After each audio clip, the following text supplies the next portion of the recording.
I am carrying a stunning female corpse that has been dead for who knows how many years, planning to join a demonic sect that only accepts female disciples. Others think I have a necrophilia tendency? Little do they know that a year ago, I accidentally obtained the supreme treasure, the burial sky coffin, only to be entangled by the Empress's corpse within. In just a year, she nearly drained all my cultivation, forcing me to reluctantly turn to the demonic Jade Maiden sect in an attempt to break free using the supreme forgetfulness technique. Who would have thought that the Jade Maiden sect would shut me out? However, just when I was feeling disheartened, I unexpectedly encountered the enchanting saintess of the Jade Maiden sect who had lost control. Fair lady, please restrain yourself. I am not that kind of person. Upon hearing this, Xian's face briefly showed a touch of sorrow, but her hands continued to tear at my clothes. Please, I am a married man. Xian paused for a moment, only then realizing the nearby corpse of Nangong Xian'er. Immediately, she waved her hand, covering Xian'er with a black cloth. I was left dumbfounded. Was covering enough to pretend it never happened? No, please, fair lady, can I just leave now? However, in the end, I still couldn't escape the clutches of the enchantment. At this moment, chaos had erupted within the Jade Maiden sect because the saintess had come out of seclusion but was nowhere to be found. The sect leader, Gu Qingxue, seemed to suddenly realize something and hurriedly flew towards the mountain gate. As her divine sense swept over the pavilion, she couldn't help but be shocked, realizing that this spiritual barrier was clearly not something a half-waste like her could set up. Hastily breaking through the barrier, the scene before her struck her like a thunderbolt. Although she wanted to stop it, it was already done. Forcing an interruption would only make Xianyan more embarrassed. After an unknown amount of time passed, Xianyan walked out of the pavilion in disarray and choked up when she saw Gu Qingxue, saying, "Master, I'm sorry, I have let you down." Gu Qingxue walked up to her tenderly and embraced her. "It's not your fault. If you kill him, no one will know about all this. Just treat it as a dream." "Who knew?" Yen shook her head. "Master, don't kill him. My breakthrough opportunity lies with him." After speaking, she fainted. Gu Qingxue, feeling heartache at the scene, glanced at me with a flash of killing intent in her eyes, but ultimately did not make a move. When I woke up, the sky was just beginning to light up, and my spiritual power had been completely drained. I couldn't even open my storage ring. I had to put on dirty clothes and come in front of Xian'er, pulling off the black cloth on her head, looking at her with a mix of disappointment and resentment. "You fancied me, didn't you? You're the Empress, aren't you? Can't you stand up for me when I'm humiliated in front of you? Now that I have no spiritual power left, you can just wait for us to be left to rot in the wilderness." After cursing, I picked her up and prepared to leave in a desolate manner. A few disciples of the Jade Maiden sect unexpectedly stopped me. "Master Yi, please stay. The sect leader said you cannot leave." Unable to contain my anger, I gritted my teeth and retorted, "You won't accept me as a disciple nor let me leave. What are you trying to do?" However, those disciples remained indifferent. After several failed attempts to leave, I could only return to the pavilion in frustration and sit down. On the other side, Gu Qingxue brought the unconscious Xian back to the sect, using spiritual power to regulate her chaotic breath. She slept for a whole day before slowly waking up. Gu Qingxue showed a faint smile at the sight. "Xian'er, you're awake. How do you feel? Is there anywhere uncomfortable?" Xian fell silent for a moment, her brows furrowing slightly as if recalling something. "And him?" Gu Qingxue's expression turned cold and displeased. "I didn't kill him, rest assured." Xianyan paused for a moment and then asked, "Who is he?" Gu Qingxue gritted her teeth and replied, "He is the holy son of the Xiantian sword sect, Yi Baichuan." Upon hearing this name, Xianyan was somewhat surprised. Can someone so weak be a holy son? Gu Qingxue naturally understood her doubt and proceeded to explain to her. After listening, Xianyan's expression became complex and strange. Would she not be sharing weal and woe with a corpse? She then pushed aside her jumbled thoughts and asked, "Master, can you spare him?" Gu Qingxue's eyes turned cold at the words. "Are you falling in love?" Xian shook her head. "Not yet, but I want to give it a try." How can one forget about love if there was never any love to begin with? My cultivation has been too smooth, devoid of any emotions, which is why I am facing this ordeal. Since he has appeared so coincidentally, he must be my opportunity for a breakthrough. Gu Qingxue sighed helplessly after hearing this. Well, but at most he can only temporarily stay in the Jade Maiden sect and will never become a disciple of the sect. Also, this kid's timing is too coincidental. He is very likely a spy sent by the righteous sects. You must be extra careful. And if you find any issues with him, make sure to eliminate him immediately. And at this moment, I couldn't help but sneeze in front of the mountain gate. Damn it, it's been a whole day, Am I being drained of my vitality by that female demon and about to die? Just as I was feeling a bit dazed, a woman in white appeared before me. I instinctively spoke. No way. It's dark again? Haven't you had enough yet? Gu Qingshue's face turned even more unpleasant at the words. What nonsense are you talking about? It was only then that I realized it was actually the sect master of the Jade Maiden sect. May I ask what brings sect master Gu here? Gu Qingxue said lightly. Yesterday you mentioned wanting to join the Jade Maiden sect. I was taken aback for a moment and quickly nodded. Yes, could it be that sect master Gu has changed her mind? The Jade Maiden sect has never accepted male disciples. Gu Qingxue suddenly changed the subject. But I can accept you as an outer disciple. With one condition. In the Jade Maiden sect, we are all women, and I am concerned about you. With that, she took out a bright green pill. This is the sun-extinguishing pill, which will suppress one's desires towards the opposite sex. If you take it, I can take you in. I have heard of the sun-extinguishing pill before. It contains a kind of insect. Since it is a living creature, there must be a way to deal with it. After hesitating for a moment, I asked directly, can I still practice the Supreme Forget Love technique? Gu Qingxue waved the Jueyang pill in her hand and said with a smile,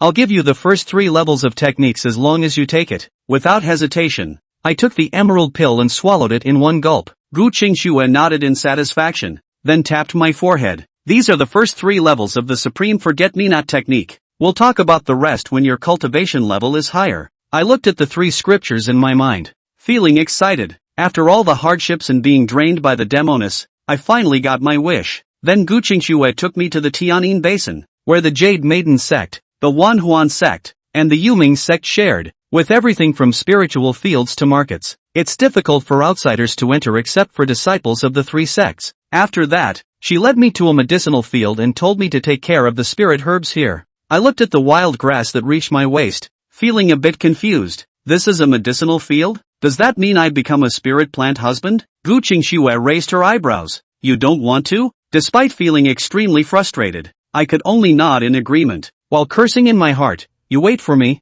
you annoying woman. One day, I'll make you kneel and cry for mercy. Gu Qingxue, unaware of my disrespect, nodded in satisfaction and was about to leave. However, the next moment was stopped by me. Master, please wait a moment. I have lost all my cultivation now and cannot produce any spirit stones. Is that acceptable? Hearing this, Gu Qingxue dropped a few top-grade spirit stones and left without looking back. I then found a room, tidied it up slightly, and began to comprehend the Supreme Forgetfulness technique. At this moment, Yan Fang released his divine sense outside, landed in the room where I was, only to discover another divine sense. Master, Gu Qingxue could be seen approaching swiftly from not far away. Xian'er, I didn't expect you to be here too. Could it be that you came to gather some young energy to nourish Shirin? Shi Yan blushed at the words. Master is joking. I just came to take a look. And you? Gu Qingxue squinted her beautiful eyes with interest. This master came to see if this kid is really an undercover agent of the righteous path, what his relationship is with that female corpse, and if anything will happen tonight. In the room, I was holding a top-grade spirit stone, following the practice path of the Supreme Forgetfulness technique to start cultivation. Gu Qingxue nodded when she saw this and said, your comprehension is truly terrifying, to have grasped it so quickly. Shi Yan also murmured in agreement, your comprehension is not far behind hers. Yi Xiefeng absorbed the spiritual qi within the extremely high-quality spirit stone, but realized that he was like a leaky sieve. No matter how much aura he sucked into his body, he still couldn't make ends meet just like before. All the spiritual energy was sucked clean through the air by Xian'er like a taotai, leaving nothing for him at all. Yi Xiefeng was furious. You've already sucked your own spiritual energy clean. Can't you leave a little for me? But Xian'er is just like taotai, just eating and not spitting. Yi Xiefeng did not believe in evil and continued to run the Taishang forgetfulness skill with all his might. He couldn't believe that he really couldn't do anything about her. Outside, Gu Qinghan's master and disciple, who were peeking with their divine sense, looked odd. They only saw Yi Xiefeng absorbing one spirit stone after another. Yet they couldn't even step into the first level of qi refining. Shi Yan hesitated. He doesn't seem to have the ability to sense heaven and earth auras? And it seems like the transformation ratio is very low. After all, this had absorbed several extreme spirit stones. So it was reasonable that he should have stepped into the first floor of qi refining. However, Yi Xiefeng was still in the same place, which could only mean that the absorption rate was very low. Gu Qinghan glanced at the corpse of Nangong Xian'er next to him and shook his head helplessly. The desire not to exceed the rules. The desire not to jeopardize the virtue. His physique should be wasted by playing with himself. So this is the real reason why he was abandoned by the Xin Tian sword sect. Seeing Yi Xiefeng in this state, she believed that he was driven out by the Xin Tian sword sect. One couldn't obtain aura from the outside world. Then every trace of aura absorbed had to rely on spirit stones and pills. How many people can afford to burn with this kind of extravagant cultivation? A low realm was fine. But after a high realm, the amount of aura needed was massive. Not to mention this kid's ghostly absorption rate. That used even more spirit stones. Shi Yan also couldn't help but look at Xian'er in the room and couldn't help but sigh. Is this retribution? Gu Qinghan didn't want to look at it anymore and said faintly, "Let's go. You're quite injured. Hurry back to your seclusion." Yuna hummed and hesitantly said, "What about him?" Gu Qinghan didn't have the heart to say, "I'll have someone come and watch him. Don't worry about it." Only then did Shi Yan feel relief to follow her as she turned and drifted away, closing down that night to heal her wounds. This time, she failed to break through the cave void, and her realm fell. Instead, she became a middle stage of harmonization. And inside the room, Yi Xiefeng was still trying in vain. As the night passed, Yi Xiefeng finally stopped because he was so hungry that he was dizzy. Now that he had lost all his cultivation, he couldn't open the storage ring. And he couldn't even take out the grain-preventing pills inside. Yi Xiefeng of course knew that outside was the common workshop market of the three sects Sanin Feng, and that he could buy food when he went out. But this is the Sanin sect, where the Corpsine sect is located. Yi Xiefeng, as a former saint son of the Xin Tian sword sect, did not have a good relationship with the Devil Dao, especially the Corpsine sect. Back then, in order to obtain Xian'er, he had killed many people from the Corpsine sect. If you are recognized, you don't know how you will die. Even if he wasn't recognized, all he had in his hands was the extreme spirit stone and carrying a corpse that hadn't been refined. With his own cultivation level, if he met someone with bad intentions, he was afraid that he would die a violent death in the wilderness the next day. So Yi Xiefeng could only wait for the Jade Maiden sect's people to come to him. After all, if you're going to make yourself a spiritual plant husband, you have to give yourself work to do. Right? But he didn't expect Gu Qinghan to act like she had completely forgotten about him, not coming to him for 3 days in a row. By the third day, Yi Xiefeng was so hungry that he could only look for herbs to pluck and eat inside the 100 herb garden. He chewed on the bitter herb and couldn't help but feel sad. A year ago, he himself was still the saint son of the Xian Tian sword sect, reigning supreme, quick to anger, and infatuated by thousands of young girls. Who knew that in just 1 year's time, he had fallen to the devil's way to eat grass? Just as Yi Xiefeng was reminiscing about the past, a hesitant voice came. "This, senior brother? What are you doing?" Yi Xiefeng opened his mouth and cocked his head to look outside the 100 grass garden. Instead, he only saw a cool woman probing at him, with 3 parts fear, 5 parts bewilderment, and 2 parts sympathy in her eyes. Yi Xiefeng suddenly felt that he had lost all his face in this life. Probably Manhwa was no longer suitable for him to stay. He tried his best to remain calm and blandly continued chewing on the spirit grass while standing up. "I'm tasting the medicinal properties of the spirit medicine. Is there anything this senior sister wants?" Jiang Yuli, who was still wondering if there was something wrong with his brain, immediately sucked in a breath of cold air and looked in admiration. "Elder brother actually has this ability?" Yi Xiefeng smiled blandly and said, "It's just a little carving skill." Jiang Yuli was a bit skeptical. "This senior brother. But this hallucinogenic grass is poisonous. Is it really okay for you to eat it like this?" Yi Xiefeng's smile froze and he said in dismay, "Toxic?" He had grown up in the Central States since he was a child, and was not familiar with the spiritual medicines and herbs on this side of the northern Mediterranean, and had never really seen this hallucinogenic grass that was unique to the northern Mediterranean. Jiang Yuli nodded seriously and said, "Poisonous? Highly poisonous." Yi Xiefeng gave a forehead and could not help but feel sad. God! What happened to the promised return of the negative? Do you think you can't play with yourself yet? I'm so desperate for the world. Jiang Yuli hesitantly said. "This senior brother. Are you all right?" Yi Xiefeng calmly waved his hand and said, "No harm done. Does this senior sister have an antidote for the poison?" Jiang Yuli hurriedly took out an antidote pill and handed it to him. Yi Xuefeng took it calmly, not panicking at all. After all, a saintly son has a saintly way of dying. So how can he be panicked and unseemly? But as if against him, his stomach rumbled, taking the wind out of his sails. Jiang Yuli couldn't help but giggle and said, "This senior brother. Wait for me. I'll find you the grain-repelling pills."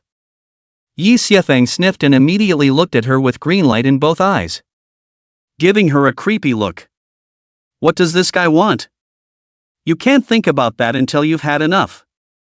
Only to hear Yi Xiefeng break the pot and say breathlessly, "I don't want to eat the rescue pill. I want roasted chicken." Jiang Yuli gave a frown, but still nodded and said, "Senior brother. Wait for me for a while." Chapter 7: The 100 Herb Garden in Crisis. A few moments later, Yi Xiefeng wolfed down a roasted chicken in his hand with a hungry look. He took a big bite while curiously sizing up Jiang Yuli in front of him. This woman had white skin, a tall figure, and long jade legs. If I had to say a drawback, it would probably be that the chest doesn't rise and fall very much. It's about a palm's worth. The woman's cultivation Yi Xiefeng could not see through, but from his experience, it was roughly around the Yuaning realm. Yuaning at this age is not rare. This woman at least has good talent and is at least a true disciple. As the saying goes, when you are looking down into the abyss is also watching you. Jiang Yuli was also sizing up the only male disciple of the Jade Maiden sect in front of her, filled with curiosity about him. When she heard that the clan had asked her to take charge of the 100 Herb Garden's spiritual medicines while keeping an eye on the male disciples there, she suspected that she had heard wrong. Male disciple? One must know that for so many years, the Jade Maiden sect had never had a man even as a miscellaneous disciple. Could it be that the clan had finally realized that they had to grow their own spirit grass and couldn't continue to waste it? The man in front of him was handsome, jade-like, and it would not be an exaggeration to say that he was an immortal in general. His starry eyes glittered as if there were a sea of stars in them, and there was a light in his eyes that made him a pleasure to look at. Jiang Yuli had seen a lot of men, but in terms of looks and temperament alone, there was really no one more outstanding than the person in front of her. Yi Xiefeng asked curiously, "My name is Yi Xiefeng. And this senior sister is?" Jiang Yuli returned to her senses and nodded slightly. "My name is Jiang Yuli, a true disciple of the Jade Maiden sect. I'm a Spirit Dan Hall disciple, and I'm currently in charge of the affairs of the 100 Herb Garden as well." Yi Xiefeng suddenly realized and smiled. "So it's senior sister Jiang. I don't know what senior sister Jiang came for." Jiang Yuli took out a storage bag from her waist and handed it to Yi Xuefeng. "Since senior brother is in charge of the 100 Herb Garden, I've specially come to deliver spirit seeds to senior brother." Yi Xiefeng came to a realization. "So that's how it is. Then I'm grateful to you." Senior sister. He touched his head in embarrassment and said, "Can senior sister help me take out the spirit seed? I can't open the storage ring." Jiang Yuli was confused. This senior Yi was actually a mortal without spiritual power? Are you particularly good at growing plants? Filled with doubt, she took the seeds inside and placed them on a side shelf. Yi Xiefeng opened the spirit seed jar and poured out a spirit seed and said with some bewilderment, "How do I plant this?"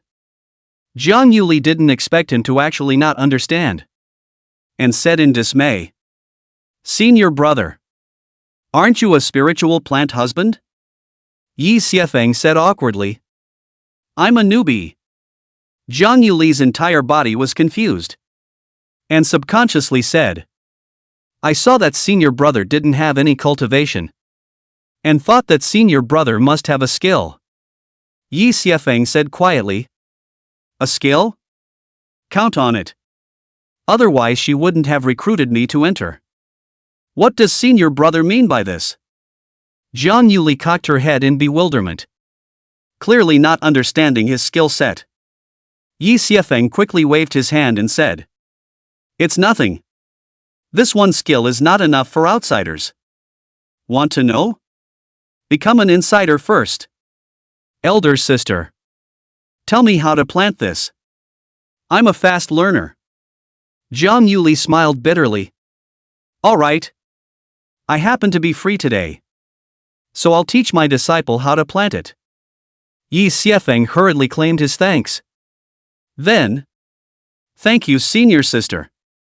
Taking out a manual, he said, "Senior brother, I can't use the spirit plant essentials, so I'll give it to senior brother."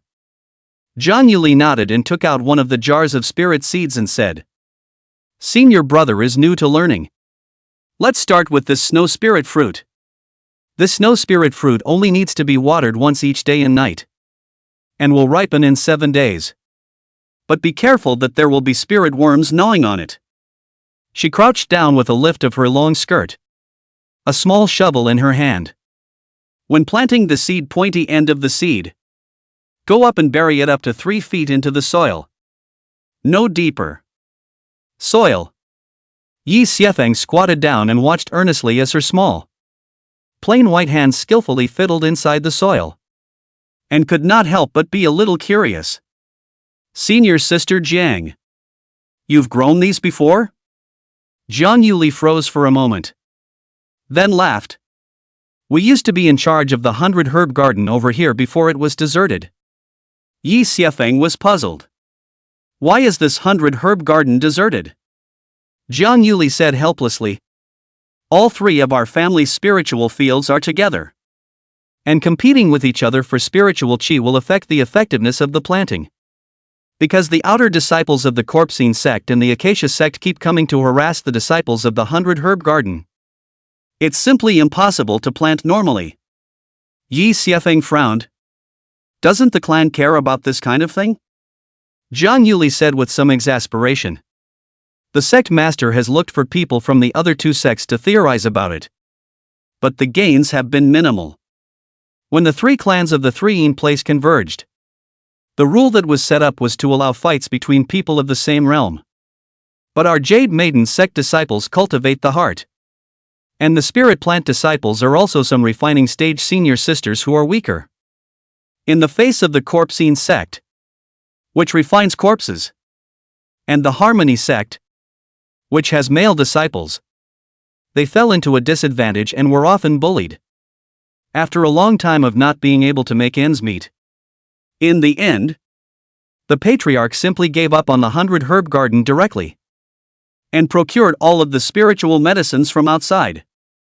Yi Xiefeng suddenly realized. So that's it. After all, with the rule of competing in the same realm and place, the Jade Maiden sect, which mainly cultivated heart and arts, was at a disadvantage when it came to low realms. Although it could be protected by an array, the spirit stones consumed to activate the array all the time would be enough to go by spirit herbs. So the Jade Maiden sect simply stopped planting, letting the spiritual fields lie fallow. and directly paid out spirit stones to purchase them themselves. Jiang Yuli kindly reminded. Senior brother. You have to be careful here as well. Once they realize that there are people here, there's no chance that they'll come to trouble you. Yi Xiefeng said indifferently. There's no harm. I'm a man.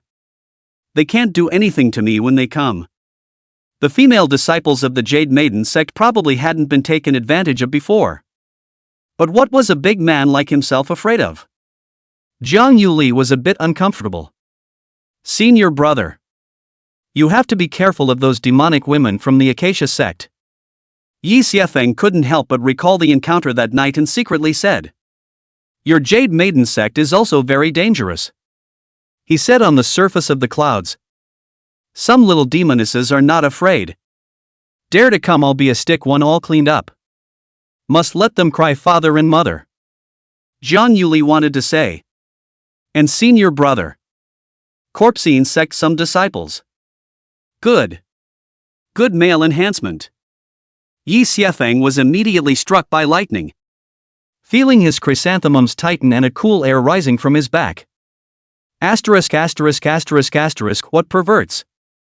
This saint. I'll get them killed. But he said that there is not much bottom. After all, he is now this strength. A careless fear of a full body Seeing his ugly face, Jiang Yuli kindly handed out a jade pendant to him. Senior brother. If you encounter anything, smash the jade pendant and I'll come over to help you as soon as possible. Yi Xiefeng wanted to refuse, but worried about being known as a man on a man. A man on a man. He still took the jade pendant. After all, the chrysanthemums are all over the place. Thank you, senior sister. Jiang Yuli shook her head and continued to teach Yi Xiefeng to plant spirit herbs meticulously and seriously. After she taught the basics, she started removing the weeds again. And in the end, she almost helped Yi Xiefeng finish planting the jar of spirit seeds. Until sunset, Jiang Yuli carefully left behind a bottle of grain-preventing pills and smiled sweetly. Senior brother. Although this rescue pill isn't delicious, it's much better than going out on your own. Yi Xiefeng didn't expect her to be so meticulous that she actually noticed his inconvenience. Thank you, senior sister, for the dan. Jiang Yuli smiled and waved her hand. Floating away from the 100 herb garden, Yi Xiefeng looked at her back and couldn't help but smile slightly. This senior sister is quite good.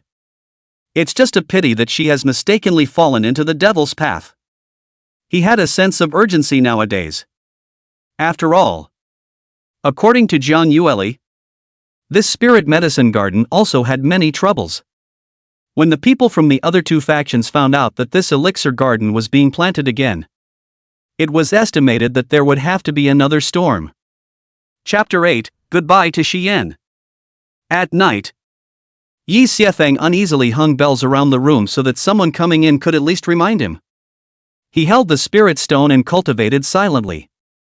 But no matter how much spirit power he absorbed, there was still none left.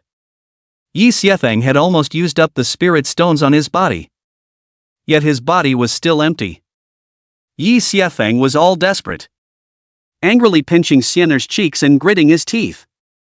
Xian'er, you pickpocket of the week. You could at least give me some left over. He couldn't help but sneeze as he spoke. Feeling a little lightheaded. The yin qi of this place is extremely heavy, especially at night. And that chill is particularly severe. This was fine for the cultivator, but it was killing him today. It's been a few days of hunger and cold. Plus I ate hallucinogenic herbs at lunch. Yi Xiefeng felt a little dazed, with visions before his eyes. He sat down on the edge of the bed and couldn't help but reach up and cover his head, only to feel a splitting headache. Damn! Did that antidote pill not take effect? Yi Xiefeng looked at the motionless Xian'er on the bed, smelling the strange aroma of her body. He could not help but let out a bitter smile. Strange to say, it was the opposite of the wretched Yi Xiefeng. Nangong Xian'er's arrival here was instead like going home. Her face became more and more flushed, looking lifelike and as stunning as a sleeping beauty. Yi Xiefeng was worried that Nangong Xian'er would suddenly open her eyes and scare herself. He couldn't help but lie down on the bed with Xian'er, laughing miserably as all kinds of visions weighed heavily in front of his eyes. Creation is a curse. A year ago, he was so fastidious and powerful. Where did he think he would end up in such a place? You're probably dying yourself, right? Master, I'm going to let you down. Sister, I'm sorry. I may not be able to return. Yi Xiefeng felt dizzy in his head and in a trance. He seemed to hear a ghostly sigh. He was so startled that his entire heartbeat missed a beat. Fairy, are you awake? Yi Xiefeng wanted to get up, but he simply couldn't control his heavy eyelids and fell into a deep sleep. Dying? It's just a matter of dying. It's better to die after such a dull life. In his days, he only felt that he was suddenly hot and cold. And at some point he subconsciously grabbed Xian'er's hand. The cool yet soft little hands made him slightly more comfortable. Not knowing how long had passed, Yi Xiefeng suddenly smelled an aroma that was somewhat familiar. Is this the scent of that demon girl from the other night? He opened his eyes in a daze. And sure enough, in front of him was a white-skirted girl with a veil. She was so beautiful that she didn't look like a mortal, like a mountain spirit and night phantom. And she exuded a charming aura. Although Yi Xiefeng woke up, his eyelids were so heavy that he couldn't open them. His whole body was weak. And he spoke in a hoarse voice. You demon girl want to suck my essence again? Do you really want to kill me while I'm sick? Shi Yan sniffed and looked at him with some concern.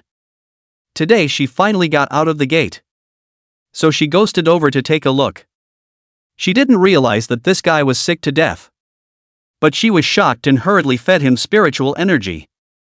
Hearing Yi Xiefeng's words, her face looked a bit unnatural and she forced herself to calm down. What happened that night was just a misunderstanding.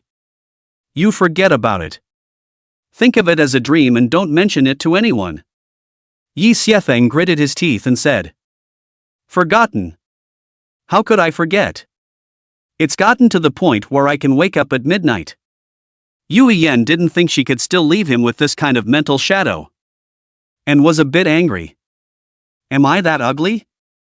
However, as he watched Yi Xiefeng struggling to get up, he still hastily reached out and pressed him down. Don't move around. I've given you the rejuvenation pill. But your body is very weak. If you move around again, I'm afraid you'll really fall ill. Yi Xiefeng wanted to say something else. But Shi Yan, who didn't know how to face him, directly cast a sleeping spell. Yi Xiefeng now has no cultivation at all. Cannot resist at all. Eyelids heavy like mountains. Powerless to close. You demon girl. Again? Speechless, Shi Yan sighed and reached out to hold his hand. Her spiritual energy transfusing into him, trying to soothe the discomfort in his body. Her complexion, however, changed slightly because Yi Xiefeng was frantically absorbing her spiritual energy. But she didn't know where it was going. Shi Yan frowned slightly and was about to scatter her hands when she realized that Yi Xiefeng's eyebrows, which had been tightly frowned, slightly stretched. It's just that I absorbed your spiritual energy myself that day. So let's consider these as paying you back. Just like this. Yi Xiefeng held Shi Yan's hand in one hand and Xian'er's hand in the other, acting as a transit station. I don't know how long had passed. The spiritual energy in Shi Yan's body had been sucked up by Yi Xiefeng, and her face was a little pale. She still hadn't found where all this spiritual energy went. Yi Xiefeng was like a bottomless pit. Yui Yan was about to scatter when the suction stopped. The redness on Yi Xiefeng's face also disappeared, and the whole person seemed to be a lot more comfortable. His breathing evened out. With a long sigh of relief, Xian let go of his hand and sat down to watch him silently. She looked at Yi Xiefeng in front of her with complicated eyes. A few moments of curiosity and a few moments of bewilderment. The two coincidentally married for one night. And you say that it was love at first sight and mutual liking. That's impossible. But his presence, after all, was like a thorn across her heart, preventing her mind from being complete. Xian wished she could end him with a single sword and recomplete her mind. But she was slow to do so. Is this the weakness of Taishang oblivion? Xian looked at Xian'er next to Yi Shuefeng. Her eyes were complicated. Her autumn watery eyes were bright and uncertain. What a weirdo to like such a long dead body. But the fact that this body could keep from rotting and smelling was a bit of a godsend. Looking at her, Xian couldn't help but think of that night's incident. And her whole body was a bit unnatural. At this moment, Yi Xiefeng felt like he had fallen into an infinite ocean. Constantly struggling in the darkness. He ran at a loss. But couldn't get out. Suddenly, a single text emerged from the surface of the sea, which then kept arranging and combining in his eyes. The words were quickly arranged into a sequence. But it was a technique called the Source Heaven technique. And a Dao sound resounded around them. Source Heaven technique. Turning cause and effect. Harnessing time and space. Breaking predestination. Controlling reincarnation. And reaching the supreme realm. Yi Xiefeng subconsciously recited this text. The more he read, the clearer his mind became. It even seemed that, for the first time in a long time, spiritual energy had begun to run wildly through his body. Rushing in and out. He didn't know if it was reality or a dream. He just felt the wind rising and changing around him. Not knowing how long had passed, a cry suddenly came, waking Yi Xiefeng from his sleep. Don't kill me! Don't kill me! Yi Xiefeng covered his head and woke up, but realized that he was somehow on the deck, surrounded by 16 and 17-year-old boys and girls. Their faces were filled with fear and despair. Tears were flowing. And they were all crying non-stop. Around them was a single black armored guard with a weapon and a ghostly mask covering his face, pointing his weapon at them. Chapter 9, I've traveled? Yi Xiefeng couldn't help but be a bit confused. What was going on? Where was he? Did you get caught yourself? His hand on his head subconsciously ran through his hair again, vaguely feeling that something was wrong with his body. Just at this moment, a thunderous bellow came, interrupting his thoughts. A burly man on guard duty shouted angrily. Shut up! If you cry again, I'll kill you. Those young men and women were so scared that they didn't dare to make a sound.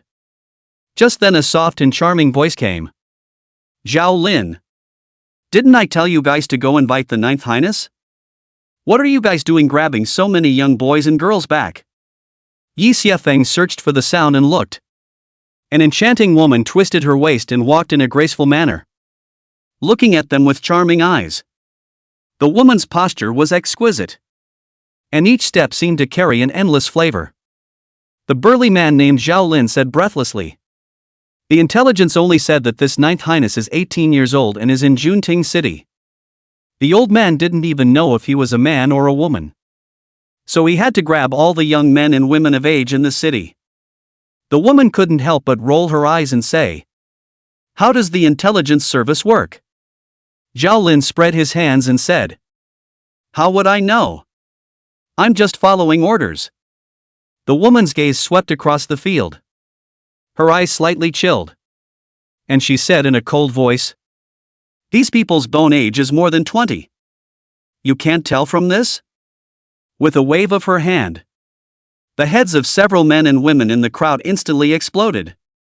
Blood splattering everywhere, frightening many young men and women into fainting directly.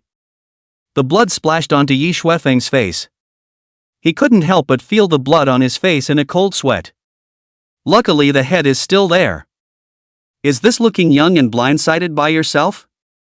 But the next second, he froze. Was his skin that tender? The woman looked at the panicked crowd with a smile on her face and licked her bright red lips, appearing even more charming and enchanting. She made a graceful bow and said with a smile, "Concubine Jiang, please come out to meet your Ninth Highness." Yi Xiefeng looked around like everyone else, his mind constantly calculating how he was going to get away. But now that he has lost all of his cultivation, and his whole body is still a bit sore and weak, he is really a bit clueless. Seeing that no one had stepped forward, Jiang shook her head helplessly and said, "Alas! It seems that we can only take the time to find them one by one." She pulled over a teenager, while her eyes smoldered with a cold light, and she said with a smile, "Are you the Ninth Highness?" The teenager shook his head and Jiang sighed, gently breaking his neck. She pulled over another young girl, who was still not the so-called Nine Highnesses, but was kept by her. "Our myriad sound sect is in short supply of women, so stay for now and check your spiritual roots later." The young girl who had come back from the dead went straight to the ground, paralyzed, and was dragged aside. Next, the male was killed and the female was left behind. And Yi Xiefeng couldn't help but cold sweat. He frowned and started to back away. But the man next to him backed away faster than he could. "You are all old sixes one by one." Just then, a huge thrust came from behind. Yi Xiefeng, due to his weak body, was actually pushed out by someone and was brought in front of Jiang. Even though he was in front of a dumpy beauty, he could only feel a chill rising from the soles of his feet and his scalp tingling. Jiang said with a smile, "Are you the Ninth Highness?" Yi Xiefeng tried desperately to resist, but only felt an irresistible force and subconsciously shook his head. His heart thumped, and then a hint of disappointment flashed in the woman's eyes, reaching out to caress his face with a ravishing look. "The little sister is quite the looker. Bring her back to the Myriad Sound sect and cultivate her properly. She'll surely overwhelm the crowd." Yi Xiefeng was completely dumbfounded. "Little sister? Yourself?" Bewildered by his palpitations, he was taken aside and couldn't help but reach out and press his hand against his incipient chest, the strange touch reminding him he was not a man at the moment, but a 16-year-old girl. "What's going on?" Just after the words were uttered, Yi Xiefeng realized that his voice was crisp and clear, completely a woman's voice. His head was buzzing, as dark as he felt about his life. "You don't give yourself a straight through. It's okay to cross over. Can you cross over as a man? It's over. Reborn as a woman? Do we still have to give the brothers a good time?" Jiang asked in a circle, but unexpectedly did not find the so-called Ninth Highness at all, and could not help but be furious. "You bunch of drunkards. You've already surrounded the city and you're still going to let him get away?" Those subordinates coyly said. "My subordinates know their sins. What should we do now?" Jiang coldly grunted. "Go back to the Myriad Sound sect first." Right at this moment, a cold laugh came out. "Going back to the Myriad Sound sect?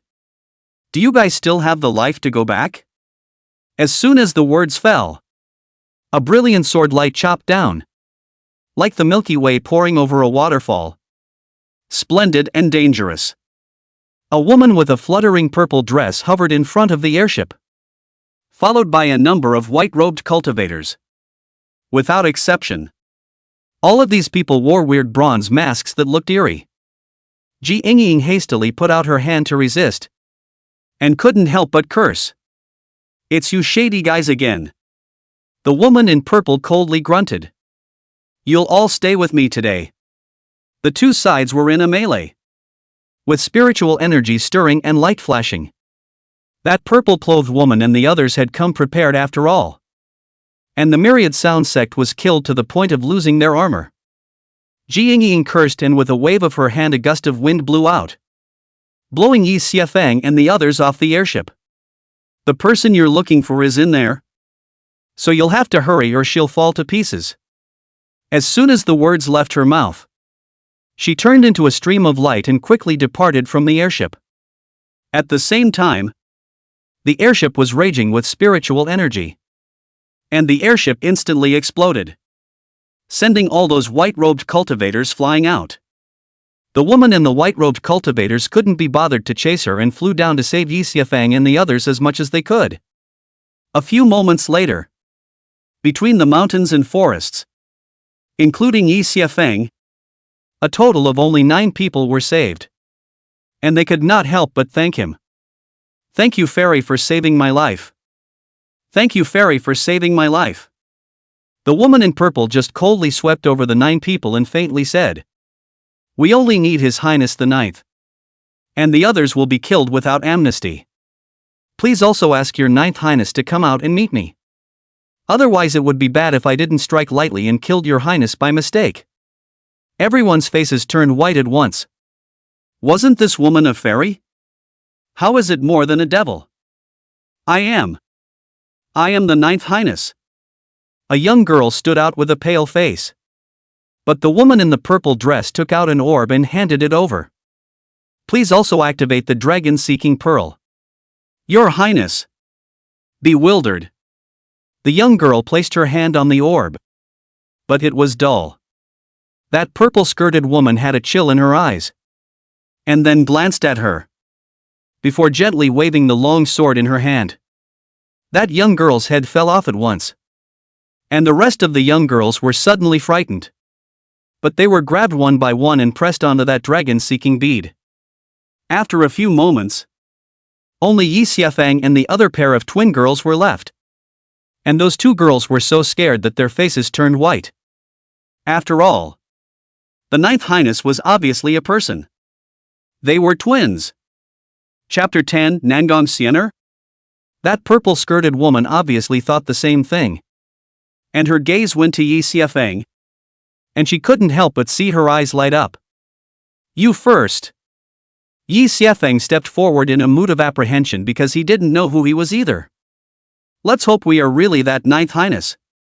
He slammed his hand up and pressed it against the ball, only to see the dragon-seeking bead glow brightly. Yi Xiafeng couldn't help but let out a long breath.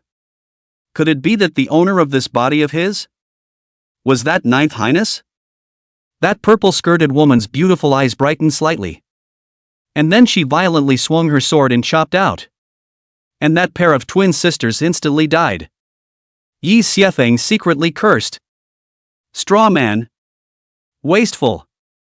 But right now was clearly not the time to sympathize with others, as he was precarious himself. That purple-skirted woman said indifferently, Your Ninth Highness. Where are the things? Yi Xiafeng frowned. What is it? That purple-skirted woman said coldly. Burial heavenly coffin. Yi Xiafeng was at a loss and muttered. Burial heaven coffin? As soon as the words left his mouth, suddenly a melodious voice sounded in his head. Who are you? Yi Xiafeng looked around but could not find anyone. And then a sense of weakness came. He only felt dizzy and the sky swirled before his eyes. And he couldn't help but fall down. The purple-skirted woman thought that he had been stimulated under his great joy and sorrow, and hastened to support him. What's wrong with you?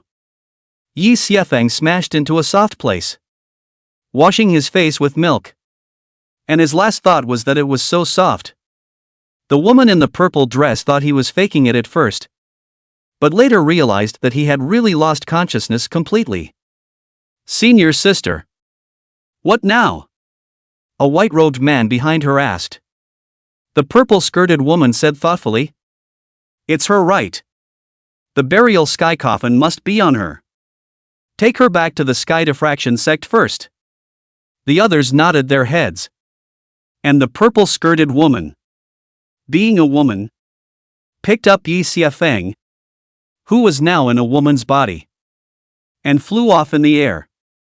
At this moment, Yi Xiafeng was standing on top of a calm lake which was vast and boundless. precisely the sea of sense. The sky was dotted with stars, reflecting on the surface of the lake. And one was standing on a green lotus on the lake. The green lotus was swaying continuously. And under the reflection of the starry sky, everything was like a dream. A young girl of great beauty stood in front of him and frowned. "Who are you and why are you here?" Yi Xiefeng looked down at his restored body, and then looked at the stunning young girl across from him. He couldn't help but have a somewhat odd expression. Although her face was much more childish and her figure was much less materialized. This was clearly Nangong Xian'er. Nangong Xian'er? That stunning girl's eyes slightly chilled as she sniffed and said indifferently, "You actually know me? Where is the old monster from?" Yi Xuefeng was shocked when he heard this.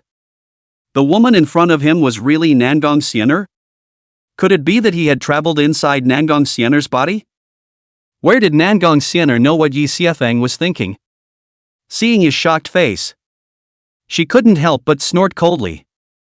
"Whoever you are, I'll take this body. Get out of my body." Yi Xiefeng sniffed even more oddly and hesitantly said, "Listening to you. This is not your body?" Nangong Xian'er snorted coldly. "I'm not interested in pretending to be crazy with you. Die." With a wave of her hand, an enormous divine soul power surged in, and the entire sea of consciousness was suddenly sent into a shocking wave.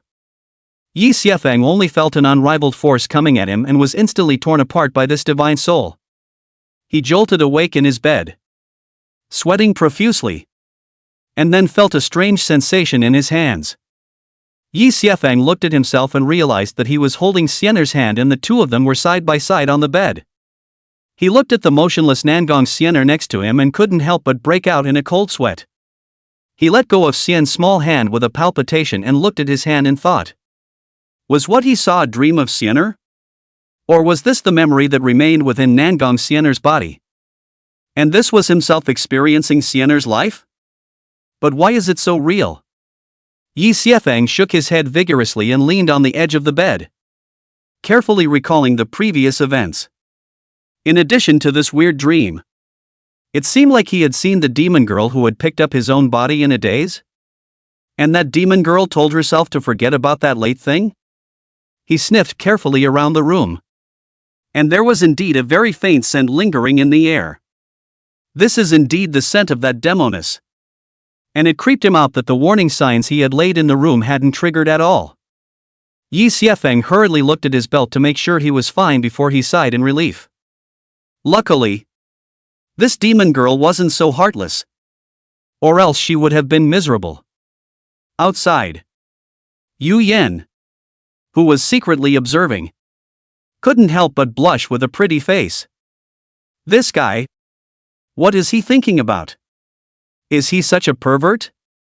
She shook her head helplessly and flew away, intending to go find Gu Yuehan and ask her to arrange for someone to take care of Yi Xiefeng now. In the room, Yi Xiefeng couldn't find anyone and could only sit down. As he looked at Nangong Xian'er's overwhelmingly beautiful face, he suddenly felt a little weird. She seemed to be coming to life. Yi Xiefeng reached out and put his hand on Nangong Xian'er's hand with some concern, but did not sense any pulse. He leaned over her chest for a few more moments to listen, but couldn't hear any heartbeat or rise and fall. Yi Xiefeng sat up straight and looked at Nangong Xian'er in front of him, and couldn't help but wonder if the clothes were too thick. Isolating his senses? After all, he himself had lost all his cultivation nowadays, so he couldn't judge her pulse or heartbeat at all. Thinking of this, Yi Xiefeng swallowed his saliva and kept comforting himself in his heart. He himself was doing it to be safe, not intentionally taking advantage of her. What's more, this woman had caused herself so much misery. It was only natural that she would take advantage of her even if she did. Yi Xiefeng had no trouble convincing himself that the gods and devils in his heart had quickly reached a consensus.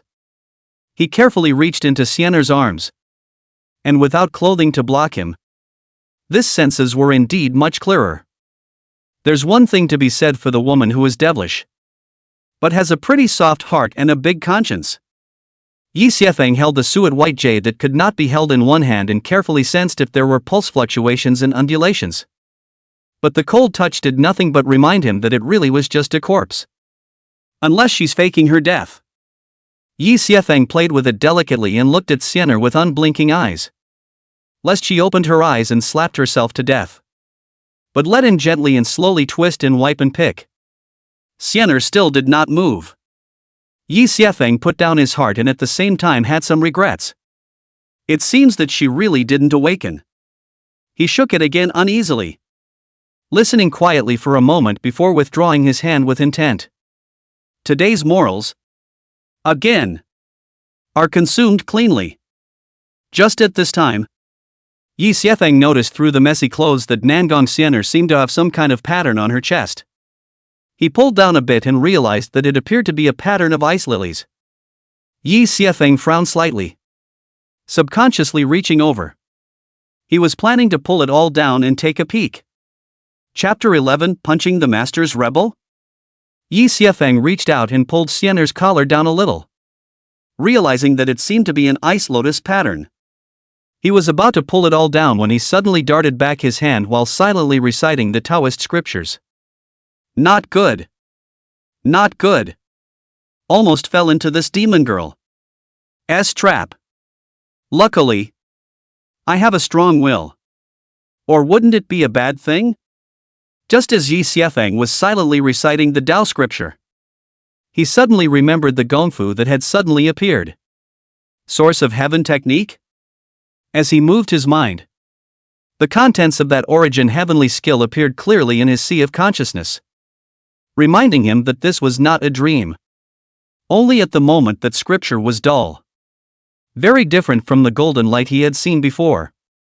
Yi Xiefeng stared blankly at the gong method. Still he couldn't hold back and took out a spirit stone, preparing to carry out the gong in the way recorded in the gong method. What if you can practice on your own? But before he could apply his energy, he realized that there was actually a spiritual energy within his body. And his entire body froze. Spiritual power? You have psychic powers yourself?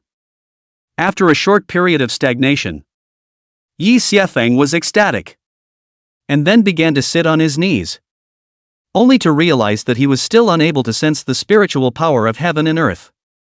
He took out a spirit stone to cultivate, which was absorbed and turned into spiritual energy, running through his body for a complete cycle. This time the spiritual energy wasn't sucked away by Xian'er again like before.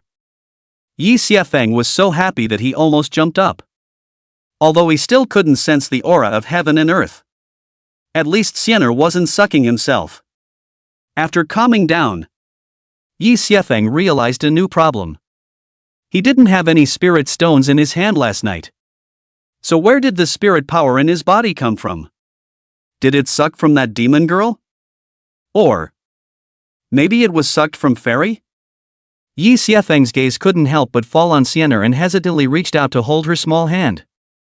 He operated that origin sky skill and instantly sensed the spiritual energy around him, which was even clearer than before he himself was wasted.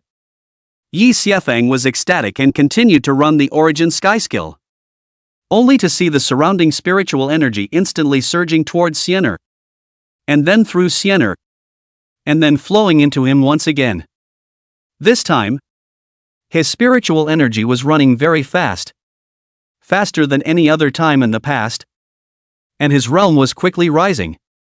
The most bizarre thing was that all this spiritual energy that had flowed through Xian'er seemed to be tinted with a special aura. It was solid and thick, and although it hadn't reached the point of gathering qi into liquid, the quality of this spiritual energy was far beyond the ordinary. Yi Xiefeng was in a long drought at the moment, immersed in the pleasure of being able to cultivate again. He cultivated for half a day in a row and managed to step into the second level of qi refining before he stopped in excitement. Yi Xiefeng happily jumped on the bed, clenched his fists, and silently shouted a few times. Get yourself well. I didn't lose the odd body, but at least my own physique was normal. One could finally cultivate normally. No one knows better than him what he's really going through. Not knowing how long had passed, Yi Xiefeng calmed down and hesitantly looked at Xian'er. Although his own physique had been restored, he seemed to be bound to this Xian'er. She was her own external spiritual power sensor. And it was only through her that she could absorb heaven and earth's spiritual qi. Yi Xiefeng realized that he could only cultivate this weird origin sky skill, which made him a bit unwilling. How was he going to shake off fairy's control that way? And this technique was exchanged for his own cultivation and innocence. His mind was filled with the Taishang forgetfulness technique. But he realized that the source heaven technique in his body had turned into the Taishang forgetfulness technique at some point. This gongfu can actually be converted at will? Yi Xiefeng was stunned. He followed the trajectory of the Xian Tian sword technique again, and soon realized that everything was no different from when he was cultivating. If it really makes a difference, it's stronger. Since his physique problem had been solved, Yi Xiefeng instantly felt that there was no need to stay in this Jade Maiden sect. It would be better for himself to return to the Xian Heavenly Sword sect and regain his position as the Holy Sun. But the Jade Maiden sect was afraid that they wouldn't be able to let themselves go so easily. So they could only let their master come to pick them up. Master must be very happy to know that he has recovered. Yi Xiefeng was worried that someone was spying on him. So he simply went to find a place to bathe and wash away the smell of sweat. When bathing, Xian'er could naturally only be placed not far away. And Yi Xiefeng had her back to himself. He soaked in the water of the pool and took out a special summoning jade slip. It was a 10,000 mile transmission note given to him by his master, Yao Mu Shui, the Xian Tian sword sect master. This 10,000 miles transmission note allows both parties holding it to make instantaneous transmissions, with the wonderful use of transmitting sound over 10,000 miles without delaying for too long. However, this kind of instant transmission jade slip was expensive, and Yao Mushui only gave him 3 of them, so that he could use them only when he encountered emergencies.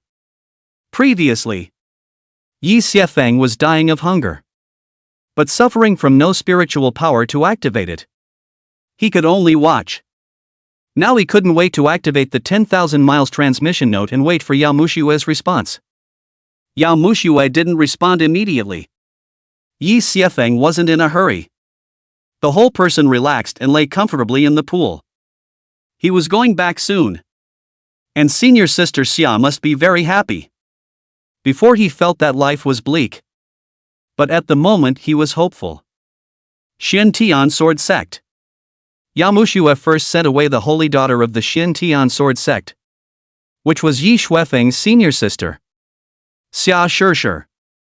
Xia Shishir was here to plead for Yi Xiefeng, and Yao Mushui had a hard time persuading her away.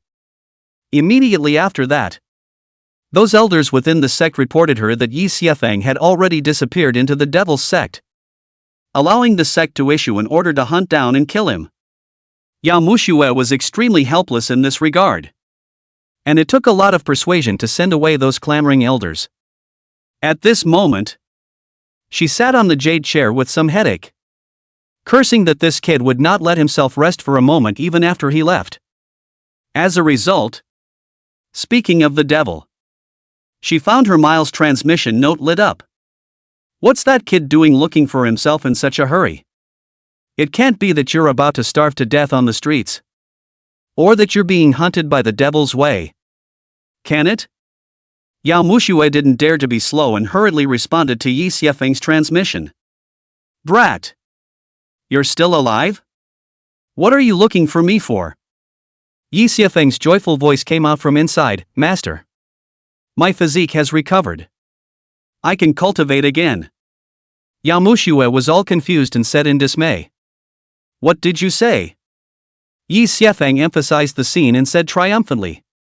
Master, my physique has recovered. I can cultivate again. Yao Mushui was finally sure that she hadn't heard it wrong, and then became a bit skeptical. Is this Jade Sect's supreme forgetfulness technique so quick to take effect? Master! Master! Yi Xiefeng saw that she had no sound for half a day. So he couldn't help but look at the 10,000 miles transmission note with suspicion. Hey!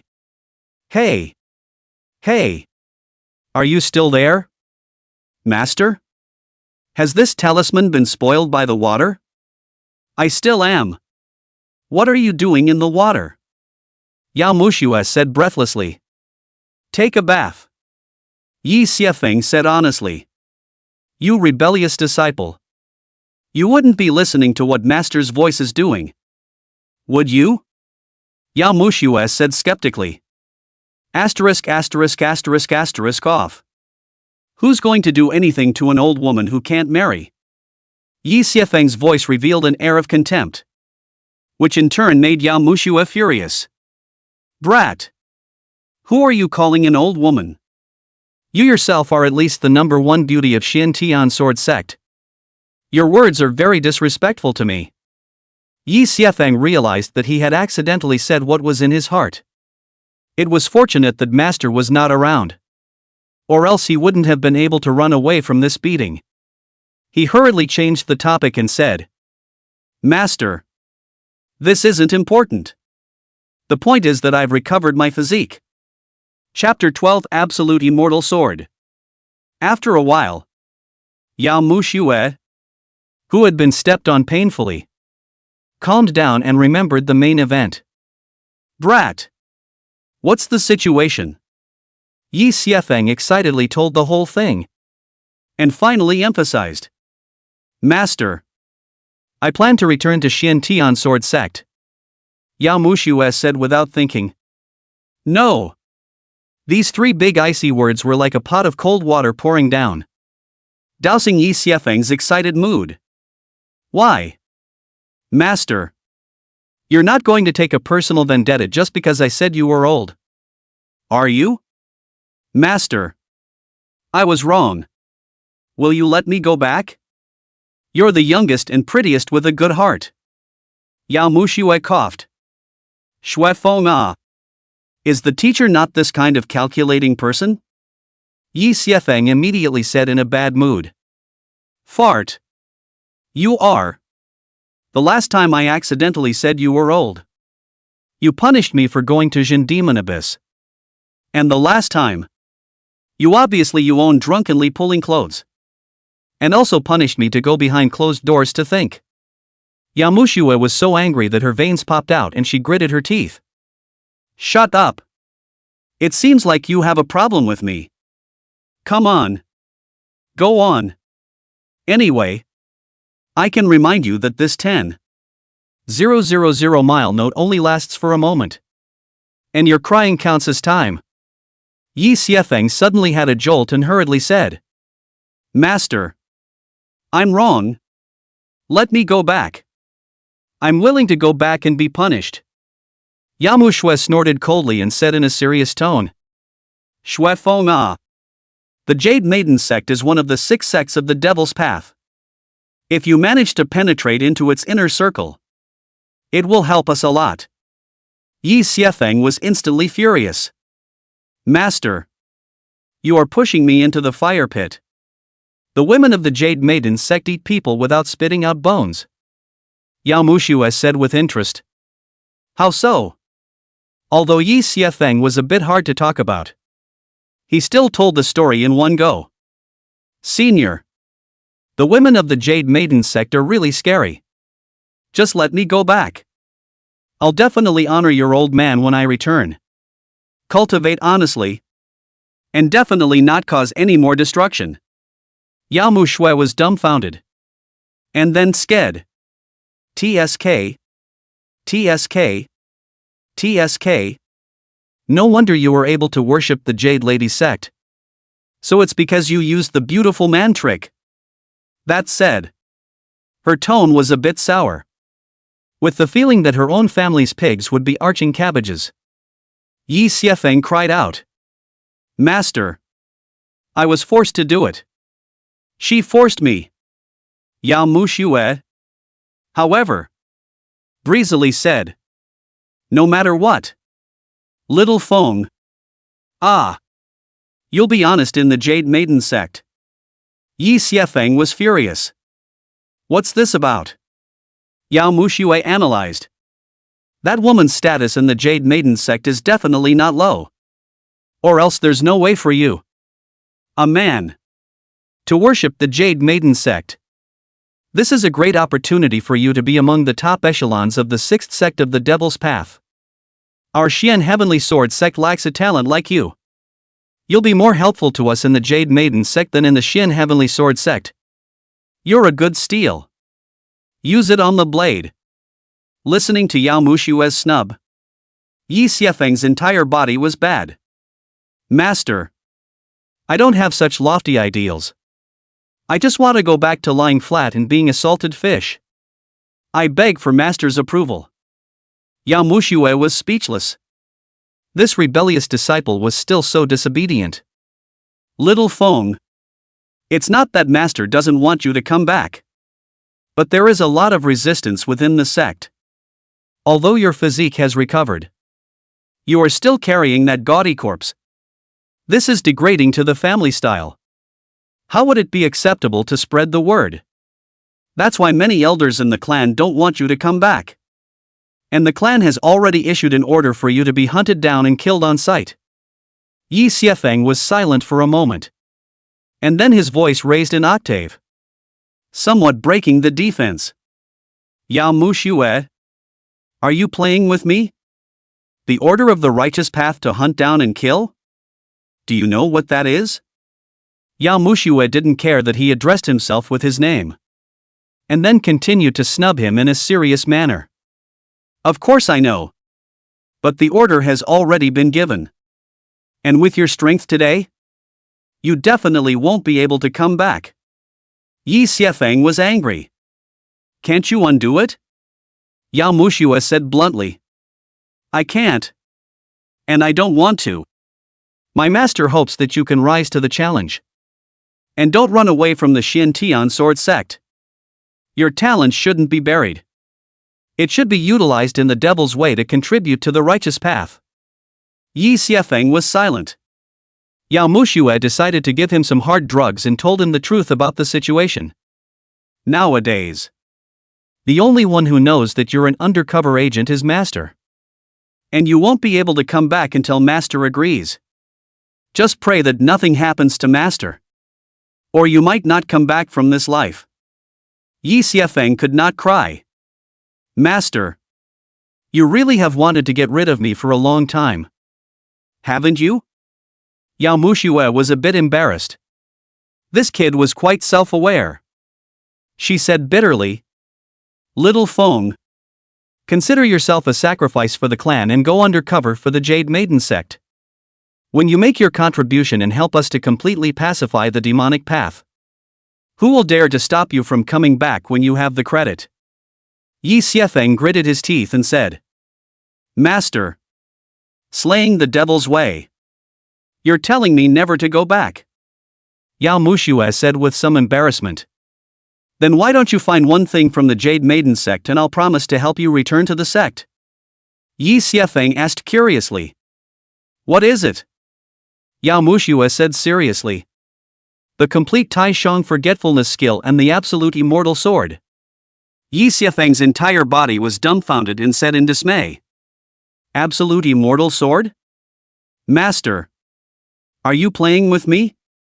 Isn't the immortal execution sword my Xian sword sect's greatest treasure? What kind of immortal execution sword am I taking in the Jade Maiden sect? Yi Xiefeng could understand that the Xian sword sect wanted the Jade Maiden sect's Tai Shang forgetfulness skill. After all, this skill was one of the supreme wonders of cultivation. And it was touchable to the Xian sword sect. But the Jiexian sword he couldn't figure out. After all, it was known that the Xian sword sect's clan's greatest treasures were the immortal execution 4 swords. The so-called 4 immortal execution swords are the immortal execution sword, the immortal killing sword, the immortal trapping sword, and the absolute immortal sword. The immortals are killed. The immortals are killed. And the immortals are trapped in a red light everywhere. The Jedi Immortal's changes are infinite and wonderful. And the Dala Immortal's blood stains his garments.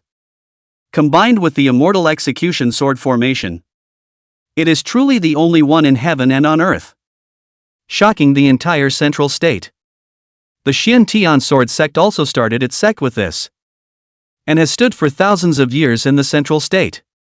How could the absolute immortal sword, as one of the 4 immortal execution swords, be in the Jade Lady sect? Yao Mushue said in a grave tone. Little Feng, this is my Xian sword sect's top secret. Only a very few people know about it. You must keep it a secret.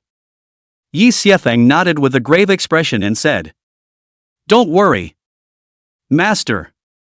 Disciple definitely keeps his mouth shut. Only then did Yao Mushue say quietly, 1,000 years ago, my Xian sword sect's 8th generation patriarch, Lin Yuchen, killed the Corpsine sect with one of the immortal execution 4 swords. The absolute immortal sword. We claimed to the public that he fled back to the clan, and eventually succumbed to his injuries and sat down in the Xian sword sect. In reality, even though he killed the Corpsine sect master, he was caught in the crossfire by the Corpsine sect, the Jade Maiden sect, and the Acacia sect, and ended up nowhere to be found. However, his fate card is shattered. So I think he's in bad shape. And the Jiexian sword has disappeared along with him. We were only able to lock onto the absolute immortal sword still being in the Tianjin Basin using the sect's secret method. But we couldn't find its exact location. The clan didn't dare to make a public statement. And over the years, it could only keep infiltrating the 3 clans over there. But they all came up empty-handed. Especially the Jade Maiden sect, one of the 3 Yin sects. We have very few disciples who have blended in. Chapter 13, The 5-Year Pact. Yi Xiefeng, as a former saint's son, certainly knew why he couldn't make a sound. After all, the immortal execution sword with the immortal execution formation diagram was powerful. But once one of the 4 immortal execution swords is missing, will the formation still be intact, even if it can still function? Yao Mushue said in a heavy tone. You have outstanding talent and you once resonated with the immortal killing sword among the immortal execution 4 swords. So you're the best candidate to find the absolute immortal sword. As long as you can find the absolute immortal sword, you'll be a great contributor to the Xian Heavenly Sword sect. And my master can even support you as the next Xian Heavenly Sword sect master. Yi Xiefeng was silent for a moment, feeling that this woman was fooling herself and painting herself a cake. Master, you feel like I'm a cutie. Do I? This jade immortal sword that no one has found in thousands of years? I don't even know where the location is. Where do you expect me to find it? Yao Mushue honestly said. I feel quite similar.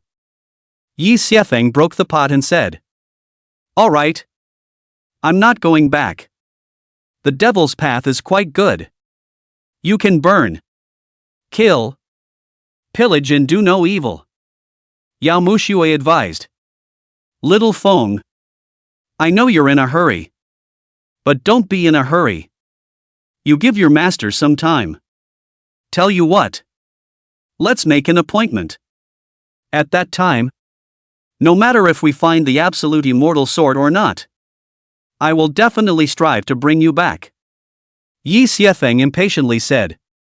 How long? 10 years? Yao Mushue said weakly. 5 years? At most 5 years I must go back. Otherwise I'll stay in the devil's way. Yi Xiefeng said angrily. All right. Master promises you. Yao Mushue agreed decisively. But Yi Xiefeng always felt that she was a bit vain. Little Feng, it's idle for you during this period of time. Just look for the absolute immortal sword. In case you find it, as long as you obtain the supreme forgetfulness technique or the absolute immortal sword, I can promise to return you to the Xian sword sect immediately. Yi Xiefeng said helplessly. Okay. Yao Mushue laughed. I'll make an exception and pass on the Immortal Execution Sword technique of the Immortal Execution Sword. So you can use this as a proof to find the absolute immortal sword. Yi Xiefeng Hunged and Yao Mufeng began to teach this Immortal Execution Sword technique through the air. Fortunately, Yi Xiefeng's talent is high. Otherwise this is only based on oral. Simply cannot comprehend this Immortal Execution Sword technique. By the time she finished her transmission. And at this moment, the miles of transmission was about to expire. Yao Mu Shui softly said, "Master will try to put in a good word for you. The Devil's Wayside is a mixed bag of fish and dragons. Be more careful and try to contact me as little as possible." Yi Xiefeng let out a hum. And then he saw the 10,000 miles transmission node in front of him completely dimming down and turning into flying dust. On the other side, Yao Mushui called a disciple over and commanded, "You go to Elder Hua and tell him that I promise to issue a hunting order for Yi Xiefeng. Life or death." That disciple's face changed dramatically. But he still agreed to leave hurriedly. Yao Mushui sighed leisurely. "Little Feng, don't blame me. Who made you the most likely to find the absolute immortal sword?" But when she thought that Xia Shishir, that little fangirl of Yi Xiefeng's, knew about this news and would probably come to fight for her life, she had a headache. It's just a matter of shutting down and hiding yourself. On the other hand, the Jade Lady sect. Yi Shuifeng was a bit annoyed as he got up and changed into new clothes. Thinking that he would have to hang out in this devilish Jade Maiden sect for 5 years. He felt double-crossed. God! Kill me!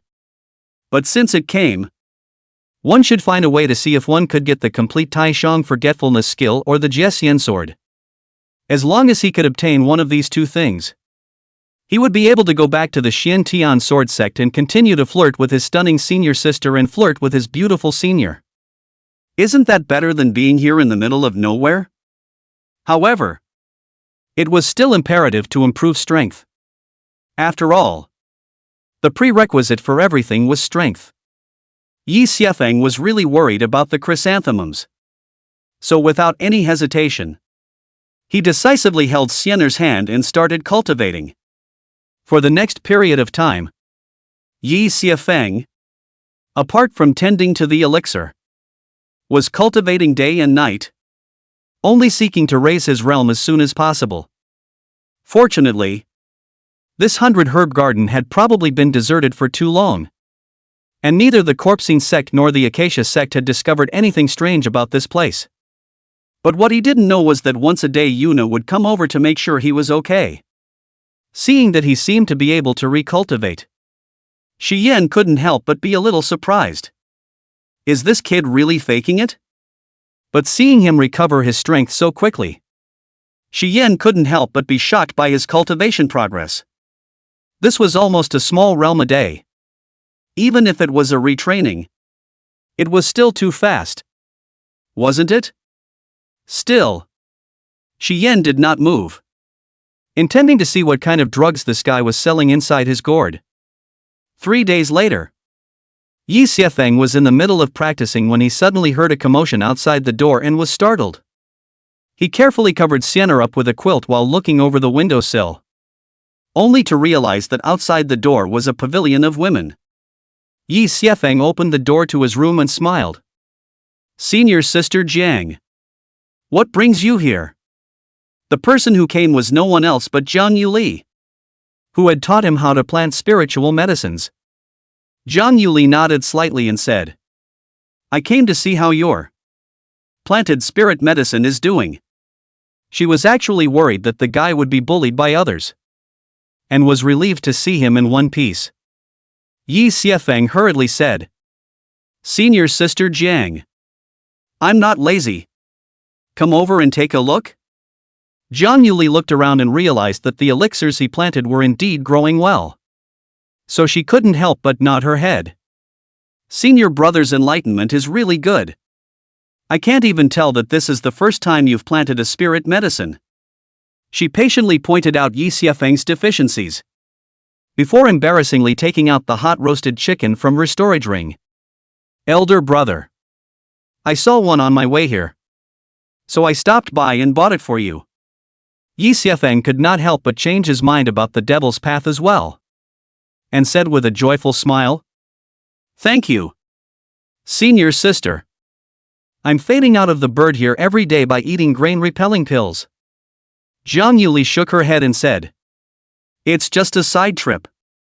Yi Xiefeng opened the oil paper-wrapped roasted chicken and smiled. "Senior sister. Do you want it?" Jiang Yuli shook her head and said, "I've already dispelled the grain. I don't need to eat this." Yi Xiefeng dumbfoundedly said, "Even if you can't eat the grain, you can still taste it. People, you always have to eat a little bit of human food." Jiang Yuli corrected in a serious manner. "When we cultivate Taishang oblivion, the most taboo is to be tainted by the fireworks of the earth."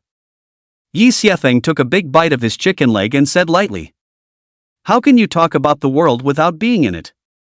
Jiang Yuli froze in place, seemingly touched by something, but still didn't go to eat it. She only taught some and chatted with Yi Xiefeng for a few moments before drifting away. Yi Xiefeng had also changed his mind about this magic path.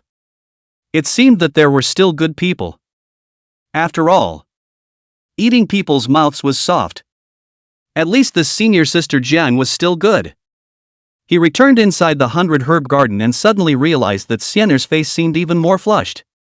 Yi Xiefeng lightly reached in and held the sheep's white jade on her chest, while then silently cultivated. For the past few days he had been experimenting with whether he could get rid of Xian'er, only to find that he still couldn't get too far away.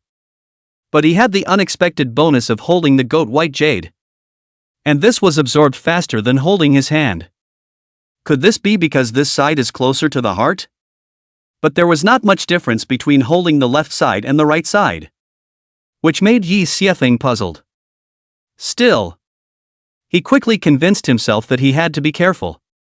After all, it was a matter of chrysanthemums. Also, it would help yourself to determine if she was awake or not. Why not monitor her heart rhythm at all times? It's not about taking advantage. During the cultivation process, Yi Xiefeng discovered something odd. That is, when one cultivated the origin sky skill, the words of this origin sky skill would light up one by one in one sea of consciousness. By the time the evening came, Yi Xiefeng had already recovered his strength at the 5th level of qi refining, and the scriptures within his sea of consciousness were all lit up. Looking at the golden and radiant words, he couldn't help but follow the chanting, and a burst of Tao sound followed around him. Chapter 14 Empress Long Yao. As that subtle Taoist sound sounded, that feeling of drowsiness reappeared, and the surrounding mists continued to pour in. Yi Xiefeng felt as if he was swimming against the current and was planning to stop. But it was simply too late. All he felt was a splitting headache. And then after a spinning of the sky, light returned to his eyes. Only the clouds rose around them. The water rippled, and a floating flower petal floated in the water. All he could see was himself bathing with his hands. A small, white, jade-like hand that was cupping the water in the pool and pouring it over his body. That side afterglow accidentally swept to the sheep's white jade on the body. Yi Xiefeng suddenly filled his head. I'm really here again? Suddenly hearing the sound, Nangong Xian'er instantly changed her face slightly, covering her chest with her hand as she nervously looked around. Who? But Nangong Xian'er looked around for a week, and there was no one around to respond. So she thought she was hallucinating. Yi Xiefeng couldn't help but mutter darkly. This woman isn't looking for herself. Is she? Nangong Xian'er didn't find any outsiders and couldn't help but suspiciously look down towards the bottom of the water. Yi Xiefeng shared his sight with her and accidentally saw the white grease that was hidden in the water, which seemed to have a blue ice lotus on it. As the saying goes, a small lotus is like a fresh lychee peeling its shell. Yi Xiefeng was a little embarrassed, silently chanting indecent assault. but watched without blinking. That's not what I wanted to see. I was forced to. When Nangong Xian'er heard the voice again, she instantly realized what was going on and covered her chest in panic. She closed her eyes and began to mentally immerse herself, appearing above the lake of her heart. Yi Xiefeng was once again shut up and appeared above the mirror-like lake, meeting the young girl who floated like an immortal. The sky was dotted with stars, and a green lotus plant was swaying on the lake, emitting a gust of fragrance. Nangong Xian'er's pretty face contained fury. Her beautiful eyes looked at Yi Xiefeng coldly. Her tone was chilling to the extreme. Sure enough. It's you. The heart demon. Again. You dead pervert. It's fine if you don't hide. But you actually dare to peep into my bath. Yi Xiefeng hurriedly cried out in injustice. I didn't peep. I looked at it openly and honestly. And then he somewhat embarrassedly pointed at Nangong Xian'er and reminded. Also, you're not wearing any clothes. Sure enough. This Nangong Xian'er also had a blue lotus on her left chest, which should be a matter of cultivation technique. Nangong Xian'er lowered her head, and then gave an ah, and her face was suddenly red. With a thought, she manifested a garment on her body and looked at Yi Xiefeng with shame and anger. You abomination! Go to hell! She once again used her intention, and waves of shock were set off in the sea of consciousness, lashing out at Yi Xiefeng. Yi Xiefeng hastily raised his hand to block it, and those terrifying forces of divine sense were instantly smoothed out by him, like a breeze on his face. He couldn't help but be surprised and delighted, while Nangong Xian'er on the opposite side was baffled and had an incredulous look on her face.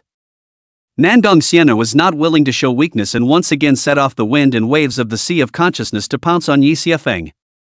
Yi Xiefeng was prepared this time, and with a single movement of his mind, this turbulent sea of consciousness was smoothed out. Ha ha! Although I don't know why. This sea of consciousness is also under my control. Nangong Xian'er, on the other hand, turned pale and said indifferently. Who exactly are you? Why do you frequently appear in my sea of consciousness? Yi Xiefeng looked around and marveled. So this is your sea of consciousness. It's quite extraordinary.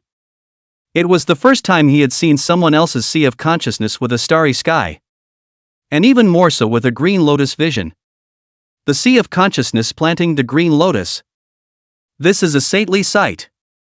And in the distance, there was actually a source heaven secrets text exactly like his own, floating in the sea of consciousness. Glittering. Nangong Xian'er coldly said. My sea of consciousness is naturally extraordinary. So I advise you, this extraterrestrial evil demon, to give up as early as possible. This body has already been controlled by me and planted with my innate soul lotus. You are unable to reclaim it. Yi Xiefeng looked at the green lotus, and then pointed at himself. You're saying that I'm an extraterrestrial evil demon? Nangong Xian'er coldly hummed. Could it be that you aren't? I don't know where you are hiding though, and why you can't be killed. But for you to want to take this body from this emperor is undoubtedly a fool's dream. Well, stop wasting your efforts. Generally speaking, there are always some old ghosts that die hard and hide in some ancient objects, recovered by chance. He intends to take over someone else and live a second life. Is this guy one of these old monsters? But he hadn't taken any ancient objects lately besides the burial coffin. Yi Xiefeng hesitated. This emperor? You really are an emperor realm supreme. I wonder which emperor it is. Nangong Xian'er snorted coldly and said. I am the Chuangyao Empress. Yi Xiefeng hesitated. Empress Chuangyao? Nangong Xian'er said with a proud face. It is precisely this emperor. Yi Xiefeng shook his head. Never heard of it. Nangong Xian'er widened her beautiful eyes and looked at him carefully. Seeing that his demeanor did not look like he was faking, She helplessly skimmed her mouth. What a lone, well-worn man. Even Empress Chang Yao, who was so famous herself, had never heard of her. Yi Xiefeng looked at her face, which was coolly similar to Xian'er's, and hesitantly said, Your name is Nangong Xian'er? Nangong Xian'er frowned slightly. How did this guy know his name? She looked at Yi Xiefeng warily and said hesitantly, How did you know? Nangong Xian'er. Yi Xiefeng muttered the name a few times, finally realizing that this young girl was really the Xian'er who had tormented him. Nangong Xian'er furrowed her pretty brows and emphasized, How on earth do you know my name? Yi Xiefeng gave a dry laugh and said, I guessed. This fairy. I wonder what year and month it is now. Nangong Xian'er was instantly certain. This was indeed some old monster that had been sealed away somewhere and had come out from death. It is now the 500th year of the 10,000th year. Yi Xiefeng heard a thump in his heart. The first year of Wanli 500 years. 1,000 years apart from himself today. This was 1,000 years ago? He was surprisingly confused for a moment. Was he traveling through? Yi Xiefeng pondered slightly. There were only two possibilities today. One was crossing over, and the other was that the woman in front of him was Nangong Xian'er's residual divine thoughts. And here, a lifetime of evolution in her sea of consciousness. Rumor has it that after a great power dies, the corpse can evolve the world. Nangong Xian'er is at least a female emperor. After death, the sea of consciousness is not extinguished. The collision of thoughts to produce a piece of the world. It is normal. More than crossing over. He preferred that this was Xian'er's residual divine thoughts, and that he was feeling Xian'er's residual memories. After all, in the perception of the young girl in front of her, she was the Chuangyao Empress. But this is obviously a little girl. And her cultivation is not high. Only the sea of consciousness is scary as hell. If this was truly the illusory life that Xian'er remembered, what could one gain from it? Nangong Xian'er was an emperor-level expert. Her lifelong combat experience, the techniques she had come into contact with, were all priceless to him. Is this a dream of enlightenment? Chapter 15, Tianyan Sect. Nangong Xian'er couldn't help but shrink back as she looked at Yi Xiefeng's eyes that looked like prey. What do you want? Why do I get the feeling you're thinking of something bad? Yi Xiefeng smiled meaningfully and said, How come? He. Nangong Xian'er said in a cold voice, I advise you not to hit on me. Hurry up and get lost or I'll be impolite. Yi Xiefeng said with interest, How do you want to be nonchalant? Nangong Xian'er was surprisingly speechless. This evil demon was occupying her sea of consciousness, and she was unable to do anything to him with her various means. Damn it! After his own rebirth, this divine soul power is far from keeping up with his previous life. It's not good to clean up this kid. Just thinking about it made Nangong Xian'er angry enough. She herself, the long-standing Yao Empress, had reigned supreme for many years. But she was actually screwed by an extraterrestrial evil demon. Tell me, what will it take for you to leave my body? Yi Xiefeng was in no hurry to leave now, and said with interest, No hurry. No hurry. I'll take another look. Nangong Xian'er was so angry that she coldly grunted. All right. Cut the crap. I'm going to take a bath. Soak me again, I'm going to faint. Yi Xiefeng said with an oh-so-sweet voice. You take your time to soak. I'll keep an eye out for you. Nangong Xian'er was so angry that she gritted her teeth and droned. You old pervert. No peeking. Yi Xiefeng didn't have the good sense to say. Who is going to peek at you? To what, no matter what, girl piece? Nangong Xian'er said angrily. You're the one who wants what you don't have. Yi Xiefeng couldn't help but shake his head repeatedly as he looked at her barely dimpled torso. This is far worse than senior sister, who has grown better than you in her teens. Nangong Xian'er clenched her fists and droned. Go to hell. If he hadn't just taken over his body and been reborn, would he have been so stifled? I used to have a good front and back. Right? You have the potential to develop yourself. Right? A few moments later, Nangong Xian'er, who had finished bathing, was dressed in a long light blue dress and stood in the hall. Her little face was red, and she didn't know if she was angry with some rascal or from the bubble bath. Okay. Old ghost. Come on out. Yi Xiefeng dumbfoundedly said. I'm not some old ghost. Don't talk nonsense. Nangong Xian'er skimmed her lips and said. It's clearly an old ghost of an unknown number of years. Say it. What do you want before you leave my body? Yi Xiefeng said thoughtfully. Leave your body? I'd like to. But I guess I can't do it. Nangong Xian'er said seriously. I'll find you a body. What do you think? Yi Xiefeng smiled indifferently and said. Yes. Wait until you find the right one. Nangong Xian'er grunted and was about to say something when a knock suddenly came from outside. Your Ninth Highness. Are you there? Nangong Xian'er's face changed slightly and she lowered her voice. You old devil. Don't say anything if you don't want to die first. Yi Xiefeng also heard that the voice was the voice of the purple-skirted woman who had robbed herself back. Got it. He didn't really care. After all, wasn't it just an illusion? He was curious about what would appear in this illusion though. Nangong Xian'er saw him cooperating. Then she faintly said. I'm here. Come in. The door eked open.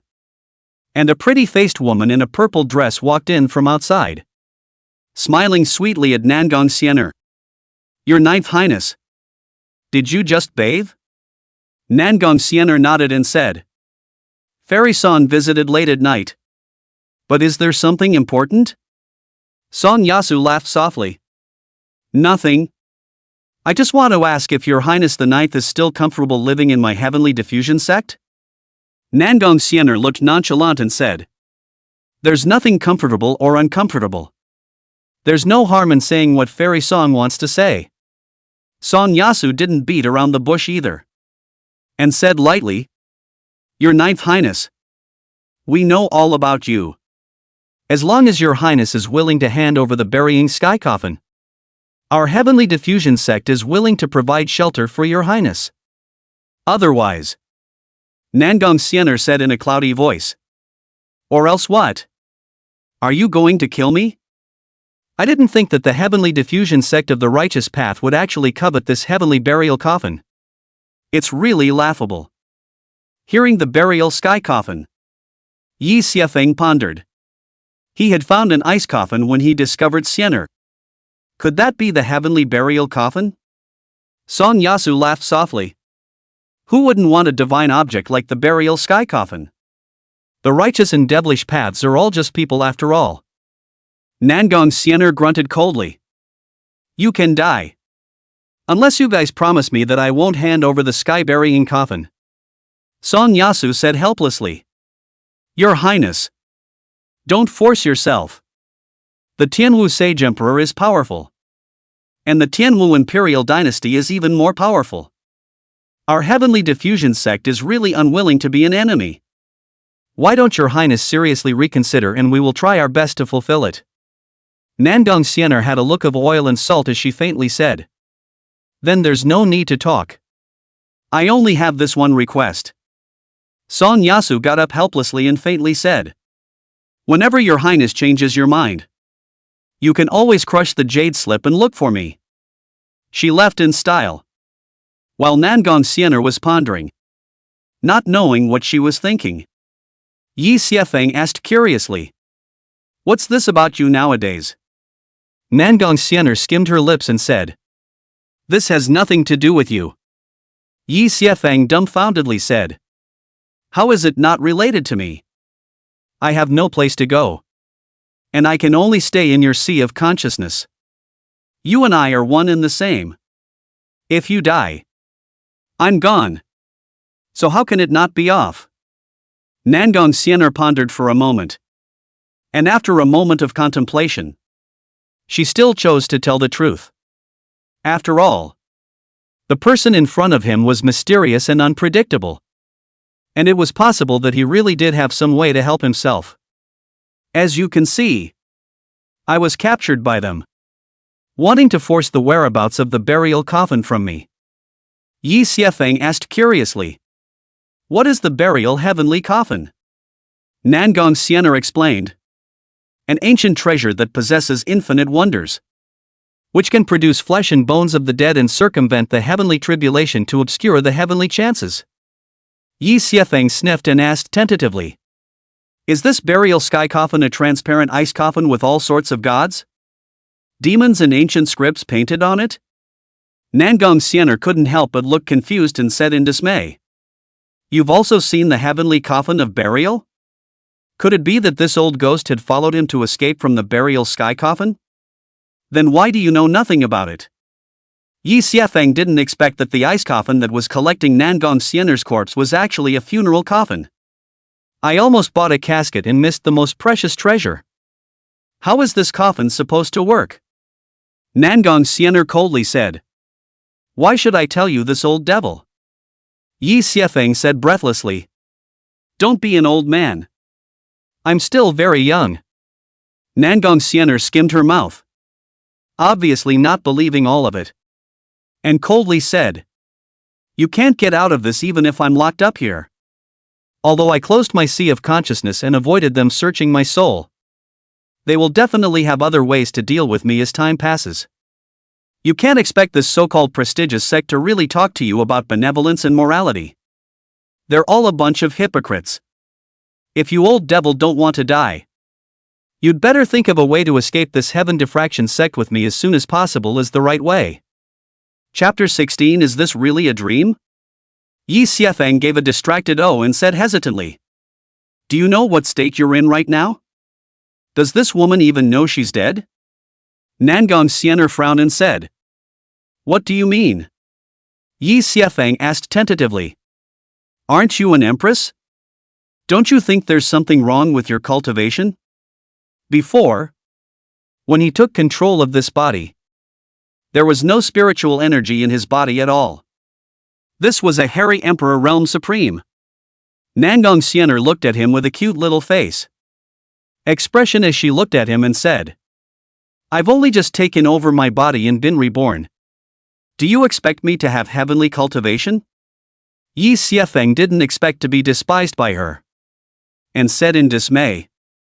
Taking over and being reborn? In detail? Nangong Xian'er coldly said. Why should I tell you this? Yi Xiefeng hemmed and hawed and said. We're all in this together. So it's better to know our roots. Nangong Xian'er snorted coldly and said. What's with the knowing? I know nothing about you. Not even your name. Yi Xiefeng coughed awkwardly. You still don't know my name? My name is Yi Xiefeng. Nangong Xian'er racked her brain and thought about it. But she didn't think of any old ghost with that name. This guy was either an old ghost that had died for an unknown number of thousands of years, or he had appeared during the time he himself had been sealed. Yi Xiefeng continued. We're going to solve your problem now. So naturally it's better to ask for clarity. Nangong Xian'er hesitated for a moment and faintly said. There's no harm in telling you. You'll be able to find out for yourself anyway. My name is Nangong Xian'er, and my honorary name is Lady Emperor Chuangyao, the female emperor of the Great Yan Imperial Dynasty. 1,000 years ago, I was victimized by a traitor after capturing the burial coffin. And my body died. My body was sealed everywhere. And only my residual soul escaped into the burial sky coffin and rode this coffin to escape. My divine soul was severely damaged. And I've been sleeping in the heavenly burial coffin for endless years. And I've been in a state of confusion. This silly girl also didn't know where she went to find the burial sky coffin. But she revealed the news and eventually died. I was awakened by her dying blood and obsession and granted her request to become one with her. Although I restored her fatal wound, I also fell into a deep sleep due to the fusion of my divine soul and was eventually captured. When I finished fusing with her, you guys appeared in the sea of consciousness. And you know the rest. Yi Xiefeng would believe it. His heart was full of doubts. Is this the rebirth of the self-brainstorming after the death of Empress Long Yao? Was the real her actually thrown into a burial coffin and buried until she ran into herself? But is it really just a memory? How can you still talk about it? Can a remnant of a thought still refine the details on its own? Yi Xiefeng suddenly had a flash of inspiration and tried to find the loophole in the passage. The body you've seized now is also called Nangong Xian'er. And it also looks exactly like you? Could you be reborn and still find your other selves in the world? The name and look can be the same? Nangong Xian'er looked down at her toes and waved her hand in some disgust. How can that be? The old me didn't look like this. She's also not called Nangong Xian'er, but Shen Luyan. Yi Xiefeng was all confused. The Nangong Xian'er in front of him was obviously exactly the same as the female corpse beside him. Could it be that the female corpse by his side was not the corpse of the long-standing Yao Empress, but the corpse of Nangong Xian'er in front of him? After she took over and was reborn, she died once more and was buried in a coffin again? Yi Xiefeng pointed to her left chest and said hesitantly, "Wasn't there also an ice lotus on the left chest of your previous body?" Nangong Xian'er's face flushed and she slapped his hand away without any good humor. "No. This is Shen Luyan's birthmark. Why are you asking?" Yi Xiefeng was confused. Could it be that he had really traveled across the world instead of experiencing her life? The guy must have a memory disorder. After all, this is an alternate dream.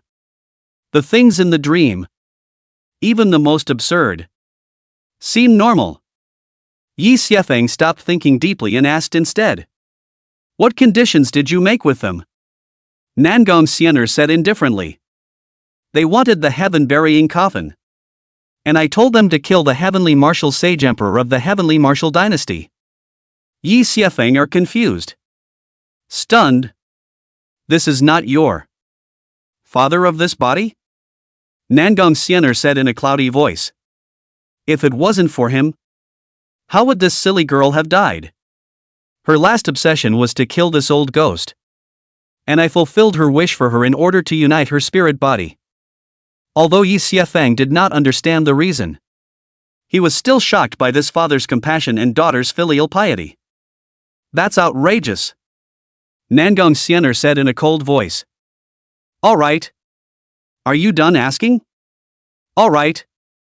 Surname Yi. Do you have a way to help me escape from this heavenly diffraction sect?" Yi Xiefeng was puzzled. He also knew about this Tianyan sect. It was a big sect in the southern barbarian land. I just don't know if the heavenly diffusion sect in this Nangong Xian'er's memory is the same as the one in his own memory. "You talk about the gap between the enemies and our strength first," Nangong Xian'er said indifferently. "I've just taken control of this body.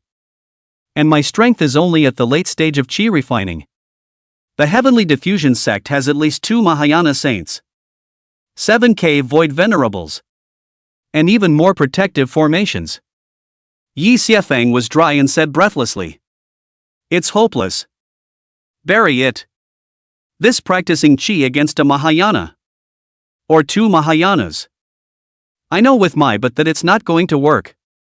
According to chi refining, foundation building, Jindan, Yuanying, out of body, harmonization, Dongshu, venerable, Mahayana, sage, transition, Emperor's realm supreme. The gap in between can no longer be described as an ant trying to shake a tree. It's simply the difference between clouds and mud," Nangong Xian'er said in a deep voice. "Inside the burial coffin there is my remaining divine soul. When I completely absorb it, my strength will be able to reach Jindan. Yi Xiefeng didn't have the good sense to say. Jin Dan beat Mahayana. Take the head. Nangong Xian'er was surprisingly speechless. After all, the gap in between was too great. Even if she had once been an Emperor Realm Supreme in the Transition Realm, she was still a clever woman. I also know it's difficult. Otherwise, why would I need to find you? If you can't do anything about it either, we'll die together. Yi Xiefeng, however, gave a light laugh full of concern and said, "This may not be the case. It is possible that the one who dies will only be you and not me." To him, although he couldn't figure out how to exit this place, since he was able to leave last time when his divine soul was torn apart, there was nothing to worry about. The big deal was that he would just have his soul torn to shreds by her once more. But he just didn't know if there would be any after effects from this. Thinking of this, Yi Xiefeng's gaze landed on the glittering source sky skill not far away. The large, golden letters that hovered above his sea of consciousness gave him a flash of insight. Yi Xiefeng asked to Nangong Xian'er excitedly, "What technique are you practicing? Why should I tell you?" Nangong Xian'er said warily. "But the origin sky skill?" Yi Xiefeng asked in a deep voice. Nangong Xian'er's complexion was slightly chilled as she said in a cold voice, "You evil devil actually snooped on my memories. I really can't keep you."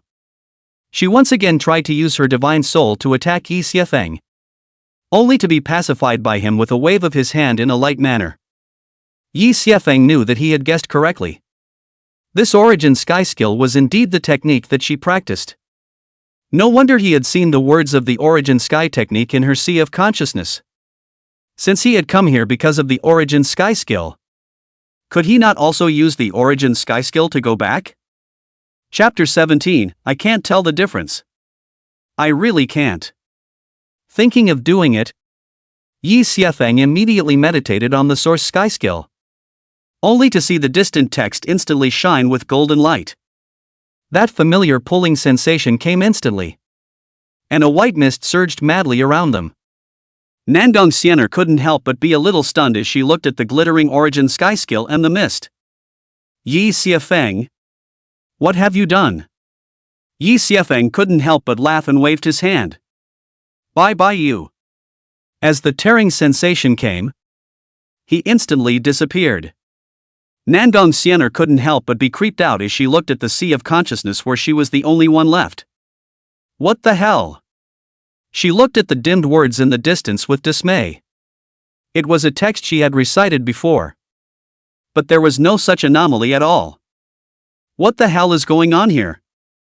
Nangong Xian'er unbelievingly recited it, but found that it had no effect at all, and was not depressed to the core. What kind of broken origin sky skill and mutiny? On the other hand, Yi Xiefeng woke up from his sleep and snapped his eyes open and sat up. He looked at the motionless Nangong Xian'er next to him, and couldn't help but feel a sense of being in a dream.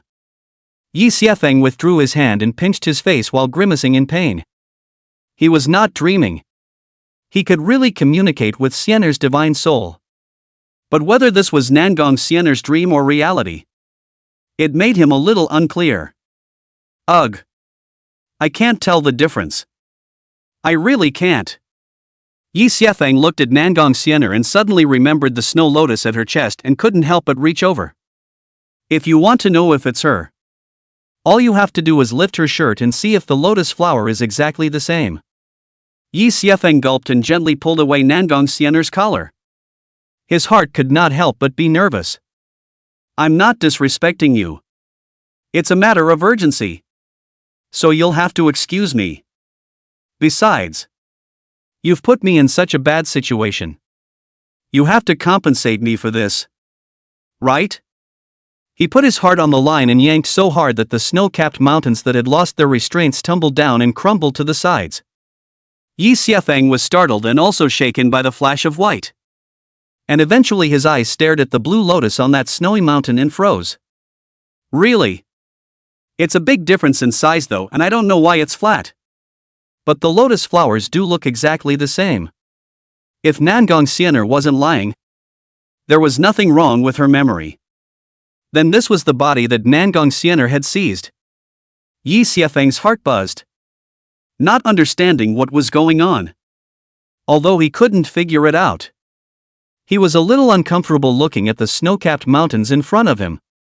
He hurriedly tugged his shirt on for her, while sheepishly taking her heartbeat, worried that she'd swindle up and hit herself. But holding the sheep's white jade that could not be held in one hand, Yi Xiefeng was still confused and could not understand. The sizes are way too different. Isn't it? Is this potential? Yi Xiefeng withdrew his hand and released an ice coffin from his storage ring with a wave of his hand. Looking at the pattern on it, he muttered, "Is this the burial coffin?" He tried to read the information on it, but couldn't make out the words on it at all. No matter how much he tossed and turned, the coffin was still the same as before. Not reacting at all. Yi Xiefeng lay back on the bed. His mind was a mess. Looking at the misty sky, constantly thinking.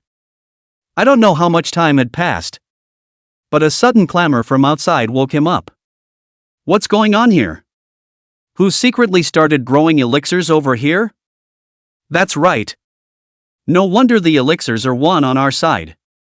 It turns out that the aura has all been snatched away. Could it be that this Jade Maiden sect has recruited female disciples who grow spiritual plants again? Hey! That's interesting. Whatever. Damn it. Let's see if I don't level it. Jade Clear Peak. With a sudden thought, Xian opened her eyes and an ancient mirror appeared in her hand. With a flick of her hand, she projected a view of the Bacchus garden on that mirror. Seeing that someone was coming aggressively, Xian nervously stood up and turned into a stream of light flying towards the 100 herb garden where Yi Shuefeng was. Since the last time this guy was too sick to die, she was afraid that the same situation would occur again. So she also set up the water mirror technique in the 100 herb garden. The prohibition she left in the 100 herb garden was touched today. And she didn't expect to see this scene. In the 100 herb garden, Yi Xiefeng hurriedly hid Xian'er while rushing out. He bellowed at the burly man who was about to make a move to eradicate the elixir. Stop! That spirit-planting husband looked at Yi Xiefeng, who walked out and said in dismay, How come it's a guy? You brat! Do you know that this is the Jade Maiden sect's territory?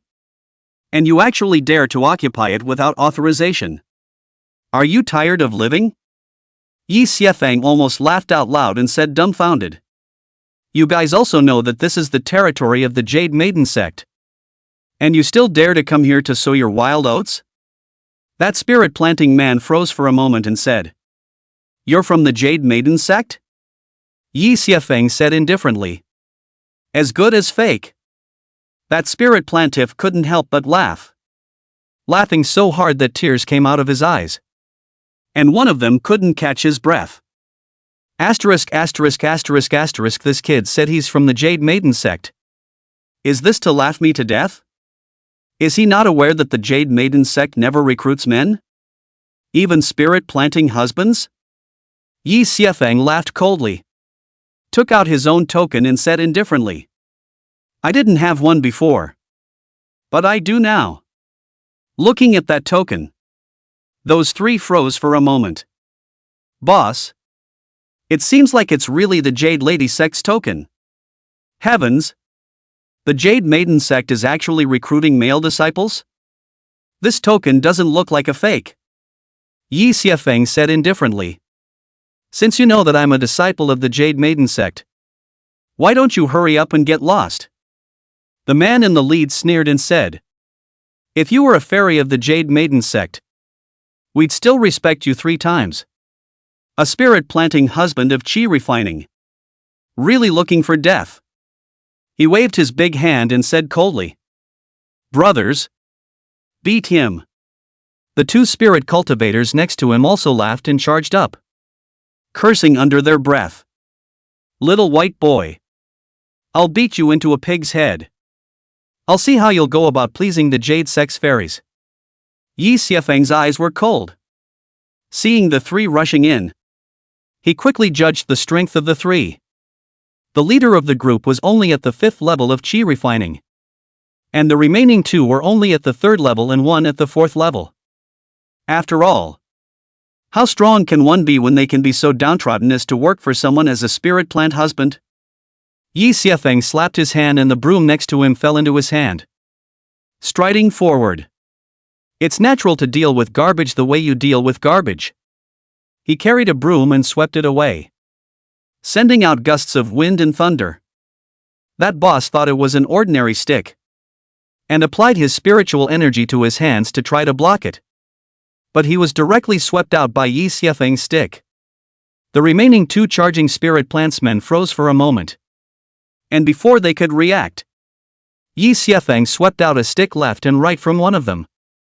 That stick contained Yi Xiefeng's true essence and was as hard as iron. So it was not something that 2 people could carry. The 2 men screamed miserably and were instantly sent flying out, smashing not far away. Aguing and aguing. Chapter 18, Playing cool in front of people. Suffering afterward. Son of a white boy. I'm going to kill you. That boss climbed up and swung his fists over, and was swept furiously by Yi Xiefeng with a broom to his face. His face was covered with scratches from the broom, and he hurriedly begged for forgiveness. Fellow Daoist. Misunderstanding. Misunderstanding. Yi Xiefeng said indifferently. If you want to call someone, go ahead. I'll wait for you here. Don't delay me. Although he had only regained his strength at the 5th level of qi refining, his insight and vision were not something they could compare to. It was easy to deal with a group of qi refining stage disciples.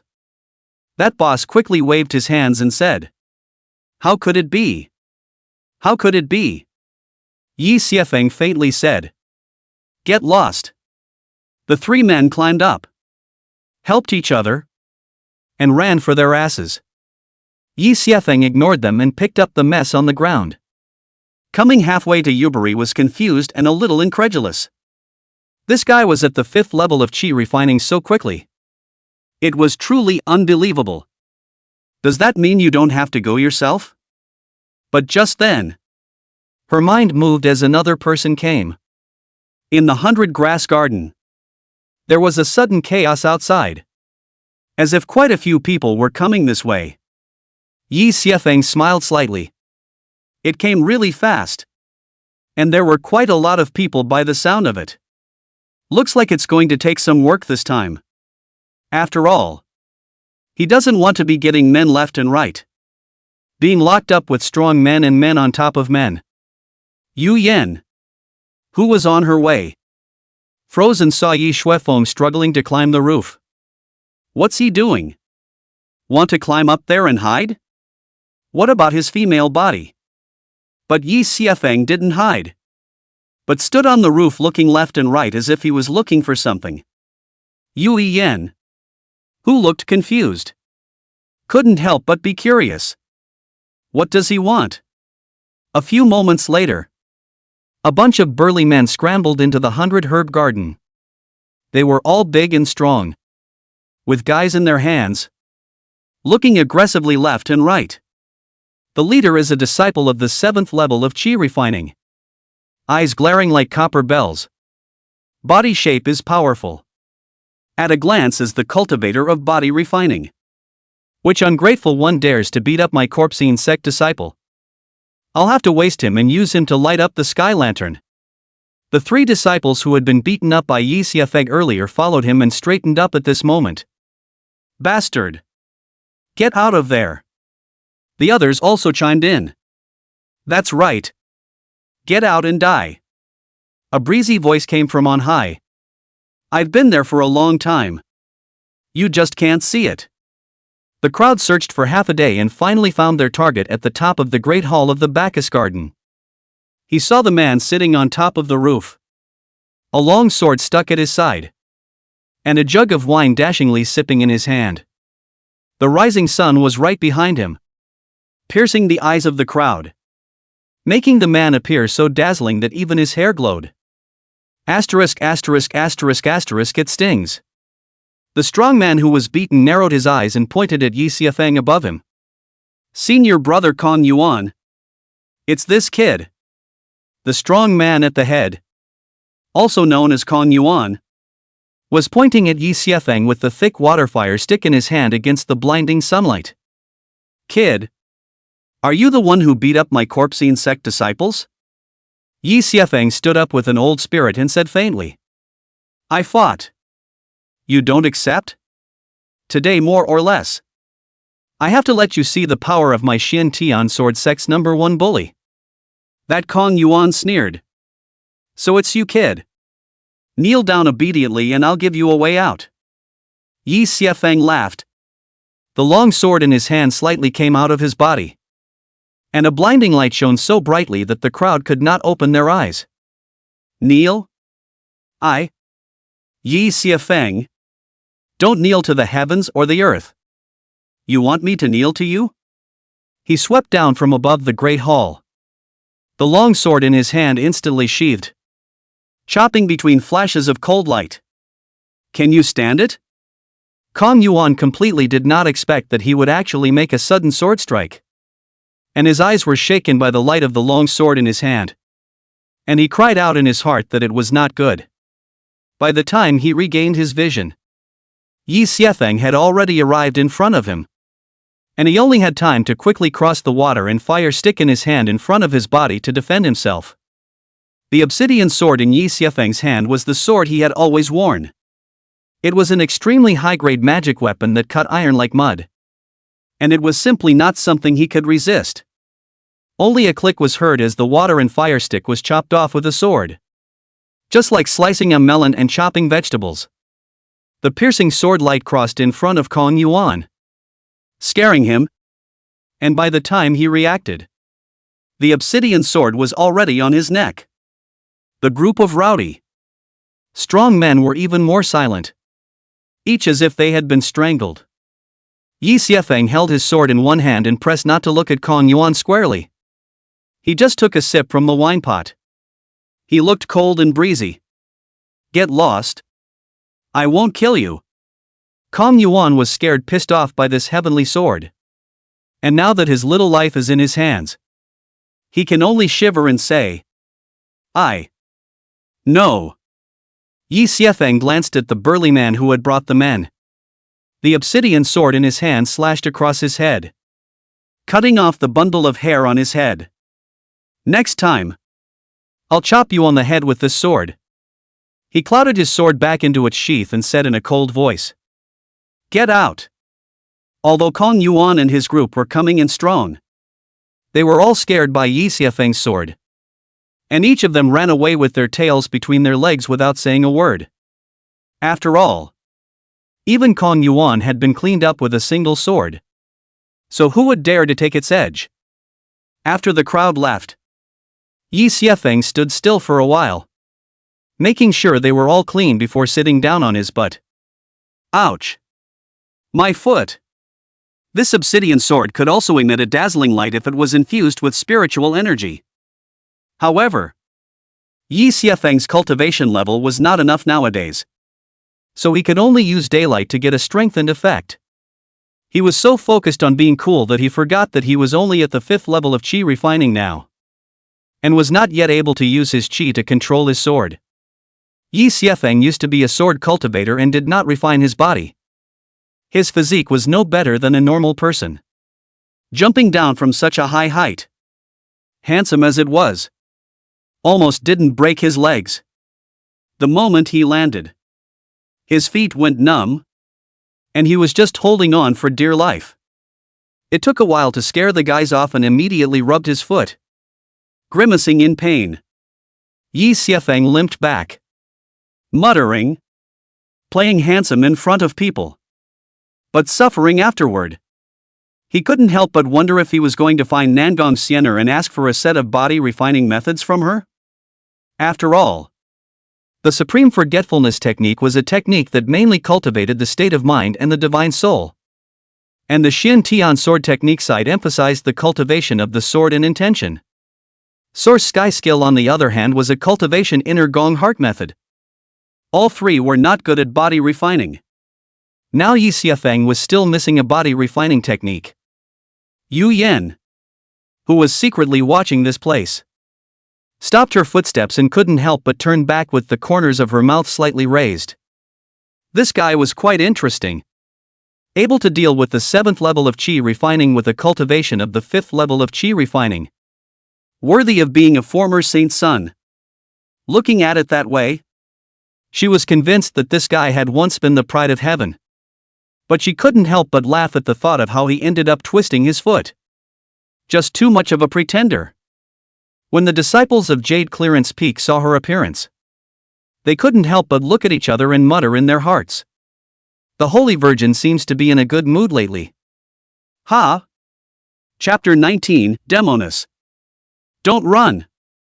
After Yi Xiafeng finished shocking those Xiao Xiao, he was worried that these guys would come back to retrieve the scene, and secretly pondered that it was better to be prepared. After all, there is only 1,000 days to be a thief, not 1,000 days to prevent a thief. So he planned to go out to the Sanyin workshop market and go buy a simple formation to come back to watch over his home. Yi Xiafeng now at least has the strength of the 5th level of Qi refining. Mainly not too conspicuous.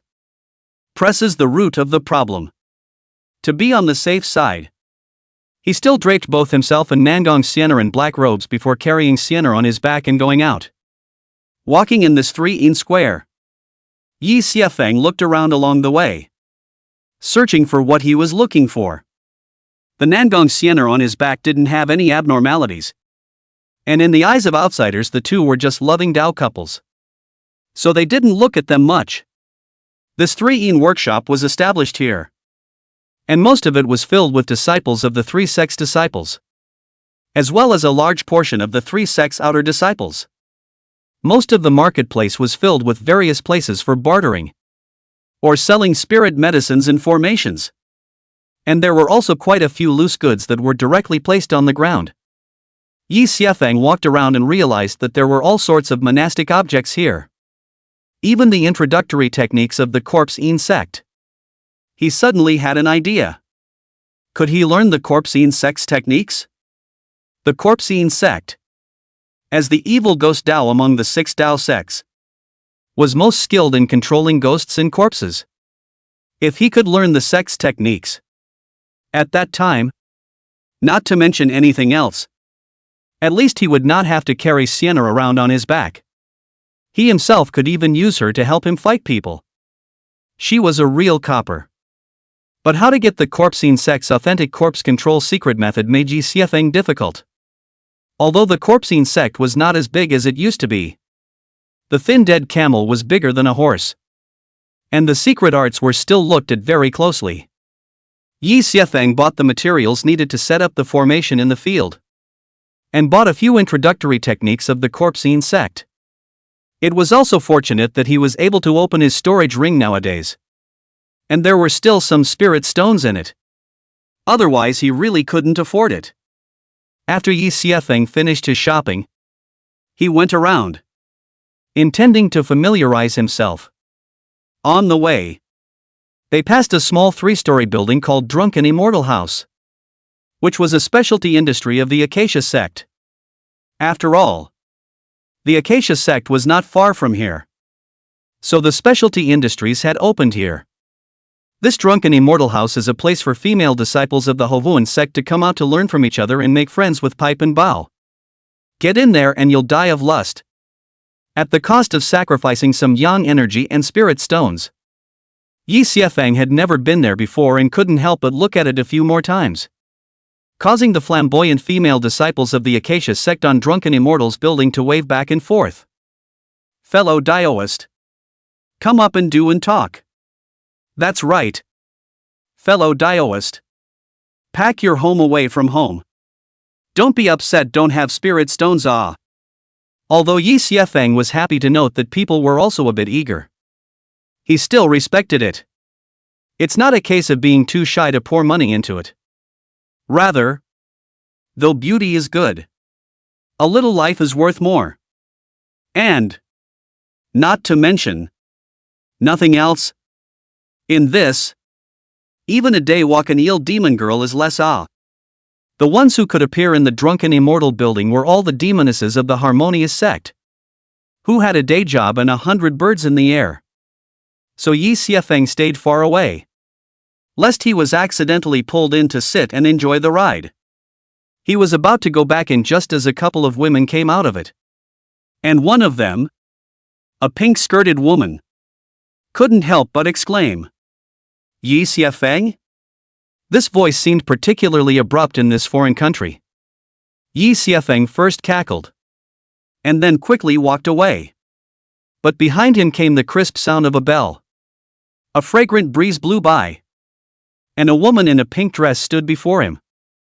The enchanting woman stopped his way and probed at him, before covering her mouth with her small hand and looking at him with a surprised expression.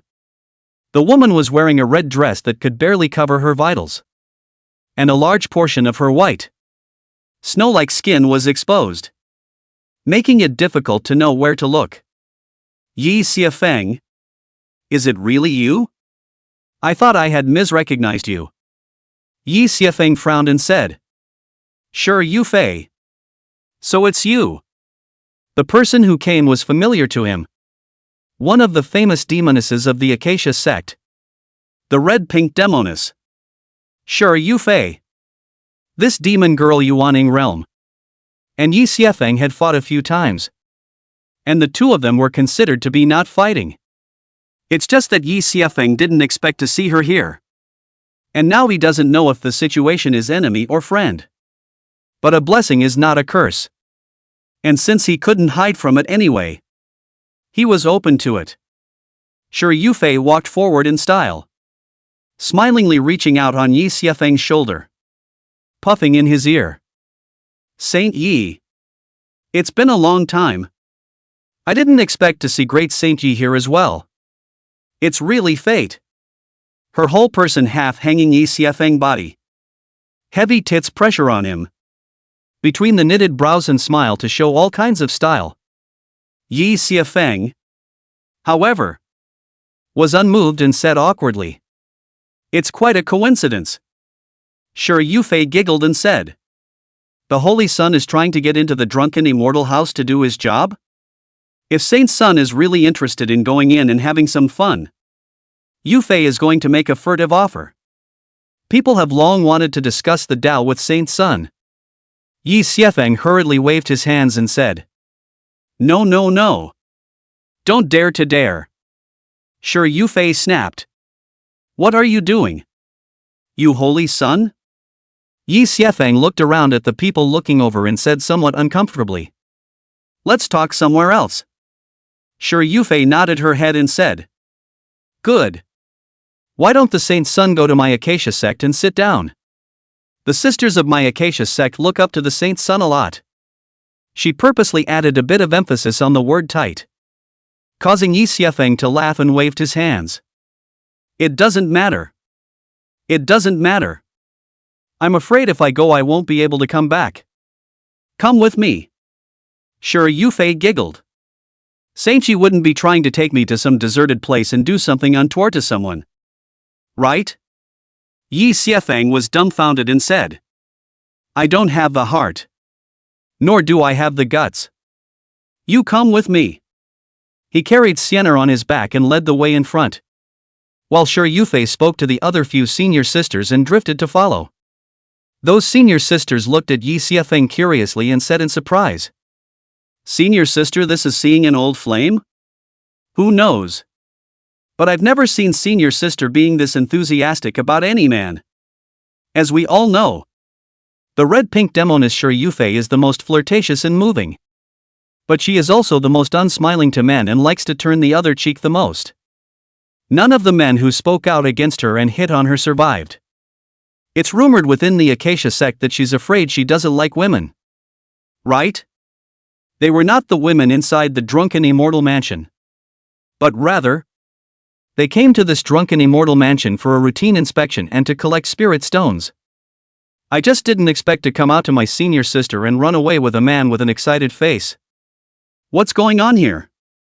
On the other side, Shi Yufei enchantingly followed behind Yi Xiafeng, her naked jade feet a few inches off the ground, stepping on the void. The bells on her ankles chimed softly with her movements, each step swaying with flavor. Why does Saint Yi run away when he sees others? Didn't you used to chase after people and tell them not to run away? Yi Xiafeng was dumbfounded and said helplessly, I can't run away if I don't. I'm not afraid that you'll seduce me. After all, my cultivation can be half ruined now. I can't afford to forbid you to suck this demoness. And if I'm not careful, I'll really go to the ultimate happiness. Shi Yufei threw a wink and snapped. I don't want to suck you. I don't want to share the same pole and the same tortoise with a corpse. Yi Xiafeng froze for a moment, reacted with hindsight and couldn't help but laugh. A demoness deserves to be a demoness. Still this bold. Chapter 20, Is This Water? Jade Clear Peak. Xian saw Yi Xiafeng leave the 100-grass garden and was worried if he was never going to return. But considering that he was probably out shopping, he didn't inform anyone else. However, when she thought about the fact that his cultivation nowadays was 1 out of 10, she was a little worried again. This guy's not gonna get slaughtered. Is he? Should I follow him and protect him? But what does it look like? It's not like he's his personal guard. Just as Shi Yan was suffering, the band suddenly moved. Shi Yan hurriedly waved her hand and opened that ancient mirror, only to see Yi Xiafeng return. He also brought an enchanting woman with him. And that demon girl looks like a demon girl of the Acacia sect. Yui Yan was all confused, feeling like she cared about this guy for nothing. Did this guy go out specifically to bring back a demon girl to solve his physical needs? You can't settle it outside. But you have to bring it back to 100 Grass Garden? I'm 100 Grass Garden. Not 100 gardens. Yuna huffed and covered the mirror up, coming to eye contact. But after a few moments, she managed to stand the mirror up again, himself, just to see if the guy was really such a deadbeat. Once he really does something with that demoness, he himself will go and chop him up to break his heart. Where did Yi Xiafeng know this? He was bringing Shi Yufei back into the 100 herb garden. Shi Yufei could not help but look around in surprise. This is the territory of the Jade Maiden sect? Yi Xiafeng nodded his head. Yes. I am now a spirit plant husband of the Jade Maiden sect. Shi Yufei's tone was surprised, and her voice couldn't help but raise an octave. Spirit Shifu? You? Yi Xiafeng hummed and laughed. What? I don't look like it? As he said that, he carried Xian'er back inside the room and carefully placed her back inside the heavenly burial coffin. Shi Yufei looked at him with a complicated expression and said, with the saint's son's natural talent, why would he only be a spiritual plant husband? Yi Xiafeng walked to the door and sat on top of the fence in front of the temple, took out the wine pot and took a sip with a few losses. Why not? I'm wasted. Being a spirit plant husband is still someone else looking at my status as a former holy son. And don't you call me saint's son. It's all over. I'm just a spirit plantsman nowadays. Shi Yufei took Yi Xiafeng's gourd and took a sip into his mouth. Yi Xiafeng couldn't stop him even if he wanted to. She took a sip, her brow furrowing slightly in disbelief as she took another sip. Still not right. Is this water? Yi Xiafeng said awkwardly. I've been unwell lately, so I drank some water to nourish my stomach. Ah! It's so embarrassing. With a look of stifled laughter, Shi Yufei also followed his example and jumped onto the fence, spreading her jade legs across and sitting face to face with him. Her skirt is already short. This posture seems to be able to see a bit of underskirt scenery if not, so that Yi Xiafeng does not know where to look. What if the woman vacuumed up? He didn't want to peek in and see Bao. It's more or less like meeting a friend from another country. Come. Have a sip of my acacia sect's drunken immortal brew. Sure Yufei took out a wine gourd and threw it over. Yi Xiefeng took the jug but was a bit hesitant. You demon girl didn't put an aphrodisiac in there. Did you? I'm not such a casual person. Seeing his gentlemanly style, the shadowy Yuyan could not help but nod slightly. The sword in her hand loosening a few points. Looks like he's a former friend of his. Which probably qualifies as making a lot of friends? Sure Yufei couldn't help but laugh at Yi Xiefeng's words. She ambushed low body. Came to Yi Xiefeng in front of. Puffed like orchid said, you rest assured. Really drugged me to give you solution is. She greatly displayed her huge ferocious weapon. White and extremely scary. Looking at Yi Xiefeng's fists are hard. Yi Xiefeng looked at the wine pot and hesitated. He had always wanted to drink. But his master Yao Mushue watched him too closely and didn't give him a chance at all. Obviously Yao Mushue herself was an alcoholic. She just wouldn't give Yi Xiefeng a sip. Yi Xiefeng stole 2 sips when he was a kid and was hung up by her for a night. Later on, in order to pretend, Yi Xuefeng could only take the wine pot to fill it with water. And every time, he still had to be checked by Yao Mushue for the capacity inside the wine pot. Now in a foreign country, Yao Mushue will never check his drinks again. And fell a little melancholy. Thinking of this, Yi Xiefeng despondently picked up the wine pot and drank heavily into his mouth. As a result, he didn't drink 2 mouthfuls before he was choked and coughed, causing the demon girl across the street to laugh her ass off. Sure Yufei flavorfully took the wine pot in his hand and laughed lightly.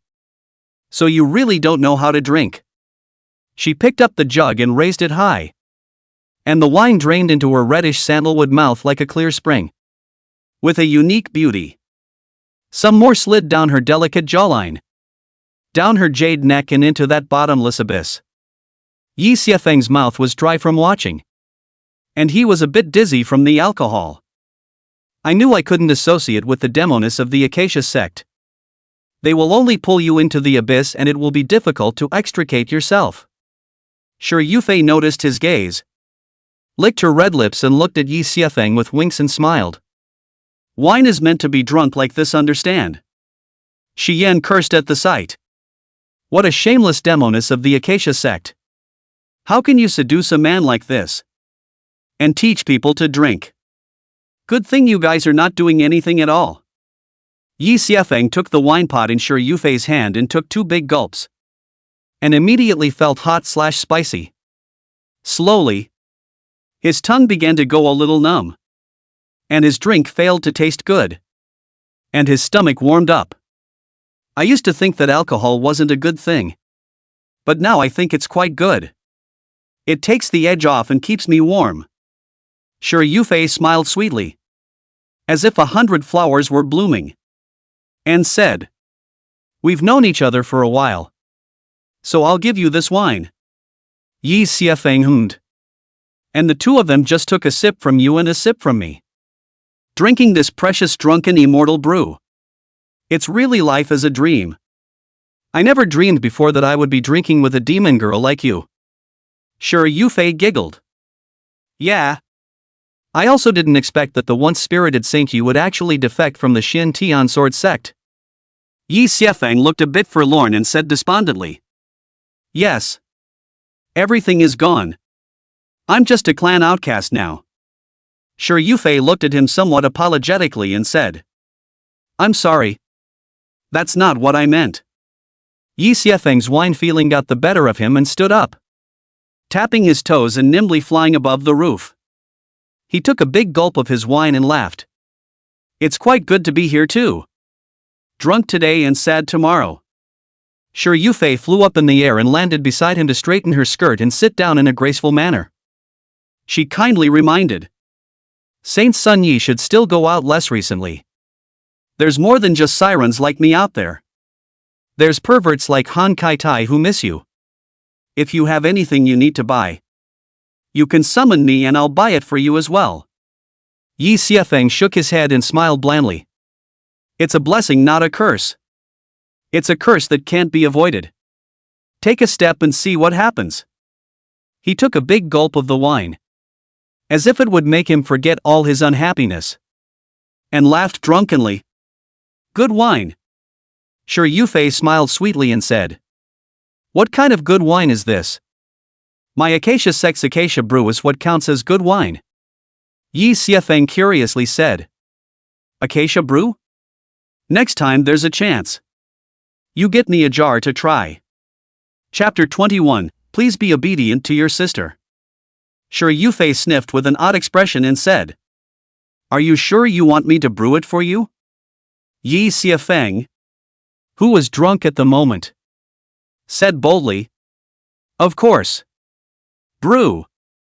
Sure Yufei was dumbfounded. This acacia brew a woman can only brew one pot. It is brewed for the sweetheart. Extremely precious. Brewing for this guy? She laughed softly and said, "We'll talk about it when we get a chance." Petty. Yi Xiafeng was so drunk that he was lying on the roof at some point, mumbling, "I want to go back. I want to go back to the Xian Heavenly Sword sect." Sure Yufei looked at him, reached out to caress his forehead and laughed. "Yi Xiafeng, you're drunk." "No. I'm not drunk," Yi Xiafeng muttered. "You're drunk. Get some sleep." Sure Yufei looked into his eyes and gently exhaled a mouthful of pink mist. Yi Xiafeng instantly felt his eyes heavy, and did not know when he drifted off to sleep, letting out an even breathing sound. Yu Qing Peak Shiyan instantly tightened her delicate body, staring intently at this side, her fists unknowingly clenched. This witch has put this kid to sleep. She's not going to try to force herself on him, is she? Should I go over there and stop it myself, before this guy gets sucked dry? But Sure Yufei didn't make any extra movements. She just lay quietly beside Yi Xiafeng. She turned her face to look fixedly at Yi Xiafeng's handsome side face and smiled sweetly, with a few moments of despair in her eyes. "It's a pity that you're wasted after all. Otherwise, maybe I would really brew a pot of acacia for you." When the two first met, Sure Yufei was traveling through the central state with her identity hidden, and encountered someone who bullied and humiliated a woman in a greenhouse and killed her in anger. In the end, she was hunted by those so-called famous sects, fleeing all the way away, falling into the other side's encirclement, and narrowly escaping death. The man in front of him descended from the sky with the obsidian sword in his hand, and he was so spirited that he looked like an exiled immortal in the sky with a dazzling radiance. But this exiled immortal had not come to save her, but to block the way and take her life.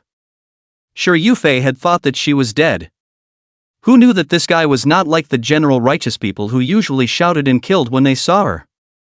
He simply said that the secretary was a thief, and then he gave the way to give her a chance to escape. Sure Yufei had thought that this guy was a lustful guy, and was planning to control him with his charming technique to get him to help stop people. As a result, the fawning technique failed to work and backfired miserably, and he almost couldn't escape. He hung back and said, "I'm just letting you live because I don't think you're guilty enough to die. The next time we meet, we'll still be enemies. And you'll do what you have to do, without having to care about anything." After Sure Yufei escaped, she followed him for a while out of curiosity, only to be found and driven away by him every time. This makes Sure Yufei up to fight for victory. 100 seduction. The result is all defeated, but also by him to flirt with not like a demon girl. But the two didn't go any further, despite countless brushes. But the clothes are all scuffed up, and instead of sparking any love, they go their separate ways. Then later, the two had met a few more times, and although they hadn't exchanged too many words, Sure Yufei had still paid attention to this guy. Every time they meet, Sure Yufei tries to use the skills she went back to learn on him, but she is mercilessly mocked every time. As her cultivation deepened, The Acacia sect's gong methods had reached the point where she had to double cultivate in order to refine them. Sure, Yufei had wanted to go to this guy one more time and use all her skills to make him submit to her stone skirt. Even if you have to double cultivate, at least do it with someone you don't hate. But sure, Yufei didn't expect to hear about him again. But it was the news that he had defected from the Xin Tian sword sect for the sake of a female corpse. What's more, he didn't expect that this guy would actually appear within the Tian'in basin. And his cultivation had fallen to such a low level that he had fallen into silence. Sure, Yufei carried Yi Xiefeng back to the palace and placed him back on the bed while gently caressing his face. Nasty guy. I thought your favorite would be some heavenly girl. Who knew it would be a female corpse? But that's fine. It's perfect when you can't get it. And he's no less of a strange man nowadays. She closed her clothes and slept, gently hugging Yi Xiefeng, while then cuddling with him, and fell into a deep sleep. Yu Qinghal Xian was all confused, not knowing where she should go from here. Go and grab them? But what identity does one use? Xian's head hurt when she thought about it. And in the end, she could only give up on it, closing the water mirror to get out of sight and out of mind. Early the next morning, Yi Xiefeng got up from his bed in a daze, only to feel that he had a splitting headache. A scent, if any, twined between his nostrils. And then he was startled to realize that he had a soft, delicate body lying in his arms. Yi Xiefeng was startled, and his drunkenness was all of a sudden gone. It's over. What did he do to Xian'er when he was drunk? But fixate on the good news and the bad news. Good news, the beautiful woman in her arms is not a fairy. Bad news, it's the Acacia sect's demoness. Sure, Yufei. Now that the two of them were embracing each other. Sure, Yufei was nestled in his arms like a kitten, her clothes half undone, and her spring colors were full of color. Yi Xiefeng slammed his head and said, "Sins."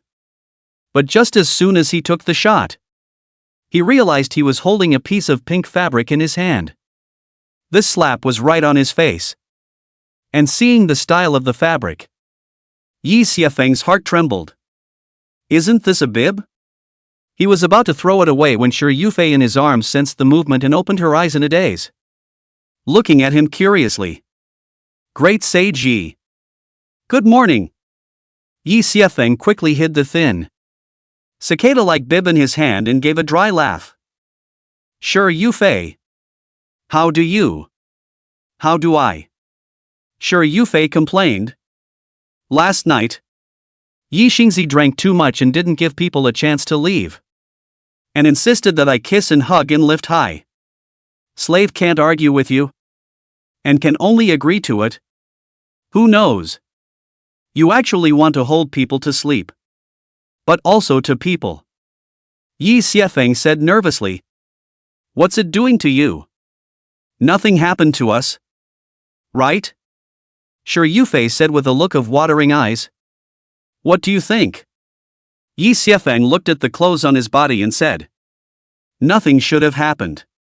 Sure, Yufei blankly glanced at him, her small mouth pouting as tears swirled in her eyes. Great Sage Sun Yi is denying his debt? Humph. Let you always like to step on me in the past. You know you're wrong, don't you? Yi Xiefeng 100 mouths. Embarrassed. We clothes are not taken off. Sure, Yufei complained. I was afraid that you would be cold, so I specially put it back on for you. She took his hand and with a blush said, Look what's in your hand. People asked you to give it back to me last night and you didn't want to. You said you wanted to keep it as a souvenir. Yi Xiefeng was instantly skeptical and hurriedly stuffed it back into her arms. Give it back. Sure, Yufei blankly glanced at him and said, Nasty. Still taking the opportunity to touch people. Yi Xiefeng was at a loss for words at the moment and hastily pulled his hand out again. Sure, Yufei sat up and pulled out the belly band that was clipped to her chest and threw it at his face. Yi Xiefeng. You don't admit it. But I can admit it. Sister slept with you last night? So just obey, sister. Yi Xiefeng helplessly covered his face and said. Shouldn't I cooperate and cry twice? Chapter 22, This Belly Bib Pervert. Yi Xiefeng helplessly covered his face and said. Shouldn't I cooperate and cry twice? There's one thing to be said for the smell of belly buttons on this demon girl. Sure, Yufei puffed and laughed, dropping a jade token and said. Here. This is the token my sister left for you. If something happens, go up to the Acacia sect and look for me. She drifted away after saying that, making Yi Xiefeng laugh and cry. Was he himself being slept with by the Acacia sect's demoness? Alas! Drinking is a mistake. Yi Xiefeng shook his head and picked up the pot of drunken immortal brew and took another sip. As he looked at the pink belly band in his hand, he couldn't help but wonder if he was really married to that demoness. Yi Xiefeng searched the bed and didn't find any traces of good cheer, much less any blood. However, where did this good-for-nothing Acacia sect demoness get her blood? But there are no traces of this cheerfulness, which is not normal. Definitely this demoness is fooling herself. Yi Xiefeng was really unsure. And with a helpless sigh, he put away the pink belly band and got up to wash up. Up early in the morning looking at the water mirror, Yubari was powerless to spit out this sizable cutie. That belly band was clearly before he woke up. That demoness deliberately unraveled it from her body and stuffed it into his hand. He actually believed it. The most outrageous thing is that he actually did put that belly band away. This bib pervert. Even Xian herself didn't realize that she had unconsciously added one more habit of paying attention to Yi Xiefeng. Where did Yi Xiefeng know that he was despised by Xian? He was busy setting up formations in the 100 Fruit Garden. The formation he had set up was called the Small Circumstantial Formation. It was a formation that could only be perfectly managed at the Foundation Establishment realm. It had the ability to protect and alert. And it didn't consume a lot of spirit stones. However, with Yi Xiefeng's current cultivation level, laying down this Foundation Establishment realm formation was incredibly tough and almost had to be rearranged. However, after a lot of ups and downs, the last thing he lacked nowadays was patience. And he still methodically drew the formation diagram. It was not until the sun was shining that Yi Xiefeng finally finished setting up this Foundation Establishment stage formation. Looking at the formation pattern that gradually faded away as the formation operated, Yi Xiefeng let out a long sigh of relief. Although it cost 1 top-grade spirit stone per day, it was still worth it compared to one's safety. With this formation in place, at least the cultivators below the Foundation Establishment come again more, they are not afraid. In the next few days, Yi Xiefeng continued to cultivate daily and planted the snow spirit fruit according to the method taught by Jiang Yuli. After those spirit plantifs from the Corpsine sect were beaten away, they didn't come back, as if they were truly scared out of their wits by him. But Yi Xiefeng didn't let his guard down easily and remained on guard at all times, worried that they were holding back something bad. And as Yi Xiefeng cultivated, the source heaven secrets in his sea of consciousness also lit up word by word. According to Yi Xiefeng's estimation, he would need 3 days if he wanted to wait for all of this origin sky skill to light up. If he hadn't guessed correctly, he would be able to travel to the world where Nangong Xian'er was in 3 days. After reciting this origin heavenly skill, this made Yi Xiefeng hesitate. Did he really want to go to that world of nowhere again? Although he had gotten away unscathed the first 2 times he had been there, who knew what would happen to him the next time? What if he died there or was trapped by that Nangong Xian'er? Yi Xiefeng got tangled up. He wasn't idle these days, observing and pondering over Nangong Xian'er and that burial sky coffin every day. But he was on the verge of seeing flowers in both and not figuring it out. This Nangong Xian'er was nothing special other than being exceptionally good-looking and having a divine body. As for that burial heavenly coffin, it was even more outrageous. If it wasn't how it couldn't be broken by splitting and water and fire couldn't be invaded. He suspected that it wasn't the so-called burial heavenly coffin. The words and patterns on it were even more esoteric. And you couldn't even tell what they meant by looking at them individually, let alone connecting them. Yi Xiefeng really couldn't figure out whether that world was real or unreal. So he didn't dare to go there rashly. But the secrets of Nangong Xian'er in this burial sky coffin really tickled his heart. After all, the heavenly burial coffin was a treasure that even Emperor Zun's heart was moved by. If he himself could decipher the mysteries of it, it would definitely be an open road. Yi Xiefeng tried to find relevant records from literature. But this 100-herb pavilion was nothing but weeds. He couldn't enter the inner gate of the Jade Maiden sect. And most of those books in the marketplace were cultivation techniques. Occasionally, a few ancient books were sold at sky-high prices, which were simply not affordable to him. Yi Xiefeng hesitated again and again, and finally decided to explore that world once more to see what was going on. But before that, he still had to turn in this snow spirit fruit first. Yi Xiefeng had come to this Jade Lady sect for 10 days. And this snow spirit fruit had reached maturity and was ready to be picked. On this day, Jiang Yuli, who had not been seen for a few days, came and brought a fragrant roasted chicken in her hand. "Senior brother, I saw it on the road and bought it for you on the way. Eat it while it's hot." Yi Xiefeng was not polite, and chopped it up in large chunks, not forgetting to tear off a chicken leg and give it to her. Jiang Yuli didn't refuse this time, wrapping it in a paper towel and eating it in small, showy bites. "Senior brother, have any disciples from the other two sects come to trouble you lately?" Yi Xiefeng honestly said. "There were, but they were all dispatched by me." It was only then that Jiang Yuli realized that he actually already had a cultivation level of the 7th level of qi refining. And she was not surprised to the extreme. "Senior brother, you started cultivating?" Yi Xiefeng heatedly smiled and said. "You said it's so dangerous here. I always have to defend myself." Jiang Yuli sucked in a breath and said, "1 realm per day. What kind of monster are you?"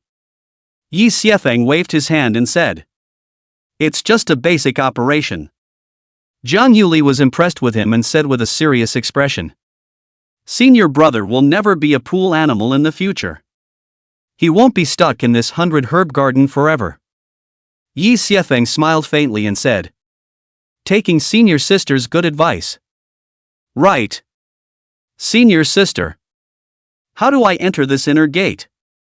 He didn't want to stay as an outer sect's handyman disciple, which didn't even have a name in the ancestors' shrine and wasn't considered a disciple at all. Jiang Yuli laughed. "Generally speaking, Jade Maiden sect disciples can join the inner sect by passing the examination after they have reached the great perfection of qi refining. It's just that I don't know if there's a chance for you to join the Jade Maiden sect's inner sect in your case. You'll have to ask the relevant elders about this." Yi Xiefeng let out an oh-so-quiet sound, secretly wondering if he should be qualified as well. Right? If he wanted to obtain the complete supreme forgetfulness skill or find the absolute immortal sword, it was definitely not something that could be achieved by being an outer disciple. Entering the inner sect. This was the path he had to take.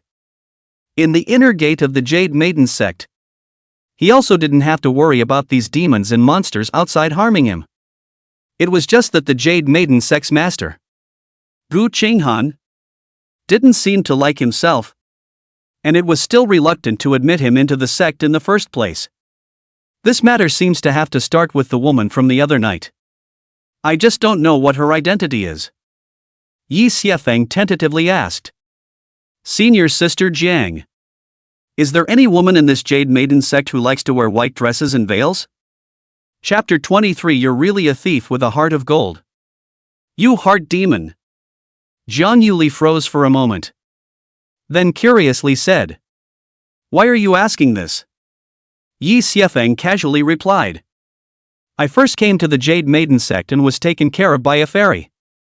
So I just wanted to return the favor." Jiang Yuli didn't think much of it and said with some embarrassment.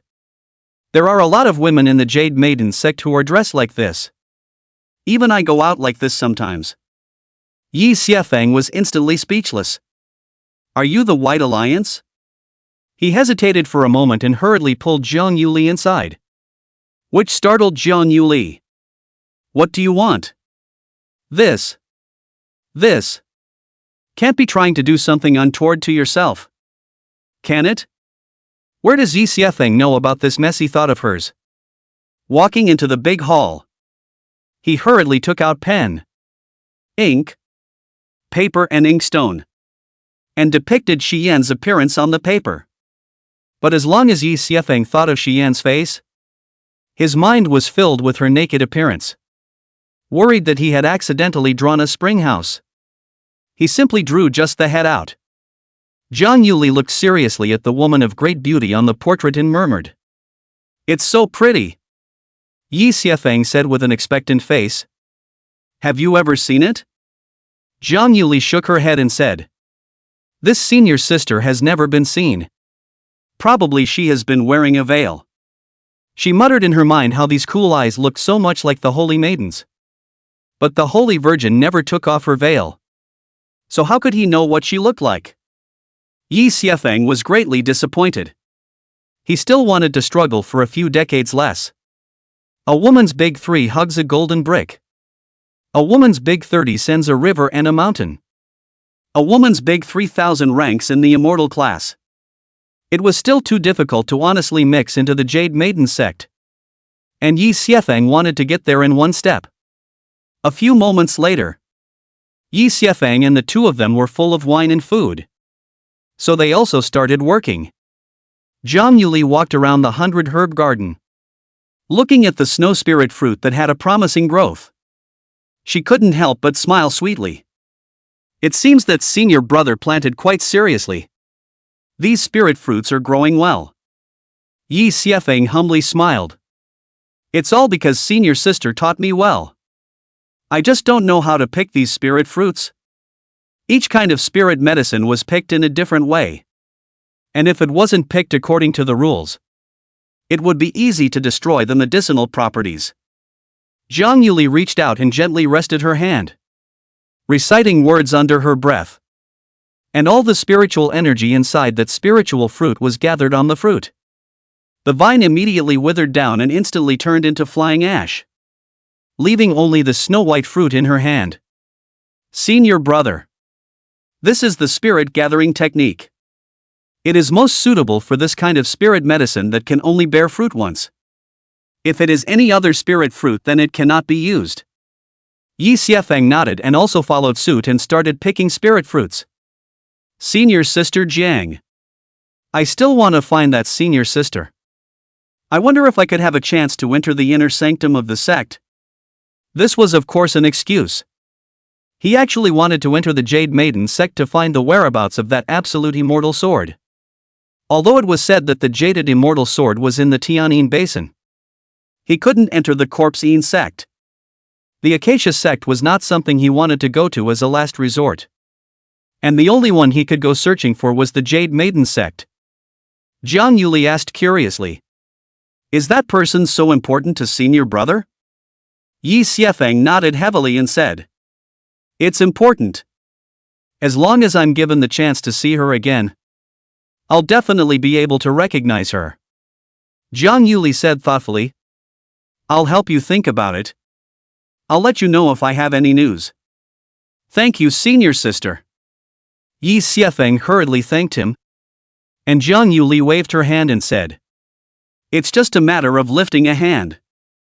Jiang Yuli picked away all the spirit fruits in his payment for this planting before floating away from the 100 herb garden.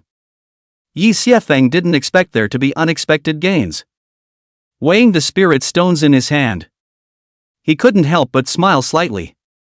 If it was in the past, he naturally did not look at this amount of spirit stones. But now that the tiger had fallen, this amount of spirit stones also seemed so precious.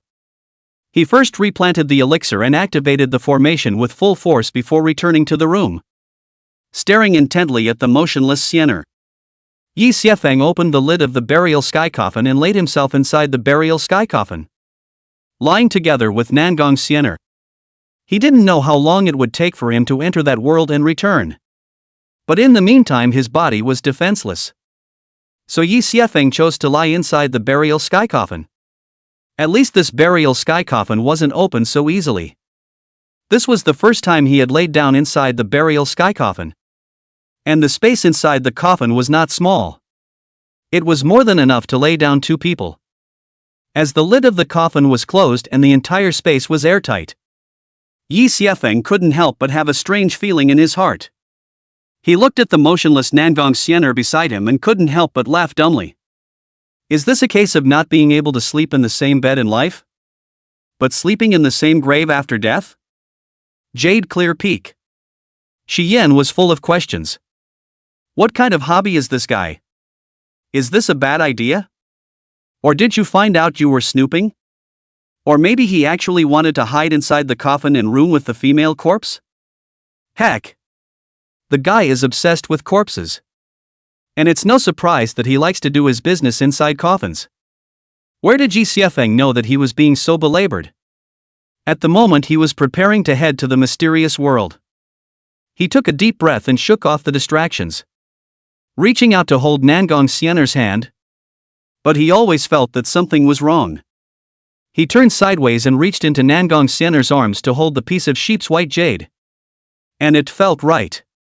Yi Xiefeng's mind was immersed in the sea of consciousness and began to recite that large section of the general outline of the origin sky skill.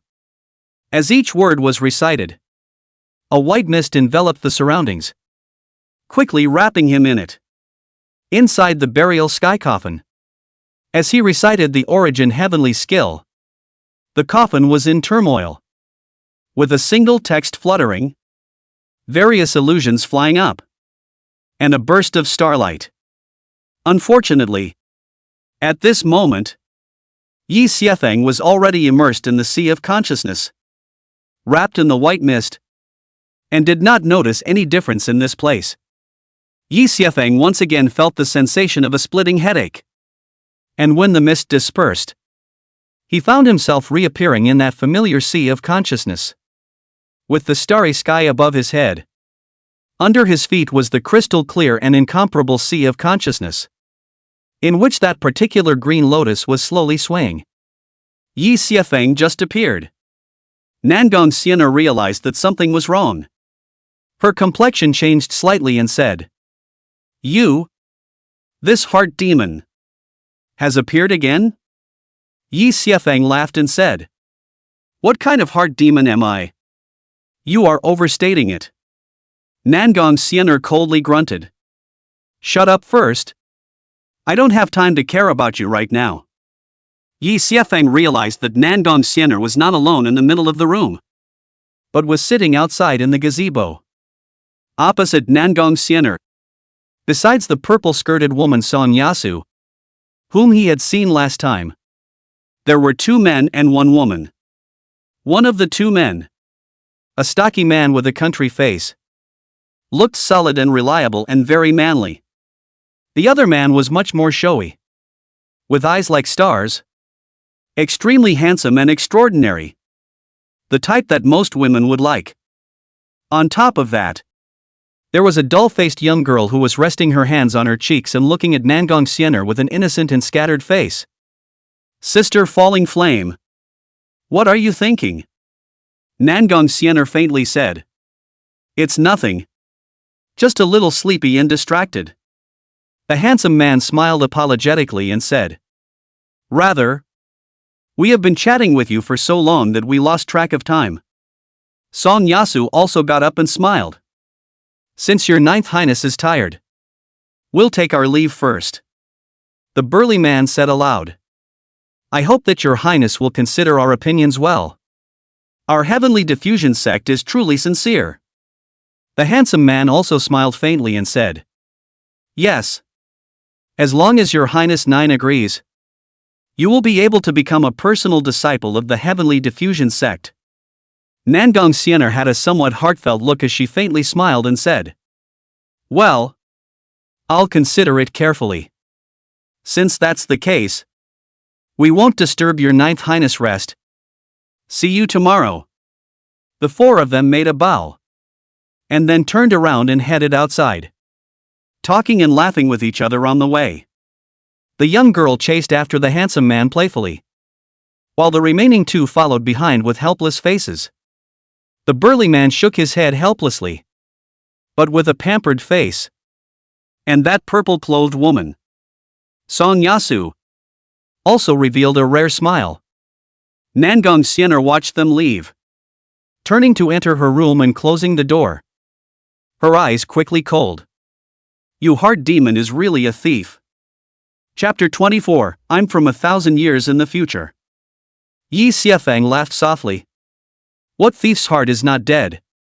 In other words, you haven't escaped from the Tianyan sect yet. Aren't you an empress? Nangong Xian'er's pretty face was covered in frost, and she said with some displeasure, the strength of this body is still too weak, and there's nothing I can do about it. Yi Xiefeng naturally knew that she was a skillful woman and did not continue to tease her. You seem to have regained some freedom of movement. Who were those guys just now? Nangong Xian'er sat down on her knees, her mind immersed in the sea of consciousness, and appeared opposite Yi Xiefeng. I loosened my lips a bit, and the Heavenly Diffusion sect returned the favor by deliberately pretending to be generous and giving me some freedom. You've seen that Song Yasu before. She's an elder of the Heavenly Diffusion sect, Song Yuju's daughter. The young girl next to her, named Han Simiao, is the daughter of another elder? Han Li. Yi Xiefeng gave an oh-so-curious cry and said, what about the two men next to him? Nangong Xian'er explained. That's Zhao Zhixuan and Han Changping, of which Zhao Zhixuan is the son of the patriarch and Han Changping is the adopted righteous son of Han Li.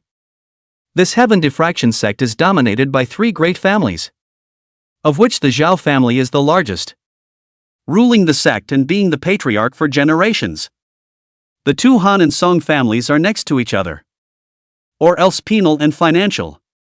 And the three families have been at peace with each other for many years, sharing the clan.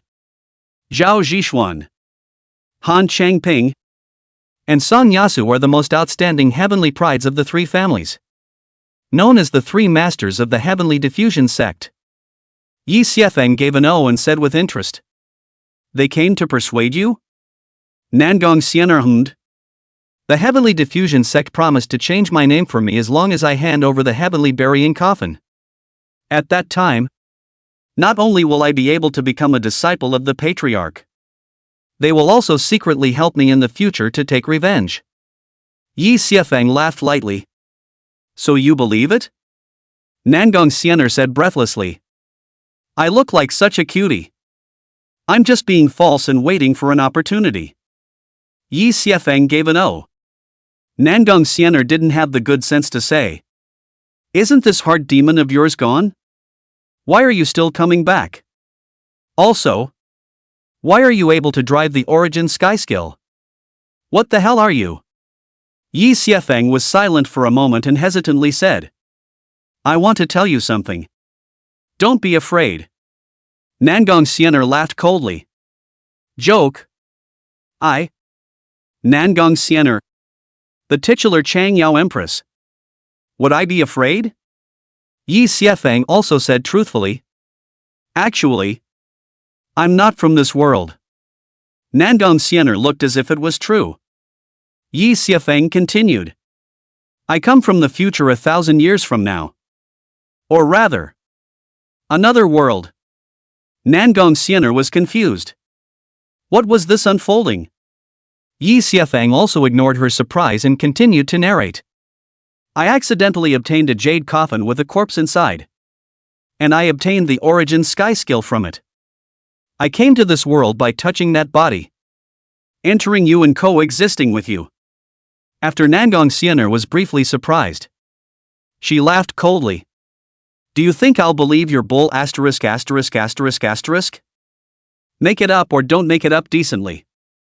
You're not going to say that the coffin is the burial coffin, are you? Yi Xiefeng dumbly said. Whether you believe it or not, The burial sky coffin is indeed in my hands. Nangong Xian'er sniffed and laughed coldly. Even you demons want to swindle out where the burial sky coffin is? You'd better die. Yi Xiefeng indifferently said.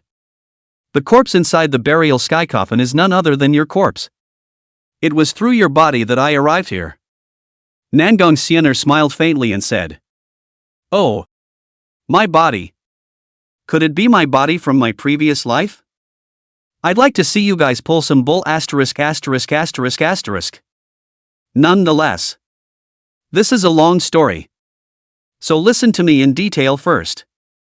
Yi Xiefeng told the whole story of how he obtained Xian'er's corpse and how he was tortured by her. Finally. Helplessly. He said. I suspect this place evolved from your spirit world after you died. Only a lot of things don't add up. Nangong Xian'er said with interest. How so? Yi Xiefeng said bitterly. For example. If it's your body from your previous life, it should look different from what you are today. But the corpse I acquired looks exactly like you do today. And even has the exact same ice lotus on its chest. If there's any difference, it's that it's a little bit bigger and better built than you. Like a mature version of you. Nangong Xian'er frowned. Wait. How do you understand so clearly? What did you pervert do to my body? Yi Xiefeng gave a forehead and said quickly. That's not the point. Besides, that's not necessarily your body. Nangong Xian'er said with a look of contempt. No matter whose it is. It doesn't change the fact that you're a pervert. Yi Xiefeng was surprisingly speechless and finally said helplessly. So? I'm curious if this is your spirit world after death or not. Nangong Xian'er said with a look of disbelief. You're really full of. What proof do you have that what you said is true? Yi Xiefeng pondered for a moment and imagined in his sea of consciousness for a while. And managed to construct a huge coffin out of it. Does the funeral coffin look like this? Nangong Xian'er was a bit shocked. But still said with a stiff upper lip.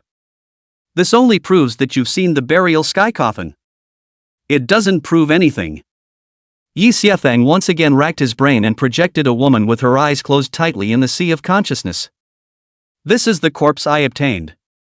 And there's also a jade pendant on her body with the 4 words Nangong Xian'er engraved on it. Seeing that woman who looked exactly like herself. As well as the clothing she was wearing. And the jade pendant that was purposely projected by Yi Xiefeng. Nangong Xian'er finally broke defense. She looked at the jade pendant with an incredulous expression and muttered. Why do you know what this cold glaze pendant looks like? This was her personal item from her previous life. And although she always wore it on her body, it was always hung on her chest and rarely seen. Yi Xiefeng said helplessly. Because what I said is all true. Nangong Xian'er said in a cold voice. You heart demon. You must have read my memories. Don't you dare try to deceive me. Yi Xiefeng said helplessly. What do I have to gain by lying to you? I am truly sincere in informing you of this matter. You might as well calm down and take what I said as true. Analyze it carefully and see if you can come to a conclusion. Nangong Xian'er was worthy of being a female emperor of the transition realm. And after her mind was briefly turbulent, she quickly calmed down. If what you say is true, then what you saw could not have been my body in a previous life. Because my previous life body fell to the enemy and wasn't buried inside the heavenly burial coffin, but was suppressed separately. If that body I have today, either I give up my body and leave, or my body dies. Yi Xiefeng looked at the world in front of him and curiously said. What about this world? Nangong Xian'er faintly said. As you said. Either it's a world from 1,000 years ago that you've traveled through. Either this is really a spirit world constructed by my unwilling residual thoughts after my death, which you mistakenly broke into. You want to know if it's real or not? It's simple. Just look at the historical record to see if you exist. Chapter 25, Taoist and Demon Dual Cultivation. Yi Xiefeng did not expect to go round and round, but still returned to the original point. The problem was not solved at all. So which do you think is more likely? Nangong Xian'er said in a bad tone. It's more likely that you're lying to me. Yi Xiefeng gave a dry laugh and could understand this. After all, who feels good when they hear they've died over and over again? That. Xian'er, do you know the art of controlling corpses? Nangong Xian'er froze for a moment. Then exploded. The art of controlling corpses. What do you want to do with my corpse? This guy wouldn't want his torso to sit up and move itself. Would he? Yi Xiefeng said helplessly.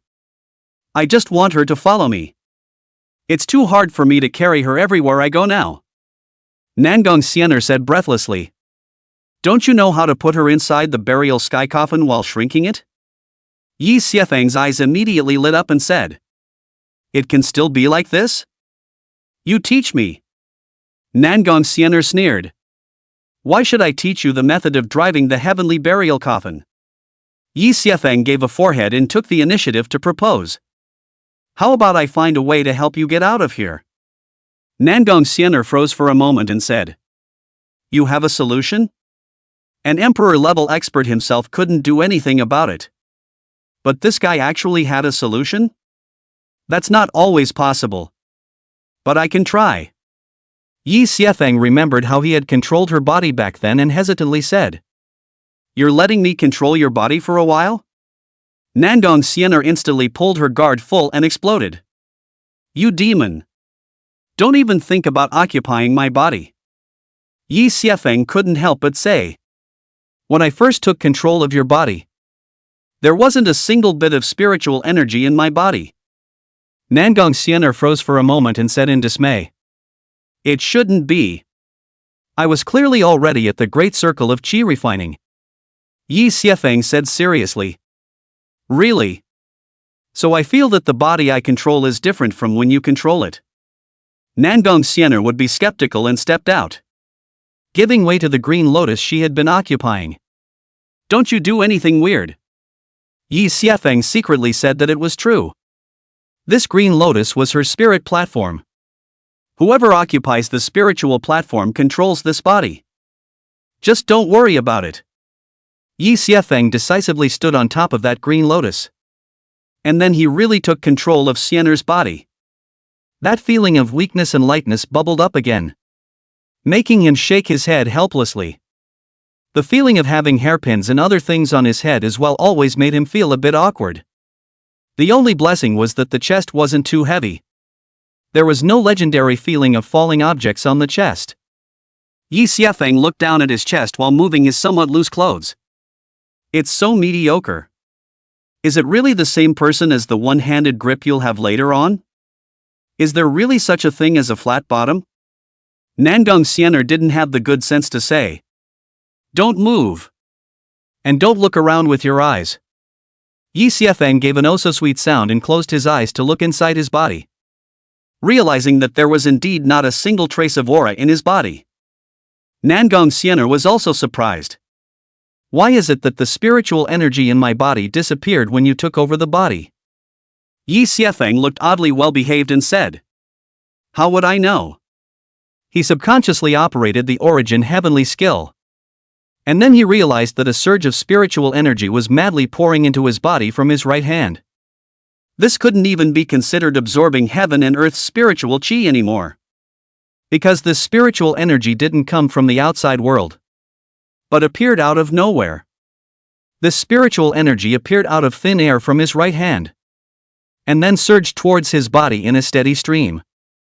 This spiritual energy helped him break through the first level of qi refining in just an instant. And it was still breaking through. Nangong Xian'er also discovered this matter and was dismayed. What's going on here? Where did the spiritual energy in your hands come from? Just this talking. Yi Xiefeng had already broken through to the second level of qi refining. This speed was simply appalling. I don't know. Why do I have psychic power in my hands? Yi Xiefeng raised his hand oddly and suddenly realized something and couldn't help but suck in a breath of cool air. This hand. The one he had placed on Xian'er. Your torso. On my side. My hand on your chest. Hand. He almost broke out in a cold sweat without a fight. But luckily Xian'er was too distracted to notice it. Nangong Xian'er said incredulously. Are you saying that this spiritual energy is the spiritual energy in my body? She took a closer look and realized that the spiritual energy was indeed the power of the Source Heaven technique. Damn it! It's my spiritual energy. Quickly give me back my body. Nangong Xian'er decisively snatched back control of her body. And the moment she took over her body, the aura that belonged to Yi Xiefeng was nowhere to be seen. She operated the Source Heaven technique. But no matter how much she operated, she could only absorb heaven and earth aura. Yi Xiefeng hesitated. You'll let me try again? Nangong Xian'er depressedly handed her body over to Yi Xiefeng. And then realized that just as Yi Xiefeng had run his gongfu, that spiritual power in his hand came surging in again. Yi Xiefeng quickly broke through the third level of qi refining and then the fourth level of qi refining at an unbelievably fast speed. Don't suck it. Don't suck it. These are my spiritual energy. It made her so depressed that she wanted to vomit blood. Wasn't it her own spiritual energy? Why would it be absorbed by this guy instead of being unable to be absorbed by himself? Yi Xiefeng stopped his gong method and laughed. It feels like if this continues, I'm afraid I'm going to become a transitional succession soon? It was fine if he didn't say it. The more he said it, the more depressed Nangong Xian'er became. And at the moment, she wanted to die. Damn it! You go back and put my hands on myself. I don't believe it. She didn't believe that she, her original self, would be unable to absorb it and instead cheapen it to an outsider. Yi Xiefeng said with some amusement. This origin sky skill takes effect once every 3 days. I can't come back right away. Nangong Xian'er depressedly said. 3 days is 3 days. You go and come back quickly. I can still afford to wait. Yi Xiefeng smiled and said. Xian'er I want to help you too. Shouldn't we be mutually beneficial? Where did Nangong Xian'er not know that this guy wanted to ask himself to take the control technique of the burial sky coffin? I can't give it to you yet. What if you don't come back once you're gone? After all, there's nothing on my side worth keeping you. She almost laughed at that statement, not realizing she was actually afraid he'd run away. Yi Xiefeng depressedly said. Xian'er, I'm not a man of my word. I promise not to run. Nangong Xian'er faintly said. When you come back, I'll give it to you next time. Yi Xiefeng bargained. Deal. But I'm in a bit of trouble now. Do you have a secret method for forging a body? Nangong Xian'er faintly said. There is one. The heaven-swallowing demon technique. Do you dare to learn it? Yi Xiefeng froze for a moment and said. Demonic skills? No Taoist secret techniques? Nangong Xian'er was dumbfounded and said. Taoist? Taoists aren't good at forging the body. If you want to forge the body, it would still have to be a demonic technique. Yi Xiefeng thought about it. Although he was unable to sense the aura of heaven and earth, his physique was still there. And the speed of forging his body was not slow. This time, I'll do both Taoism and demonism myself. Alright. Then you'll teach me this heaven-swallowing demon technique first? I'll deal with the immediate trouble first. Chapter 26. To tell you the truth, I do have a female corpse by my side. Nangong Xian'er didn't hesitate and faintly said. This heaven-swallowing devil technique belongs to the top tier of all the emperor-level techniques. So it's cheap for you guys. She directly projected the essentials of the heaven-swallowing demon technique in her sea of consciousness. And the golden light was as brilliant as a river of stars. Heaven-swallowing devil technique. Devouring the universe and transforming it into dust. taking in the spirit of all things, melting the essence of heaven and earth. The aura of heaven and earth is transformed into my blood, and heavenly materials and treasures are cast into my demonic body. Vajra is unbreakable, and all laws are inviolable. Yi Xiefeng's enlightenment was not low and his insights were extraordinary. He could tell at a glance that this skill was extraordinary. He was overjoyed, knowing that there were 4 grades of Gongfu: King grade, Emperor grade, Imperial grade, and Heaven grade. Apart from the legendary Heaven-level techniques, it was the Emperor-level techniques that were the rarest. The Xian Heavenly Sword technique and the Supreme Forgetfulness both belonged to the top techniques of the Emperor level. And today he had once again harvested one. Nangong Xian'er faintly said, "Don't forget our agreement, or else you'll be ready to carry my body for the rest of your life." Hearing Nangong Xian'er's curse on herself, Yi Xiefeng smiled helplessly and said, "Just don't worry." He no longer hesitated and chanted the origin heavenly skill before he was wrapped in thick fog and quickly dissipated in place. Nangong Xian'er couldn't help but be depressed to the extreme as she looked at the source sky skill that had dimmed on her side. If what this kid said was true, then why was this kid the only one who could cross over and unleash the origin heavenly skill? He couldn't go to his side if he chanted the Genshin technique himself. Why on earth? Could this really be a one-way street? If he could come over, could he himself go over to his side? Damn! Why did I seem to believe his bull asterisk already? On the other side, Yi Xiefeng slowly opened his eyes in the heavenly burial coffin. He looked at Nangong Xian'er on the side and squeezed his hand depressingly. He was able to suck the spiritual energy from her body over there. I wonder if he could overhear. That feeling of breaking through several minor realms in a single moment really shouldn't be too pleasurable. Yi Xiefeng did as he said and once again operated the origin sky skill. But this time, there was no such strange feeling. It was just the same as usual. Absorbing the aura of heaven and earth with the help of her body. Yi Xiefeng shook his head helplessly. It seemed that he was still overthinking. Nangong Xian'er's spiritual energy could only be absorbed in that world. He put Nangong Xian'er's hand on her other hand and folded both of them over the small of his back.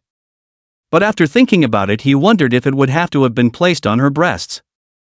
Thinking of this, he moved Nangong Xian'er's hand again, making her 2 small hands fold over to cover her chest. Yi Xiefeng nodded in satisfaction. Well, this is perfect. He opened the lid of the coffin and sat up, unable to stop thinking back to that heaven-swallowing demon technique. The heaven-swallowing demon technique in his mind was clear and incomparable. Not a dream or an illusion. If one could dream up and make up such feats, one would be awesome.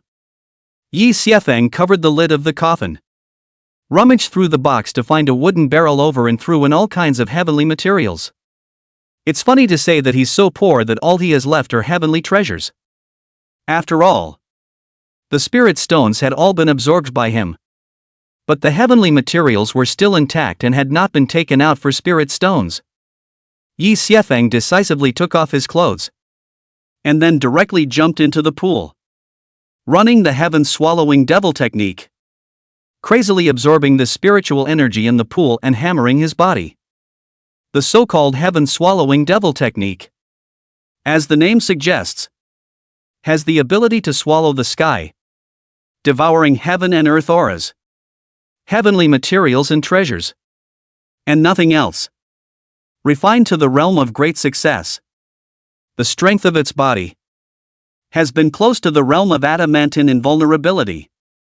A drop of blood flying out, enough to behead immortals and destroy devils. Yi Xiefeng had not forged his body in the past because he felt it was unnecessary. Now that he had encountered Xian'er, the weekly pickpocket, he felt the importance of forging his body for the first time. But if he had forged his body in the past, even if he had lost all his spiritual power, he would still be able to cry a Jindan with one punch. So why would he be reduced to being bullied by the Foundation establishment? The heaven-swallowing devil technique taking effect made Yi Xiefeng realize a fact. Whether it was a dream or a travel through Nangong Xian'er was tangible anyway. This caused him to not yearn for the burial sky coffin to the extreme, as well as being unusually keen on Nangong Xian'er. With such an empress accompanying her to teach herself, why would she worry about not being powerful? What clan outcast? One is being chased and fed by the empress.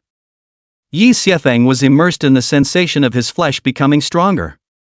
That feeling of feeling stronger every minute and every second made it difficult for him to extricate himself. It was only when all the spirit liquid was absorbed that Yi Xiefeng stood up from the pool and clenched his fists. He realized that this chaotic immortal body of his with the heaven-swallowing devil technique was simply a perfect match. And in one night, it allowed him to strengthen his physique quite a bit. Yi Xiefeng slammed his fist out with a snapping sound that ripped through the air.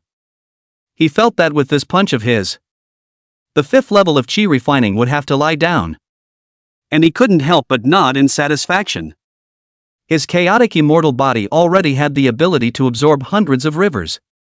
And with the heaven-swallowing demon technique, he could simply suck in everything. Yi Xiefeng used another high-grade heavenly material and treasure. That's why he was able to progress so fast. But the amount of heavenly material and treasure consumed was also extremely high. But Yi Xiefeng had nothing to be distressed about. He always believed that the only tangible benefits were those that were used on himself. As for the ones placed in the storage ring, who knows when they will be taken away? In vain for others to do the graft. There is nothing sadder in life than when a person dies and the spirit stones are not spent. Yi Xiefeng began to cultivate his gongfu during the day and carry out body refining at night. He was busy every day. But the trees wanted to be quiet, but the wind would not stop. Just when Yi Xiefeng was planning to seriously cultivate, someone came to the door. On this day, Jiang Yuli once again came to the 100 herb garden and looked at Yi Xiefeng with a look of desire to speak. Yi Xiefeng frowned when he saw her peeking at him from time to time. There's no harm in saying what you have to say, Jiang Yuli hesitantly said. Senior brother Yi, are you a former saint son of the Xiantian sword sect? Yi Xiefeng froze for a moment before asking. Where did senior sister hear the news? He didn't know that due to him teaching the Corpsine sect's disciple a lesson, many people knew that the Jade Maiden sect had a male disciple. There were spirit-planting husbands who took the initiative to try to go and worship the Jade Lady sect. But they were turned away. Finally, in a fit of intense reluctance, he began to inquire what the sole male disciple was about. Eventually news came out of nowhere and Yi Xiefeng's identity was exposed. Yi Xiefeng, the saint son of the Xiantian sword sect in the central state, was once the pride of the sword Dao. This news spread with great speed, causing an earthquake-like uproar in this three-in sect. Jiang Yuli had also heard the news and rushed over. But she wasn't very convinced. She laughed awkwardly. It's all rumors circulating around. If senior brother is not, don't pay attention to it. Yi Xiefeng said indifferently. It's true that I was once the saint son of Xiantian sword sect. But that's all in the past. Jiang Yuli immediately sucked in a mouthful of cool air when she heard this. And from time to time, she apprehensively looked towards Yi Xiefeng's house. Senior brother Yi, they said that you were kicked out of the Xiantian sword sect because of your necrophilia. They are all rumors, right? Yi Xiefeng dumbly said. What do you think? To tell the truth, there is indeed a female corpse beside me. Chapter 27. Do you only hide behind women? The moment Yi Xiefeng's words came out, Jiang Yuli's smile stiffened a bit and she didn't know what to say. She subconsciously swept in with her divine sense. And sure enough, she found a coffin inside the main hall. It was clear that the sun was shining, but she felt eerie around her. Even the senior brother in front of him, who looked so handsome, looked so weird. Yi Xiefeng almost laughed out loud as he watched her scared little face turn white. Don't be afraid. Senior sister. Xian'er. She's not a bad person. It was fine if he didn't say it. But once he did, Jiang Yuli was going to be scared silly by him. She nodded with a stiff smile and said, I know. Senior brother. I still have things to do. I'll leave first. Yi Xiefeng said with an oh-so-sweet voice. Senior sister, come to play more often. Jiang Yuli, however, was scared to death and panicked before trying to run. However, he still couldn't help but turn back when he walked to the main entrance. Senior brother Yi, you have to be careful. I've heard that quite a few people are planning to find trouble with you. Yi Xiefeng didn't expect her to remember herself at a time like this and couldn't help but nod. Don't worry, senior sister. I know. Jiang Yuli was about to say. Senior brother. Corpses have yin qi. It's better for you not to be infatuated. If you really can't and have physical needs, it's better for you to go to any of the Acacia sect disciples than to look for corpses. She fell away when she finished, cursing what nonsense she was talking about. Yi Xiefeng looked at her back and couldn't help but smile. What a fun girl. Still, his heart sank straight down. It seemed he was in a lot of trouble. Yi Xiefeng knew that something bad had happened the moment Jiang Yuli revealed his identity. After all, if this unquestioning-looking girl knew, who else could she hide it from? Sure enough, early the next morning, a somber young man with a gloomy expression came towards the 100 Herb Garden. Outside, many people were paying attention to this side of the 100 Herb Garden, and many of them had a slight change in color when they saw that man. Someone asked curiously, who is this guy? He looks like he's coming from a bad place. The man next to him lowered his voice and said, this is the Cultivation sect's true disciple, Yuan Kuei.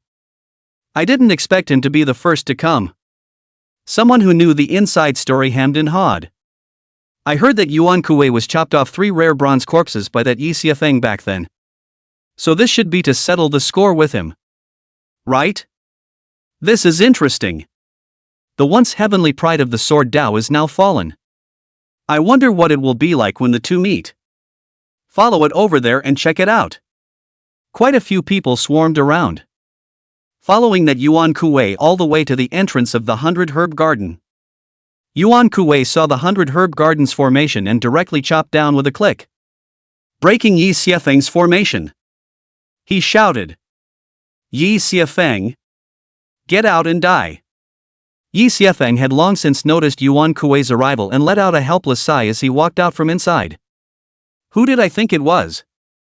But it's you. A defeated man. What's your name again?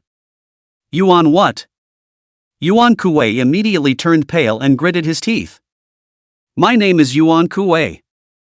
Only then did Yi Xiefeng slap his head in realization. Oh. Yuan Kuei. Good for you, Yuan Kuei. You trespassed into my Jade Maiden sect's territory and destroyed my sect's formations. Do you want to provoke a fight between the two sects? This guy used to be his rival and fought with him a few times, getting a few corpses chopped up by him. And then he was left far behind. Yi Xiefeng also did not expect that he would have the opportunity to fight with him again. It was really a creation. Yuan Kuei laughed coldly. Yi Xiefeng, don't you dare put a label on me. Can you represent the Jade Maiden sect? He shook his head with a mocking expression. When you look down on my Cultivation sect, I didn't expect you to actually fall in love with a corpse. What's more, I didn't expect the holy son of the hallowed Shin Tian Sword sect to actually join the Jade Lady sect. It's really the way of the heavens. The heavens have spared no one. Yi Xiefeng took a sip of wine and said in a hangdog manner. Yuan Kuei, are you looking down on the Jade Maiden sect or are you looking down on women? Yuan Kuei grunted coldly. Yi Xiefeng, I'm too lazy to argue with you. Today let's settle the score for when you destroyed my bronze corpse. His eyes were grim. And with a wave of his hand, an extra dry corpse emitting a rotting odor appeared next to him and lunged towards Yi Xiafeng. Yi Xiafeng, you'll die at the hands of the iron corpse you once despised. Yi Xiafeng did not expect that this guy would not give a chance to delay at all. So he could not help but look slightly stagnant. This dry corpse was also in the realm of iron corpse, which was considered the lowest grade within the 4 mortal corpses of gold, silver, copper and iron. However, the iron corpse also had late-stage qi refining strength, and was still a formidable enemy for Yi Xiafeng nowadays. Yi Xiafeng's hand flashed with light. The obsidian sword was in his hand, and he chopped out with a sword, making a sound of gold and stone clashing on that iron corpse. He cursed. It was so damn hard. The obsidian sword in his hand emitted light, and then he swung it quickly, as fast as lightning, and then he turned back and kicked out, sending that iron corpse flying out. The crowd only saw Yi Xiafeng swinging his sword quickly, and then that iron corpse was kicked out by him and smashed on the ground in pieces. Yi Xiafeng gently put his sword back into the sheath, but the hand holding the sword couldn't help but tremble a little, feeling hot and spicy all over his body. Damn it! It was still a lot of effort to perform this sword return move with a qi refining body, almost tiring himself out. He took a decisive swig of spirits into it before he felt quite comfortable, feigning indifference. Yuan Kuei, is this all you've got left of this broken brass? Yuan Kuei laughed. Yi Xiafeng, I didn't think you'd even have so much trouble dealing with an iron corpse. With a wave of his hand, a dozen more iron corpses appeared beside him, all of them staring viciously at Yi Xiafeng. If I do, how will you respond? Yi Xiafeng looked grave, coldly lifted his sword and said, even if I'm a tiger, I'm not something you can bully. Yuan Kuei said indifferently. Tear him apart. The dozen or so iron corpses had lunged towards Yi Xiafeng, who quickly retreated and was planning to activate the talisman that would save his life. But Yi Xiafeng, at the moment a fragrant wind blew behind him. A piece of petal flew out, knocking a dozen or so iron corpses out.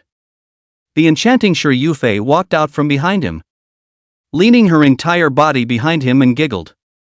Little Xiafeng. Yufei wasn't late. Was she? Yi Xiafeng didn't expect this demoness to step in and help herself, and said in dismay, why are you here? Shi Yufei said with a saddened look. As they say, a day's husband and wife are kind for 100 nights. How can I not come when you're in trouble? Yuan Kuei said with an ugly face. Shi Yufei, you want to help him? Shi Yufei's face turned cold as she faintly said, I'll help him. What can you do to me? Yuan Kuei pointed at Yi Xiafeng and scolded. Do you only hide behind women? Before Yi Xiafeng could say anything, Shi Yufei giggled. People just like him to be behind them. It will be deeper and more comfortable, she said, and raised her head slightly in a reminiscent manner before finally glancing at Zhen Kai. What? You're not convinced? Yi Xiafeng couldn't help but slap his head. This demon girl is really shameless.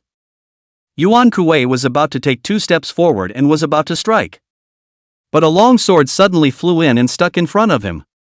The powerful sword she cut a few marks on his face, scaring him out of a cold sweat. You're spreading wildness in my Jade Maiden sect's territory. Do you think my Jade Maiden sect has no one? Chapter 28, Join the Acacia Sect?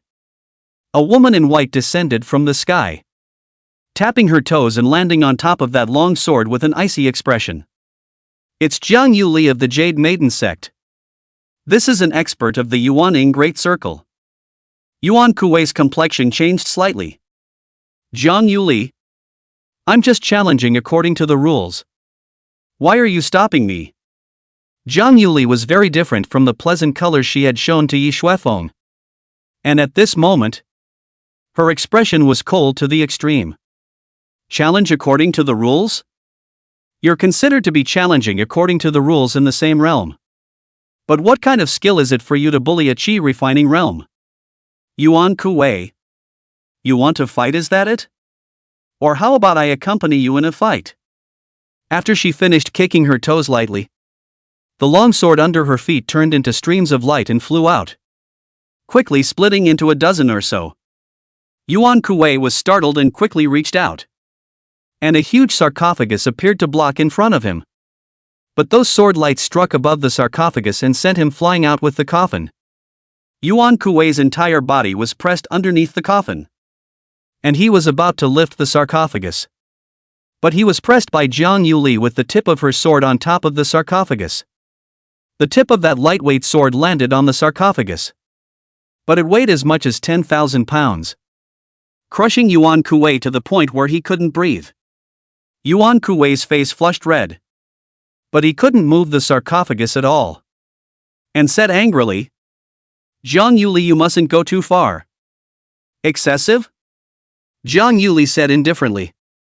"You broke into my Jade Maiden sect's medicine garden. Destroyed my Jade Maiden sect's garden protector formation. And attempted to kill my sect's disciples. And you still have the nerve to say that I'm excessive?" Yuan Kuwei's face was instantly ugly to the extreme. Jiang Yuli looked around the circle and spoke in a calm tone. "The Holy Maiden has an order that she doesn't care about same realm sparring. If someone dares to bully the small with the big, don't blame our Jade Maiden sect for bullying the small as well." Those who had seen the obsidian sword in Yi Xiafeng's hand foolishly were immediately poured a pot of cold water. Jiang Yuli put her sword back into its sheath and said in a cold voice, "Yuan Kuwei, take your stinking corpse with you and get out of my Jade Maiden sect's territory." Yuan Kuwei didn't dare to say a word more. And with great difficulty he moved away from the coffin and climbed up from underneath it to collect those iron corpses. He was about to leave when Yi Xiafeng said in a deep voice, "Wait." Yuan Kuwei and the others looked at him. And Yi Xiafeng said indifferently, "Yuan Kuwei, you destroyed my formation and tried to commit murder in public. And just like that you want to leave?" Yuan Kuwei's eyes were shadowy as he said, "Then what are you going to do?" Yi Xiafeng smiled faintly and said, "You have to pay for breaking something, understand?" Yuan Kuwei looked at Jiang Yuli, who nodded seriously. "It's my negligence. Senior brother is right. You have to pay for breaking something. Yuan Kuwei. Pay the price." Yuan Kuwei's face turned blue. But he finally threw out a storage bag and said, "Is that enough?" Yi Xiafeng swept a glance at the spirit stones inside and shook his head. "Not even close. At least 3 times more. Anyway, it has been offended to death." Yi Xiafeng does not mind to offend to death again. Can glean a little is a little. What? What's the point of leaving everything to chance? Yi Xiafeng always liked to send each other to hell. Not to be seen in this life, that is. Yuan Kuwei's face was blue. But the situation was stronger than the others. Jiang Yuli had already pulled her sword out again, with the intention of not leaving until she lost the money. Yi Xiafeng, remember this. Yuan Kuwei threw another storage bag over, while turning around without looking back, lest Yi Xiafeng find him in trouble again. Others watching the scene also quickly left. A thief worried about being blackmailed as well. Yi Xiafeng couldn't help but see a few spiritual plantsmen from the Corpsine sect inside. And his eyes went slightly cold. "So it's you guys who are up to no good. I'll give you credit for that. Wait for me." The spectators in the arena also left clean at once. Jiang Yuli turned back to look at Shi Yufei. And the long sword in her hand was suddenly sheathed. "Shi Yufei, why aren't you leaving yet?" Shi Yufei's entire body hung onto Yi Xiafeng with a scared look. "So fierce. I'm so scared. Jiang Yuli, I just have something to say to my little Shuefeng. What do you care?" Jiang Yuli was like a different person when she faced Shi Yufei, coldly saying, "Your family?" Sure, Yufei hugged Yi Xiafeng and pampered him. Of course. Otherwise, is it still your home? Jiang Yuli. You don't want to steal a man from me. Do you? Since when did your Jade Maiden sect start wanting men too? Jiang Yuli was furious enough. Her eyes turned cold and she gritted her teeth. Sure, Yufei. You're looking for death? Sure, Yufei straightened her plump breasts and said with a smiling face. You're not convinced? Seeing that the two were about to fight, Yi Xiafeng hurriedly said. Senior Sister Jiang. Sure, Yufei. Both of you calm down. The two women unanimously snorted coldly. And Sure, Yufei said with a smiling face. People are giving Xiafeng your face, so they don't bother with her in general. Jiang Yuli was so angry that her chest continued to rise and fall as she said in a conspiratorial manner. Senior brother Yi. You'd better stay away from this kind of unsavory woman. Sure, Yufei sneered. What do you mean by a woman who is not a woman? Jiang Yuli. Make it clearer for me. Yi Xiafeng had a headache and hurriedly reached out to separate the two. All right. All right. All of them said one less sentence. He looked at Sure Yufei and said. What does Fairy Sure want with me? Jiang Yuli also couldn't help but curiously perk up her ears and listen carefully. Seeing this, Sure Yufei giggled. The walls have ears. This kind of private matter.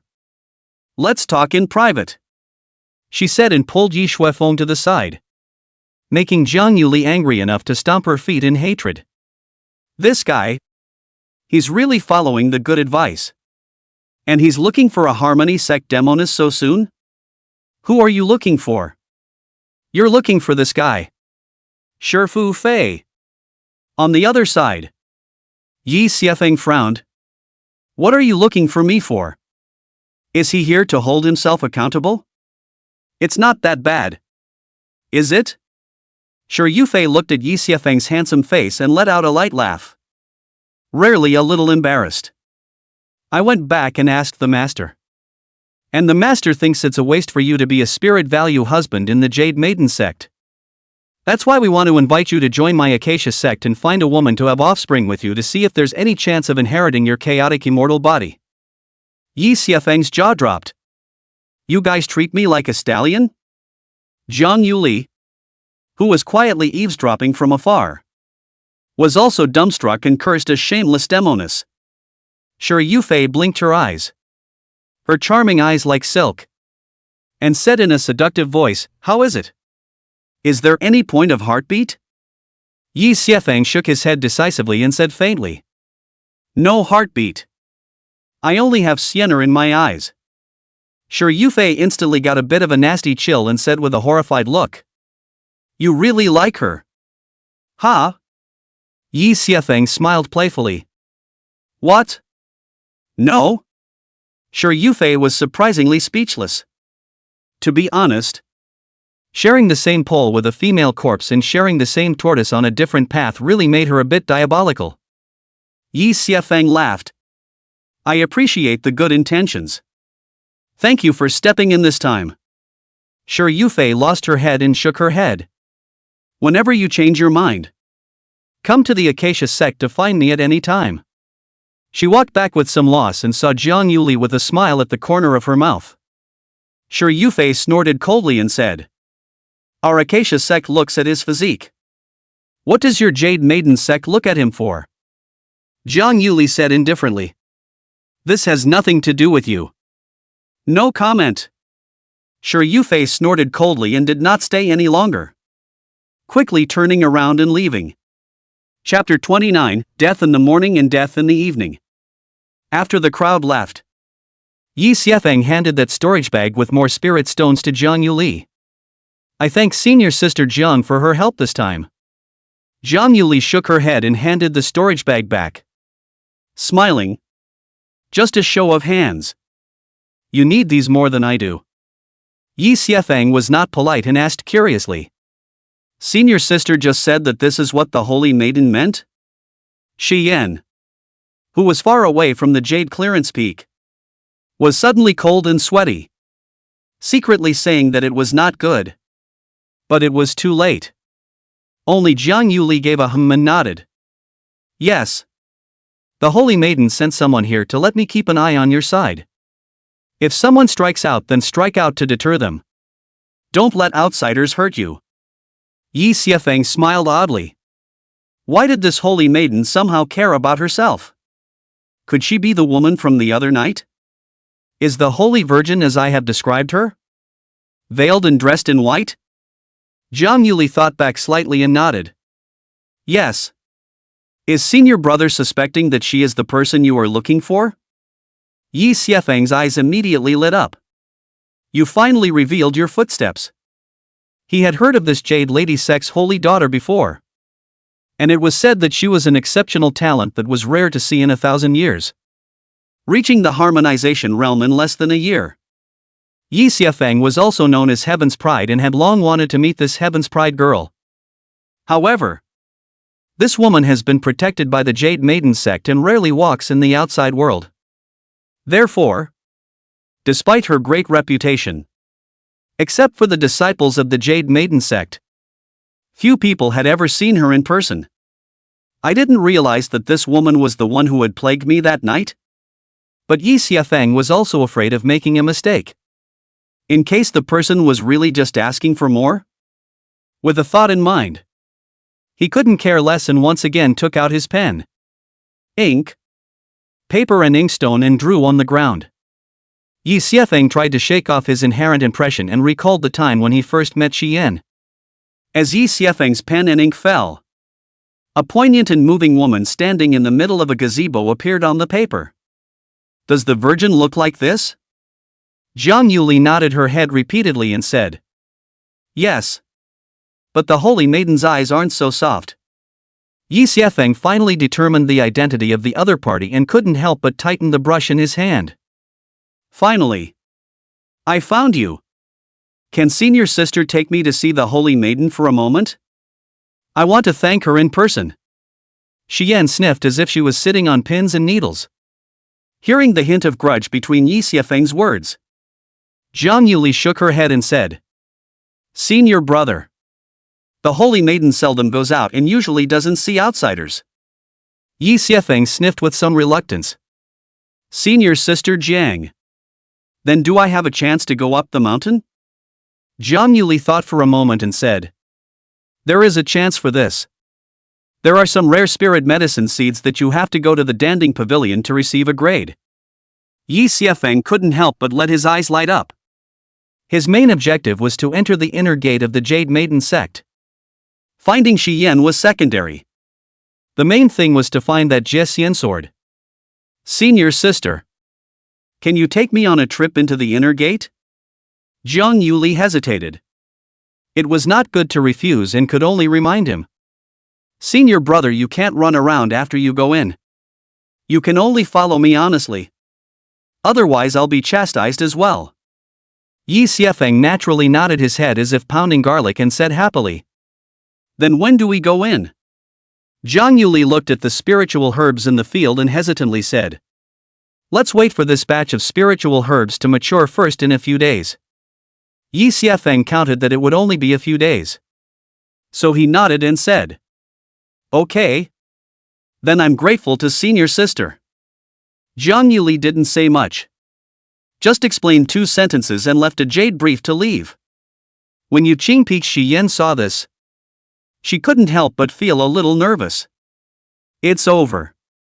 Is this guy coming up to get himself? What was he trying to tell himself? How about avoiding it? But could he have been killed? For the next few days, Xian was a bit afflicted with indecision. On the other hand, Yi Xiefeng continued to be organized.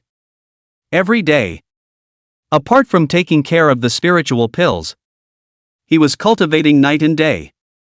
After his physique was restored and there were enough heavenly materials and treasures, Yi Xiefeng's cultivation progressed by leaps and bounds and his physique was even stronger. According to Yi Xiefeng's judgment, his own body nowadays was probably already able to compete with late-stage qi refining cultivators. No wonder this path of body refining was taken by so many people. The progress at the beginning of this was indeed rapidly changing, far surpassing other cultivation methods. And in these few days, due to being warned by Jiang Yuli, not many people dared to come over to the 100 Herb Garden side to cause trouble. The only ones that came were Corpsine sect spiritual planters that had been heavily paid by Yuan Kuei to deliberately come and destroy Yi Shuifeng's spiritual field. These spirit plant husbands who didn't know how to die, without exception, were taught a lesson by Yi Shuifeng, and didn't have to get out of bed to work for the next 10 days and half a month. The rest of the spirit planters all wimped out. Not many of them dared to continue coming to Yi Shuifeng's place to wreak havoc. Yuan Kuei didn't let up and arranged for an inner disciple with a great circle of qi refining to come and find trouble. He also specially gave that disciple an iron corpse to come and assist him, which was already the strongest corpse puppet that disciple could manipulate. But Yi Shuifeng had been practicing day and night for the past few days. And not to mention anything else, his physique had gotten a lot stronger. Holding the iron sharpening obsidian sword, he directly decapitated that iron corpse in 3 strokes, scaring the hell out of that disciple. Yi Shuifeng didn't spoil them either. And on the day he stepped into the 9th level of qi refining, he directly carried Xian'er on his back and went straight out. It's not polite to come and go. You guys have been making a lot of noise these days, and I'm collecting a little bit of interest. As soon as Yi Shuifeng went out, he stopped a passerby to inquire. This fellow Daoist, may I ask where the Corpsine sect spirit plantation is? The man glanced at him and saw that although he was not a bad seller, his realm was not high, so he was probably just a spiritual plant husband. And he indicated the route. Fellow Daoist, this is to apply for a job as a spirit plant husband in the Corpsine sect, isn't it? Go that way. About 300 feet. And there's a huge pagoda that says Spirit Plant Garden, is it? Yi Shuifeng nodded his head, said thanks, and took a big step forward.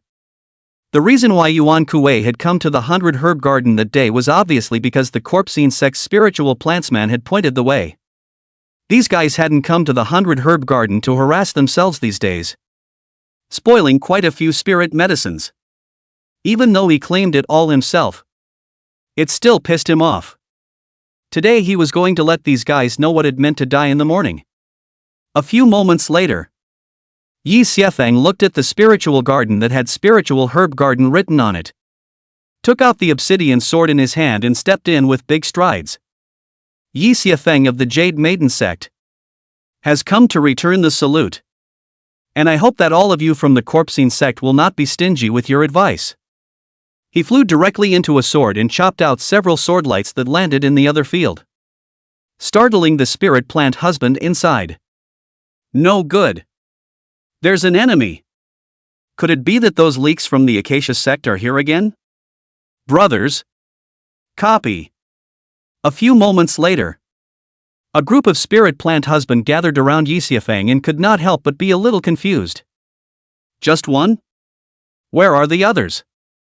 Most of those spirit plant husband who had gone to find trouble with Yi Shuifeng were lying on their beds and were currently unable to get out of bed.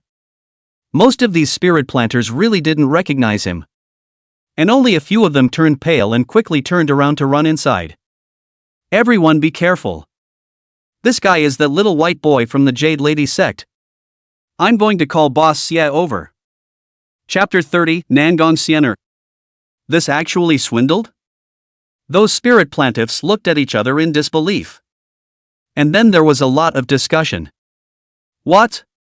Is this guy the bimbo? Didn't they say that even Zhao Cheng fell into his hands? And that this little body is capable of this? A few moments later, a burly and strong man came out from inside with a few people. This person was actually an early-stage foundation establishment cultivator, and was obviously the boss Xie they were talking about. Kid, what are you doing here? Yi Shuifeng said indifferently. Came to settle the score with you guys. As soon as boss Xie was present, those spirit planters got bold and laughed. You're alone and you dare to break into our place? That's it. The guy who doesn't know how to die. Yi Xiefeng smiled coldly and said. What's there to be afraid of? You guys go together. Boss Xia looked at Yi Xiefeng and said coldly. Kid. Hurry up and get lost. This is not a place where you can be wild. Yi Xiefeng sneered. If you want me to leave, give me all the spirit medicines in the field and I'll leave. Boss Xia looked grim as he said in a cold voice. Toast to death. Looking for death. He violently swung his large sword aside and slashed at Yi Xiefeng with the back of the blade, bringing up a whistling sound of wind. Although it was only the back of the knife. But if it was smashed solidly by this knife, I am afraid that broken bones and tendons are considered light. Yi Xiefeng blocked the blade with his sword in one hand and said with a slight smile. That's it? Although this Boss Xia was a foundation establishment, he was obviously boiled down and was not reused at all. Otherwise he wouldn't have been thrown here to look after the spiritual plants. Although he was a foundation builder, he didn't have any magic treasures or anything like that. He only had brute strength and was still very basic in the use of spiritual energy. Boss Xia didn't expect him to be able to lift his weight and block his own knife. So he couldn't help but change his expression slightly. Yi Xiefeng, on the other hand, smiled faintly and violently raised his leg to kick him out. His eyes cold as a knife. You'd better practice again. Holding the obsidian sword in one hand and supporting Xian'er with one hand behind him, he arrogantly said. You guys go together. So what if I let you have one hand? A few of the other spirit plantsmen took a look and shouted angrily. Brothers! Go! Numerous plant breeders swarmed the crowd. And Yi Xiefeng broke into the crowd with his sword in his hand in a dashing manner. A few moments later, the field of spiritual plant husband all lying on the ground. Ouch ouch ouch screaming. Yi Xiefeng stuck his sword on the ground and took a drink from his storage ring. Looking relaxed and cozy. You guys don't blame me either. If you want to blame me, you should blame those guys who came to my Jade Maiden sect to mess things up. Do you really think I'm easy to bully? Seeing that Boss Xia grunting, Yi Xiefeng kicked on him with an icy tone. All of you. Be honest. Whoever dares to get up, I'll make him lie in bed for 3 months. Boss Xia instantly lay back. He was cut by Yi Xiefeng with a sword in his chest and it was still hot and painful. Yi Xiefeng said indifferently. If you guys don't want to get beaten up, just keep an eye on the spirit plant Fu inside your own medicinal garden. Next time anyone else dares to come to my place, I'll come to yours once a day. And I'll see if you can't fulfill your mission when the time comes. Will you still hang around? Boss Xia hurriedly said. This is the trouble they caused. What's it got to do with us?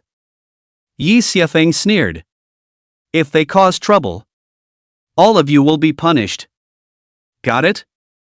He finished plucking away quite a few mature spirit medicines in the field, looking at the spirit plant husbandmen as their hearts dripped blood one by one. Boss Xia hurriedly said. Brother, we know we're wrong. Please give us a high hand. Yi Xiefeng laughed coldly. You know you're wrong now? It's too late. Remember, don't mess with me in the future. When he finished speaking and left, one spirit plant man looked at each other and said, Big brother, what should we do about this? Boss Xia's face was ugly as he said, What else can we do? Can you beat him? Upon hearing this, the crowd of spirit planters fell silent. And one of them asked, Then what about these losing spirit medicines? Boss Xia sighed. We can only admit it. Let's gather some spirit stones and go find this kid to buy it back. From now on, all of you listen to me. Don't even go over to mess with this kid, or I'll be the first to not let him go. Those spirit planters had not dared to say anything.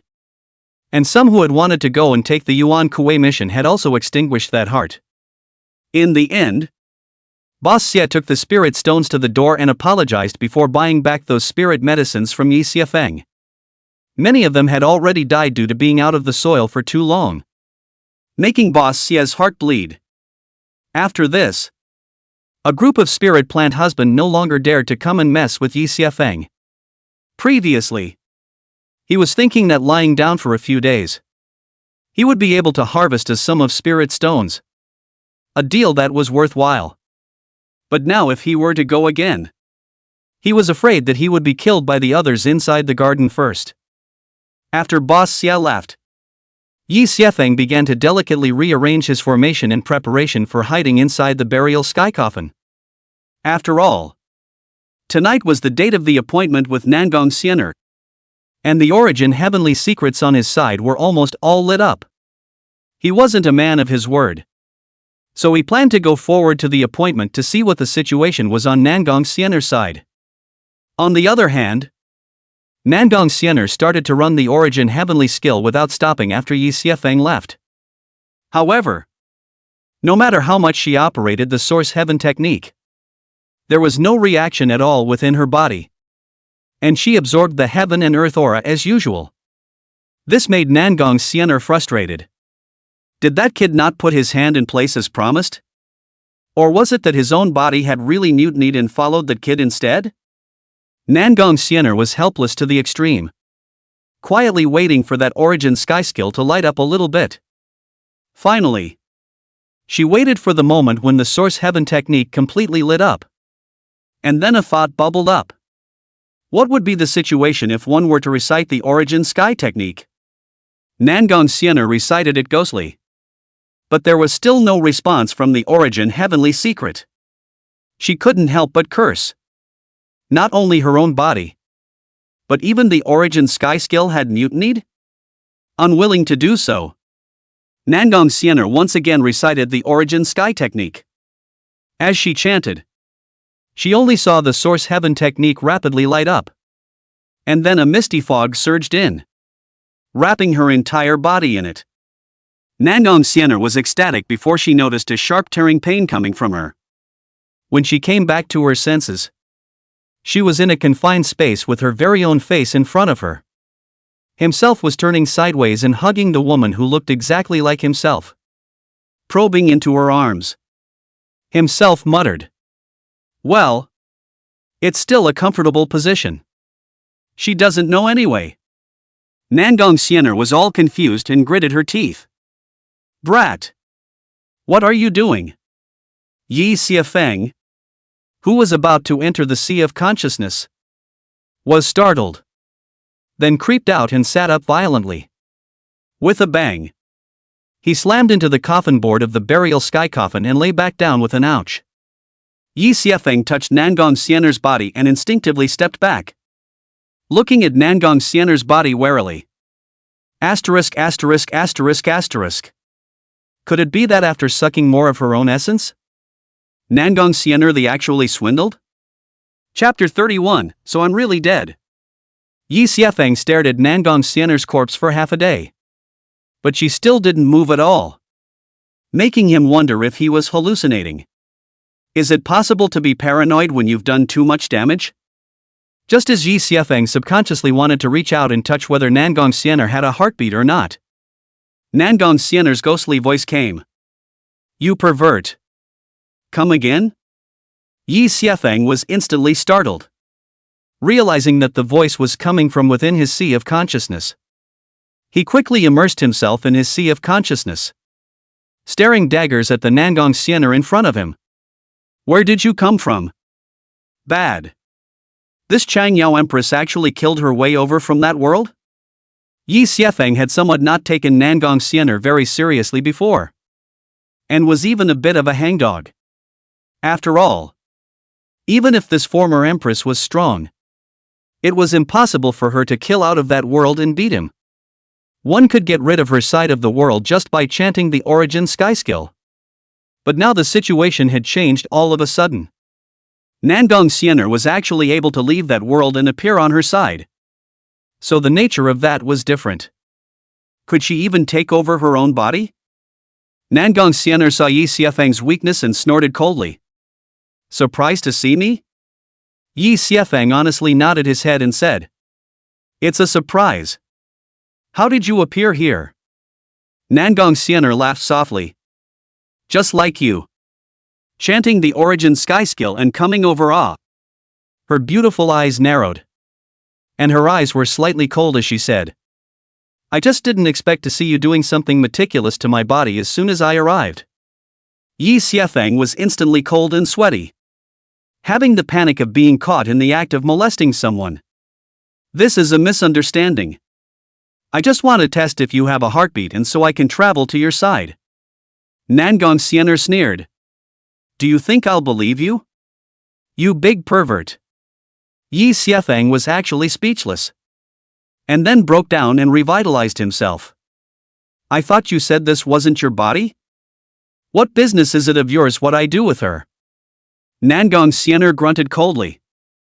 "Even if she's not me? It's still rude of you to treat a woman like that." Yi Xiefeng had nothing to say and didn't want to dwell on the topic and took the initiative to digress. "What do you want to come over here for?" Nangong Xian'er faintly said. "I'm just curious. It's not like I'm going to do anything to you. Don't panic. The body in front of you is the female corpse you said was buried in the burial coffin?" Yi Xiefeng hummed. "Look. Is this body exactly like you?" Nangong Xian'er faintly said. "Then give me control of your body and I'll check it out." It was Yi Xiefeng's turn to hesitate. After all, this was his own body. In case Nangong Xian'er tried to forcefully seize her body, she would be finished. Nangong Xian'er knew his concern and said breathlessly, "I don't want your body even if I want to take it. Isn't there a more suitable one in front of me?" Yi Xiefeng thought about this reasoning and helplessly said, "Then you make an oath." Nangong Xian'er snorted coldly and resolutely made a Dao oath. And asked without any good humor, "Is that okay?" Only then did Yi Xiefeng let out his spirit platform. While curiously asking, "How are you going to verify it? Could it be that she was going to undress this body and examine it? Geez. How's that for fun? It's not like she had to take it off herself." Nangong Xian'er took control of Yi Xiefeng's body. And then realized that there was no spiritual energy at all in her body as well. But this time, she noticed where the spiritual energy was going. And it was actually flowing towards the burial sky coffin underneath her. Nangong Xian'er couldn't be bothered to think about why this was. And began to reach out and point her hand at the woman in front of her, who looked exactly like herself. But something embarrassing happened. One's divine sense actually couldn't be dispersed. Just when she didn't know what to do, a surge of divine sense dispersed from the body in front of her. Nangong Xian'er was stunned. And as she was dumbstruck, the woman in front of her opened her eyes. Yi Xiefeng was also shocked. Is this a real swindle? But this Nangong Xian'er just stayed open with her eyes dull and lifeless. As if she was just acting subconsciously. Nangong Xian'er felt that divine sense become one with herself. As if it was her own divine mind. With a movement of her divine thoughts, the internal condition of the woman's body in front of her was completely revealed in her divine thoughts. Nangong Xian'er sucked in a breath and said, "How could this happen?" Yi Xiefeng was surprised. "What's the situation?" Nangong Xian'er didn't answer him as her divine thoughts continued to sweep through, while her expression became increasingly grave. As if infected by her emotions, a brilliant divine light lit up in the eyes of that body. And the spiritual energy around it continued to ripple out. The powerful spiritual energy reverberated within the burial sky coffin, shaking Yi Xiefeng's torso with a feeling that it could not withstand it. Yi Xiefeng hurriedly said, "Calm down. Don't blow up my body." Nangong Xian'er took a deep breath. And her body in front of her calmed down. Before her divine light dimmed and she slowly closed her eyes. This body is indeed exactly the same as mine. The condition of the meridians in her body. The location of the orifices. There is no difference whatsoever. Her sea of consciousness was closed off for some reason. I couldn't get in. But I was able to invoke her divine sense on the contrary. Yi Xiefeng was surprised. So, this body is really yours? Nangong Xian'er hummed. If there are no surprises. Yes. She touched her face with a complex expression and muttered. What the hell is going on? Could it be that he was really dead? And that his present self was only a wisp of residual soul within the sea of consciousness? Or maybe this really is the future? But in either case, the one thing they all have in common is that they are really dead. Nangong Xian'er gently touched the surroundings of the burial sky coffin and gently recited an incantation. And the burial sky coffin immediately emitted a burst of light. Instead, her heart fell straight down and she sighed quietly. So I'm really dead. Nangong Xian'er had been unwilling to believe what Yi Xiefeng had said. But the facts were right in front of her eyes and it was not her turn to disbelieve. When Yi Xiefeng saw her lost appearance, he couldn't help but comfort her. Maybe you're not dead. You're just leaving behind your remains like before. Nangong Xian'er's eyes instantly lit up. And her eyes firmly said, Yes. I must not be dead. Yi Xiefeng carefully said, Do you believe what I said now? Although Nangong Xian'er was already convinced, she still faintly said, That's only if I see it with my own eyes. After all, seeing is believing. Yi Xiefeng was dumbfounded and said, There's nothing to see in this Thai place. It's all spirit grass. Nangong Xian'er laughed. Don't worry. I won't take over your body. I can't see your body yet. I'm just taking a look. She pushed back the lid and stood up from the coffin, looking around, but suddenly looked up somewhere and frowned. Nangong Xian'er stepped down, and a special formation pattern flashed beneath her feet. She murmured in her mind, Seal. Yu Yen, who was far away, suddenly realized that the image in the mirror had disappeared in an instant, and could not help but feel a pang of doubt in her heart. How was it possible that he had actually discovered the water mirror technique he had left behind? Chapter 32. Yi Xiefeng was stunned. What are you doing? Nangong Xian'er said indifferently. Someone has set up a formation in the field and is monitoring your every move. Yi Xiefeng was dumbfounded, not thinking at all that his side would actually be watched. Who the hell was peeking at him? Could it be someone from the Corpsine sect? Or maybe it's that Yu Yen holy maiden of the Jade Maiden sect? Yi Xiefeng felt that it was more likely to be Shi Yen. After all, she had asked Jiang Yuli to help her before. He couldn't help but break out in a cold sweat. So when he contacted his master, would she find out as well? Where did Nangong Xian'er know that Yi Xiefeng was suffering? Fixedly looked at herself in the coffin, and then put the lid on the coffin. No sooner had her hand left than she realized that the power she had just hid inside her had vanished without a trace. When she placed her hand on the coffin again, she was suddenly able to call upon the power that remained in her torso again. Did one have to touch the funeral coffin in order to use the power within? Nangong Xian'er frowned and softly recited an incantation. And the burial coffin emitted a burst of bright light. In Yi Xiefeng's dumbfounded stupefaction, the burial sky coffin quickly became smaller and finally turned into the size of a thumb, falling into Nangong Xian'er's hands like a delicate jade pendant. Yi Xiefeng looked dumbfounded and said in dismay, It can still be like this? Nangong Xian'er held the burial sky coffin in her hands and said in a cloudy manner, The burial sky coffin is capable of burying the heavens. And the Sumeru Arabidopsis is just the most basic ability.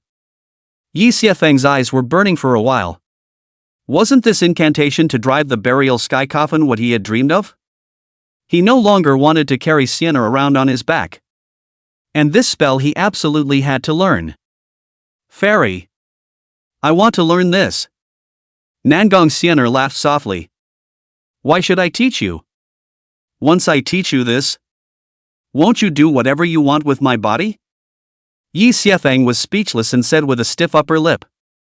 Who would do anything to you? Don't slander people. Anyway, this woman had made the burial sky coffin small. So he just didn't have to carry Xian'er around on his back. God! One is finally free of this woman. I can't measure her heartbeat anymore. But at least there's nothing to worry about. Nangong Xian'er didn't know that he disliked herself so much. And with a movement of her divine mind, she directly opened Yi Xiefeng's storage ring. Yi Xiefeng was instantly anxious and said in dismay. How can you open my storage ring?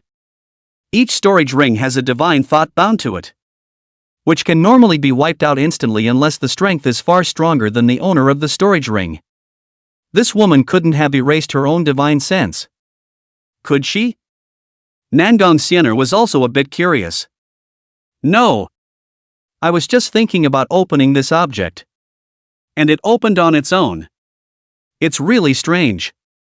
She took out a bunch of rare ores from her storage ring, mouthed the words, and with a gentle blow, a blue flame erupted from her mouth. The pile of ore melted instantly, while the impurities continued to be refined, gradually taking shape as she typed in various divine techniques. A moment later, she created a silver-white chain that emitted a powerful aura. The head of the chain was a huge dragon head and the tail was a barb. Yi Xiefeng was wondering what she was trying to do when the barbs on that tail snapped the locking ring in front of the faucet. The silver-colored dragon head of the chain snapped open and bit down on the burial sky coffin, turning it into a specially shaped pendant. Yi Xiefeng was dumbfounded and exasperated. You loser! You used so many of my rare metals just to create a pendant? Nangong Xian'er put the pendant back on while saying disdainfully. Just your worthless steel and meteorite iron are considered rare? Yi Xiefeng was angry enough. This loser used her own treasure and still disliked on it. Is there any justice? Is there any law? Nangong Xian'er said indifferently. This chain is called the Cold Dragon Rope. At least it's an extremely high-grade artifact. So it's fine if you want to use it against the enemy. After she finished speaking, she decisively informed Yi Xiefeng of the technique to harness this chain, as if she was throwing something worthless. Yi Xiefeng immediately smiled with joy. And all of a sudden it really smelled good. This Empress is an Empress. Ah! The moment she strikes out, she creates a superb magic weapon that is extraordinary. It is important to know that the magic treasures in this world are divided into treasure weapon, spirit weapon, magic weapon, immortal weapon, divine weapon. And each of them is divided into 4 grades.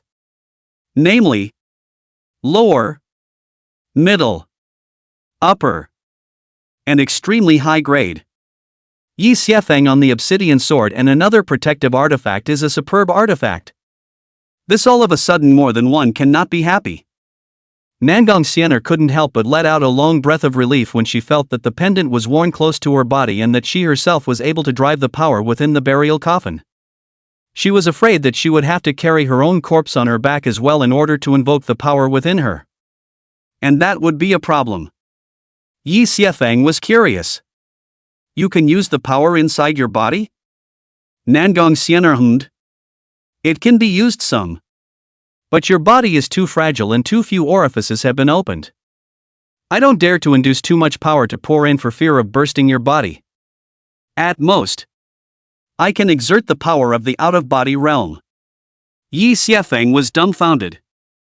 I didn't expect you to be able to use your own power over here instead. He could probably understand why Nangong Xian'er could only utilize the power of the out-of-body realm. After all, there are 9 realms, Shi refining, foundation building, Jindan, Yuanying, out-of-body, harmony, Dongshu, Mahayana, and ferrying. At every other realm, there was a huge difference in strength. And the meridians and orifices opened up in the body were also vastly different. He himself was at the peak of Yuanying before he was abolished. and the orifices in his body had opened up to the extreme. And he was already at the limit of being able to accommodate out-of-body power. Nangong Xian'er didn't have the heart to say, "Still too weak. You hurry up to cultivate the heaven-swallowing devil technique and exercise your body. Maybe you can exert the strength of the harmonization realm." Yi Xiefeng was instantly excited. "I see. The harmonization realm was considered an expert in this world. At least it could defend itself. As long as Nangong Xian'er was here, he didn't have to be as precarious as before. It's a bit of a shame to be a soft touch. But it's a skill to be a soft touch." Nangong Xian'er didn't understand the feelings in Yi Xiefeng's heart and walked around in the middle of the courtyard with an odd expression. "What do you do over here? Why do you live in a place like this?" Yi Xiefeng was so embarrassed that he wanted to die. And depressedly said, "Isn't that your fault?" Previously, although he had roughly talked about his situation, he hadn't said that he had been reduced to being an odd-job disciple. Now that he had been crashed through, he didn't hide it and poured out his bitterness profusely. "Oh Xian'er, do you know how much you've made me suffer?" Nangong Xian'er was speechless for a while as she listened to his accusations. "Can you blame me?" Yi Xiefeng asked rhetorically. "If you're not to blame, how about me? Of course. If you weren't greedy, how did you end up in such a situation?" Nangong Xian'er revved up, leaving Yi Xiefeng speechless, and could only secretly say that he couldn't reason with women. Nangong Xian'er walked around inside the garden and stepped outside again. But it was dark outside and she couldn't see anything at all. She looked at the bright moon in the sky with a somewhat complicated expression and murmured, "Is this the world after 1,000 years? There doesn't seem to be much difference from 1,000 years ago." Yi Xiefeng didn't know what to say and was silent in response. Nangong Xian'er said softly, "You just said that your master's clan wanted you to retrieve the Jixin sword, one of the 4 immortal execution swords, before giving it back to you?" Yi Xiefeng hummed. "Yeah. I only have a spell for finding a sword. Nothing else. How can I find this?" Nangong Xian'er laughed. "If you were alone, of course it wouldn't be easy to find. But with me it's hard to say." Yi Xiefeng hesitated. "You are willing to help me?" Nangong Xian'er hummed. "I can help you. But in exchange, you have to help me too. As long as you help me find out what happened during these 1,000 years and find me in this time and space, I'll help you get stronger. With this kid's strength, not to mention finding himself, he was afraid that anything related to him could easily get him killed. If he died, then this kid would also be able to help him find his enemy, so that he could take revenge by his hand." Yi Xiefeng immediately said without saying anything, "Deal. Such a surefire deal. Cootie." All notice say yes. Chapter 33 Downward Spirit Fusion. Nangong Xian'er was dumbfounded and said, "You're not stupid."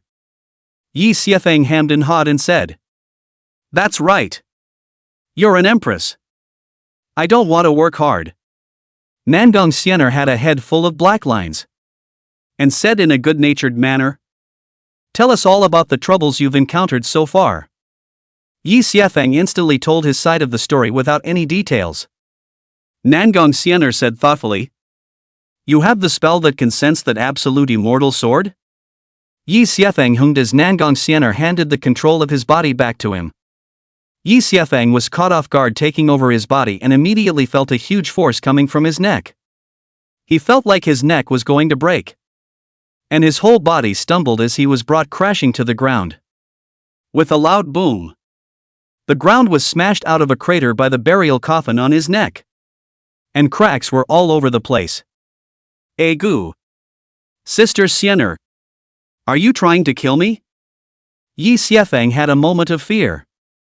If it wasn't for his quick reaction, he would have almost separated his head and split up. Nangong Xian'er apologized. "Oops. I'm sorry. I forgot that the burial pavilion couldn't maintain its weightlifting state without my spiritual power boost. Yi Xiefeng had long since realized that this gravity came from the burial sky coffin around his neck. Although this object had become smaller, the weight was still the same. With all his strength, he managed to pull the burial coffin on his chest from inside the pit with great difficulty, his face suffocating. It's hard for me to even take 2 steps with this on. How am I going to move around from now on? Nangong Xian'er said breathlessly. It's not because your body is too weak. Otherwise, how could it be like this? Yi Xiefeng said helplessly. Sister Xian'er, quickly put away the divine power and teach me how to make it lift heavy weights. Nangong Xian'er had no choice but to teach him 2 incantations to try. Yi Xiefeng transported his spiritual energy. And sure enough, with the injection of spiritual energy, the weight on his neck decreased quite a bit. But it must be maintained for a long period of time. If he forgets at any time, he is afraid that he will fall asleep and this funeral coffin will crush him to death. Xian'er reminded.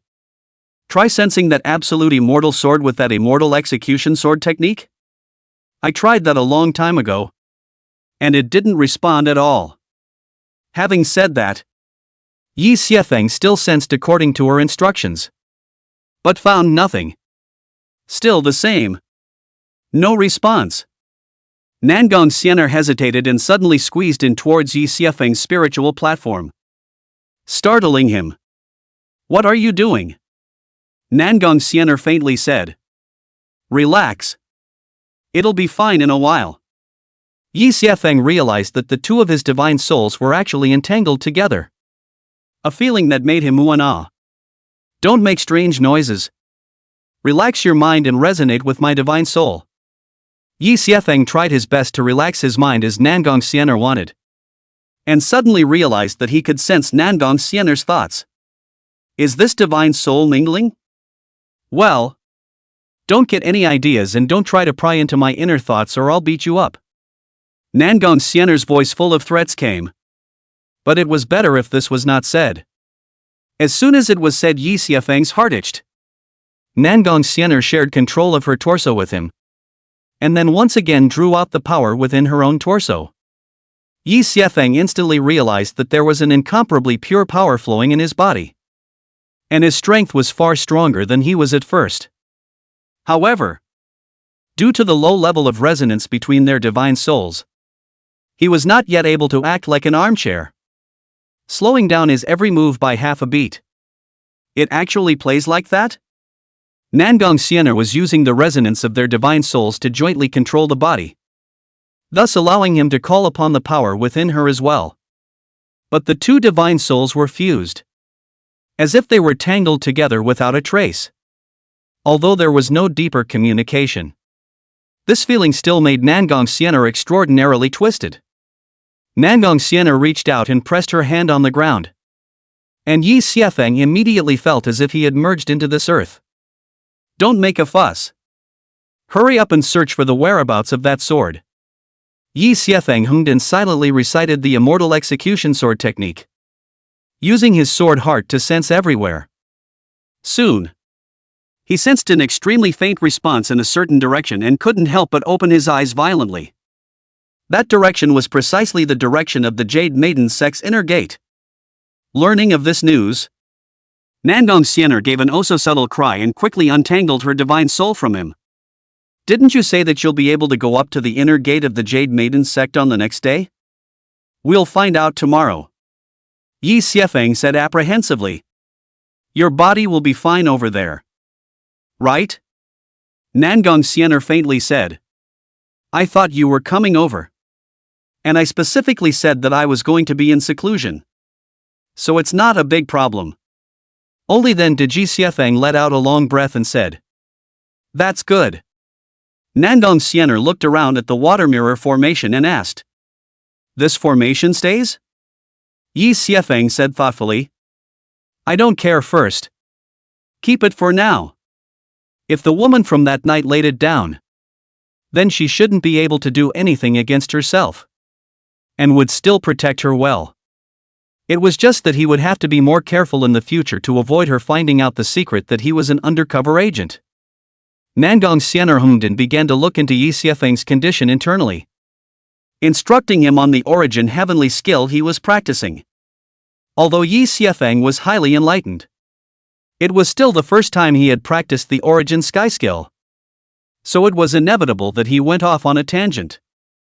Now that Nangong Xian'er, the Empress, had introduced them, they were instantly enlightened and clear. He sat on his knees and silently followed Nangong Xian'er's instructions to cultivate. At the same time, a cool figure from the outside world flew in and landed outside the 100 Herb Garden. Shi Yan stood in the air like the broad cold fairy. First her divine sense swept into the room and found Yi Xiefeng unharmed before she breathed a sigh of relief. She took a closer look at the water mirror spell formation she had set up and found that a part of the formation pattern was messed up, causing problems with the operation of the formation. She looked at Yi Xiefeng, who was sitting motionless on the bed, and couldn't help but be puzzled. Is it just a coincidence? Shi Yan waved her hand to let the array pattern recover. And at once, the entire spell formation was once again functioning. Without further hesitation, she turned around and flew back to Jade Clear Peak again.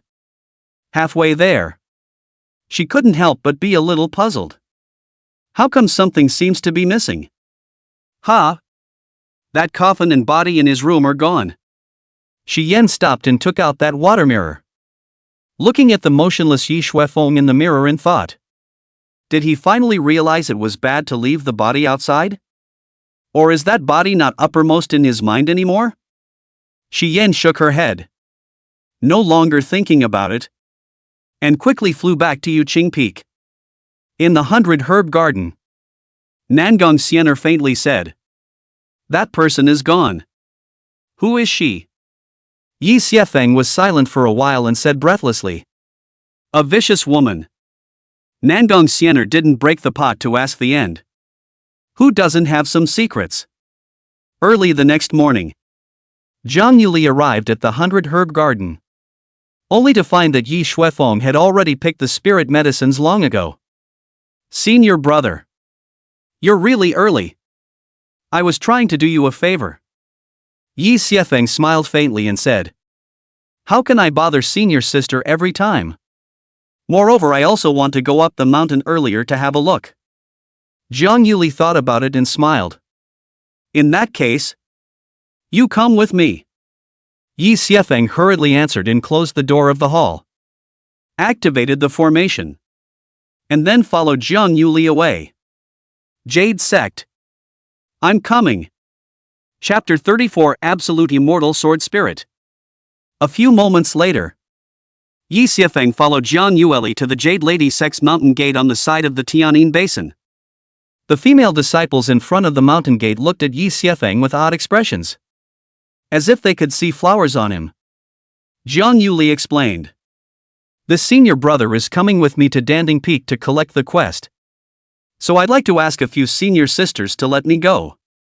Yi Xiefeng smiled faintly and couldn't help but be glad that Nangong Xian'er had arrived just in time. Otherwise, he would still have to carry her torso up the mountain. And then he was afraid that he would be really notorious. Due to Yi Xiefeng's recent fame, those female disciples didn't stop them. They just checked and let them go. Yi Xiefeng followed Jiang Yuli all the way up the mountain path. This was the first time he came to Jade Lady Sect after his initiation. Before, he had taken the front mountain gate, the path taken by guests. But now he was taking the internal disciples' path. The road was full of women, most of them in the prime of their lives, each one ringed with a different color, dazzling the eye.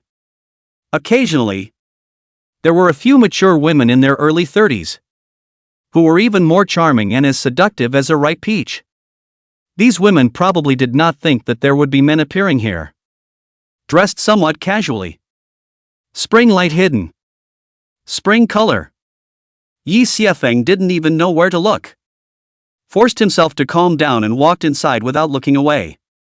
Of course, he didn't fail to ogle it with his afterglow and feast his eyes on it. Seeing a man appear within the Jade Maiden sect, the women along the way all saluted him and talked about him. A gaze of curiosity or sizing up. Even with Yi Xiafeng's old face, he was somewhat unable to carry it. It was hard to come to the Danding Peak. And a faint fragrance of dan and medicinal herbs wafted everywhere here. Jiang Yuli brought Yi Xuefeng to a side hall. But it was empty. There are usually less people here. It seems that senior sister Yushan should have something to go elsewhere. Senior brother, you wait here for a while. Jiang Yuli apologized and told Yi Xuefeng to sit down in the hall. Then hurriedly left. Thinking that she had gone to look for someone. Nangong Xian'er, who had been silent all this time, hurriedly said, "It's a rare opportunity. Hurry up and use your technique to sense where the absolute immortal sword is." Yi Xiafeng hummed and said with some anticipation, "Then we intermingle our divine souls?" There was one thing to be said for a good soul meld. Second only to what he'd experienced that night. Although Nangong Xian'er was a bit squirmy, she didn't bother to say anything about him and quickly intermingled with his divine soul. Yi Xiafeng couldn't help but let out a long comfortable sigh once again, causing Nangong Xian'er to almost not exit from the state of divine soul mingling. "You horny bastard. Can you stop imagining things and hurry up and get on with business?" Yi Xiafeng said sheepishly. "This can't be blamed on me. Who said it's indeed comfortable?" That being said, he quickly immersed his mind and began to drive the immortal execution sword technique to sense where the absolute immortal sword was. At the same time, Nangong Xian'er once again resonated with the earth by resonating with it, thus amplifying her sensing ability infinitely. But something odd happened. And today it's the same as last night. That aura was clearly within the Jade Maiden sect, but he couldn't find the exact location. Nangong Xian'er was also puzzled and frowned. "What's going on? Why is this breath drifting?" Yi Xiafeng said breathlessly. "I don't know. It feels like it's separated by something." Nangong Xian'er took a deep breath and gritted her teeth. "Hold your breath. I'll use the Origin Sky technique to help you." She directly operated the Origin Heavenly skill, exuding a metaphysical and mysterious aura as her entire being seemed to merge with the heavens and earth. Yi Xiafeng sat on the stone bench. But it was like he was sitting in another world in time and space, feeling transcendent. At the same time, his perception was magnified countless times at once. And every blade of grass and tree in the mountains was clear in his eyes. He could even hear the playfulness of the women on the mountain, and the sounds of conversation, as if he had become the spirit of this mountain. However, as Nangong Xian'er's sensing range continued to expand, the entire Jade Maiden sect shook slightly, as if the mountain spirits had been stirred. The women in the mountains were all panicked and didn't understand what was happening. "What's going on? I don't know. Could it be that the Earth's dragon has turned over?"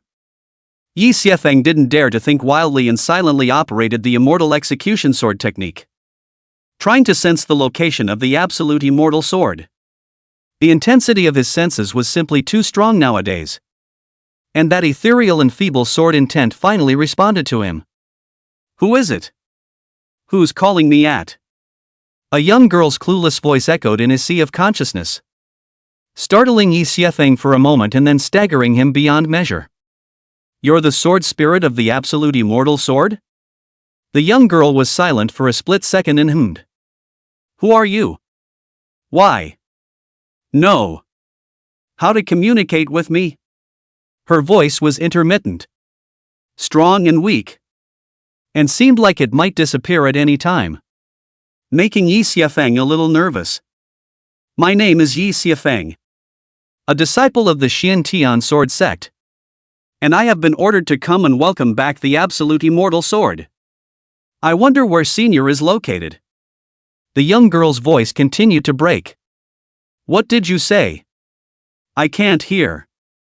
"Well," Yi Xiafeng emphasized helplessly. "Where are you? Where are you?" The young girl finally heard it this time. And a fuzzy voice came out. Jade Maiden sect. Immortal. Lake. Down. But before Yi Xiefeng could fully hear it clearly, the young girl's voice fell completely silent and no sound came out.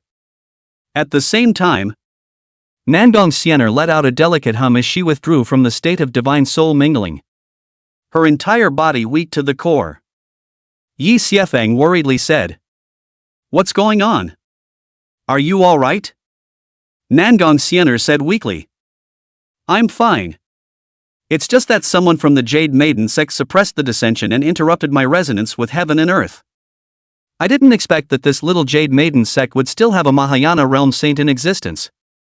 It's really surprising. Well, I can't talk to you anymore or I'm afraid she'll find out." She also sank into silence even after she finished speaking. And at the same time, the Jade Maiden sect, which had been in turmoil before, also regained its calm. Yi Xiefeng felt a stream of light fly up and through the air as his powerful divine soul swept through the entire Jade Maiden sect. Although he was separated by a long distance, he still recognized that this was the Jade Maiden sect's patriarch, Gu Qinghan. Yi Xiefeng didn't dare to make a sound, and could only put on a bewildered look like the others and look where she was. In his mind, however, he kept thinking about the direction where the sensation had just emanated from, and the words spoken by that sword spirit. Under the Jade Lady clan's fairy lake? Or under the fairy pot? Yi Xiefeng was puzzled and could only wait to muddle through. And in mid-air, Gu Qinghan searched a few times and couldn't find the man. So he couldn't help but frown. Someone had just forcefully integrated into the Jade Maiden sect's heaven and earth and spirit veins, seizing control of the entire Jade Maiden sect, startling her. And there was also an indistinct and powerful sword intent within the clan, making her even more puzzled. What's going on here? Did someone get mixed up? Chapter 35. Are you sure it's not because she has a crush on you? Gu Qinghan searched several times in a row in the Jade Maiden sect, but did not find anyone, and could only stop there, with a million doubts in his heart. She really couldn't figure out who had the guts to make such a commotion within the Jade Maiden sect. And where did that powerful sword intent come from? At this moment, the disciples within the Jade Maiden sect were panicking and talking around because of the unusual movement they had just witnessed. Gu Qinghan no longer thought much about it, knowing full well that he needed to appease the crowd at this time so as not to cause panic. Just now, there was only a slight disturbance in the spirit vein. This seat has probed the spirit vein. Everything is normal. Everyone can cultivate at ease. Her voice was firm and strong, giving the disciples a great sense of security. Yes, Sovereign. The disciples responded in unison. Yi Xiefeng was blindsided and took a long sigh of relief. Even with Nangong Xian'er's help, the two of them nowadays had absolutely no chance of winning against an expert like Gu Qinghan. The entire Jade Maiden sect also calmed down. And not long after that, Jiang Yuli returned, followed by a woman in blue. The woman's face was pretty and she was wearing a long light blue dress. Although it was not as good as Jiang Yuli's, it was still considered to be in the upper middle class. Jiang Yuli introduced, "Senior brother Yi. This is senior sister Yushan. She is our Danding Peak's alchemy expert." Yi Xiefeng hurriedly saluted. "Greetings to senior sister Yushan." Yushan smiled faintly and looked Yi Xiefeng up and down with curiosity and interest in her eyes. "You're the recently infamous Yi Xiefeng? I'm sure you're good-looking and handsome." Yi Xiefeng smiled awkwardly. "Senior sister is too kind." Yushan smiled and asked, "I heard senior sister Jiang say that senior brother Yi wanted some high-level spirit medicine seeds. I heard that senior brother was once the holy son of the Xian Tian sword sect. Could it be that he's really addicted to planting spiritual medicines?" Yi Xiefeng looked as usual and said, "When a day monk hits a day clock. I'm just doing my part." Yushan nodded and took out a spirit seed jar and handed it to him. Instructing. This is the leafless fruit. The planting requirements are relatively high. After a few moments, Yi Xiafeng and Jiang Yuli, who had reached their wish, got up to say goodbye. And Yushan got up to see them off. Senior brother Yi. If you need anything in the future, just come to senior sister. Yi Xiafeng nodded his head and said yes. Then followed Jiang Yuli to leave. Behind him Yushan smiled and waved goodbye. When the two left, Yushan's smile faded and her eyes looked at Yi Xiafeng's back in an obscure way. The holy son of the Xiantian sword sect? Why exactly did you join the Jade Lady sect? Could it be for that thing as well? On the other side, Yi Xiafeng pretended to be curious. Senior sister. What just happened? Why is the ground shaking? Jiang Yuli shook her head and said, I'm not sure. It's said to be a spiritual vein disturbance. It shouldn't be anything serious. Yi Xiafeng let out an oh so splendid sound and pointed in the general direction of where the Jiaxian sword had just been sensed to be. Senior sister Jiang. The strange movement just now seems to have come from over there. Where is over there? Jiang Yuli glanced at it and introduced. That's the core area of the Jade Maiden sect. The place where the aura is the most dense. The sect's main hall, the Tai Chung Hall, is over there. And on top of that, the Jade Clear Peak where the Holy Maiden is located is also over there. Yi Xiafeng frowned. Is the Holy Maiden over there too? Jiang Yuli hummed. And Yi Xiafeng was thoughtful, his eyes distantly looking in that direction. He was pretty sure that the absolute immortal sword was in that mountain range. But he didn't know how he could get over there. Senior sister Jiang. I'm nearing the great perfection of qi refining. How do I apply to join the inner sect? Since it had been determined that this Jade Immortal Sword was in the Jade Lady sect, it was natural to find a way to join this Jade Lady sect's inner sect. After all, close to the water. With his own strength nowadays, it would be difficult to mix into the mountain gate. Jiang Yuli looked at him in surprise, only to realize that he had actually reached the qi refining great perfection realm without saying a word. Senior brother is truly a cultivation wizard. This speed of cultivation is truly growing by leaps and bounds. Yi Xiafeng humbly said. Senior sister is overpraising. I'm just recultivating. That's why my speed is faster. Jiang Yuli thought for a moment and smiled. Normally one would have to go to the law enforcement hall to apply and just complete the sect's assigned tasks. But you're in a special situation, being the only man in the Jade Maiden sect. And I don't know if you can apply and pass. But I have nothing to do, so I'll take you to try it out. And whether you succeed or fail will depend on whether the sect elder passes or not. Yi Xiafeng's heart rejoiced.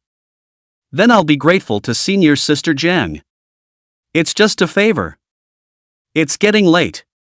I'll take you there with my sword. With a wave of Jiang Yuli's hand, a light blue long sword appeared beside her. And with a body as light as a swallow, she lightly jumped on it. Yi Xiafeng hesitated for a moment, but still stood up, but was a bit overwhelmed, not knowing where to hold. Jiang Yuli didn't notice his awkward situation and rode her flying sword to the sky. Yi Xiafeng leaned back, almost falling, and hastily reached out to hold her slender waist. Jiang Yuli was startled, and her flying sword twisted a few times in midair, almost falling headfirst. She blushed slightly and said, Senior brother, you don't need to hug so tightly. Yi Xiafeng smiled and hastily loosened up a bit, holding her surplus willow waist with both hands. He couldn't help but feel some regret. What happened to this promise that the hand would automatically lock onto the enemy and find the right raised grip point? Is there something wrong with your own hands? The two of them flew all the way to the law enforcement hall. And Jiang Yuli looked embarrassed when she encountered her fellow disciples. Yi Xiafeng stood behind her, feeling that if this girl continued like this, Smoke could come out of her head. Luckily, this law enforcement hall wasn't far away. Otherwise Jiang Yuli was afraid that she would burn out halfway because of the red temperature. Jiang Yuli quickly stopped in front of a large hall and whispered softly. "Senior brother. You can let go now." Yi Xiefeng awkwardly let go of his hand and laughed. "Senior sister. Sorry. I'm a bit afraid of heights." Jiang Yuli's pretty face slightly reddened as she blankly glanced at him, appearing to have some rare flirtatious intentions. What is this guy talking nonsense about? You at least used to be the holy son of Xiantian sword sect. You are afraid of heights? She didn't say much though. After all, it would just be embarrassing for everyone if she poked and prodded about it. When the disciples within the law enforcement hall saw Yi Xiefeng, they all revealed surprised expressions and curiously cast their attention. After all, in the Jade Maiden sect, men that were definitely rare animals. Rarer than a three-legged toad. The elder of the law enforcement hall who was in charge of this matter frowned as he looked at Yi Xiefeng with suspicion and scrutiny in his eyes. You are Yi Xiefeng? You're joining the inner sect? Yi Xiefeng replied respectfully. Yes. I am dedicated to the Tao. My cultivation has reached the great perfection of qi refining. I hope to join the inner sect. The graceful elder was silent for a moment and helplessly accepted his application. You are a man. This is something that has never happened before in our Jade Maiden sect. I have to report this matter to the patriarch. So go back first and wait for news. Yi Xiefeng didn't think that it would go well. Politely thanked that elder and left the law enforcement hall with Jiang Yuli. Walking out of the law enforcement hall, Jiang Yuli comforted. Senior brother. Don't be discouraged. Maybe there will be good news soon. Yi Xiefeng nodded, taking senior sister's good advice. Jiang Yuli once again summoned her flying sword and sent Yi Xuefeng back, and planted the leafless fruit with him before drifting away. Yi Xiefeng looked at Jiang Yuli's back and once again lamented. What a good person. Are you sure it's not because she has a crush on you? After leaving the Jade Maiden sect, Nangong Xian'er, who hadn't said anything, finally ventured out. Chapter 36 Breaking Through Foundation Establishment requires Foundation Establishment Dan. Isn't that common knowledge? Yi Xiefeng dumbfoundedly said. Good feeling. Can't say. Probably just curiosity about the opposite sex.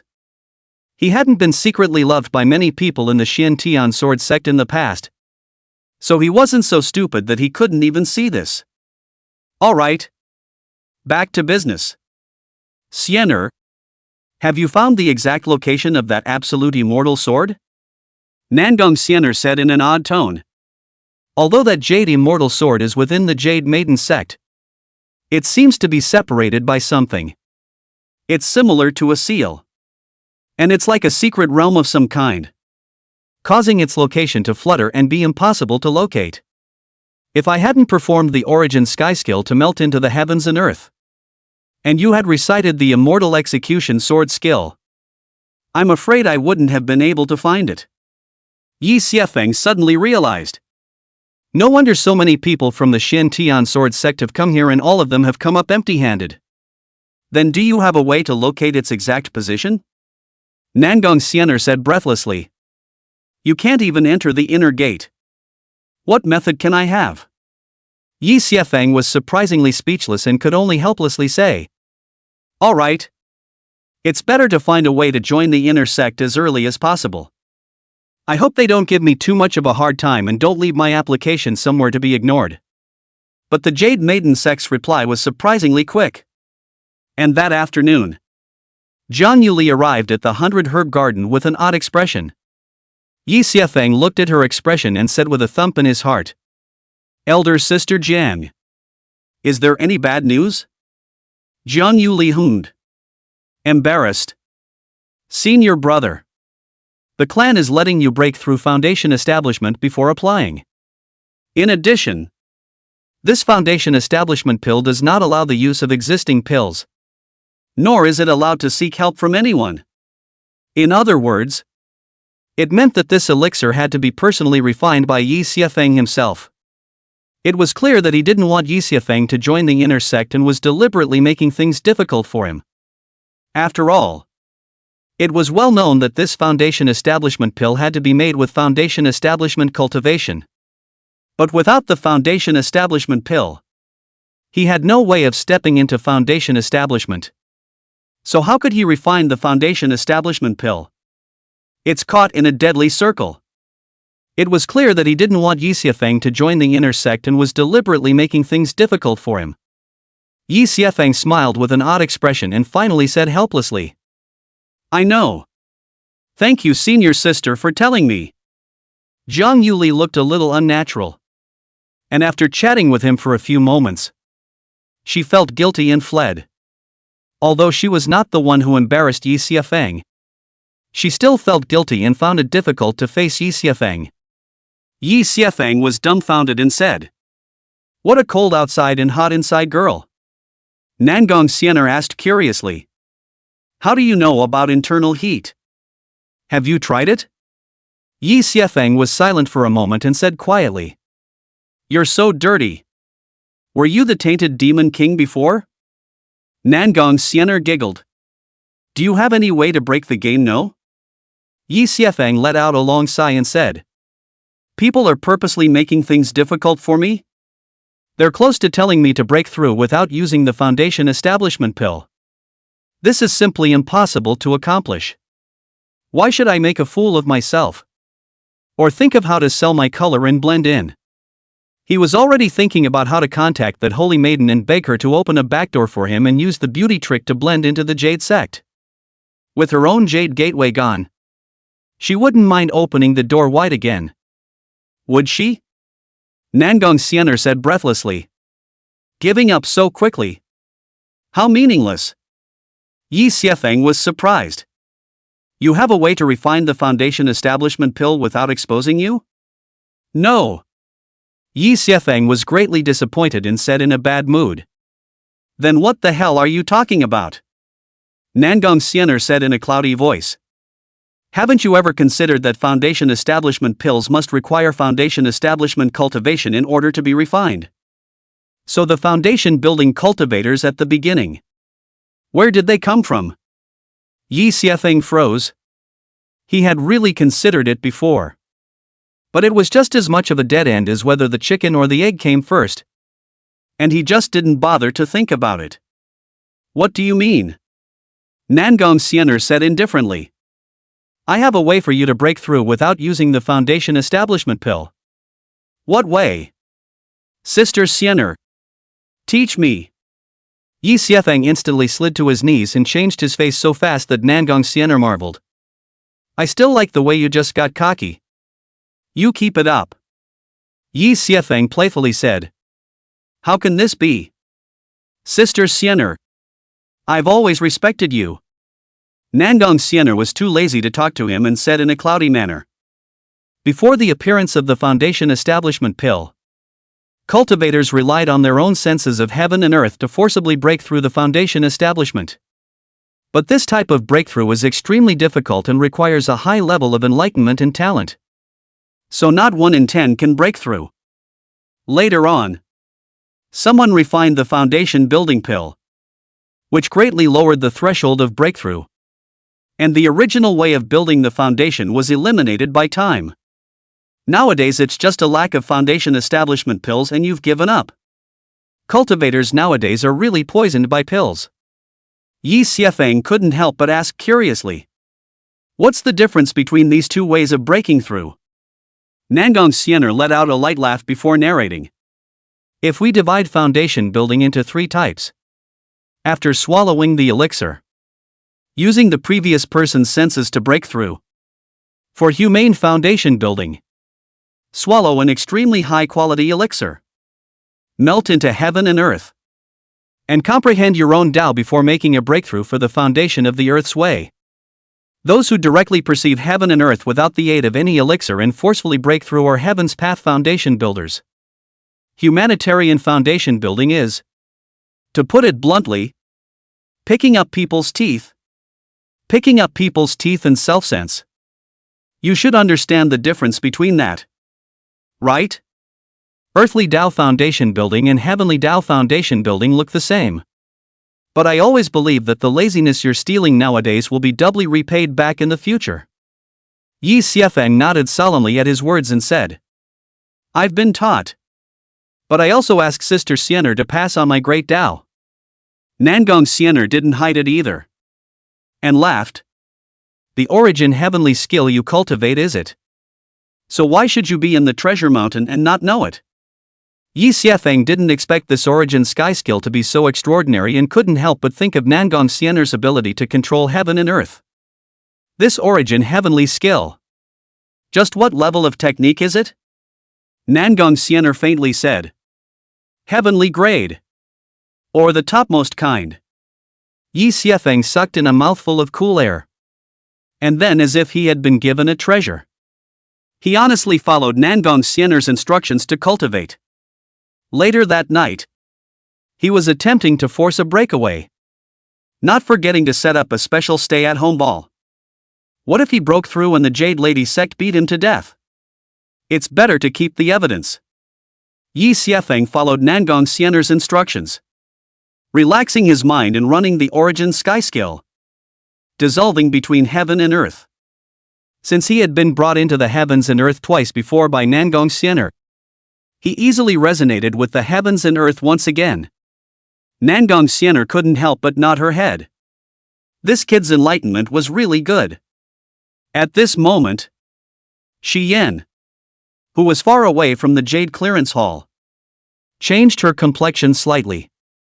She had waited all day today, worrying that Yi Xiefeng would come to find her. Who knew that this guy didn't come at all, causing her to deliberately change into a nice-looking dress. Yuli Yan was inexplicably a little bit of a ghost, and was about to see what this guy was doing, when she saw that he seemed to be planning to break through. Shi Yan was stunned. This guy actually planned to break through without using the foundation establishment pill? How is this possible? Breaking through foundation establishment requires foundation establishment pills. Isn't that common knowledge? Chapter 37, Breaking Through Foundation Establishment. Mysterious Incoming Enemy. Yi Xiefeng did not know that he had attracted an audience and was silently following Nangong Xian'er's instructions to methodically impact the foundation establishment. But it had to be said that it wasn't really wrong for this Heaven's Path Foundation to be eliminated by time. At least the difficulty was really high. Yi Xiefeng kept making impacts. The spiritual energy around his body surged wildly and calmed down. After repeating this cycle several times, the spiritual energy turbulence around him had reached a rather terrifying level. His entire being was like a small boat in the midst of the wind and waves. The slightest slip could be torn apart by this terrifying spiritual power. Fairy. What's going on? Why can't I stop? Nangong Xian'er said in a light-hearted manner. The heavenly Tao of foundation establishment. If you don't succeed, you'll become a human being. Holy. You didn't say so. Nangong Xian'er faintly said. You didn't ask either. Yi Xiefeng had the heart to curse his mother, so he could only continue to break through. As impact after impact failed, the spiritual power vortex around him had reached a rather terrifying point. Looking at Yi Xiefeng's sweaty forehead, Shi Yan didn't dare to slow down and quickly rushed towards the 100-herb garden. She was worried that if she was a little late, this guy was going to fail his breakthrough and play himself to death. On the other side, Nangong Xian'er watched Yi Xiefeng fail again and calmly reminded him. 9 is the pole. If you fail in 9 impacts, I'm afraid you won't have a chance. You still have 2 more chances. Yi Xiefeng forced himself to calm down and once again tried to resonate with the heaven and earth, incorporating the spiritual energy from the outside world into his body. However, when this spiritual energy was compressed to the extreme, it collapsed again due to a mistake, and the spiritual energy swung apart once more. Yi Xiefeng had been pushed to the edge of the cliff. But the more this happened, the calmer he became. He once again methodically absorbed those auras. Careful to the extreme and calm. Yi Xiefeng tried his best to contract those auras, carefully and cautiously incorporating them into his body. With more and more spiritual energy, quantitative changes caused qualitative changes. And the vaporized spiritual qi within his dantian finally appeared to liquefy. Yi Xiefeng was delighted in his heart. But he was more careful, methodically controlling the liquefaction of the aura. Nangong Xian'er couldn't help but slightly praise him as she looked at his favored appearance. She deliberately didn't say anything, thinking that if this kid couldn't succeed, she would then divine soul fusion and help him forcefully build his foundation. When the time came, she could strike a blow to his confidence before selling the guy a smooth ride. But this kid was even better than he had imagined. And his first direct attempt at building a foundation had actually succeeded. One must know that even in the ancient times, if one wanted to build the foundation of the heavenly Tao, then one would have to make a lot of prior preparations. Where did Yi Xiefeng know this? He had been walking on thin ice until all the spiritual energy in his body had been liquefied. A strange Tao energy emanated from around him. And he knew that he had finally built his foundation. Yu Yen, who flew halfway across the world, had an incredulous look on her face. This guy really didn't need to use the foundation establishment pill to build his foundation? How is that possible? But the facts were in front of her. And there was no room for disbelief. Just when Shi Yen felt that she was going to hit the road again midway, she suddenly changed her expression dramatically and accelerated towards the 100 Herb Garden. In the 100 Herb Garden, Yi Xiefeng pressed down with both hands to calm down the turbulent spiritual energy. His heart was overjoyed. Xian'er, I've built my foundation, Xian'er said in a cloudy manner. Isn't it just a foundation building? See how happy you are? Yi Xiefeng gave an eruption and was about to say something. But suddenly his expression moved slightly. He was shocked when he realized that the formation he had left behind had been broken by someone. It's not good. Someone broke into the Bacchus garden. Yi Xiefeng activated the formation in the hall at the first time. And a wave of clouds dispersed in all directions in the hall, concealing his figure. At the same time, he took out a talisman and clasped it onto his hand, concealing his breath as he quickly left from the room. When the visitors saw the mists in the hall, he realized that he had been discovered and no longer hid, releasing his divine sense like angry waves. At the same time, a dozen or so low-ranked corpse puppets scattered in all directions, searching for Yi Xiefeng's location within the 100 Herb Garden. Nangong Xian'er said indifferently, "The visitor is of Yuaning Cultivation. Do you want my help? But the person who laid the water mirror technique is spying on this place. If I make a move, I'm afraid I'll be exposed." Yi Xiefeng's eyes were slightly cold when he heard this. A Yuaning realm cultivator who could drive a corpse Kuei? Could it be that Yuan Kuei is trying to kill himself? Or was this the Jade sect's test of themselves? Just hold your hand and tell me where he is. I'll try to buy some time first. Nangong Xian'er gave a hum and calmly informed him of the enemy's location. The visitor is floating in midair searching for your location with his divine sense. There are 2 corpse puppets in the hall. And there is also one in the room to your left. Yi Xiefeng quickly hid inside the temple based on her reminder. Fortunately, the mists inside the temple had the effect of blocking divine sense. The divine sense of the visitor was restricted by the mists and the search range was quite limited, giving him the opportunity to vacillate and dodge. The man's brow furrowed as he searched the field and did not find Yi Xiefeng. He could not help but be filled with doubt. What the hell is going on here? Is this kid not here? Impossible. The array is activated. This kid must be inside. As more and more corpse puppets broke in, Yi Xiefeng had less and less places to hide. You've got 2 necromancers in front of you. Actually there's one behind you too. Yi Xiefeng, who had just turned around, looked at the corpse puppet behind him and said breathlessly, "You said it was too slow." He quickly gripped the obsidian sword and ran towards the corpse puppet, slashing out with his sword the moment he was close.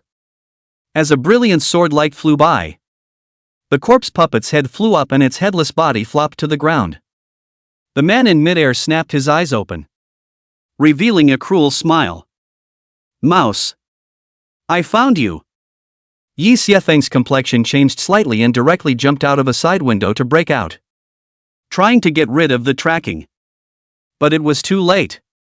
A figure fell from the sky like a ghost, blocking his way. In just a moment, a dozen of corpse puppets also broke out from inside the hall, surrounding Yi Xiefeng and eyeing him intently. The man was dressed in black, with a half-covered ghost mask on his face and a short dagger in his hand. "Saint Sun Yi, you'd better not run away." Yi Xiefeng looked at the man in front of him and frowned. "Who are you?" The man in black licked the dagger in his hand, his eyes revealing a perverted and twisted light as he let out a creepy laugh. "You don't have to care who I am. You just have to know that someone is here to take your life." Yi Xiefeng looked seriously at his rampant smile and dumbly said, "I thought it was Yuan Kuei. But I didn't expect it to be you guy. Su Mu. Do you really think I don't recognize you? This Su Mu, like Yuan Kuei, was a guy with whom he had an old grudge before. At that time, he was digging up people's ancestral graves in the central state and was taught a lesson by the spirited Yi Xiefeng, narrowly escaping death. Later on, the two of them bumped into each other again while grabbing the burial sky coffin.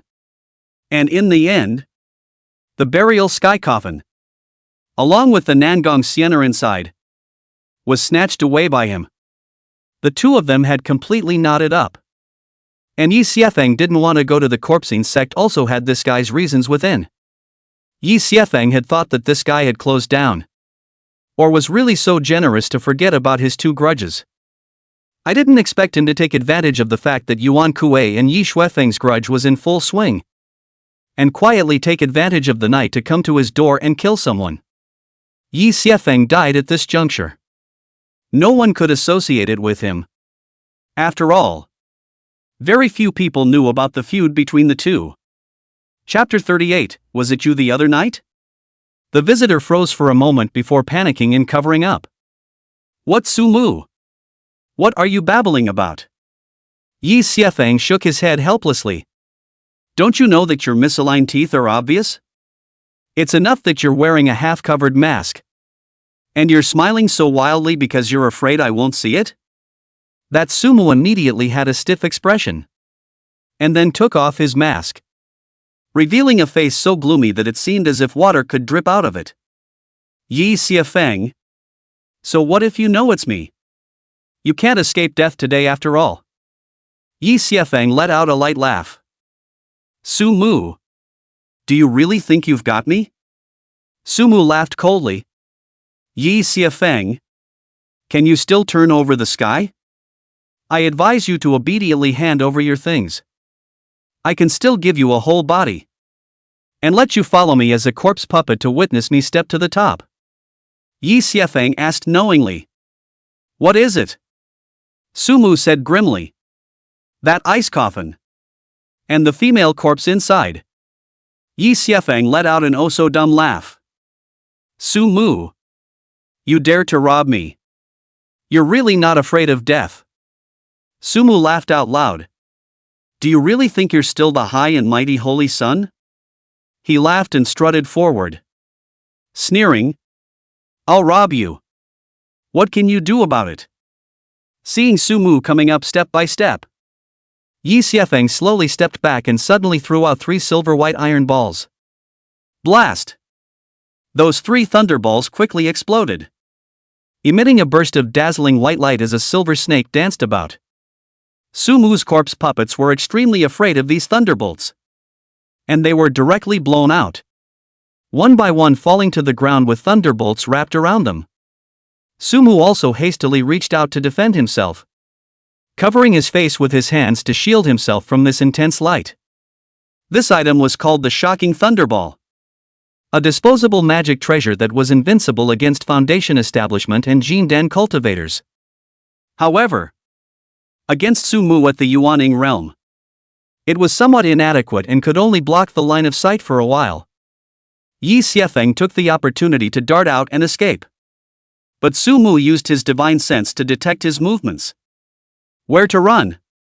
With a violent fling, he once again released a corpse kuei with black gas all over its body to pounce on Yi Xiefeng. Yi Xiefeng narrowly and dangerously blocked the claws of the corpse puppet with the obsidian sword before kicking the corpse puppet away. But he himself was knocked back away. He lumbered back a few steps, residing with his sword, and couldn't help but spit out a mouthful of blood. And his arm couldn't help but go numb. Xian'er, isn't that guy in the dark going to make a move yet? Nangong Xian'er said quickly. The scent is very close. It should be here soon. You hold on a little longer. Yi Xiefeng took a long breath before he climbed up, gritted his teeth and looked across the room, wiping the corner of his mouth. Su Mu, daring to kill someone in the Jade Maiden sect. You're really not afraid of death. Su Mu laughed fiercely. As long as you're dead. Who knows, it was me. Go! The latest copper corpse he released roared and lunged towards Yi Xiefeng. At the same time, the other corpse kuei also climbed up and followed that copper corpse to attack Yi Xiefeng. Yi Xiefeng was frantically running the Origin Sky skill and was planning to play with his life to stall for a little more time. Right at this moment, an overpowering light fell from the sky, instantly chopping Su Mu's bronze corpse in half. After that ray of light decapitated the copper corpse, it quickly split into a dozen or so round blades in the shape of a curved moon, flying around Yi Xiefeng for a while. Those corpse puppets were all decimated by these flying round blades and were powerless to fight back. Su Mu was stunned. And then he twisted his head with the intention of escaping. However, that one moon blade quickly closed in, and then circled around him, trapping him in it. Su Mu panicked and crashed around inside. But he couldn't break out at all. So he could only be in a hurry inside. A cool figure descended from the sky and landed opposite Su Mu. Her cool, beautiful eyes full of coldness. The woman was wearing a long light blue dress. And although her face was veiled, she could still see that she was magnificent and beautiful. Nangong Xian'er couldn't help but secretly praise. What a beauty I see. Why does this kind of beauty stare at you every day? Yi Xiefeng was powerless to spit out. She's afraid I'll have an affair. Okay? The person who came was none other than Xian. She rushed all the way and finally came before Yi Xiefeng was at his wit's end. Luckily, she came in time. Or else Yi Xiefeng was afraid that he would merge with Nangong Xian'er's divine soul and directly decapitate Su Mu. Su Mu said nervously. Who are you? Xian's beautiful eyes were slightly chilled as she said in a cold tone. Jade Maiden sect. Xian. Su Mu's eyes were filled with horror at the words, and he hurriedly knelt down to beg for mercy. I am Su Mu, a true disciple of the Corpsine sect. And I was confused for a moment. So I ask Holy Maiden Xian to forgive me. Xian spoke softly. Give me a reason not to kill you. Her voice was unmistakable. But to Su Mu, it sounded like an unjust spirit demanding her life. And he couldn't help but sweat. I'm a true disciple of the Corpsine sect. If you kill me, our Corpsine sect won't stop. Xian shook her head and said, that's not a good enough reason. So you might as well die. The circular blades around Su Mu's body turned into a razor-sharp blade that closed in, instantly decapitating Su Mu on the spot. Cleanly. With a wave of her hand, the stream of light flew back to her, transforming into a purple crescent-shaped circular blade spinning in her hand. This round blade, named Chopping Acacia, was one of the sacred relics of the Jade Maiden sect, left behind by the founding ancestor. Xian gently shook her hand. and that chopping acacia was instantly included within her sleeve, transforming into a purple half-ring jade bracelet. Her beautiful eyes glanced at Yi Xiafeng and without a word, she intended to leave. Yi Xiafeng hurriedly said, "Stop." Shi Yan stopped and faintly said, "The Jade Maiden sect will be responsible for his death and won't cause you any trouble." Yi Xiafeng said in a deep voice, "You're just going to leave like this? Not going to say anything to me?" Shi Yan sighed quietly in her heart and turned around, those autumn watery eyes looking at him, lightly opening her red lips. "I don't know what to say. Is there anything else you want?" Yi Xiafeng opened his mouth and didn't know what to say for a moment. The atmosphere between the two was a bit awkward. Nangong Xian'er suddenly reminded, "Someone has come again. It's actually that strong person from the Jade Maiden sect. Tonight is really lively. Don't you talk to me anymore? I'm afraid that the man will find out and it won't be good to detect my presence then." Yi Xiafeng silently spat. "If you don't say anything, I'm going to forget you exist." In the distance, a stream of light flew over. But it was Gu Qinghan, who had sensed Shi Yan's departure and quietly followed him out. Gu Qinghan landed not far away, quietly looking at the pair of men and women facing each other in the arena, not saying a word. Yui Yan sensed her arrival and looked a little unnatural. "If you're not doing anything, I'll go first." Yi Xiafeng hastily reached out and pulled her sleeve, asking in a deep voice, "It was you that night?" Yui Yan hesitated for a moment, but still nodded. "It's me." Yi Xiafeng took 2 steps forward and walked in front of her, looking seriously at the Jade Maiden sect's holy maiden in front of him. "Why?" Shi Yan was a little uncomfortable by his burning gaze and unconsciously averted her eyes. "As I said, I failed to make a breakthrough that night and went off the deep end, controlled by my mind's demon. I'm really sorry." Chapter 39, You Want to Marry Me? Yi Xiafeng frowned slightly as he heard this and said in a cold voice, "So you asked the patriarch to keep me back? Is it a compensation for me?" Shi Yan hummed and said, "If you feel that the Jade Maiden sect is not suitable for you, you can leave at any time." Yi Xiafeng said coldly, "Do you think we're done with this? A clean slate?" "I didn't think so." Yui Yan had a bit of a headache. She wasn't very good at dealing with nonsense people, especially in this particular situation. "What do you want?" Yi Xiafeng naturally knew that Shi Yan's status in the Jade Maiden sect was not low, so he directly asked for a lion's share of the money. "Tell you what. Since the rice is already cooked and we are already married, this can't be changed. I'll reluctantly take you as a concubine. After all, Xian'er is the eldest house." Yi Xiafeng naturally knew that this was impossible. After all, how could Shi Yan agree with her status? He was first opening a high price, pulling up Shi Yan's psychological expectations, and then it would be easier to negotiate later. Since Shi Yan didn't kill him on the spot and even accepted him into the Jade Maiden sect, it meant that the woman's nature wasn't bad. At least, she shouldn't kill herself. Gu Qinghan and the dark show fists are pinched tight.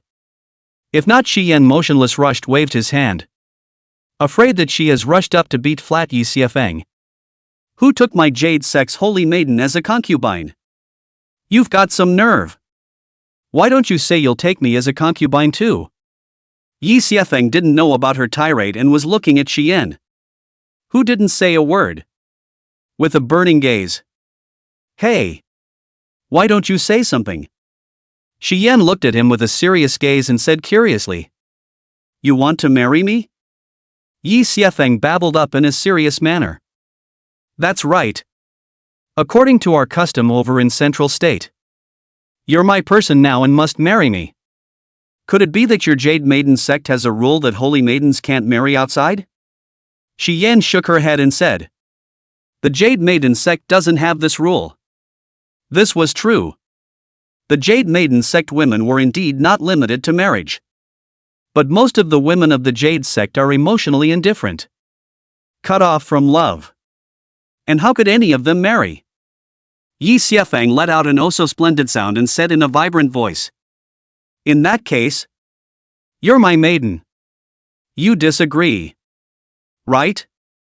Shi Yan had a well-behaved face and said seriously, "There are objections. We can't be husband and wife if we don't have an emotional foundation." That's what she was struggling with. Although she intended to use Yi Xiefeng to cultivate, she was slow to do so, because the two hadn't crossed paths at all. Except for the misunderstanding that night. She didn't know how to go about having an encounter with him, and just stared stupidly at the water mirror every day. Yi Xiefeng waved his hand with disinterest and said, "No feelings? Just cultivate them?" Yukari was dismayed. "Cultivate feelings?" Yi Xiefeng nodded his head and said, "Right. If we get along more, won't our feelings come out?" Yukari came to a realization and gave a serious nodded, and then fell silent. Yi Xiefeng was confused and frowned. "What do you mean?" Shi Yan lightly opened her red lips and said, "I promise you." "What?" Yi Xiefeng was confused and somewhat unresponsive. With a well-behaved face, Shi Yan once again said seriously, "I said, I promise you, we can cultivate feelings between us." Gu Qinghan in the shadows almost rushed out, but was stopped by a look from Shi Yan. Does this girl even know what she's talking about? Nangong Xian'er, who should have been silently eating melon, couldn't help but spit out. What kind of divine unfolding is this? This woman has a brain problem, right? Not to mention Gu Qinghan and Nangong Xian'er. Even Yi Xiefeng stood a bit messy in the night wind. He couldn't help but poke at his wound while grimacing in pain. Oops. Didn't dream it myself.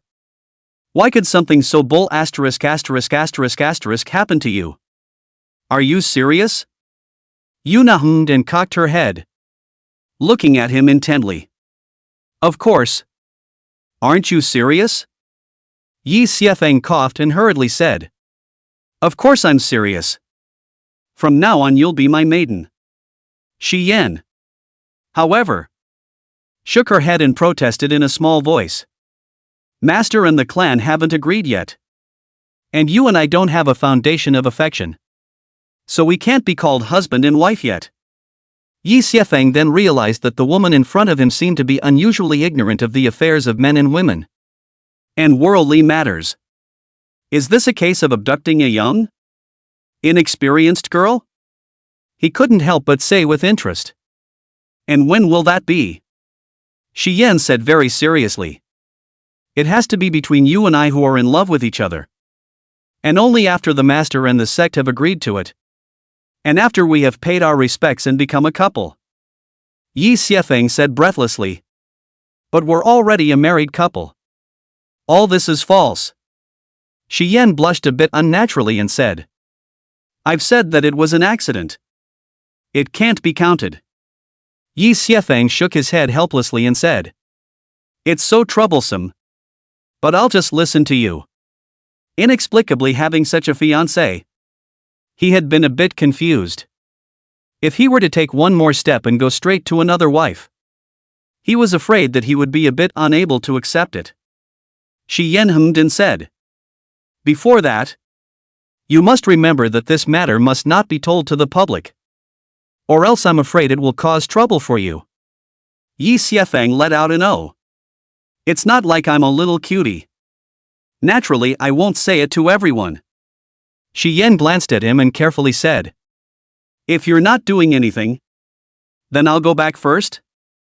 Yi Xiefeng rolled his eyes and said breathlessly, "Why are you always thinking of leaving? How can we cultivate our feelings this way? You live on the mountain. I live at the foot of the mountain.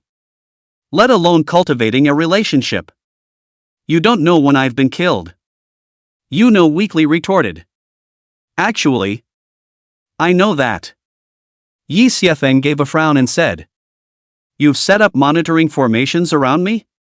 Shi Yan gently nodded and Yi Xuefeng said unhappily. I don't like being watched. You withdraw. Shi Yan hesitated. But then I won't be able to help you if you're in danger like you were tonight. Yi Xiefeng finally diagrammed. Wouldn't you just let me join the inner sect? As long as I join the inner sect, naturally no one can harm me. I've passed the Jade Maiden sect's examination. And as you can see, I broke through the Foundation establishment without using the Foundation establishment pill. The Jade Maiden sect's request was that they could not use the existing Foundation establishment Dan to build their foundation. They were trying to force Yi Xiefeng to refine the Foundation establishment Dan. However, Yi Xiefeng did not use the Foundation establishment Dan to build his foundation. So naturally, he did not use the existing Foundation establishment Dan to build his foundation. This was a trick. But it didn't go against the rules set by the Jade Maiden sect. Shi Yanhengden was about to agree when Gu Qinghan's voice came to her ears. Tell him that breaking through Foundation establishment is only a prerequisite. The real test hasn't even begun yet. Shi Yan was a bit embarrassed. But she could only tell Yi Xiefeng stiffly. Yi Xiefeng was powerless to spit out. You Jade Maiden sect. You're playing tricks. Right? And what is the real test? Gu Qinghan pondered slightly. The corners of his mouth rising slightly as he directly relayed his request to Shi Yan. Shi Yan's eyes widened as she hesitated. Master said that if you want to join the Jade Maiden sect, you'll have to prove that you can sit still and won't lay your hands on the Jade Maiden sect's women.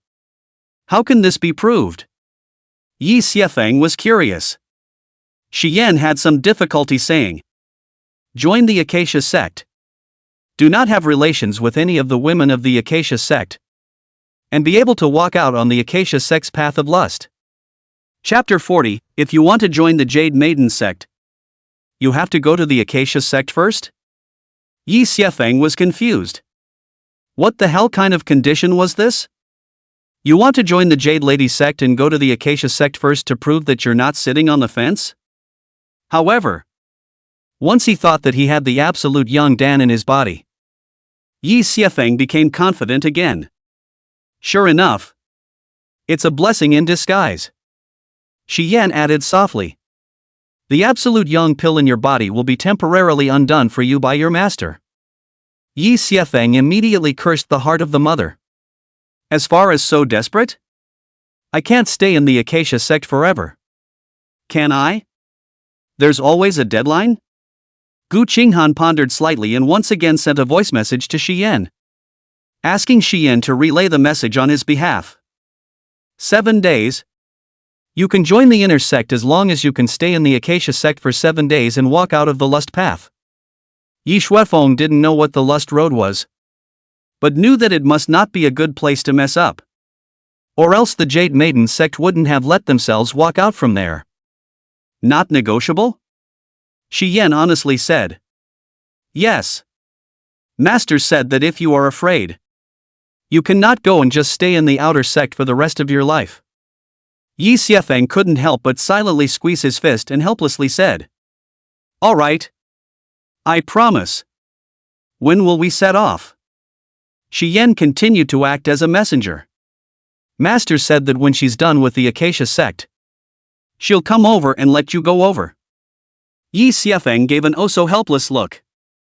Shi Yan thought for a moment and hesitantly said. Don't worry. I'll help you put in a good word with Master again. Yi Xiefeng nodded, but didn't hold much hope. After all, the Jade Maiden sect didn't want him to join the inner sect at this glance off. Yuli gave him a somewhat apologetic look to make sure he didn't have anything else he wanted to say, and excused himself. Yi Xiefeng was full of sadness, so he didn't stop much. Watching Shi Yan float away and shook his head helplessly. It's killing me. He picked up the storage ring that Sumu had dropped on the ground. Shi Yan couldn't look at it, but he could look at it. A mosquito is still meat. Yi Xiefeng walked back within the room and hesitantly said. Xian'er? Nangong Xian'er was silent for a while longer. And didn't venture out until Gu Qinghan followed Shi Yan away. Kid. Are you really planning to go to the Acacia sect? This sect sounded serious at first glance. And even Nangong Xian'er could tell that it was a good place to go. Yi Xiefeng said helplessly. I can't go. How can I join the Jade Lady sect if I don't go? If he didn't have to join the Jade Maiden sect, and they had made things difficult for him these 3 times, he would have already patted his ass and left. But when people are under the roof, they have to bow their heads. And Yi Xiefeng could only admit it. Nangong Xian'er laughed dumbly. Seek your own fortune then. Yi Xiefeng let out an ouch and said helplessly. Sister Xian'er. Help! Nangong Xian'er said breathlessly. How can I help you? I still have things to do. I have to go back first. Don't. What will I do if you go? Yi Xiefeng hurriedly said. As long as you control my body. Not to mention sitting on your hands. You are as sage as Buddha. Nangong Xian'er was speechless. And Yi Xiefeng hesitantly said. Could it be that you like women? Get out. Nangong Xian'er was brief and concise. But she didn't mention anything about leaving. Yi Xiefeng lay on the bed, secretly wondering when Gu Qinghan would let himself go to the Heping sect and how he should react. On the other side, Gu Qinghan looked at Shi Yan and asked, Shi Yan, what exactly are you thinking? Shi Yan smiled sweetly and said, I want to use him to break through the love barrier. So naturally, he must first enter love before he can forget it.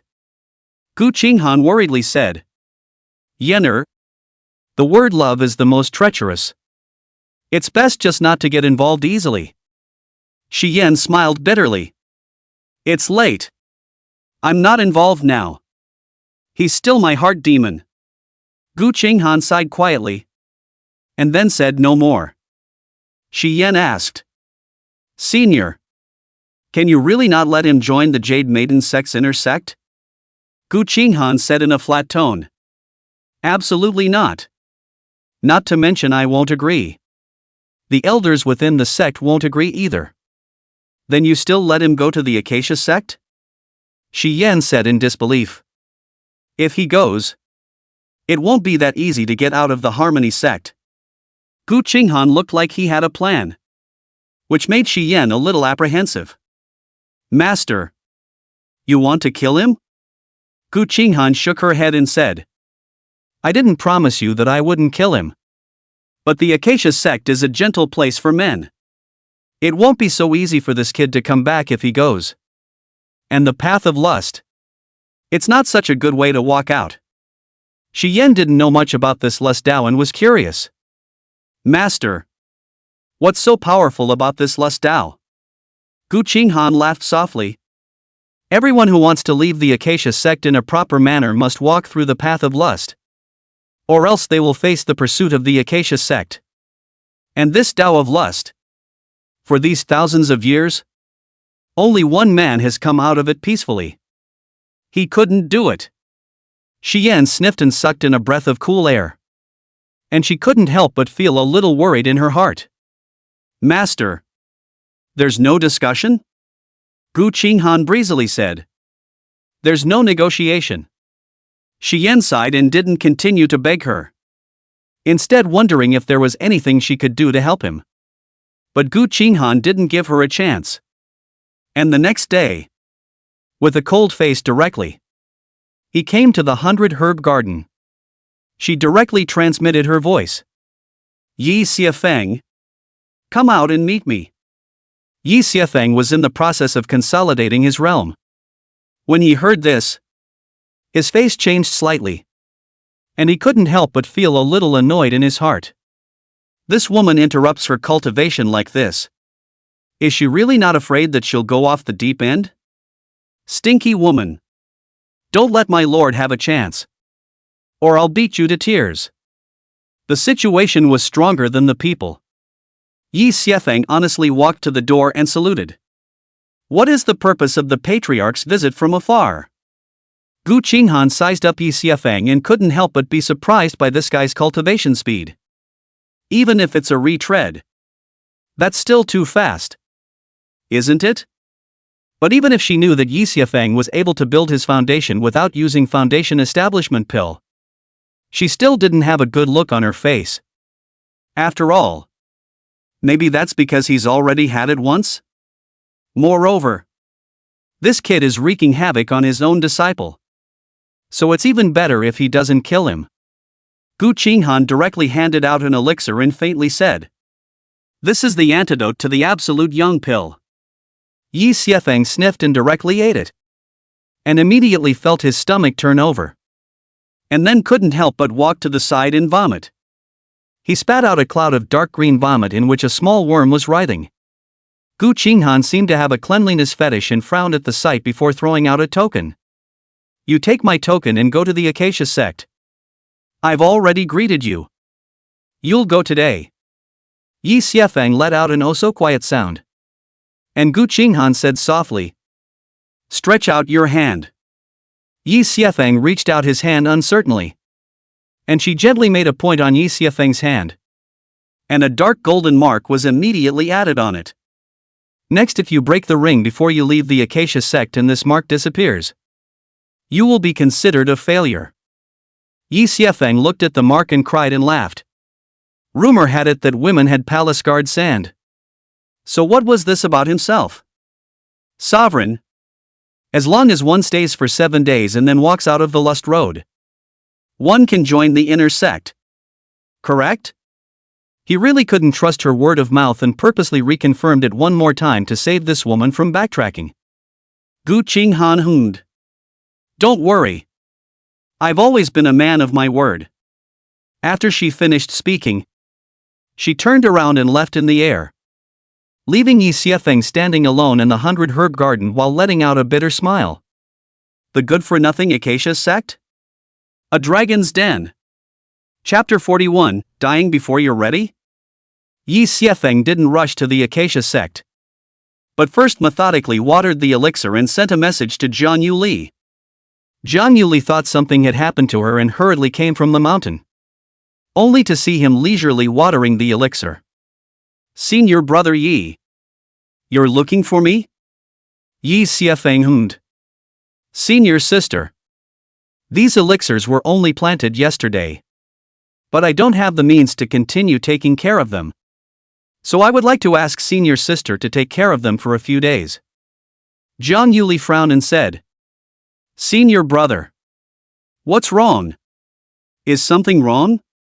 Yi Xiefeng smiled and said, "I'm going to the Acacia sect." Jiang Yuli immediately widened her beautiful eyes, somewhat dumbfounded. "Senior brother. How is this? You are going to the Acacia sect? I know that the clan's request is excessive, but none of the male disciples of the Acacia sect can live for long." Seeing her panicked appearance, Yi Xiefeng dumbly said, "Senior sister. Wasn't it you who told me to go to the Acacia sect?" Jiang Yuli speechless. "Senior brother. I am telling you to go to the Harmony sect in the workshop. Not this. Senior brother. As much as I wish you to find a normal woman, the women of the Acacia sect are not suitable for you." Yi Xiefeng couldn't help but want to poke fun at her and said with a slight smile, "Then what kind of woman does senior sister think is suitable for me?" I. You? Yi Xiefeng asked. "No. That's not what I meant." Jiang Yuli blushed slightly and stammered for half a day but couldn't say anything. Yi Xiefeng also stopped teasing her and laughed softly. "Elder sister. Don't worry. I'll just be away for a few days. I'll be back." He directly displayed his aura. "I've already built my foundation. And going forward to the Acacia sect was the test given to me by the sect." Jiang Yuli opened her mouth and said with some surprise, "The clan's examination?" Yi Xiefeng hummed and briefly explained the matter. During this period of time, These spirit medicines will trouble senior sister.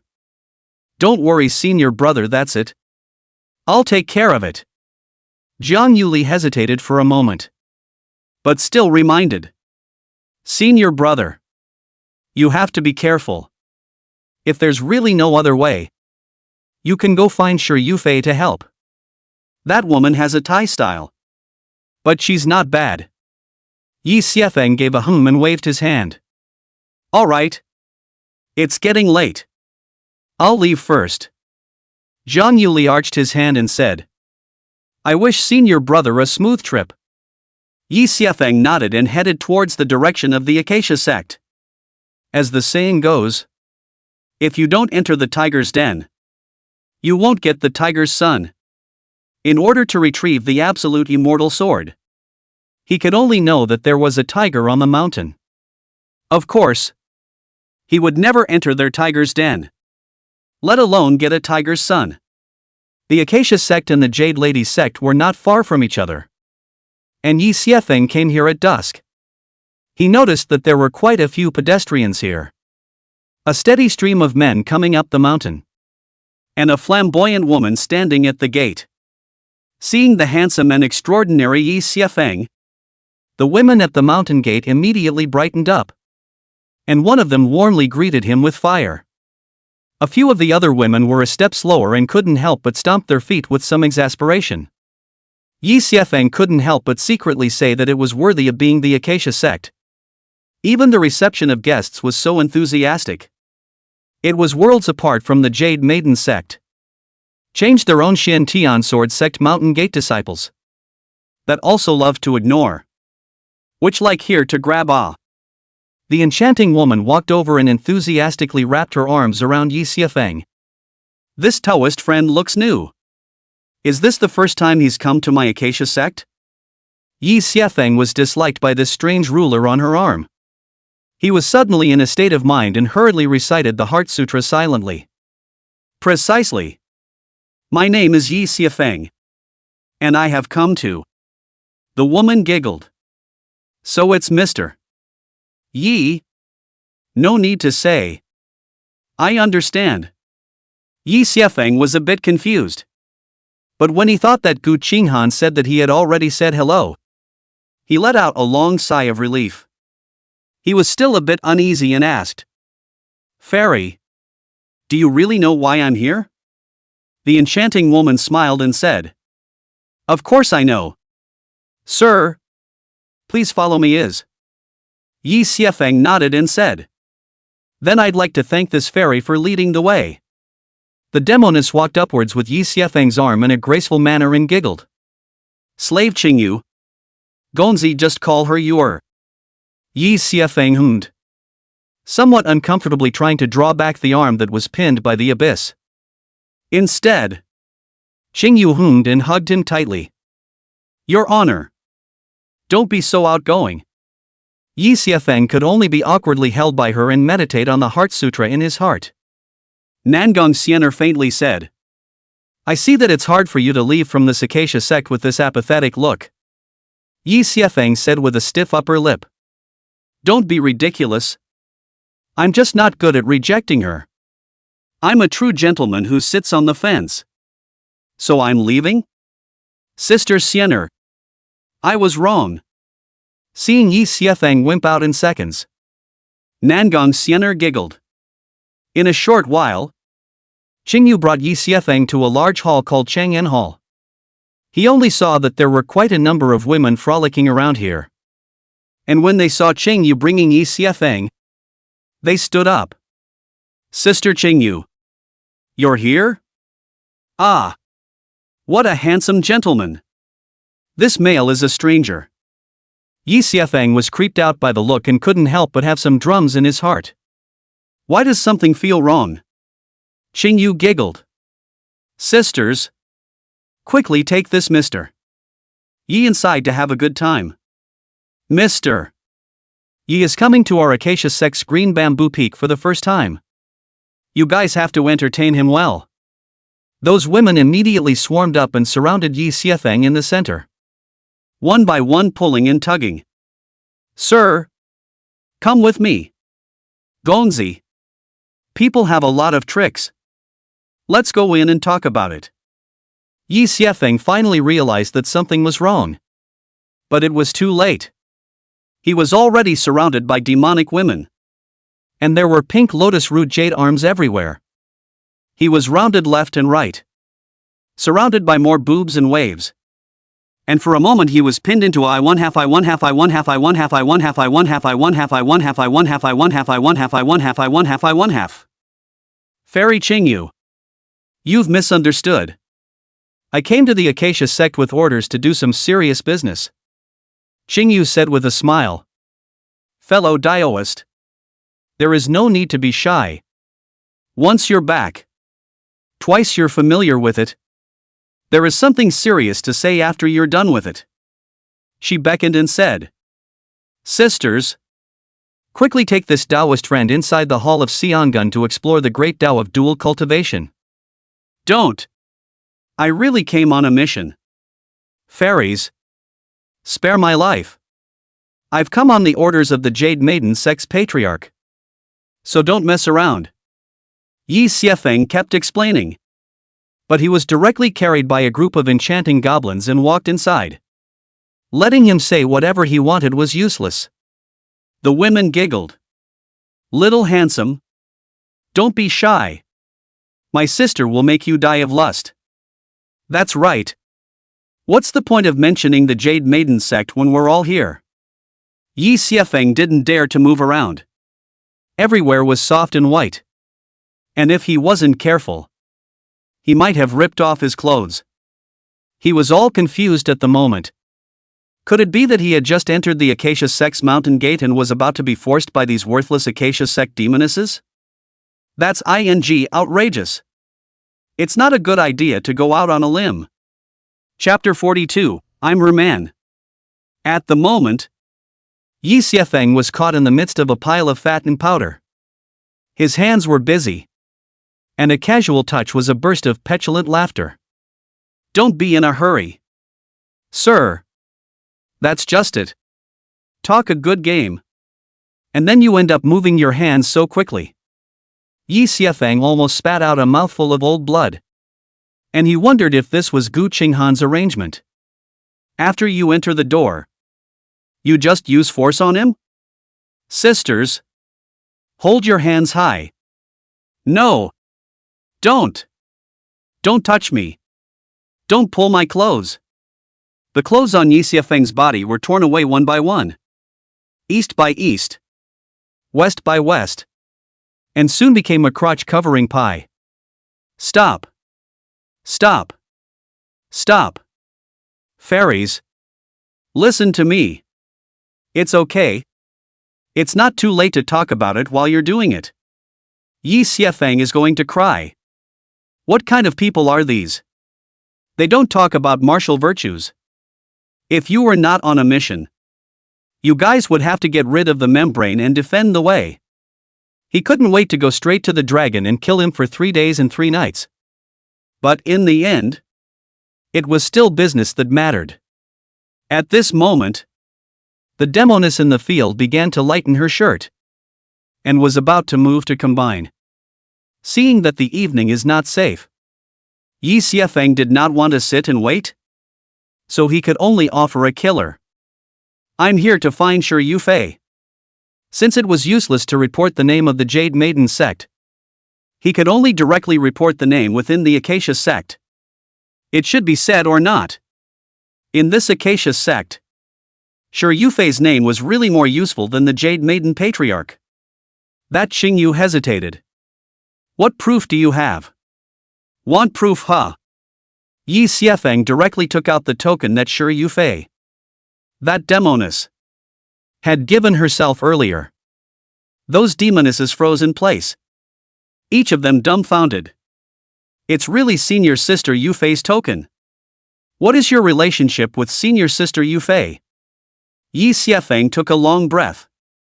Looking at a bunch of women like wolves and tigers in front of him. In order not to break into the dragon's den, he could only fox and tiger.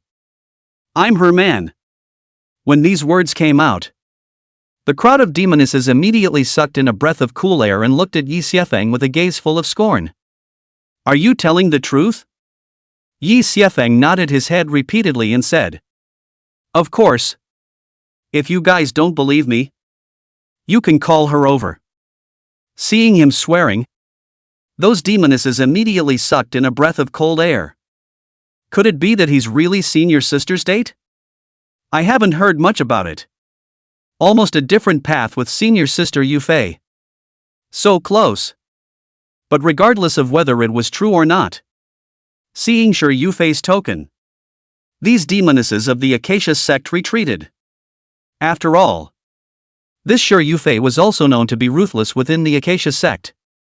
Moreover, she was also a core disciple within the sect. Her status was not the same as these little demonesses of theirs. Xingyu glanced at Yi Xiefeng unwillingly and grumbled. Why didn't Gongzi say so earlier? Yi Xiefeng said helplessly. You didn't give me a chance to say it either. Xingyu sighed and said. I'll go inform senior sister Yufei. Yi Xiefeng, who had escaped from the calamity, nodded heartily before putting back on his clothes amidst the salivating gazes of one of the demonesses.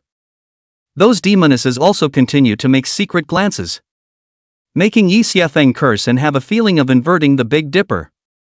This Acacia sect. It's so damn scary.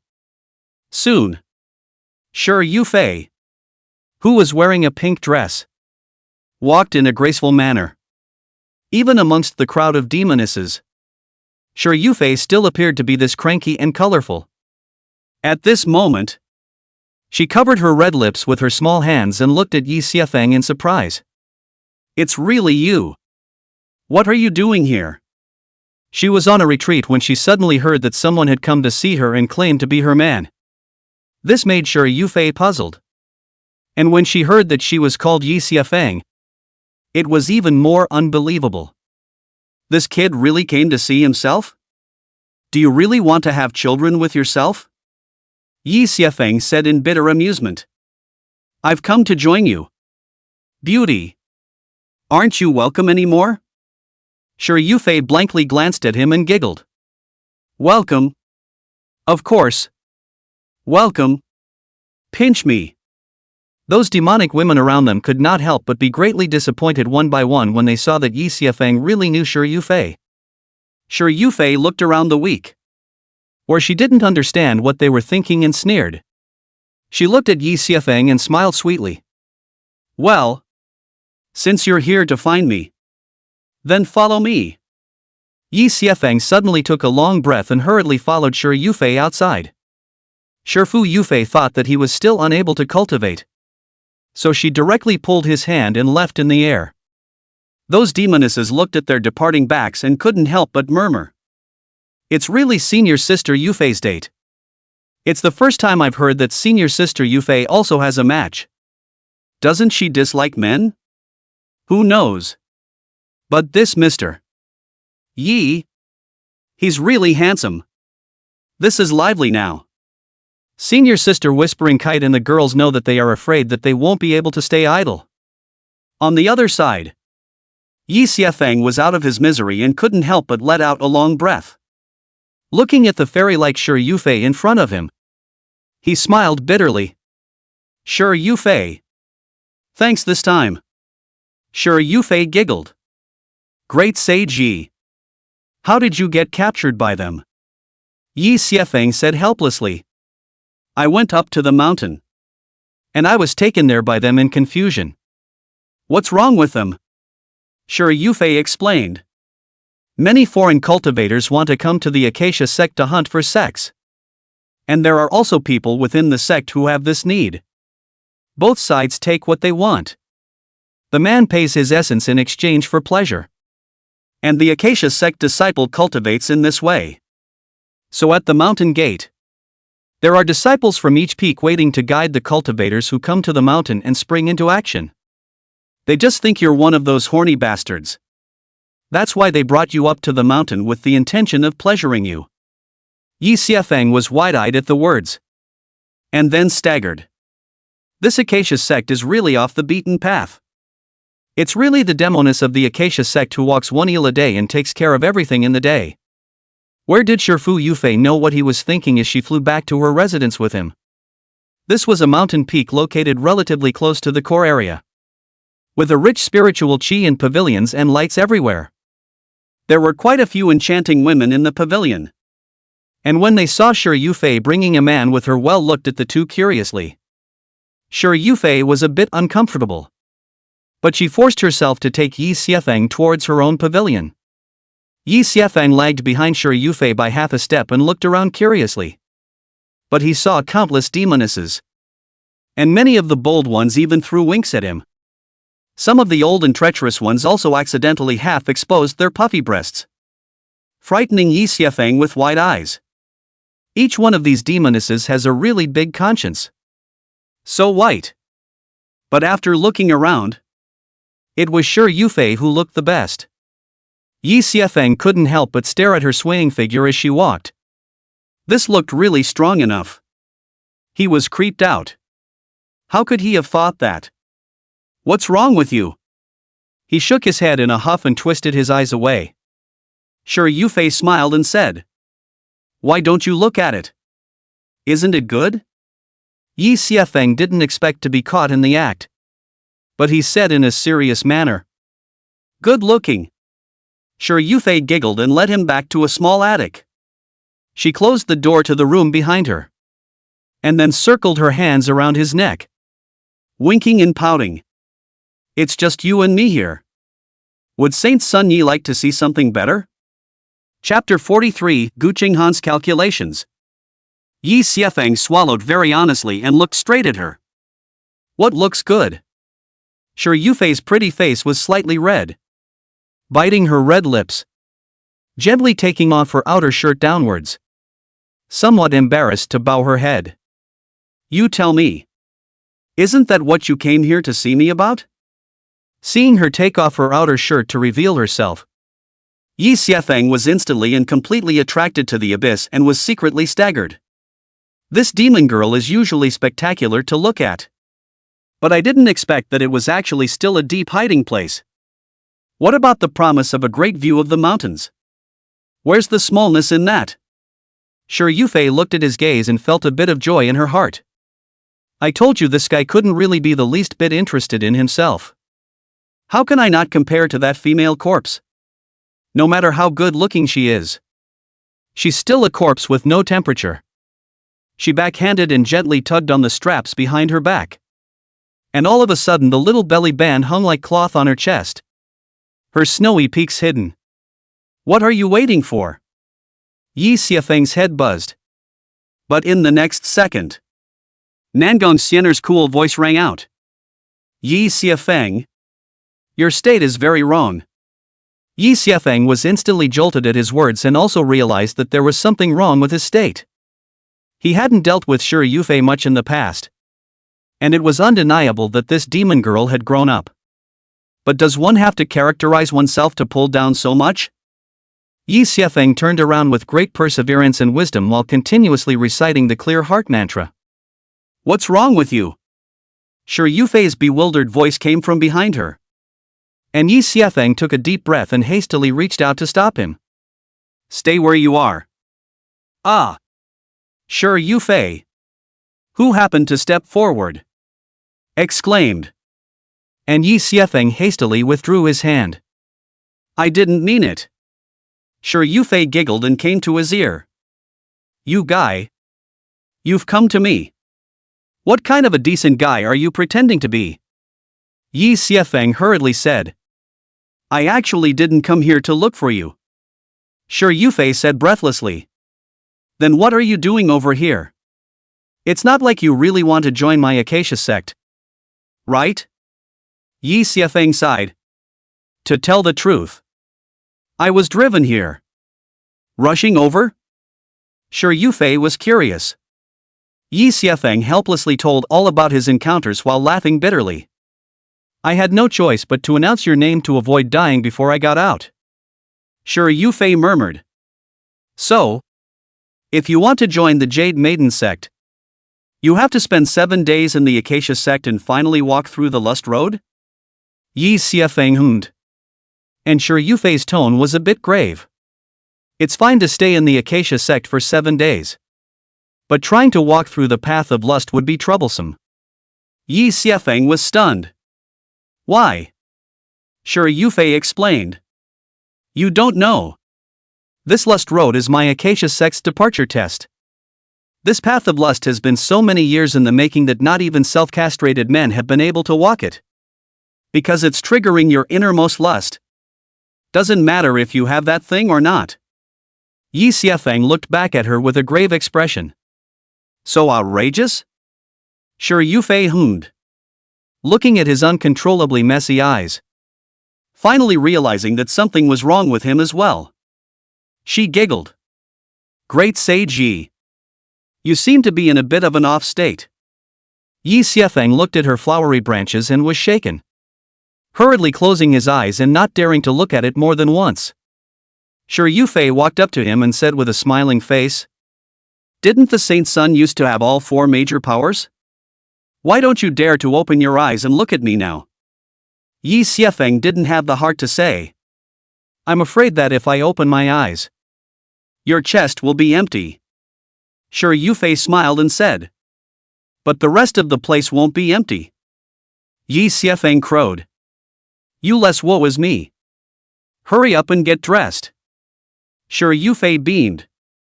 But she obeyed and put her clothes back on. It's okay. Yi Xiefeng looked at Shi Yufei, who was still tantalizingly incomparable, and decisively took out a black robe and gave it to her.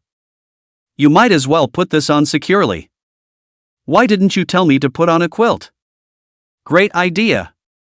A few moments later, Shi Yufei, who was wearing a black robe that wrapped her whole body tightly, looked at Yi Xiefeng grudgingly. What's going on with you? It kind of looks like you've been hit by our Acacia sect's spring love pill. Yi Xiefeng frowned and said. The spring love pill you mentioned. But the red color. With the fragrance of osmanthus? Shi Yufei nodded her head repeatedly and said. How do you know? You really ate it? Yi Xiefeng nodded with a hard look on his face. This medicine. What are its effects? Shi Yufei explained. This elixir can catalyze one's lust. And after eating it, one's instincts are incomparably strong like an animal in spring. Yi Xiefeng at this moment, where does he not understand that the so-called antidote that he ate is actually the spring love pill? It turns out that the Jedi Yang compass inside himself was poisoned to death. Is there an antidote? Shi Yufei shook her head and said. There is no need for an antidote. Just a woman will do. Yi Xiefeng wanted to curse like never before in his heart. Gu Qinghan? You big shot. No wonder you're so sure you won't pass. How am I supposed to pass when you're feeding me this stuff? Gu Qinghan? Don't fall into my hands. Or I'll have to make you kneel and cry for your parents. But not eat also eat. Yi Xiefeng can only think of a way to get through the immediate difficulties first. Shi Yufei laughed delicately. So why don't you just consider staying in the Acacia sect? Yi Xiefeng said in a deep voice. I won't give up. A mere test. Can it still be difficult for me? The more his enemies oppose it, the more he will do it. Shi Yufei. I'll be counting on you for the next few days. Get a rope and tie me up. As long as he was here at Shi Yufei's place for the past 7 days, he didn't believe that anyone would still break in and force someone to lock up the mail. Shi Yufei let out a light laugh and said. Well said. With me here, I won't let outsiders touch you. Yi Xiefeng glanced at her warily and added. You can't touch me either. Shi Yufei spat out her little tongue and laughed. Oops. Got caught. Yi Xiefeng was so light-hearted that he couldn't help but hold his forehead with his hand. Don't you do that. I'm really going to lose control of myself. Shi Yufei cackled and really locked Yi Xiefeng in the middle of his room that night and tied him up with chains. Yi Xiefeng was instantly at ease, but still took the talisman and stuck it on the doorway to prevent someone from stealing. In this way, Whether she couldn't control herself or she wanted to attack her at night. She wasn't afraid.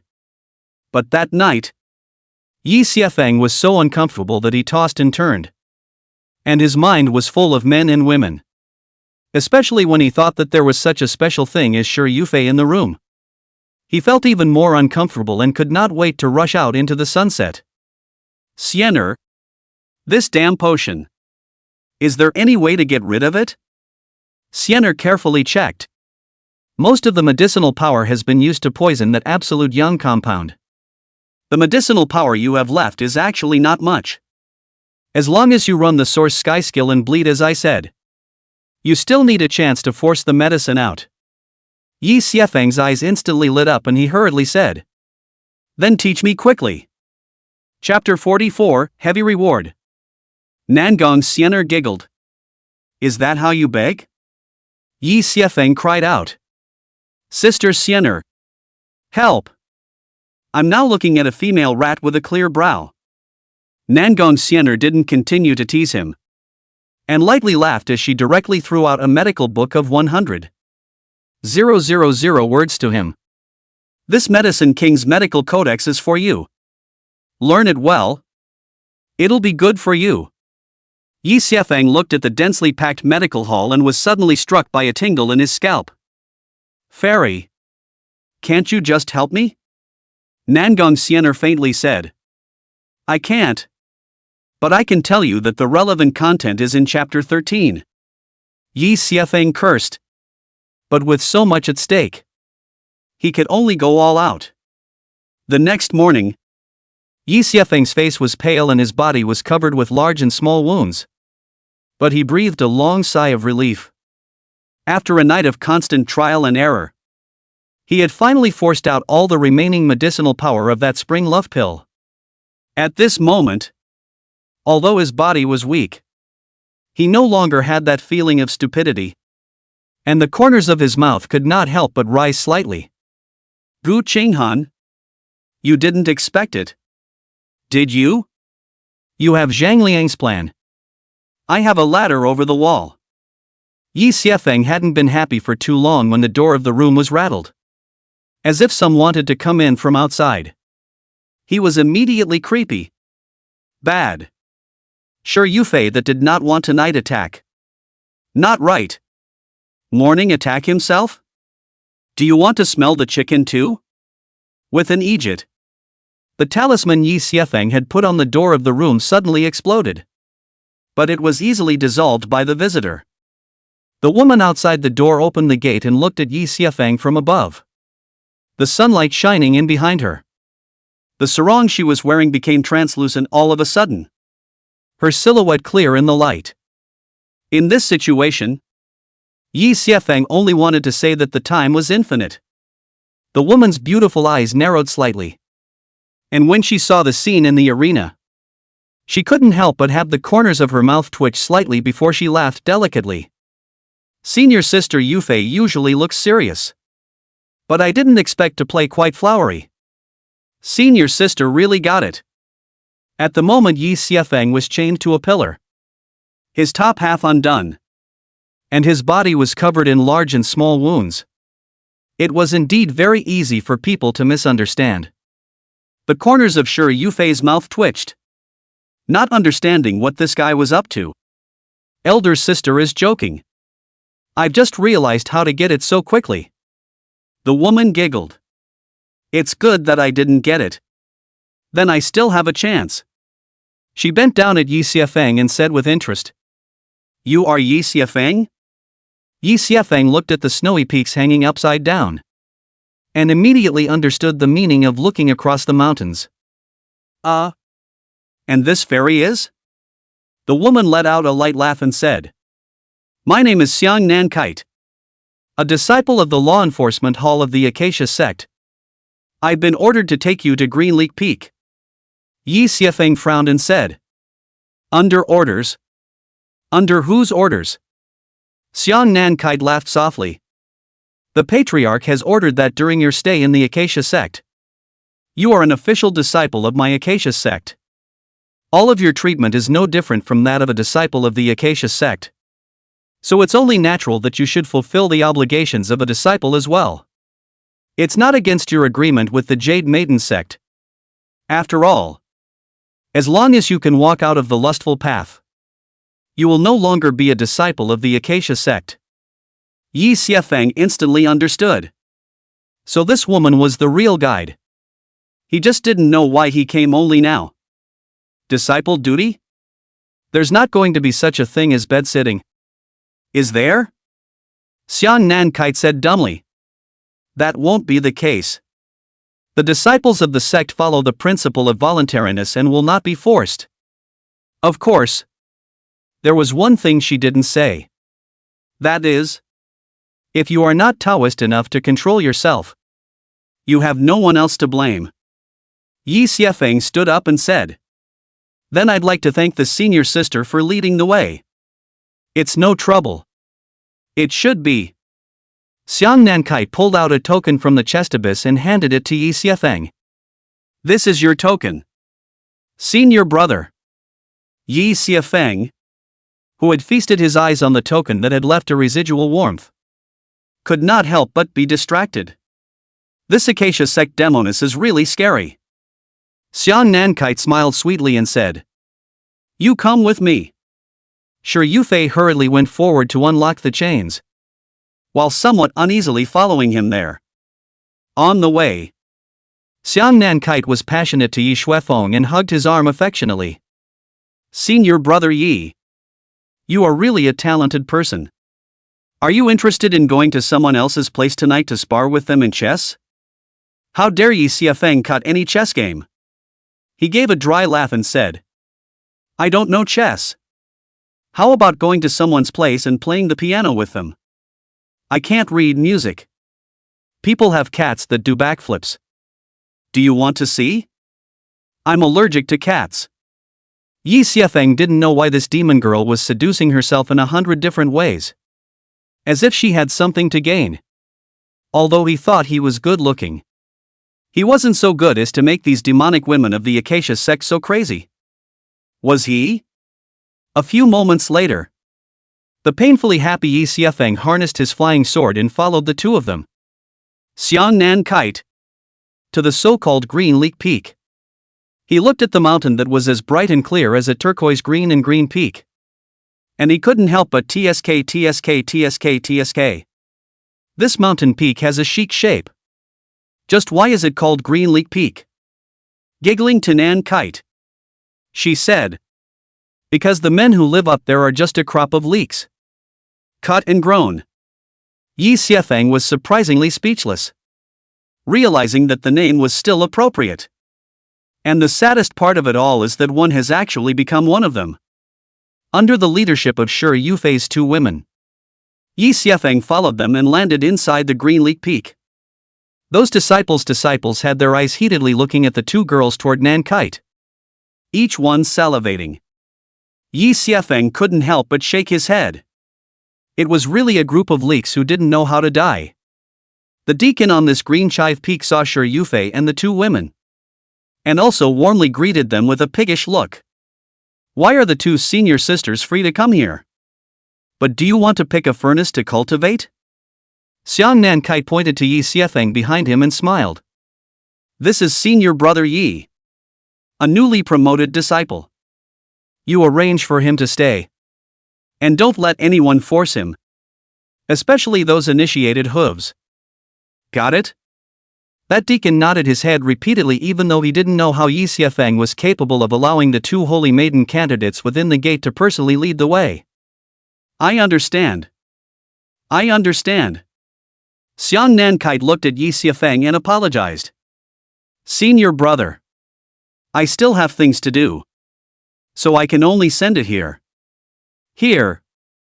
If you have anything to do, just report my name directly. Those demonic ES won't dare to mess with me. Yi Xiefeng hurriedly arched his hand and said, Thank you, senior sister, for mentioning it. Xiang Nankite glanced at Shi Yufei and giggled. Senior sister, would you like to come with me? Shi Yufei shook her head. I'll leave later. You go back first. Senior sister. Xiang Nan Kite snickered and laughed. Senior sister Yufei seems to be in love with senior brother Yi. Don't you dare steal it. She didn't stay long after she finished speaking and quickly left with the wind. Seeing this, that deacon's attitude towards Yi Xiefeng became even more enthusiastic and brought the two of them to a secluded courtyard. Senior brother Yi just arrived. I'll arrange the task tomorrow. Just look for me if you need anything. My name is He Feng. I live halfway up the mountain. Yi Xiefeng nodded. And that deacon glanced at the two of them and wisely excused himself. Sure Yufei looked at Yi Xiefeng with a grave expression and said helplessly, Great Sage Yi. You're in big trouble this time. Yi Xiefeng couldn't help but wonder. How so? Sure Yufei said in a deep voice. The patriarch has ordered that disciples within the clan below the out-of-body realm, whoever can make you break the rules, will be rewarded with one extreme breakthrough elixir of the corresponding grade, and one lower grade immortal artifact. This news will immediately be spread to Nan Kite. And those tie hooves within the gate will get the news by tonight at the latest. Chapter 45, Don't you guys know how to eat soft food? Yi Xiefeng almost spat out blood at the words and said in dismay. So ruthless? Sure Yufei nodded with a stony expression and smiled bitterly. It seems that the patriarch wants to keep you in the Acacia sect. She came up and smiled sweetly. Shui Feng ah. You and I are friends for a while. Why don't you give me a perspective? Yi Xiefeng rolled his eyes and said. It's more or less the same if you give me a bottom. Sure Yufei touched the sheep's white jade on her chest and gently pulled it down a little. Winking and smiling. You want to get to the bottom of it? You can. I'm afraid you don't dare. Yi Xiefeng helplessly took a deep breath. I knew that these demonesses of the Acacia sect would not be able to say anything in 3 sentences. You're serious? Sure Yufei smiled and said. People are very serious. Xiefeng. Tell me. How exactly did you offend the Jade Lady sect? Could it be that you peeked at the Jade Maiden sect patriarch's bath? Or did you scourge her daughter so much that she has such a great grudge against you? The Jade Maiden sect had always been at odds with the Acacia sect. But this time, the Acacia sect had actually helped to keep him behind and offered a high price. This meant that the Jade Maiden sect had offered a higher price. At least far above the price offered by the Acacia sect. Yi Xiefeng didn't have the good sense to say. Why don't you say that I scourged her and started a mess? Sure Yufei giggled. And then hugged his arm and pampered him for a while. Brother Feng. You and I have known each other for a while. Instead of cheaper for others. How about cheaper for me? The one I'm using now is still a top-grade magic weapon. And I want to use an immortal weapon too. So promise me. Will you? Yi Xiefeng laughed and laughed. And said breathlessly. Stop playing around. Quickly help me think of a solution. Aren't you very prestigious within the sect? This time, the Acacia sect still left a silver lining. Only letting the disciples below the out-of-body realm participate. And didn't drive them to extinction. With Sure Yufei's Yuaning realm. If she could speak for herself, she should be able to deter those foolish little demonesses. Sure Yufei pouted. Although I'm a candidate for Sacred Maiden, there are 3 other Sacred Maiden candidates like me in the clan. For example, the Xiang Nan Kite just now is one of them. With a realm similar to mine. I can't scare them. Yi Xiefeng rubbed his forehead and said helplessly. It seems that I can only use my own willpower to sit back and relax. Sure Yufei, however, smiled contemptuously and said. Although disciples within the sect are not allowed to use force, the use of fawning techniques is not forbidden. If any of them cast a charming spell on you, are you sure that with your realm, you'll be able to withstand it? So unless you're a eunuch, you'll have to answer for just about anyone who comes along. Yi Xiefeng sniffing, also a little less confident. He may not necessarily be able to carry a Shi Yufei smiled sweetly and took out a dagger and placed it in his hand. But don't worry. The patriarch said that it won't start until after midnight tonight. So you still have time to struggle. Yi Xiefeng hesitated. What can this dagger do? Scare them? Shi Yufei giggled. No, oh. It's for you to cut off your roots. As long as you're out of tools. We couldn't suck if we wanted to. Does that make sense? Yi Xiefeng threw the knife away and said in a bad mood. I'd rather use it to wipe my neck. Shi Yufei was only joking. And turned around to leave with light footsteps. I'll be back tonight at the crack of dawn. So think about it. It's better to be cheap for someone else than for me. Yi Xiefeng was speechless. While a headache followed. Frantically racking his brain. Sister Xian'er. Do you have any ideas? Nangong Xian'er said in an inscrutable manner. There's a golden house in the book. And there's a face like Jade in the book. Yi Xiefeng instantly understood. And then frantically flipped through the Pill King's medical dictionary in his mind to find a solution. But this book is too profound. Nangong Xian'er did not tell exactly which chapter. Yi Xiefeng read his head. Nothing. Sister Xian'er.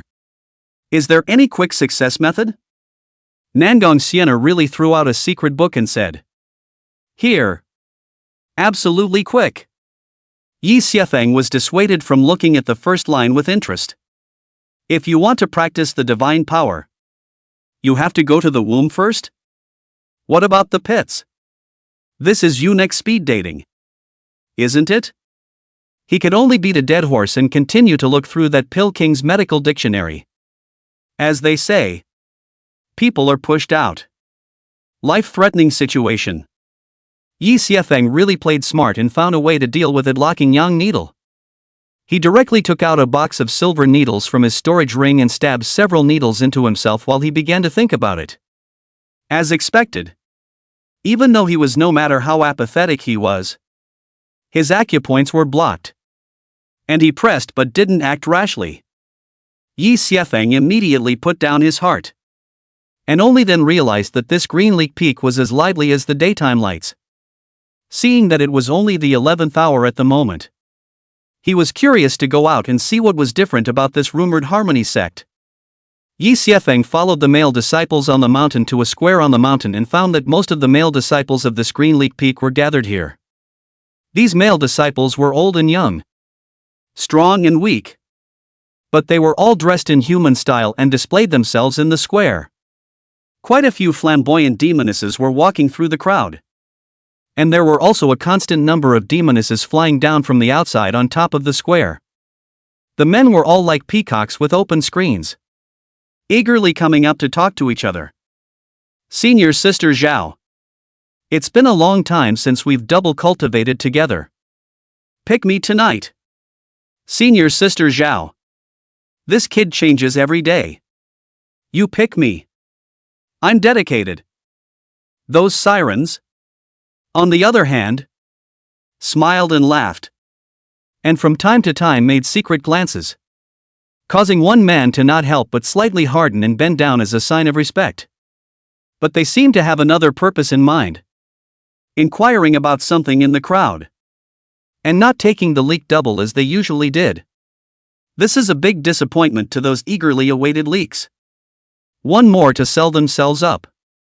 Yi Xiefeng stood on the sidelines, looking at them all clowning around in order to compete for favor.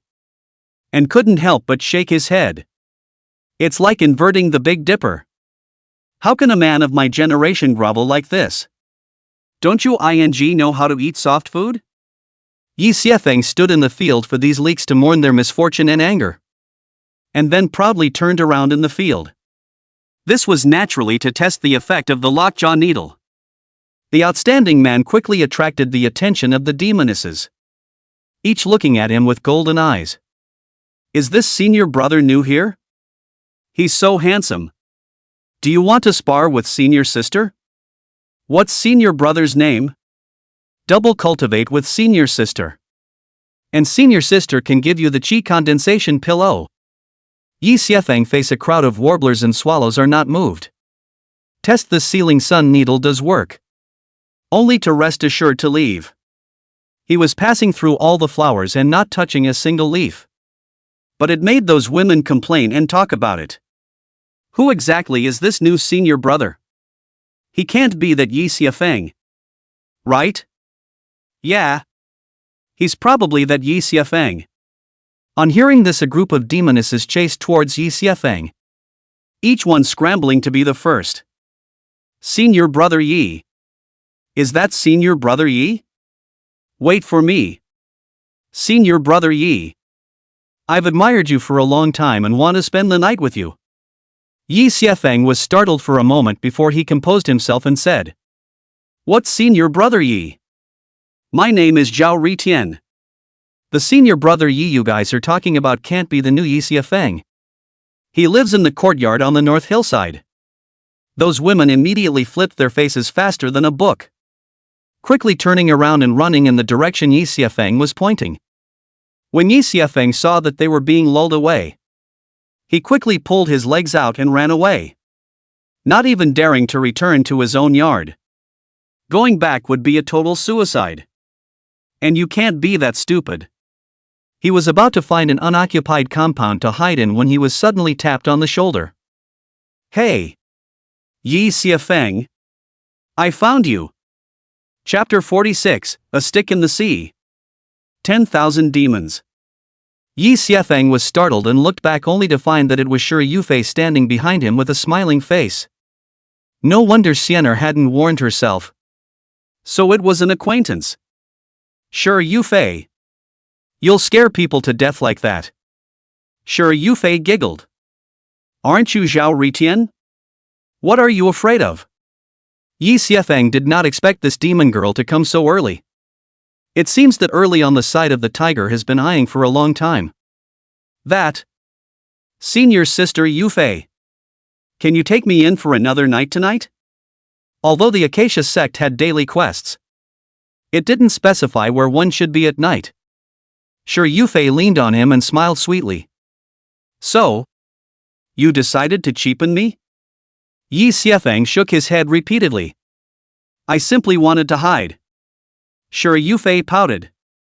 I'm taking you in. Ah. What's in it for me? Yi Xiefeng crowed and was about to say something when a euphonious voice came out from not far away. Mr. Yi? Since senior sister Yufei is not willing to take her in, why don't you come over to my slave side? I have a big bed there. Only to see a gentle woman walk out from the corner, smilingly looking at Yi Xiefeng. She was tall and durable looking, with an outstanding temperament. Unlike the demoness of the Acacia sect, she was more like a well-read and educated scholarly daughter. Shi Yufei said with a cold face. Senior sister Yuning. What are you doing? Everything has to be about first come, first served. That Yuning smiled sweetly and said. Yufei senior sister. This inferior immortal weapon people also want it. Why don't you let me have it? Shi Yufei snorted delicately and laughed coldly. Senior sister. If you want to, that depends on whether you have the ability to do so. As soon as her words fell, another soft voice came. Don't argue. Two senior sisters. The water here is very deep. You can't grasp it. It's better for sister to come. Only to see Xiangnan kite flying down from afar. Her beautiful eyes containing love. A seductive look looking at Yi Xiefeng. Senior brother Yi. We meet again. Yi Xiefeng couldn't help but hold his forehead with his hand. This Acacia sect had 4 holy maiden candidates. And this came to 3 at once. Looks like he's in trouble this time. Shi Yufei directly reached out to protect Yi Xiefeng behind her, with an appearance of food protection. Humph. He's mine. Do the 2 senior sisters really want to snatch him from me? Xiangnan Kite let out an ouch and said. Sister, that's not right. The patriarch said. This time we all rely on our own abilities. That Yuning also nodded her head and said, "That's right. There's nothing to grab or not to grab. There's only one person. It's up to who can come out on top." Sure Yufei's face was a bit ugly as she snorted coldly and said in a calm tone, "In that case, we can only see the real thing under our hands." Seeing that a big battle was about to break out between the three, Yi Xiefeng hurriedly stepped forward to stop it. "Why don't you guys respect my choice?" Xiang Nankite looked at him with interest. "What does senior brother Yi have to say?" Yi Xiefeng smiled faintly and said, "Since the three of you have similar strengths, no one can do well in a real fight. Since they are all demons, fairies of the Harmony sect, why don't you divide them with your own charms?" Xiang Nankite said with interest. "How so?" Yi Xiefeng saw the dagger and laughed. "How about you guys agree not to use charming techniques and just convince me with your own skills?" Each one of these demonesses was stronger than himself, and any one of them could pinch himself. Yi Xiefeng was really worried that these demonesses would not speak of martial virtues and would directly use their charming techniques on themselves.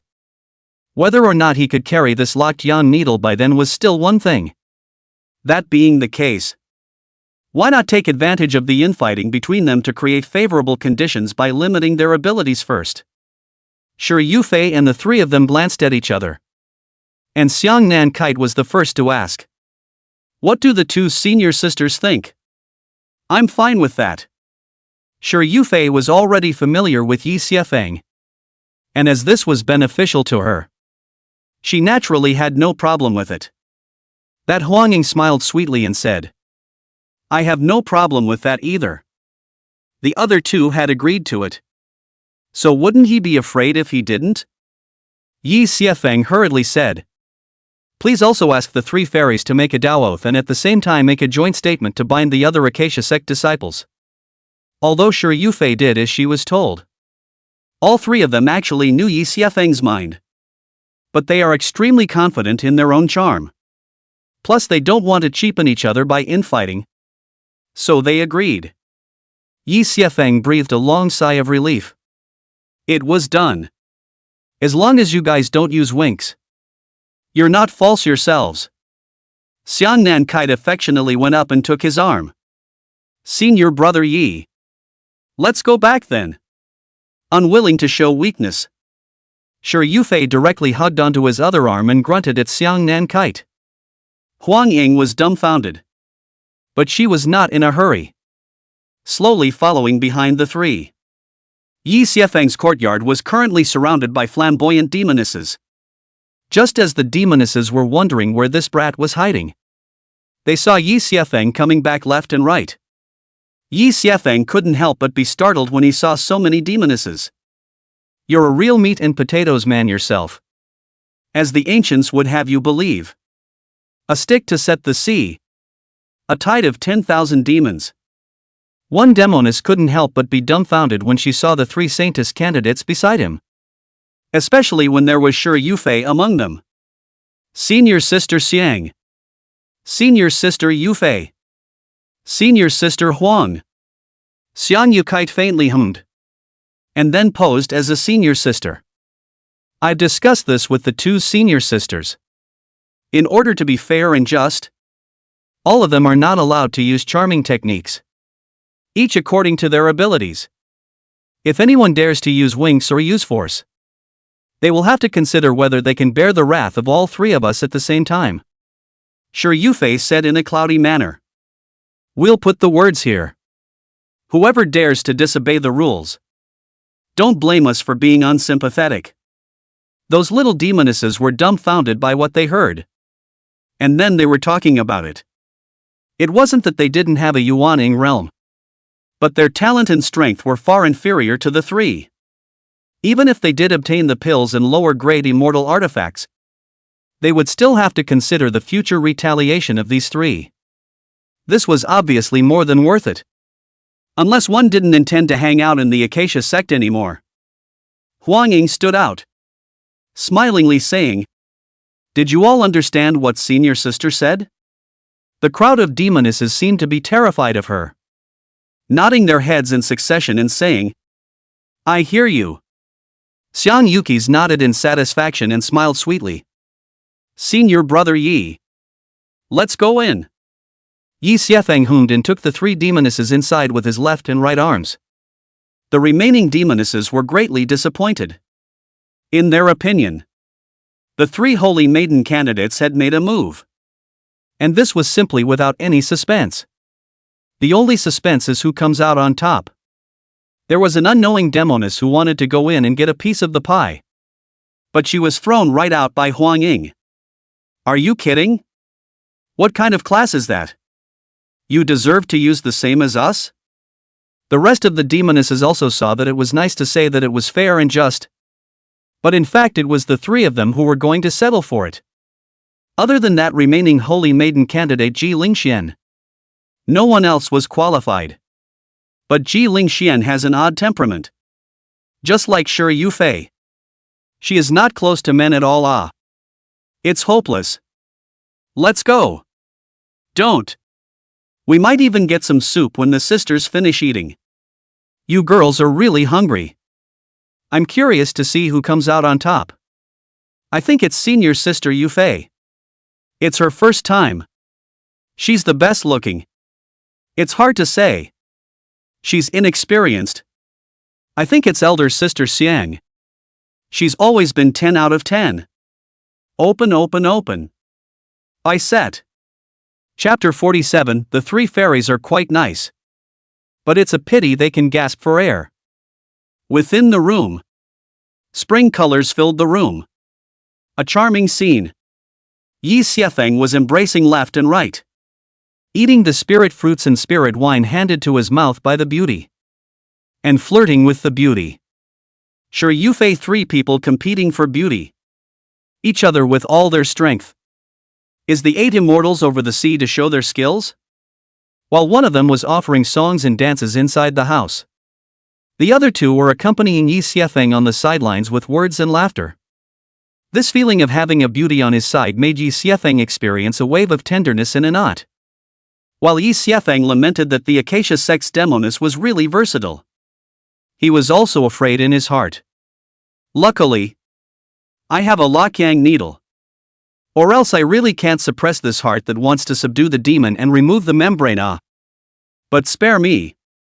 Yi Xiefeng, those acupoints sealed by the locking sun needles are even more shaky. Scared him straight to recite the Tai Shang Oblivion technique.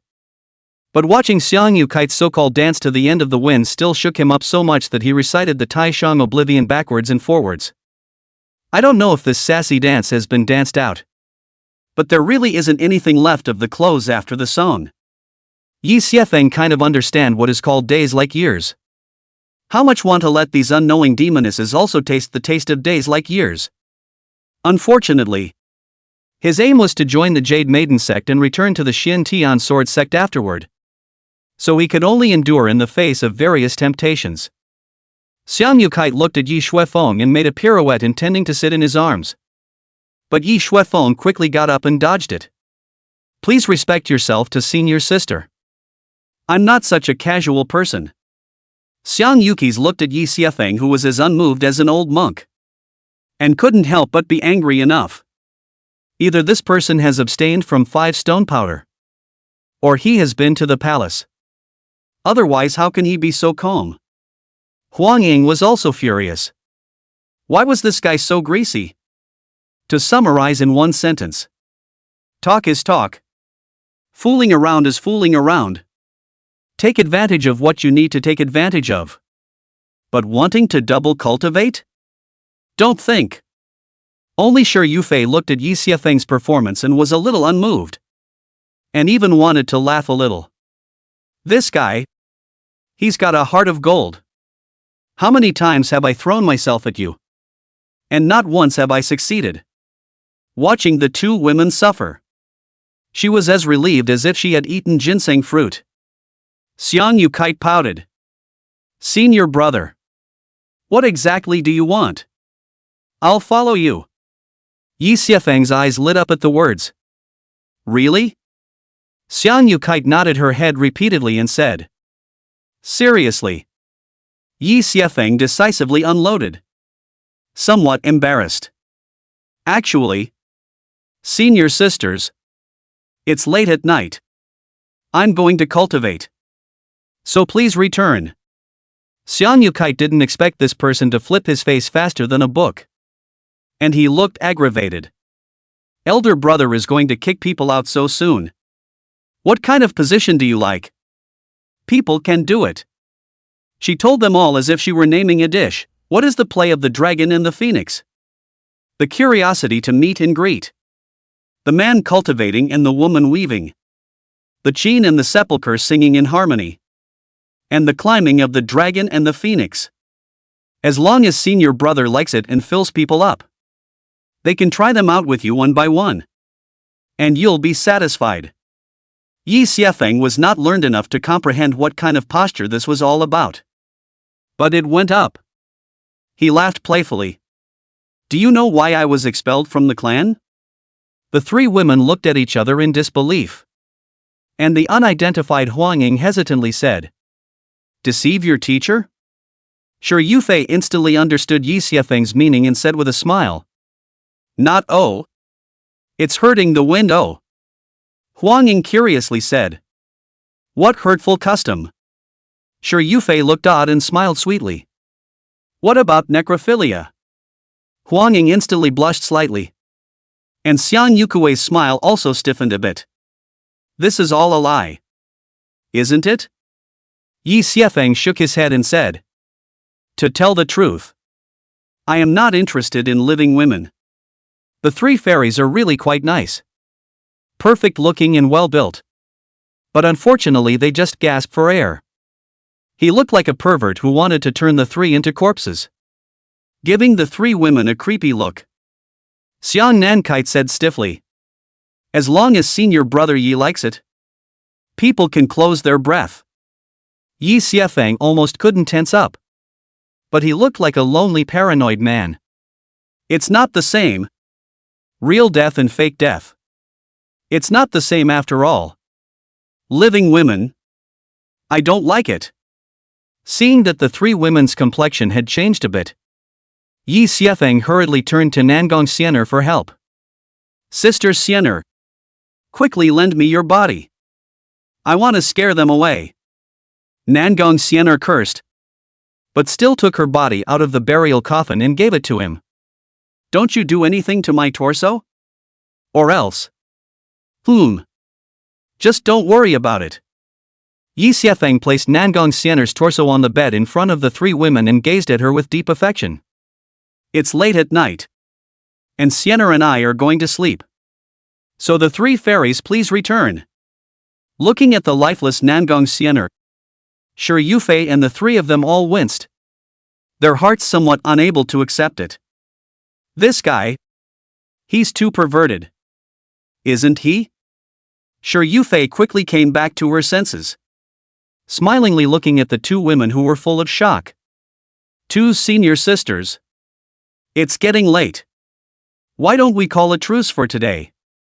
The two women nodded in disorientation. Clearly still not recovered from the image before them.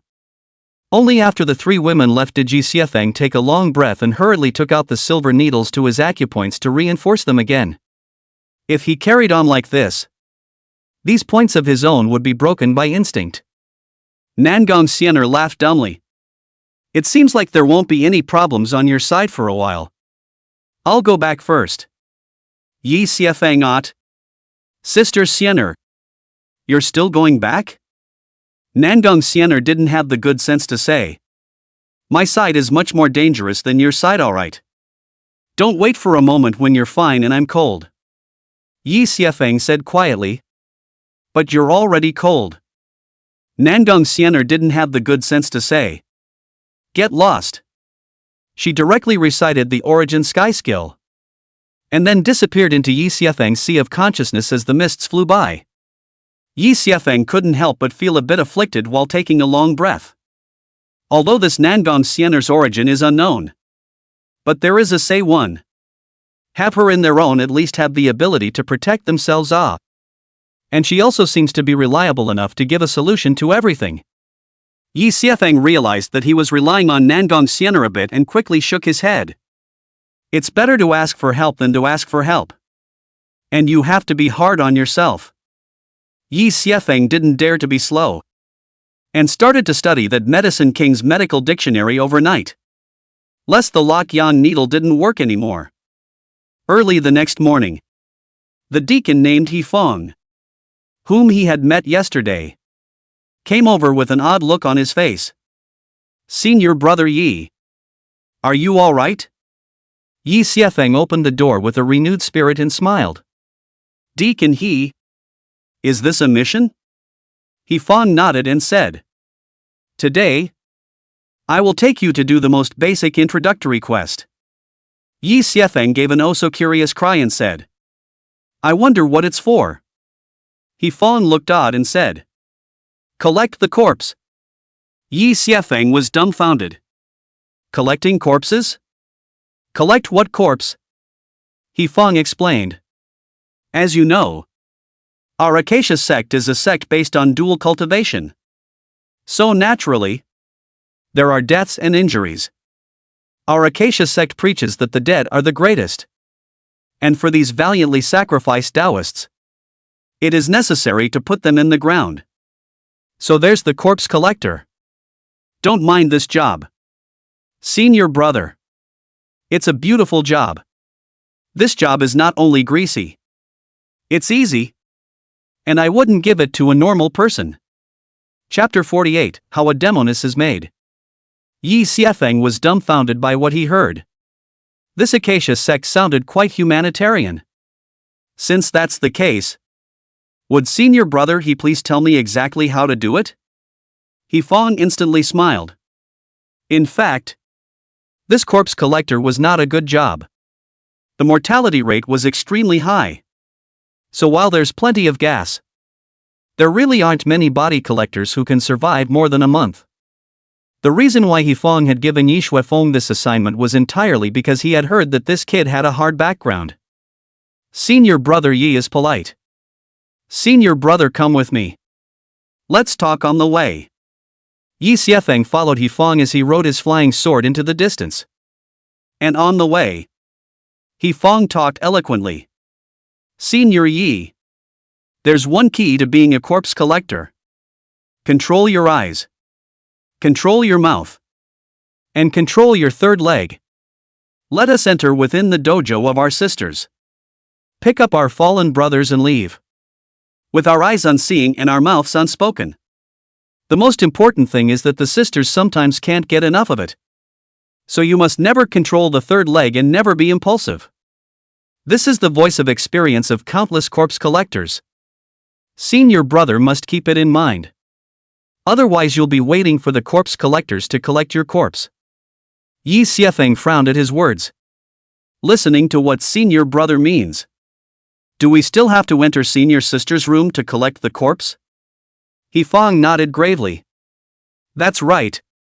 We corpse collectors must go deep into the frontline positions and collect corpses for our brothers. What else would be the face of taking the collection of my brothers' bodies? But by then the artillery had subsided and the danger was not great. Yi Xiefeng finally understood where the so-called oil and water came from. So it was a dead man's fortune. There is nothing good on these leaks that have been sucked dry. And those senior sisters can't look at them. So naturally, they are cheap disciples who collect corpses. He nodded his head and said, I understand. Thank you for your guidance. Senior brother. He Feng brought him to the top of a mountain called Joy Peak and handed him a token. As well as a map. And a hoe. Senior brother Yi. You hold this token.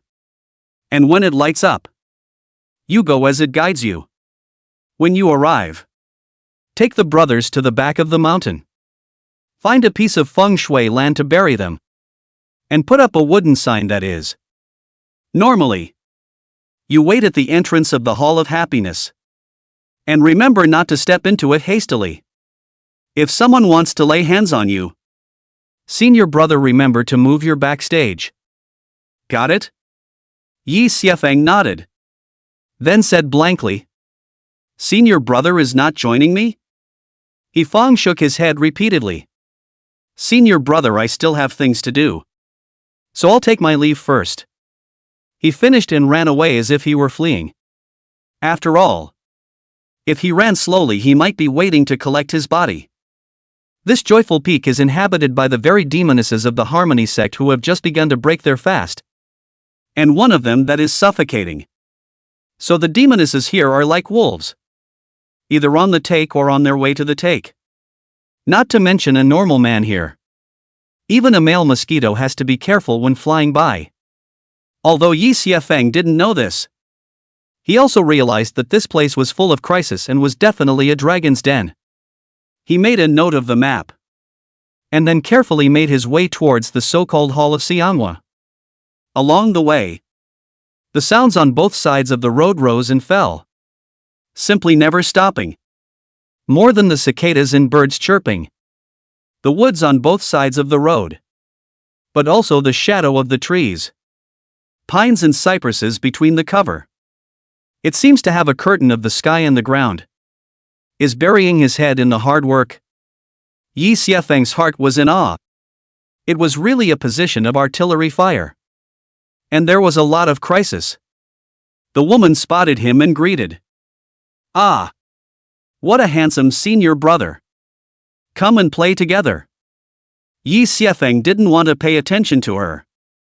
Meditating on the Tai Shang Forgetfulness Heart Sutra. Not looking at her all the way. Completely unmoved.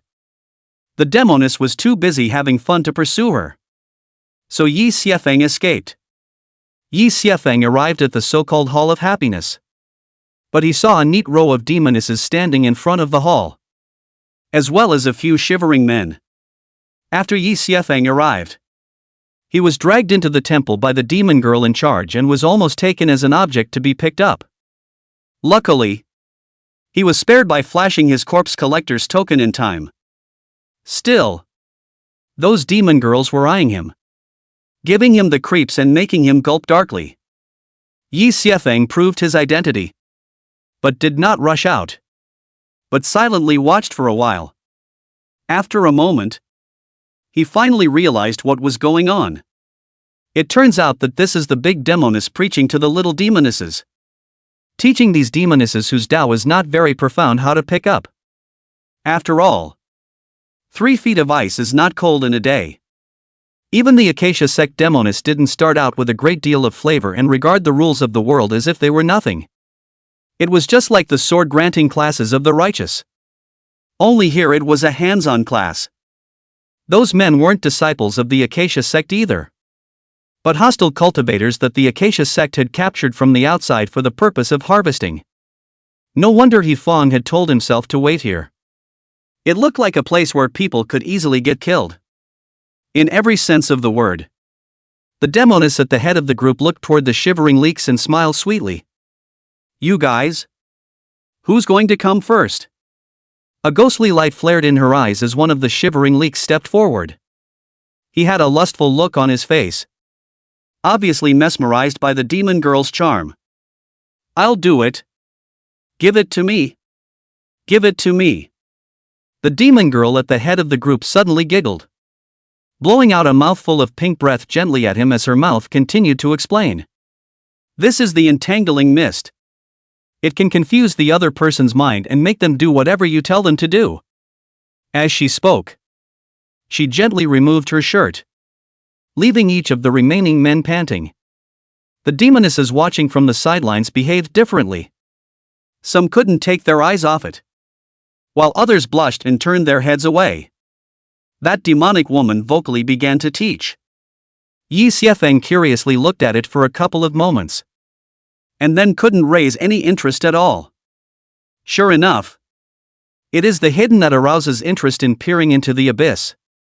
And one is always curious about the unknown. And the fact that the man wasn't likely to be from the right side of the tracks. The way he was brutally ravaged brought back even more unpleasant memories. Yi Xiefeng walked out of the great hall with disinterest and looked for a big tree in front of the hall, ready to look out over the scenery. But he had only just jumped into the tree when he realized that there was already someone up there. And luckily it wasn't a wild lovebird. It was a small, delicate girl in green, sitting on a branch covering her ears, who turned back at the sound. The young girl was about 20 years old, but her face was extraordinarily pure and tender, tied in a double ponytail, and her face was round and adorable. She was small but broad-chested, yet she had a size that belied her age. And it was all extraordinarily obvious under that loose dress. At this moment, she loosened her covered ears and looked at Yi Xiefeng blankly, seemingly somewhat curious about who he was. However, it seemed that she was looking down and saw the picture inside the hall. She immediately turned red with a pretty face and turned around in a hurry. Yi Xiefeng sat beside her and smiled. "What is this little fairy doing here?" The young girl moved to the side before faintly saying, "If you want to find someone to have an affair with, there are all of them on the mountain. There is no need to find me." Yi Xiefeng was dumbfounded and said, "Fairy misunderstood. I didn't come here for a fling. I'm as afraid of the women on the mountain as I am of the tigers. And if the fairy hits on me too, I'll turn right around and leave." The young woman said with some amusement, "If it's not to have a good time, then what are you doing here?" Yi Xiefeng shook his head helplessly and sighed. "I didn't come here voluntarily. I was forced." The young girl seemed to be a little curious at the words, subconsciously looking back at the temple. And then, as if she had seen something unclean, she flew to cover her eyes. Still, with a startled glance, she was sure that all the captured hearts were still there. Then why did this guy say he was forced to do it if he wasn't captured as a stovepipe? Chapter 49, The Mysterious Girl. Yi Xiefeng looked at the young girl's little action and couldn't help but laugh a little. The fairy can't seem to see this? The young girl hung her head at the words and said, "I have never liked or seen any of this." Yi Xiefeng dumbfoundedly said, "Why do you still come over here if you don't like it?"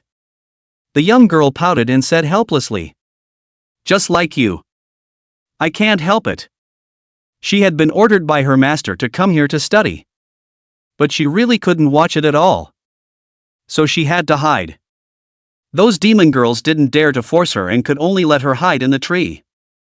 The young girl wanted to go back and turn in when her time was up. But who knew that there were leaks to accost her? She naturally understood her master's meaning, hoping that she would break through as soon as possible. But she was really afraid of that matter like a tiger. Yi Xiefeng frowned at his words. Since the fairy is unwilling, does the Acacia sect have to force a good man into prostitution? The young girl rested her hands on her cheeks and said helplessly, "Because of the technique we cultivate. If we don't double cultivate, we will die." Yi Xiefeng heard this expression for the first time and subconsciously wondered, how? As soon as the words left his mouth, he felt a little presumptuous. Who knew that the young girl did not care, but instead narrated the story? It's not a secret anyway. Just ask around. The harmonious kung fu we practice, as described in the kung fu, the later you break the fast the better. The more solid your foundation will be. But in reality, by the time you reach the Yuaning realm, the yin qi contained within your body is already frightening. If we don't break the fast again, not only will it be difficult to break through to the next realm, but we will also be at risk of dying.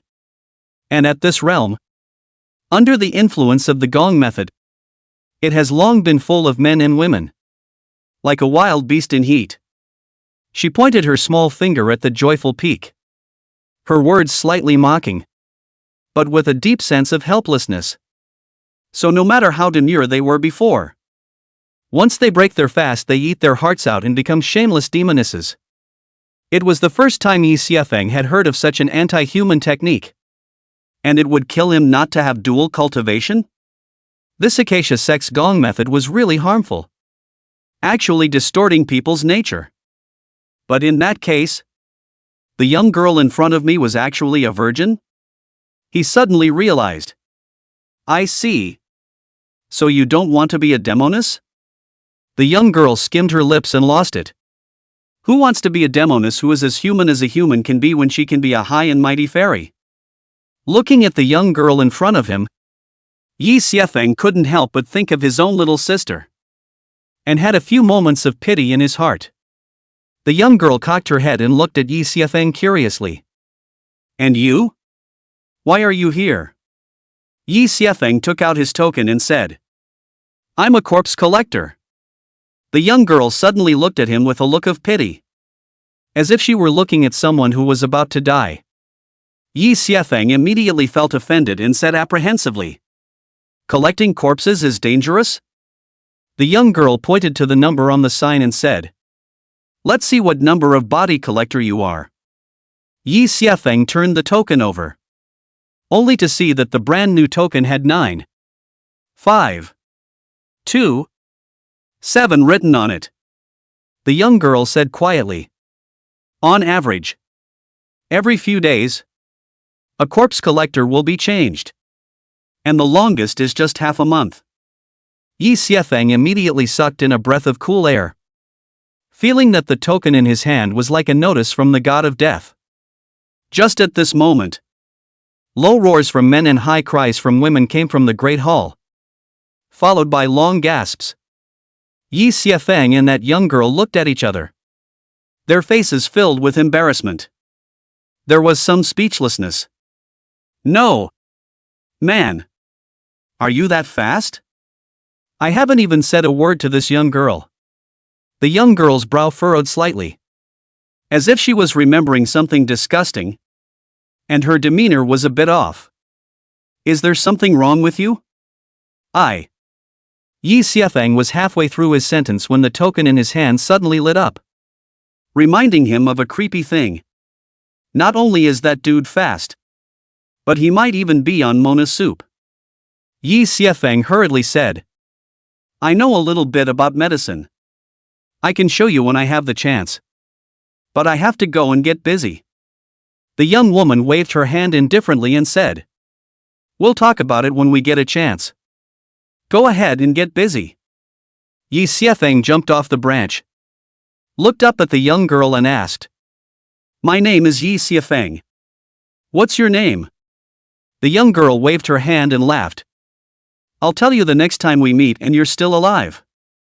Yi Xiefeng was dumbfounded and waved his hand. Quickly turning away. The young girl watched him leave and smiled sweetly. So you're Yi Xiefeng? What a lousy person. She shook her head inside. Unfortunately. I'm afraid I won't live long. Where did Yi Xiefeng know what the young girl was saying about herself? He was hurriedly walking inside the great hall. Only to see that the strong man who had just been stout had now become a human stem shaped like a skeleton. Yi Xiefeng looked at the voluptuous demoness who was not wearing a piece of silk and had a flushed face.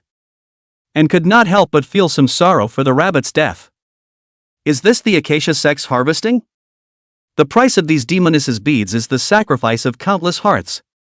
When that demon girl saw him looking straight at herself, she thought that he had gotten stupid and couldn't help but look at him with winks. She reached out and placed her hand between her lips and licked it back. This senior brother. Would you like to explore the avenue of dual cultivation with your slave? Yi Xiefeng shook his head and said. Senior sister, forgive me. I still have a mission to attend to. He picked up his scattered clothes and wrapped them around the lightweight engine on the ground. Striding outside. The demoness was a bit disappointed. And then looked at the other demonesses and cackled. Have you learned yet? A few moments later. Yi Xiefeng took out his hoe and plowed the ground in the back of the mountain. And he couldn't help but feel a little amused in his heart. These demonesses of the Acacia sect are not afraid of the sky. But they say that they want these leeks to return to their roots. Obviously a handful of fire things. Have to let people in the back of the mountain to find a place to bury. Turned into spring mud more protective flowers. Yi Xiefeng does not know if these dead leeks want to turn into spring mud to protect flowers. Anyway. He looked at the mountains of dirt graves. and his heart was filled with emotion. I don't know if these Taoist friends are as flirtatious as ghosts when they die under this peony flower. But one doesn't want to be in the same boat as them is all. No matter which way it goes. Hey! What are you lamenting about here? A crisp voice sounded behind him. Startling Yi Xiafeng. He turned around, only to see the delicate young girl he had seen before standing right behind him, looking at him with a crooked head. The young girl looked so unique and delicate in the midst of the earthy graves that filled the hills. Yi Xiafeng laughed. It's nothing. I was just wondering if they were in pain before they died. The young girl thought hard and crouched down to look at the man's face before he died. Her tone slightly mocking. How could it be painful? Look at his expression before he died. A look of enjoyment and floating. Yi Xiafeng was dumbfounded and didn't dwell on the issue. Turning to ask, why is the fairy here? The young girl gave him a blank look and said, looking for you. Or else I couldn't come here to pay my respects. Could I? She stretched out a wrist as white as jade and laughed. Didn't you say you would give me a medical treatment? Is it just talk? Chapter 50, The World is Going to Hell in a Handbasket. Yi Xiafeng smiled awkwardly at his words. That's not true. Please wait a moment, fairy. I'll bury this brother first. The young girl gave an oh-so-subtle cry and stood looking on, saying faintly, go ahead and get busy. Yi Xiafeng took away that benevolent brother's storage bag while placing him into the pit and started to fill in the soil. Instead, the young girl jumped aside onto a boulder and dangled her little feet over the edge. Yi Xiafeng had no words to say while filling in the hole. In that case, this is the second time we've met. I wonder what the fairy's name is. The young girl said carelessly. My name is Ji Lingxian. Didn't Sure Yufei and the others tell you about me? Yi Xiafeng suddenly opened his mouth wide and jerked his head up to look at the young girl in front of him. The young girl looked at him with a smiling face. Her eyebrows curved and her eyes full of innocence, as if she was a girl next door. However, Yi Xiafeng had some scalp numbness. Sure Yufei had once warned himself. Of the 4 great saintess candidates, the most dangerous was Ji Lingxian. If they were demonesses, then this woman was a witch. Shifu Yufei urged herself to never attract this woman's attention, or else she wouldn't know how to die. As it turned out, he even threw himself into the net. Ji Lingxian was satisfied with his reaction and said with a smiling face, looks like you still know me. Yi Xiafeng dryly laughed and said, slightly heard. I did not expect the fairy to be so easy to understand. Ji Lingxian smiled cheekily and said, I'll take that as a compliment for now. Yi Xiafeng was speechless, burying that benevolent brother who turned into spring mud to protect the flowers, and stepping on it sturdily to avoid him coming out hungry in the middle of the night. Ji Lingxian jumped down from the stone and said with a smile, how do you want to check? Do you have to take off your clothes? Yi Xiafeng couldn't help but gulp as he looked at the teasing look in her eyes and the spectacular sight. This Acacia sect is really a minefield, with big mines all over the place. No. Just reach out. Ji Lingxian stretched out a small white hand. Yi Xiafeng carefully pressed his hand on it, and then carefully checked it out. His spiritual energy probed into Ji Lingxian's body. And then he realized that this girl had a rather terrifying supreme yin qi in her body. A woman was already yin, and with her addition of being located in this heavenly yin basin, coupled with this special gong method, the effect was simply amazing. This huge yin qi was stored in her dantian place, constantly emitting breath and interfering with her.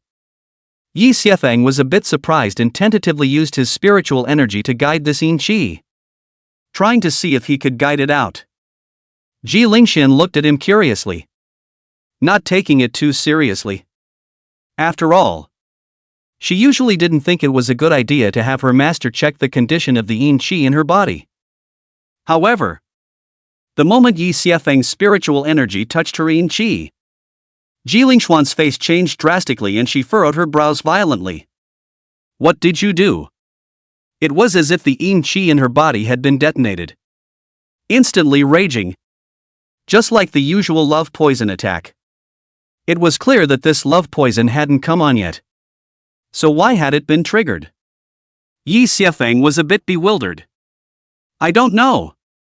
One spiritual energy had only touched this yin qi. It hadn't done anything yet. So how did it blow up? Neither he nor Ji Lingxian knew that the supreme yin qi in these women's bodies was already susceptible to the influence of men. Master Ji Lingxian was a woman. So naturally there wouldn't be any problems with helping her check. But Yi Xiefeng was a man. And he was also a rare chaotic immortal body. Then the attraction is visible to those yin qi. Ji Lingxian painfully supported Yi Xiefeng as the yin qi in her body ran amok, triggering the gongfu she had practiced. Her face was flushed. Her mind was full of male and female matters at the moment. And she looked at Yi Xiefeng with an extremely eager look. Damn! You men sure aren't any good. Yi Xiefeng looked at this familiar appearance and instantly remembered Xian. And then gulped. No way. Never. Calm down. Hurry up and calm the yin qi in your body. If I could quell it, why would I need to suffer from this love poison every month?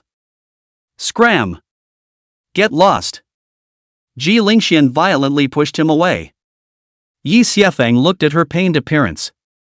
But he did not dare to leave rashly. He quickly took out his silver needle and was planning to beat a dead horse and help her try to draw away this yin qi. Ji Lingxian said aggressively, I won't let you go even if I die. Bastard! After she finished speaking, she lunged towards Yi Xiefeng, tearing his clothes haphazardly and instinctively asking for a kiss. Yi Xiefeng was startled when she pounced on him and panicked. Fairy! Fairy! Calm down! Oh my god! How is this Acacia sect demoness the same as the Jade Maiden sects? Ji Lingxian, however, didn't care and started tearing his clothes off, gagging him and whimpering. It was as if the yin qi in her body had found its way into her mouth. And all of it scurried towards Yi Xiefeng. Ji Lingxian instantly felt comfortable, instinctively wanting to follow further and know her roots. Yi Xiefeng only felt that the realm within his body had risen all of a sudden. And he couldn't help but stare wide-eyed. However, in front of them was a pair of eyes that glowed with a strange light. But it was Ji Lingxian who subconsciously used the charming technique that she had never used before. Her eyes were full of love, as if she could attract all things. And her red lips were spitting out that lingering aroma that could induce lust. Yi Xiefeng's realm. Where could he carry her charming techniques? Cursing the lack of martial virtues. But his sanity vanished in an instant. And then both of them began to be less clothed.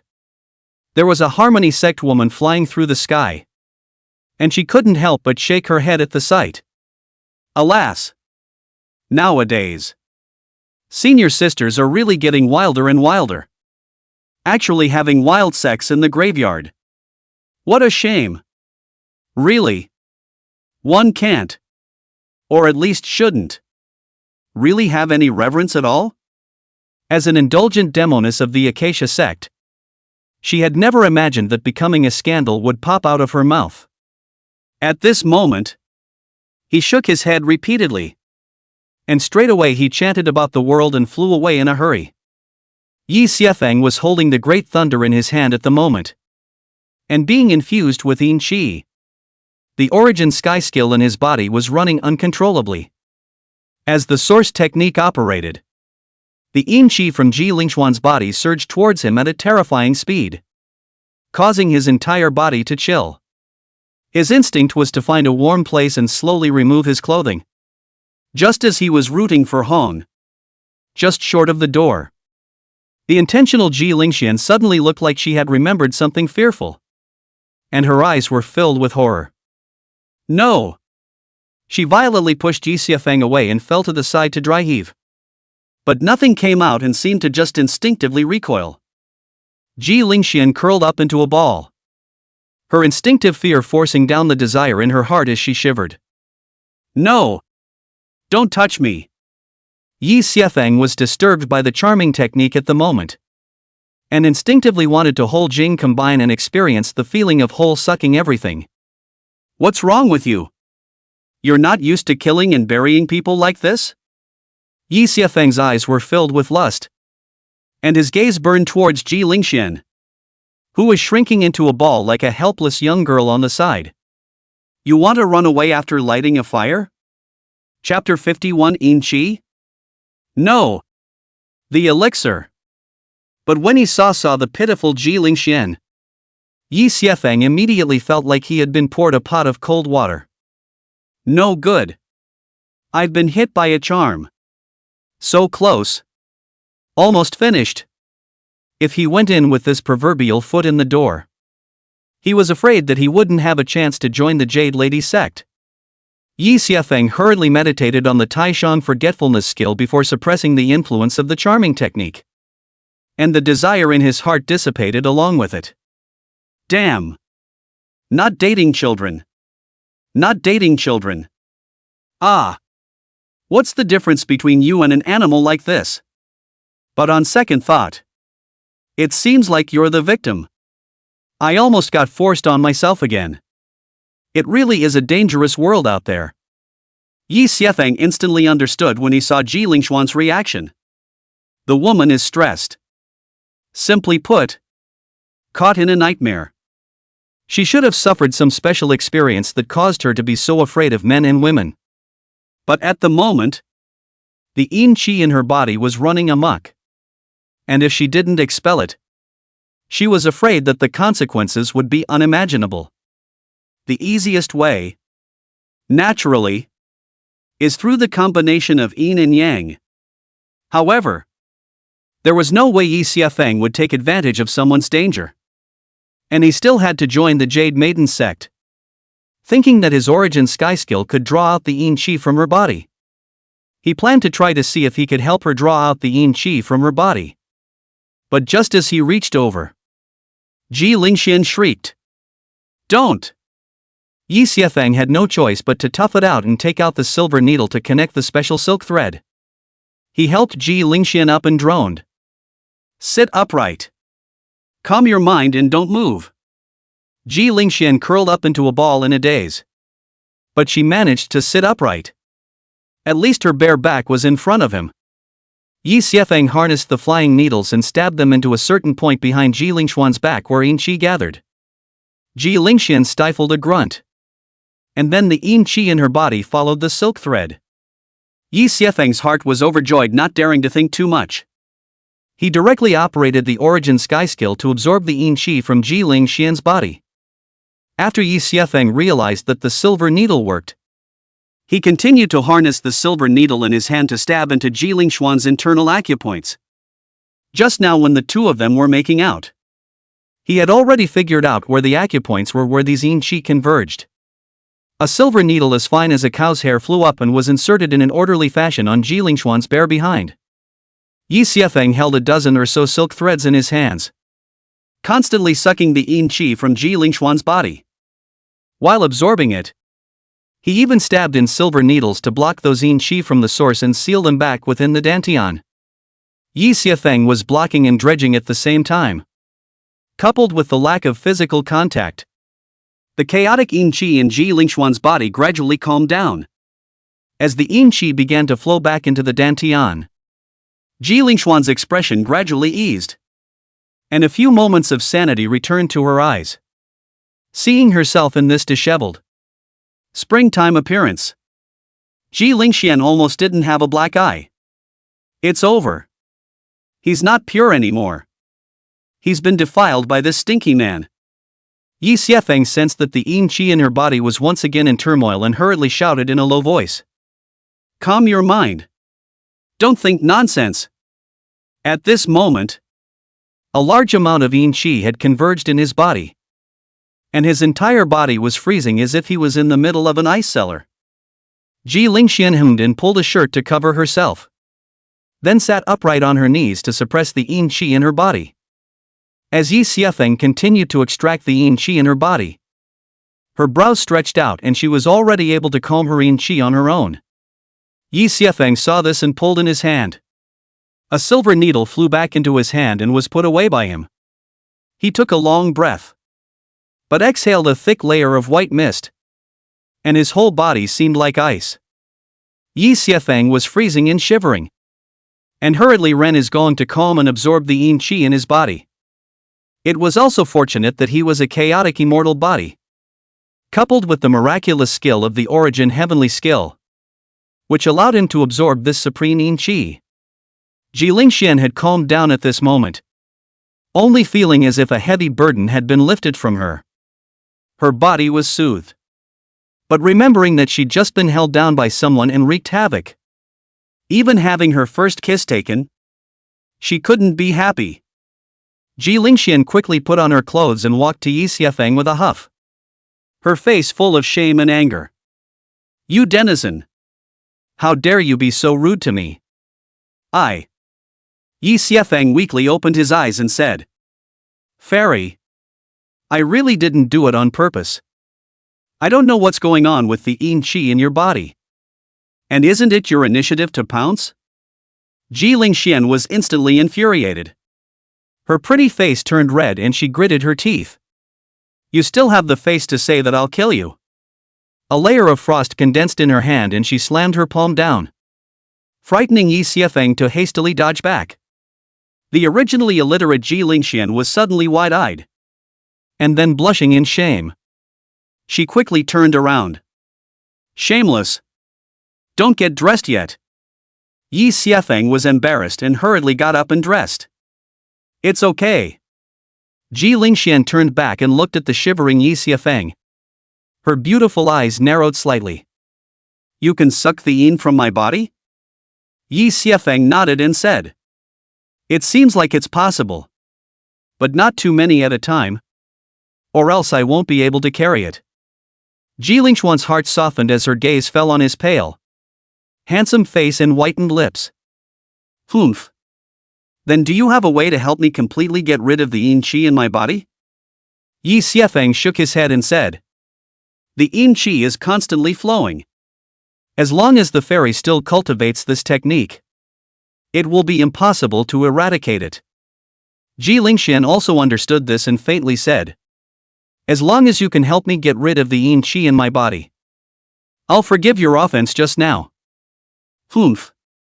It wasn't like he couldn't kill the guy himself, purely because he still has some use for him. Yi Xiefeng smiled bitterly. "Do I have a choice?"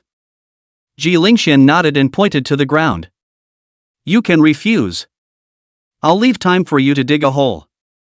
Yi Xiefeng took a long breath and dumbly said, "That's not necessary. Leave these feng shui treasures for those who need them."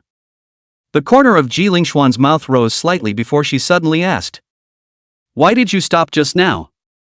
Yi Xiefeng ought, somewhat unable to keep up with this demon girl's brain circuits. "One minute you're screaming for a fight, and the next you're asking about this?" Jilingxian's tone was a bit unkind as she said, "I'm asking you, why didn't you continue just now? Am I not good looking enough?" He had clearly used his charm on him and was still in that unresisting situation. And this guy actually endured it. Is he that unattractive? Yi Xiefeng smiled helplessly and said, "Fairies are naturally good looking. But I can't take advantage of people. What's the difference between that and a beast?" The corner of Jilingxian's mouth rose slightly as she faintly said, "So? You're worse than a beast?" Yi Xiefeng gave a forehead and crowed. "Then does the fairy want me to be a beast? Or less than a beast?" Jilingxian's eyes narrowed slightly, tilted her head, and said with a smile, "What do you think? You can't tell anyone about today, or I'll castrate you. Got it?" Yi Xiefeng nodded repeatedly. Jilingxian smiled with satisfaction and said, "Be good." She turned on her heel and left with a light step, her voice far away with a laugh. "I'll come looking for you when you've recovered.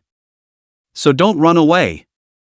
Yi Xiefeng shook his head helplessly and hurriedly sat down on his knees to meditate. He was surprised to find that the yin qi was a great tonic for him. Just the ones he had just absorbed had already saved him a month or two of bitter cultivation. Yi Xiefeng had just resisted a bit. But at this moment, he was heartbroken. At this moment, the yin qi in Ji Lingshuan's body was, in his opinion, the most tantalizing elixir. If he could continue to suck the yin qi from her body, wouldn't he be able to soar all the way to the top? Chapter 52, Acacia Sect or Corpsine Sect? Yi Xiefeng silently crossed his knees for a while before absorbing the yin qi in his body. And his realm was quite solid. Just as he was just about to recover, the token in his hand lit up once again. But again in the direction of the Hall of Changhuan. Yi Xiefeng shook his head. Understanding that these male cultivators who were used for demonstration were afraid that they were all in trouble. In fact, it was just as he had expected. He had traveled back and forth between the Hall of Acacia and the back of the mountain several times over the course of the day. As for the separate compounds of those demonesses, there were no deaths on this day. Probably because this is in broad daylight. Even a demoness rarely proclaims adultery in the daytime. The night was handled by another experienced corpse collector. And Yi Xiefeng met up with him when he turned in his shift. It was a slim youth named Xia Xia, who looked a bit intimidated. "Brother? Have you offended senior brother he as well?" Yi Xiefeng gave a forehead and said, "I don't think so." "Right?" That Xia Xia shook his head and said, "If he hadn't been offended, would he have arranged for you to come here?" Alas! Yi Xiefeng climbed a few words with him and realized that Xia Xia said he was experienced. But in fact, he had only been practicing for a few days. Xia Xia was previously on the day shift like Yi Xiefeng. And when the last corpse collector died yesterday, it was his turn to work the night shift. Days and nights were bounded by 3 days. And he was counting on switching shifts with Yi Xiefeng after 3 days.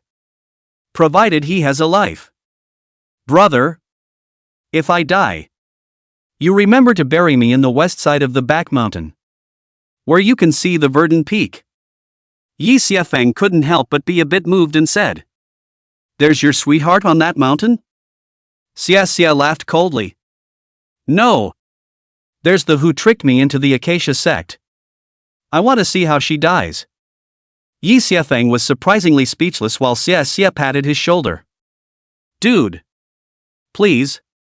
The day it does happen, I'll leave you all my stuff." After he finished, he walked towards the Hall of Happiness in the darkness of the night. And his back was inexplicably sad. Yi Xiefeng looked at the joyful peak that looked even more terrifying at night and couldn't help but fight a cold war. "Dude. You're gonna have to stay up for a few more days." He flew towards Green Leak Peak with his sword. And on the way, he also met many women who also went to Green Leak Peak for pleasure. This looks like a man going to a greenhouse to drink flowery wine. Yi Xiefeng couldn't help but sigh with emotion. It was really the reverse of the Big Dipper. On the way, he was surprised and dumbfounded to find a number of women carrying a large coffin. The coffins were of different colors, but they were all out of place with these flamboyant women, leaving him a bit baffled. "What? Is it still popular to prepare coffins for leaks in this Acacia sect? You guys are pretty nice. But are you sure anyone would dare to spend the night with you like this?" Yi Xiefeng shook his head. "I don't know which unlucky person will be looked at by you guys." The more he flew, the more wrong he became as the women traveled with him all the way to the courtyard where they even landed. Yi Xiefeng looked at the coffins that were lying around in front of his yard and could not help but be speechless. With this ghostly look, if it wasn't for those scantily clad Harmony sect women, he would have thought he was in the Corpsine sect. Yi Xiefeng cursed. So it was me, the unlucky one. Seeing him return, a number of women excitedly gathered around. "Senior brother Yi, I heard that you like corpses. Do you think it's okay for people to look like this? The other pale woman peeled away from her and said in a bad mood. What kind of corpse are you pretending to be when you don't even put on any makeup? A ghostly voice came from inside the nearby coffin, startling the crowd. What kind of corpses are you pretending to be when your coffins aren't even lying down? You're okay with that? Whose corpse can talk? Can't you be a little more dedicated? These women argued with each other at the drop of a hat, making Yi Xiefeng laugh and cry. Originally, after last night, they thought this time they had nothing to do with them. Who knew that rumor had spread that this kid actually liked corpses? And none of those 3 saintly candidates had gotten it. This made them feel like they had their chance. And they put on all kinds of costumes and came here to pretend to be corpses. Yi Xiefeng held his forehead with his hand and was at a loss as to what to do when a swona sound suddenly came from the distance. Before the crowd could return to their senses, they saw paper money flying in the sky and a burst of creepy mournful music. Yi Xiefeng looked at the sky with a confused face and suddenly realized that along with the paper money, several white figures came. Behind those white figures, there was also a huge sarcophagus pulled by chains, which looked particularly eerie. Yi Xiefeng is a little confused. 9 dragons pulling. Pooh. 9 women pulling coffins? As they neared, the crowd realized that those in front of them were paper figures, each one painted with a somewhat rudimentary face, but all the more creepy. The eerie coffin fell this way, and those women were scared out of their wits. Many of them directly pulled out their legs and ran. As the coffin fell, a white mist filled the surroundings. But it became even more eerie. Yi Xiefeng also felt cool. Some speechless went forward to lift the lid of the coffin, only to see Shi Yufei's pale face lying inside. Shi Yufei, will you stop playing around? Shi Yufei didn't move a muscle. Yi Xiefeng poked her several times with his hand and even tickled her to no avail. Looking at Shi Yufei, who was pretending to be dead, Yi Xiefeng said indifferently, if you don't get up, I'll put Xian'er in. Before Shi Yufei could react, Yi Xiefeng picked up a paper man and threw it in, causing her to jump with a shriek. When she saw that she was just a paper man on her, she was furious. Asshole! I'm trying to please you. And this is how you treat me? Yi Xiefeng shook his head and said, take all these fancy ones away from me. All of them. Those women looked at each other in dismay. But in the end, it was Shi Yufei who snapped, waving her hand and saying, all of you leave. Those demonesses saw that she, the great demoness, had stepped in. So they resentfully put away all the coffins and left. The field quickly emptied, leaving only one coffin still in place, unclaimed. Yi Xiefeng frowned. Whose coffin? The women looked at each other. No one claimed it. And then they were curious to come forward and watch. Shi Yufei went forward and opened the coffin. Inside lay a woman with a white face, with no trace of popularity in her body. This senior sister. All right. Stop pretending and get up. She called out several times in a row. But the woman was unresponsive and just lay there quietly, still pretending. Which peak's disciple is this? Yi Xiefeng walked up and said with a grave expression. This doesn't seem to be pretending. This is a real corpse. At those words Shi Yufei's movements froze. And then she was creeped out. But just then, the female corpse violently opened her eyes and opened her mouth to fly a sharp arrow towards Yi Xiefeng. Shi Yufei exclaimed, watch out! She quickly blocked in front of Yi Xiefeng and shot out to block the black arrow. And the female corpse in the coffin leapt up violently and lunged at Yi Xiefeng. Her razor-sharp nails glowed green, and her mouth opened to reveal sharp fangs that were scary as hell. The surrounding Acacia sect women were startled and ran away with shrieks. Chapter 53, One Night for One Person? This female corpse had obviously been refined. with the strength of an early Jindan stage, and belonged to the category of bronze corpses. If Yi Xiefeng was alone here, there would be some trouble. But at the moment there was Shi Yufei in the field. The water sleeves on Shi Yufei's body waved out, instantly turning into a crimson pili, binding the female corpse that pounced on Yi Xiefeng. This copper corpse has infinite strength, struggling so that the red silk are constantly deformed and roaring. Very scary. But the realm gap between the two sides was right there. No matter how much she struggled, she couldn't break free from Shi Yufei's bondage. The female corpse seemed to recognize Yi Xiefeng's aura, and seeing that she could not break free, she violently exploded. Look out! Shi Yufei quickly wrapped up the female corpse in red silk and threw it aside, while holding Yi Xiefeng in her arms and dodging away. The woman's corpse exploded with a bang. Shattered flesh and blood flew about, and the scene was a mess. These blood and flesh carried a powerful corrosive property, and the places they splashed into instantly rotted and the grass withered. Shi Yufei asked worriedly, "Are you all right?" Yi Xiefeng struggled under her for a while, washing his face with milk and slurring, "Something's wrong. You're covering me up." Shi Yufei then realized that she had buried him in her chest and hurriedly climbed up with a slightly red face. Yi Xiefeng regained fresh air, took a long breath and panted. "Not blown up by her. Almost muffled to death by you. Large boob killing scene ah."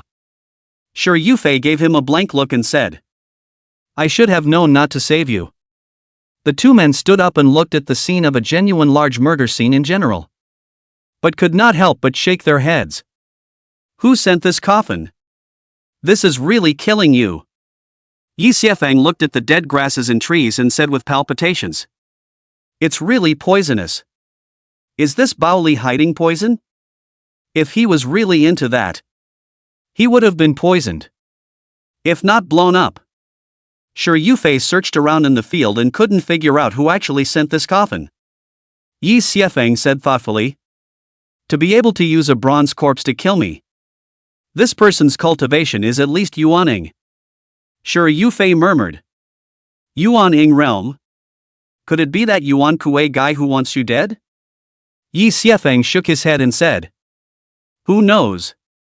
Anyway, I'll have to be careful in the future."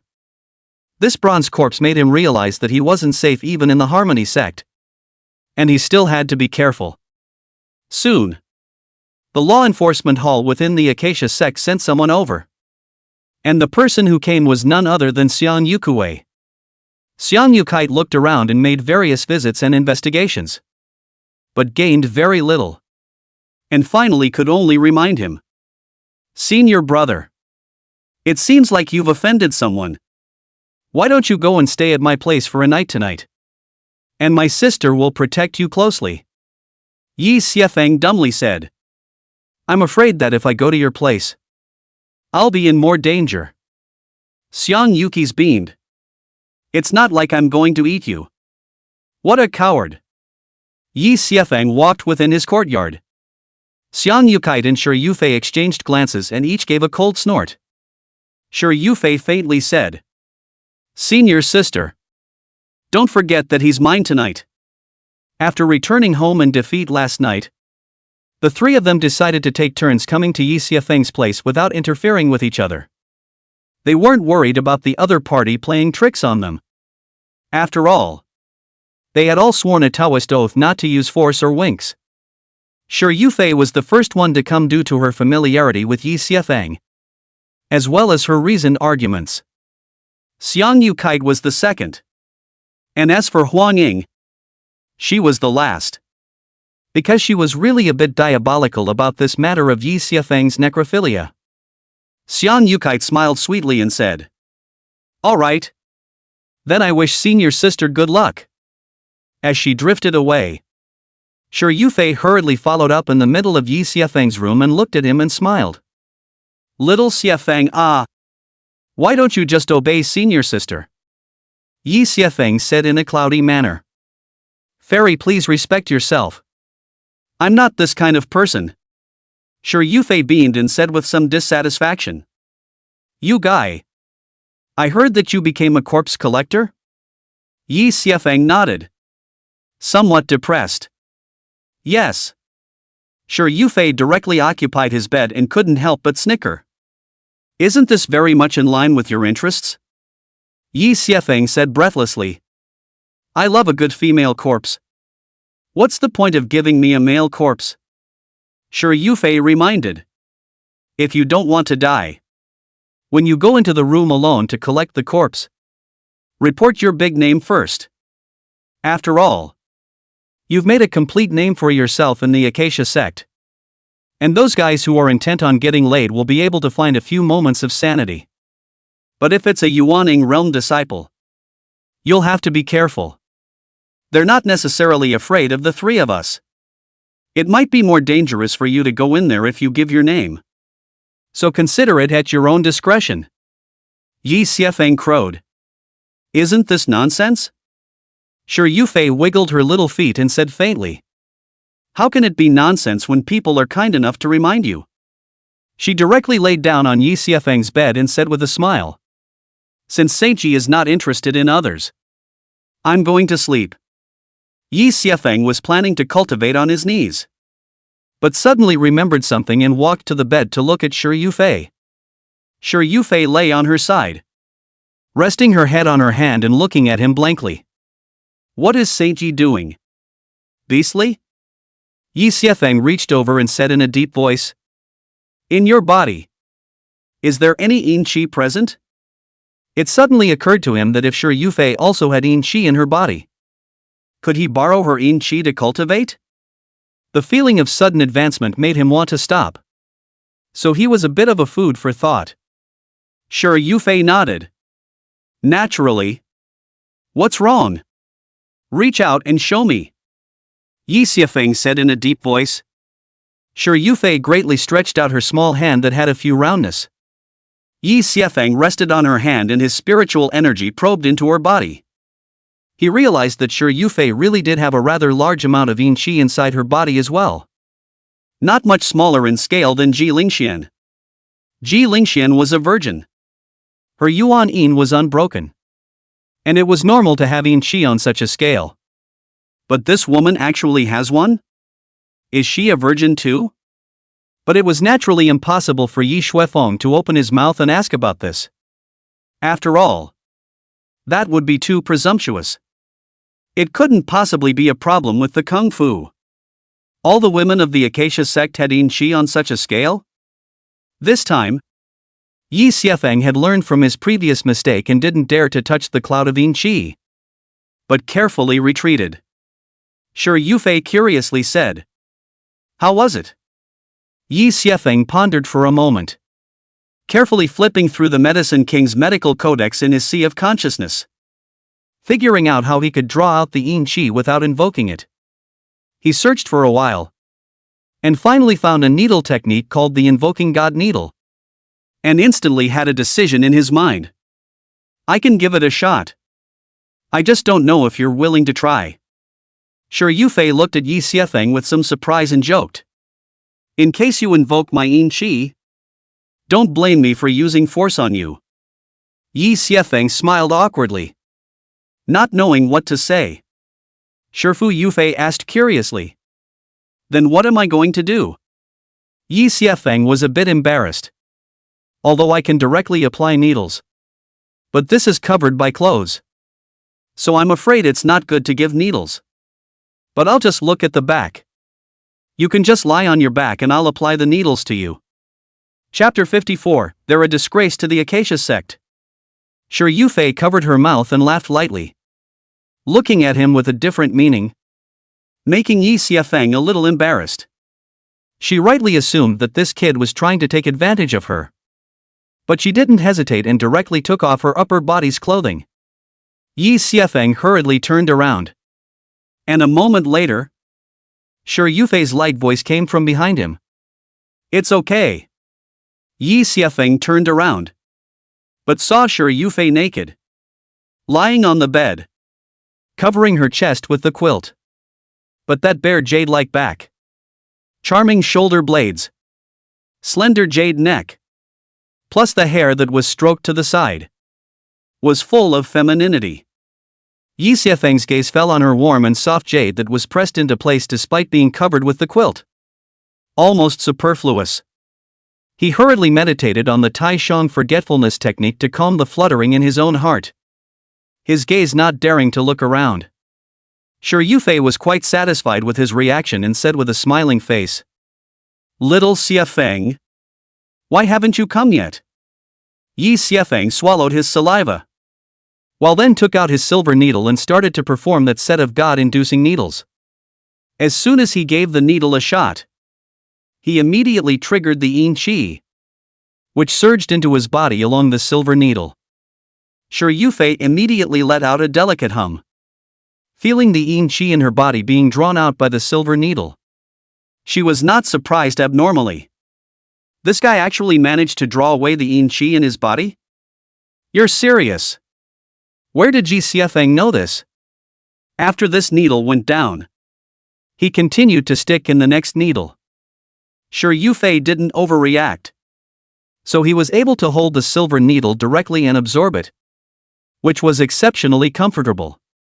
The only thing that made him a little uncomfortable was that with every needle he stuck down, Sure, Yufei hummed and let out a gasp. This made Yi Xiefeng embarrassed abnormally. This. Yufei? Can you not make this weird sound? Sure, Yufei's pretty face flushed. And from between her nostrils, she let out another soft whimper. Her eyes a bit mesmerized. I'll try my best. But there's always something about this yin being drawn out of my body that doesn't make me feel good. Yi Xiefeng had no choice but to continue applying needles and suffer. Seeing his embarrassment, Sure, Yufei instead pranked him and screamed more and more. After a set of needles were administered, Yi Xiefeng was in pain and happy. The whole person was sweating profusely and his mouth was dry. Sure, Yufei was almost the same. Her wings were like silk. Her eyes were full of flashes.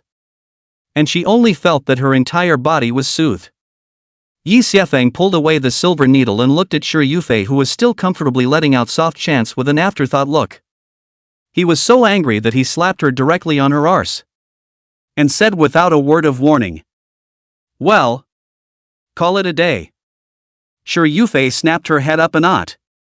And looked at him accusingly. It's not the behavior of a gentleman for Lord Yi to hit someone there. Yi Xuefeng looked at her half-covered sheep's white jade. His eyes could not help but be attracted there. Gentleman what? I'm in the Acacia sect. How can I still be a gentleman? It's already rare that I can sit still. Sure, Yufei giggled at her words. Her snowy peaks trembling chaotically as she laughed. If you mess up a bit, people won't mind.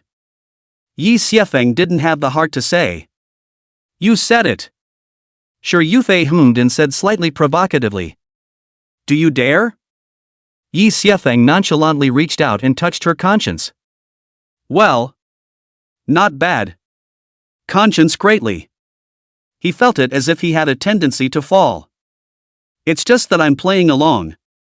What kind of serious bad guy is that? The thought of this made him feel much more comfortable in his mind.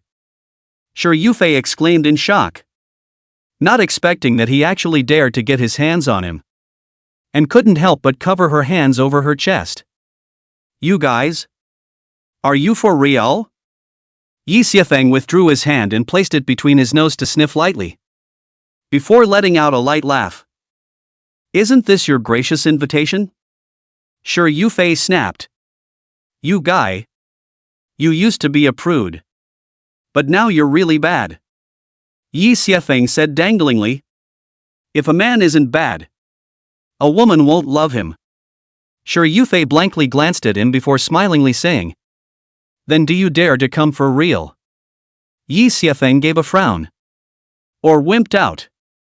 And said with a stiff upper lip, When I go back to the Jade Maiden sect, I'll clean you up again. Sure, Yufei giggled. And then sat upright with a big swing. And for a moment spring light filled the room. Yi Xiefeng was shaken for a moment and hurriedly closed his eyes, meditating on the Tai Shang forgetfulness technique. Sure, Yufei smiled smugly and dressed slowly. Since you're not interested, I'll get dressed. I didn't realize you had a knack for getting rid of yin qi. Yi Xiefeng closed his eyes and said indifferently. The yin qi in your body is very heavy. It can't be sucked clean in a moment. You'll need a few more visits if you want to clear the current one for now. But rooting it out is difficult unless. Sure, Yufei faintly said. Unless one doesn't cultivate this harmony technique. Right? Impossible. Big deal. I'll just rely on you. Yi Xiefeng didn't say anything. He wouldn't mind if such a big elixir came to suck on himself from time to time. Sure, Yufei eeped softly in surprise. You won't reject me? Yi Xiefeng said righteously. We've been friends for many years. What's so trivial about this? Sure, Yufei giggled. You're not falling in love with me. Are you? Yi Xiefeng was also used to their flirting and said danglingly. Of course I fell in love. Who wouldn't fall in love with a beauty like Fairy Yufei? Sure, Yufei let out a rant and laughed. I can't tell you're still a sweet talker. So I won't be polite from now on. Yi Xiefeng smiled with satisfaction. But said with great righteousness. Miss Sure. Feel free to come. I will sweep the couch and welcome you at any time. Sure, Yufei put on her clothes and said with winks. Just based on Mr. Ye's words. I'll take care of Mr. Ye's safety in the Acacia sect. She stretched her waist and said with a smile. All right. It's getting late. I'll go to sleep first. She lay back down on the bed and snuggled up under the covers. Really intending to sleep here? Yi Xiefeng was dumbfounded. But he knew that she stayed for the night because she was not assured of her safety. But what a torture for him! He had no choice but to continue refining the yin qi he had just inhaled into his body. This method of absorbing the god-inducing needle was not as much as when the yin qi was rioting. But it was still enough for him to absorb for a night. With the help of this yin qi, Yi Xiefeng successfully stepped into the second level of foundation establishment. This speed was simply terrifying. However, this attraction needle cannot be performed too often. This needle is still some injury to the vital energy. The best 3 days once. This made Yi Xiefeng a bit regretful. Otherwise, if he sucked a meal every day, wouldn't he soon be Jean Dan? Early the next morning, Sure Yufei came out of his yard in high spirits. Stretching her waist, her delicate figure on display. She compared a flying kiss to Yi Xiefeng and said with a smile. Thanks for the hospitality last night. I'll come back to you in a couple days. Yi Xiefeng cried and laughed and waved his hand. While then harnessed his flying sword and flew towards Joyful Peak. Along the way, he realized that he was really famous. And a lot of women would look at him and jump at him. He didn't know that after last night's incident, the entire Acacia sect knew that a male disciple from the Jade Maiden sect had come to Green Leak Peak. Have you heard? There's a handsome leak like an immortal descending from Green Leak Peak. I've heard about it. It's said that the status isn't low. It used to be the holy son of some Xian Tian sword sect. Wow. That's superb. Must go see it. Late. You don't know. All 4 candidates for Saintus went to 3. 3? Yeah. Even senior sister Sure Yufei made a move. And even spent the night at his place last night. Oh my god. So he's not a grown-up? None of them can take his Yuan Yang. They're really disgracing the Acacia sect. At first, the demoness of the Acacia sect was still rushing for the reward. But in the back, all of them began to fight for the honor of the Acacia sect.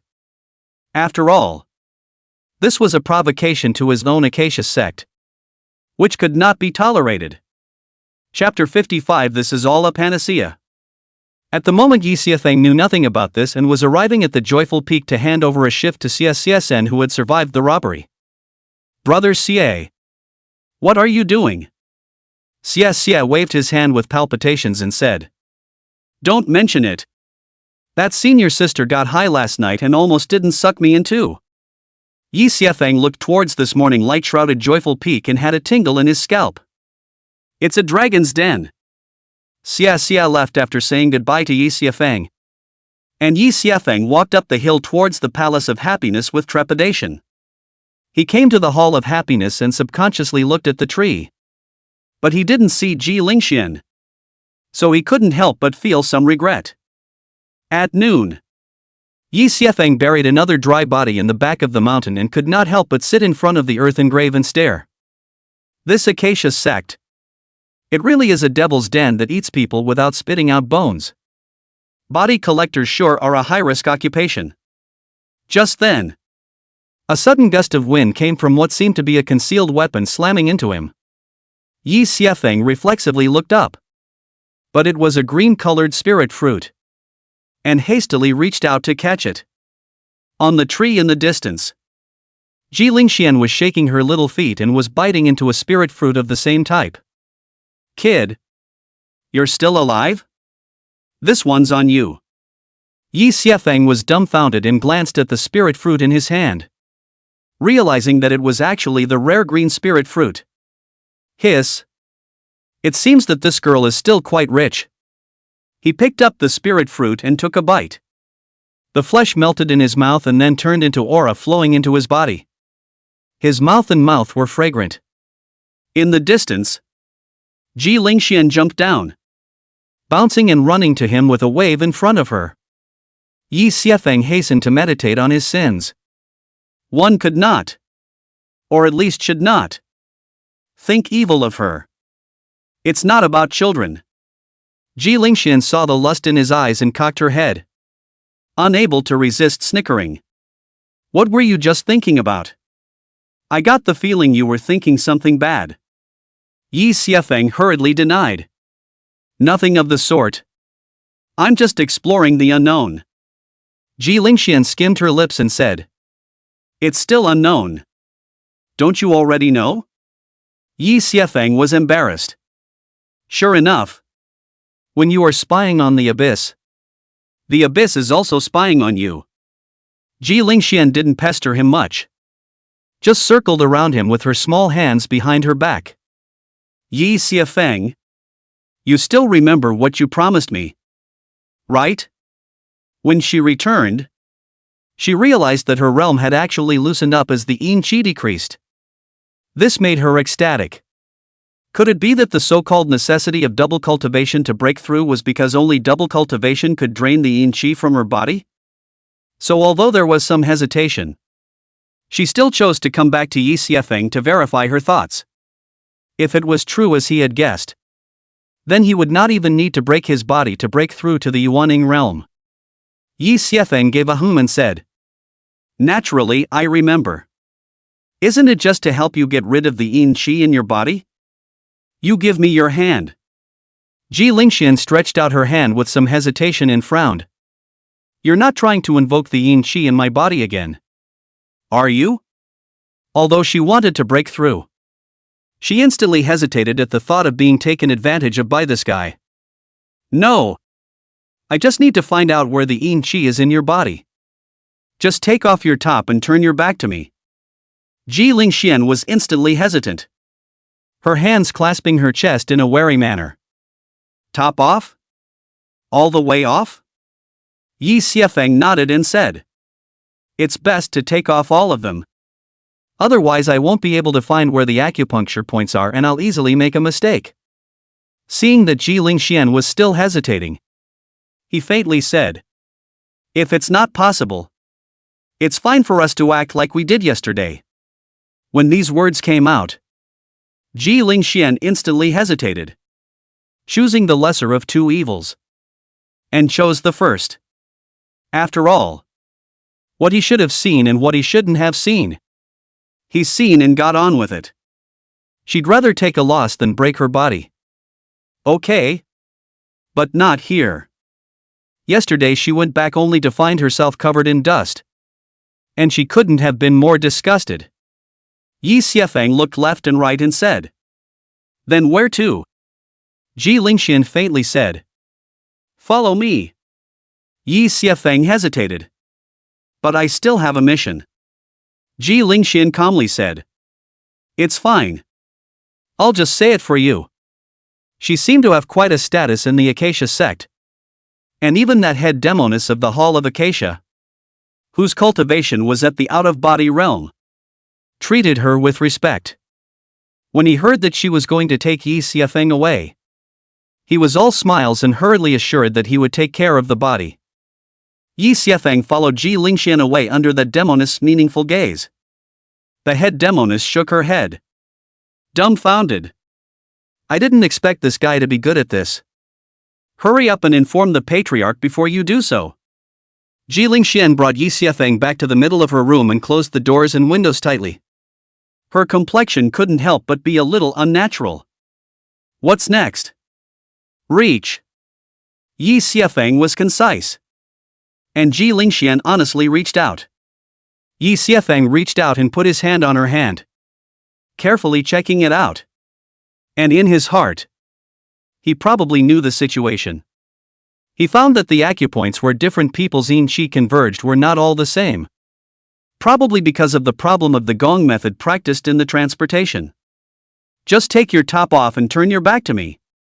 Ji Lingxian let out an oh-so-quiet sound and said without a trace of humor, "Then why don't you turn around?"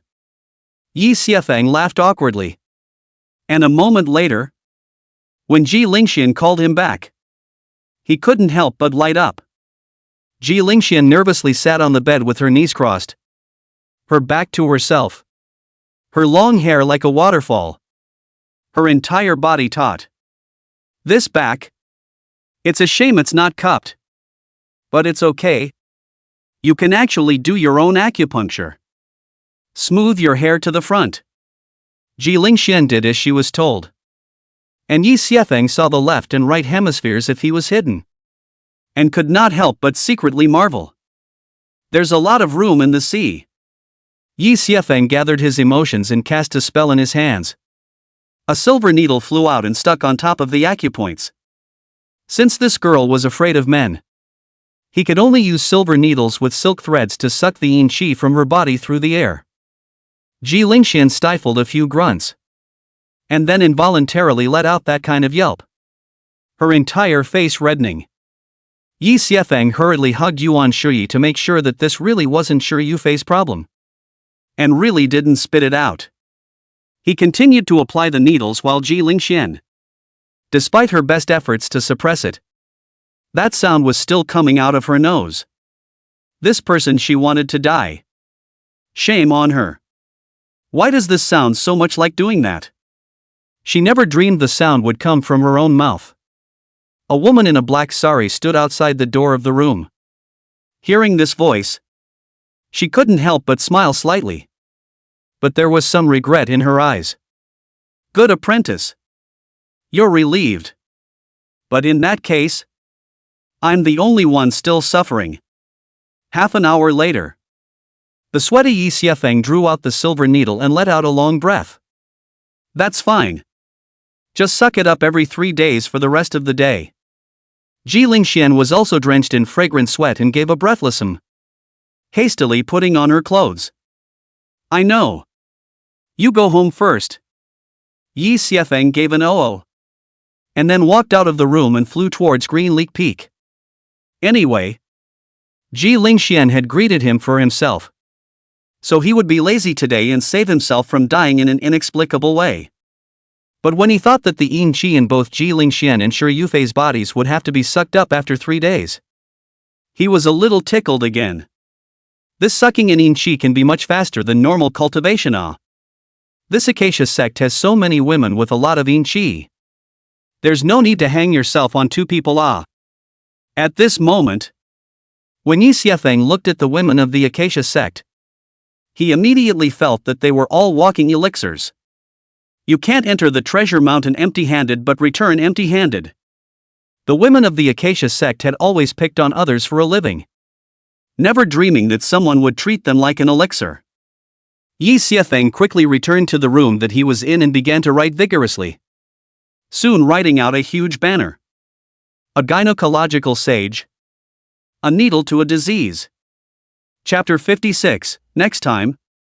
I'll turn you over. After Yi Xiefeng finished writing these 8 big words, he went to find another bamboo and started to make the front of the Jianghu Langzhong. However, in this broad daylight, most of the demonesses were cultivating or resting. And the leeks of Green Leek Peak were also recuperating. This acacia sect's life pattern is extraordinarily different. All of them are night owls who come out by day and night. Yi Xiefeng can only wait for the demon girls to come out tonight. And then go out and hang on to the world.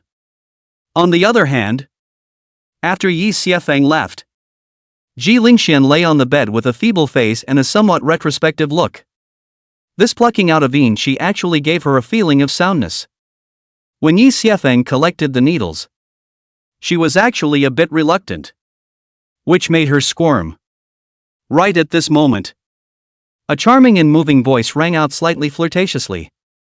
Little ninny. With this springy, reminiscent look. Have you tasted the sweetness of male love? Ji Lingxian was startled, looking at the black-clothed woman who suddenly appeared in the room, and hurriedly bowed respectfully. Disciple has met master. Master. When did you come? The woman in black let out a light laugh and said, I've been in for a long time. And with a look of reminiscence on your face, you naturally can't see for your teacher. Ji Lingxian was startled and hesitantly said, Master. I don't know what master has come for. The woman in black flirted. I came here on purpose after hearing that my beloved disciple overcame her fears and found the man of her dreams. I didn't expect to hear you screaming inside as soon as I arrived. So I couldn't be bothered. So I had to wait outside. Ji Lingxian immediately blushed so red that it was about to drip, and hurriedly said, Master. You're mistaken. I'm not. The woman in black shook her head helplessly and said, You're still lying to your master. The yin qi on your body has all faded quite a bit. Ji Lingxian hurriedly explained. The yin qi in my body was not melted away by double cultivation. I was about to inform you. Master. The woman in black froze in disbelief. Other ways to melt away? Ji Lingxian nodded and hurriedly told everything in a nutshell, causing the black-clothed woman to set off shockwaves. This is simply unthinkable. Then the yin qi inside himself. Could he also draw it away? Thinking of this, the black-clothed woman said in a deep voice, You continue to engage with him and see if you can really eradicate it. Keep me informed of any changes. Ji Lingxian hurriedly answered. Yes. Master. But that kid is now a corpse collector. The woman in black faintly said. Don't worry. I'll have someone watch over him for the time being, and won't let him worry about his life. Ji Lingxian instantly put her heart down and nodded, while her eyes were somewhat distant. Kid. Let's just say I'm throwing in the towel. That night. By the time night fell, the Acacia sect was brightly lit. The entire Acacia sect's demonesses had raised their spirits and started to go out for fun. Yi Xiefeng also put that written gynecological saint. Needle to disease front inserted in front of the door. Sitting and waiting for the demonesses to throw themselves into the net. Seeing these 8 big words, the demon girls who coveted him probed their heads and murmured. What does that mean? That's right. Needle to a disease? Which needle? Yi Xiefeng smiled faintly and said, Truth be told, I can't bear to see all the fairies being disturbed by the yin qi. I have nothing to do, so I would like to treat all the fairies with needles in my spare time. One by one. The demonesses giggled and joked. You, the reincarnated Hua Tuo, are not as good as the reincarnated Dayu. People can at least unclog waterways and drain floodwaters. You, You'll just go through the house 3 times. That's just it. And man, how can you presume to be a pin? It's okay. Sister doesn't mind. Yi Xiefeng was a bit speechless by their flirting. And at this time, Xian Yuki's also walked out. Elder brother Yi. This shot of yours? Will it see blood? Yi Xiefeng smiled bitterly. This. See blood or not? It depends on you guys. It's not something I can do. Xian Yuki snickered. Then how does Divine Dr. Yi charge? Yi Xiefeng said with a straight face. Healers don't charge. I'm a charity clinic. Xian Yuki's was amused by him and then walked towards Yi Xiefeng. Giggling. I'd like to see how powerful you are as a reincarnated Huatua. Won't let senior sister down. Without saying a word, Yi Xiefeng closed the door of the room, causing a bunch of demonesses to be extremely curious outside, each probing their heads. It's really going in. Is it really going to be a winner? This kid is finally going to fold. That's not necessarily true. Look again. Inside the room, Xiang Yukite reached out her hand to be held in Yi Xiefeng's hand while giggling. Divine Dr. Yi. Where are you going to apply the needles? And does my slave have to take off her clothes? Yi Xiefeng had already probed where her yin qi was. And nodded. Needed. Half stripped. The yin qi in Xiang Yukite's body was not less than Shi Yufei's, which made Yi Xiefeng even more certain that the Acacia sect women were probably all the same. They have a lot of yin qi in their bodies. Otherwise, wouldn't it be outrageous if each of these demonesses were virgins? Xian Yuki's gave him a flirtatious blank look and said, He. If you want to take it off, then take it off. There's no such thing as half taking it off. She said and took off her clothes nimbly in front of Yi Xiefeng. Yi Xiefeng secretly said that he was really good at understanding people's clothes. But he didn't dare to look at it more and turned around in a hurry. Fairy. There's no need to take off all your clothes. Xian Yuki's flopped down on the bed and said lazily. Anyway, I've taken it all off. It's not in the way. I don't even mind. What do you mind? Yi Xiefeng was surprisingly speechless and finally began to apply the needles. Xiang Yukite looked like a drunkard, letting out bursts of tantalizing sounds, trying to make Yi Xiefeng unable to hold on. Ah, it hurts. Gently. Yeah.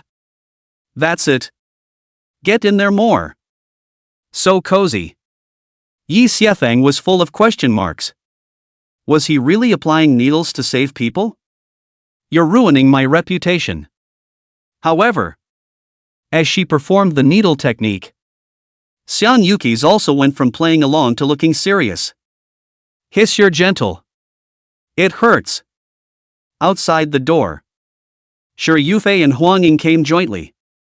But they rushed to confirm the news that Ji Lingxian had taken Yi Xiefeng. However, when they arrived at the door, they saw a large number of people standing in front of Yi Xiefeng's door. Shi Yufei was stunned. What's going on here? A demon girl said. I don't know. It's said to be a wonderful hand. Senior sister is in there. Huang Ying was anxious when she heard the voices inside. Isn't this stealing her job? Did that really get it? Shi Yufei, however, was old-fashioned and not the least bit worried. Inside the room, Yi Xiefeng finally finished a set of needle technique and closed the needle to calm down. Xian Yukite was dripping with fragrant sweat. The bed was wet. She rolled over and looked at Yi Xiefeng with charming eyes. Sir, would you like to have a game? Yi Xiefeng did not look askance and laughed lightly. I am just a healer. I have no intention of sparring with you. For Xian Yukite, although he admired it, how could he say it? It's like a good wine that a group of people take and drink into their mouths.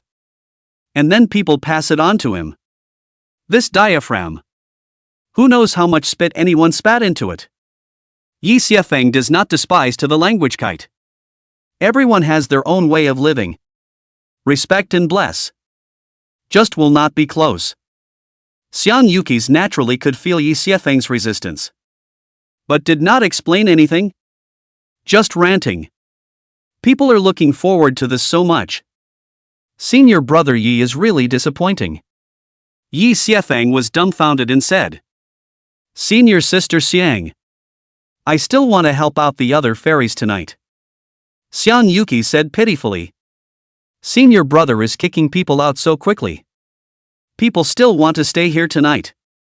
Yi Xiefeng was surprisingly speechless and said to Yuki's with a smile on her face, I'll help you recruit guests. I'll stay here tonight. Is that okay? Otherwise, wouldn't it be a shame if it was just Shifu Yufei who stayed over and I didn't get to stay over? Yi Xiefeng had no choice but to nod his head and say, All right. Xian Yukite instantly smiled with joy, sat up and put on her clothes, and shapely walked outside. Yi Xiefeng looked at the streak of water on the bed and couldn't help but secretly wipe the cold sweat. This woman is really made of water. Senior sister Xiang, you need to say a few more beautiful words. Xian Yukite giggled and threw a few spirit stones to him. Okay. Okay. Don't worry, that's it. Next time my sister will still flip you. Yi Xiefeng had an odd expression and said with righteous indignation, Don't you falsely accuse people of innocence. Spitting her tongue out at Yuki's, she turned around and left, leaving Yi Xiefeng depressed to the core. Chapter 57. You even opened a youth center in the Acacia sect? Outside the door, Huang Ying and Shi Yufei, as well as a group of demonesses, were eagerly waiting and talking. The voices gone ugh. More than half an hour. Almost an hour. That's awesome. TSK. TSK. TSK. And I don't know what it's like. A few moments later, the door to the room babbled open, and Xian Yuki's walked out with a flushed face, her feet stumbling a bit. When she saw Huang Ying and Shi Yufei, her eyes dripped with a weak look. This senior brother Yi has good skills. Big material and thick. Big and good. Messing with people's legs. I just realized today what it means to have a thick talent and shallow pussy. It's hard to take on a big job. Sisters, let's all give it a try. Yi Xiefeng was full of questions. Why did that sound a bit wrong? But there's one thing to be said for the publicity. And her tigress words aside, it's really good publicity. The crowd of demonesses immediately jumped into action, each with their hands raised high, surging towards Yi Xiefeng. Me first. Me first. Don't squeeze it. I'm losing my soy milk. Yi Xiefeng looked at the vicious bunch of demonesses and could only smile bitterly. One by one. One by one. Xian Yukite took it upon himself to say, There are too many people. I'll say it for him.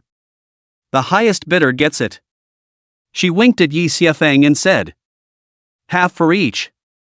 Yi Xiefeng could only agree. And soon there was a rich demoness who killed her way out, looking at Yi Xiefeng with an expectant face. Senior brother Yi, you have to serve them well. I've spent 500 spirit stones on them.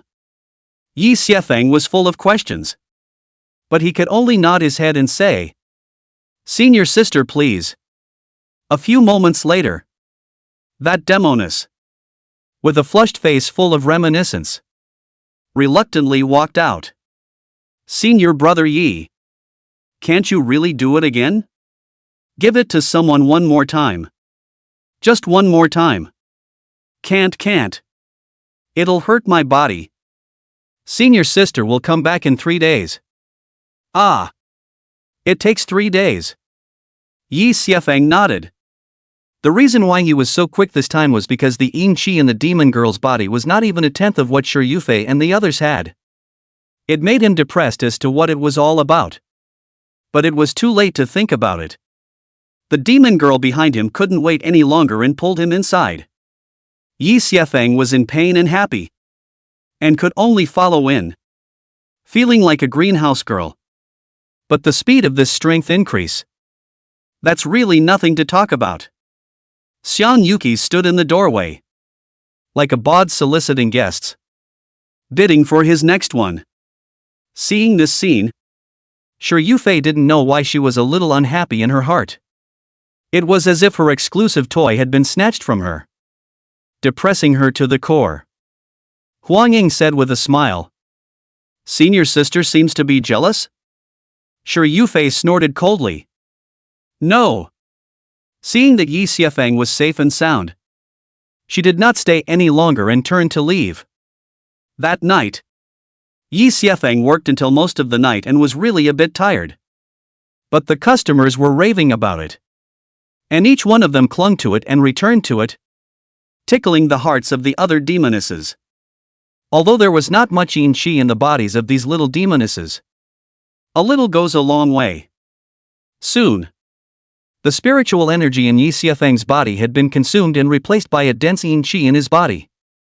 At the moment he was shivering with cold, and although he wished to continue absorbing it, he had the intention to kill the enemy but was powerless to do so. Forgive me, fairies. I really don't have any spare capacity today, so you fairies can come back another day. Those demonesses were not willing to let him go, and each of them threw their eyebrows and said, Not afraid. We'll help you loosen up your muscles. Yi Xiefeng hastened to speak kindly. Fairies, come back tomorrow. Seeing that his face was a bit pale, Xian Yuki smiled and said, Sisters, he is mine tonight. You can come back tomorrow. Although her words were consultative, they were not in a consultative tone, but rather like an expulsion order. Hearing those demonesses did not dare to cause, one by one reluctant to leave. But the heart is extremely curious about what the feeling of this silver needle feels like. Xian Yuki looked at Yi Xiefeng, hugged his arm and said with a smile, All right, Senior Brother Yi. Let's go back to our room and rest. Yi Xiefeng, half of his body numb, nodded and said, Aha. The two entered the middle of the room and closed the door. And in the distance, a pair of autumn watery eyes looked at this scene, their eyes instantly cold. The woman next to her laughed softly. Xian'er, look at you worrying about this brat while he's having a good time here. At that young woman's words, that young woman's showy fists clenched, and her tone had a few icy chills. This guy really comes to the rescue. These demon girls of the Acacia sect also want it.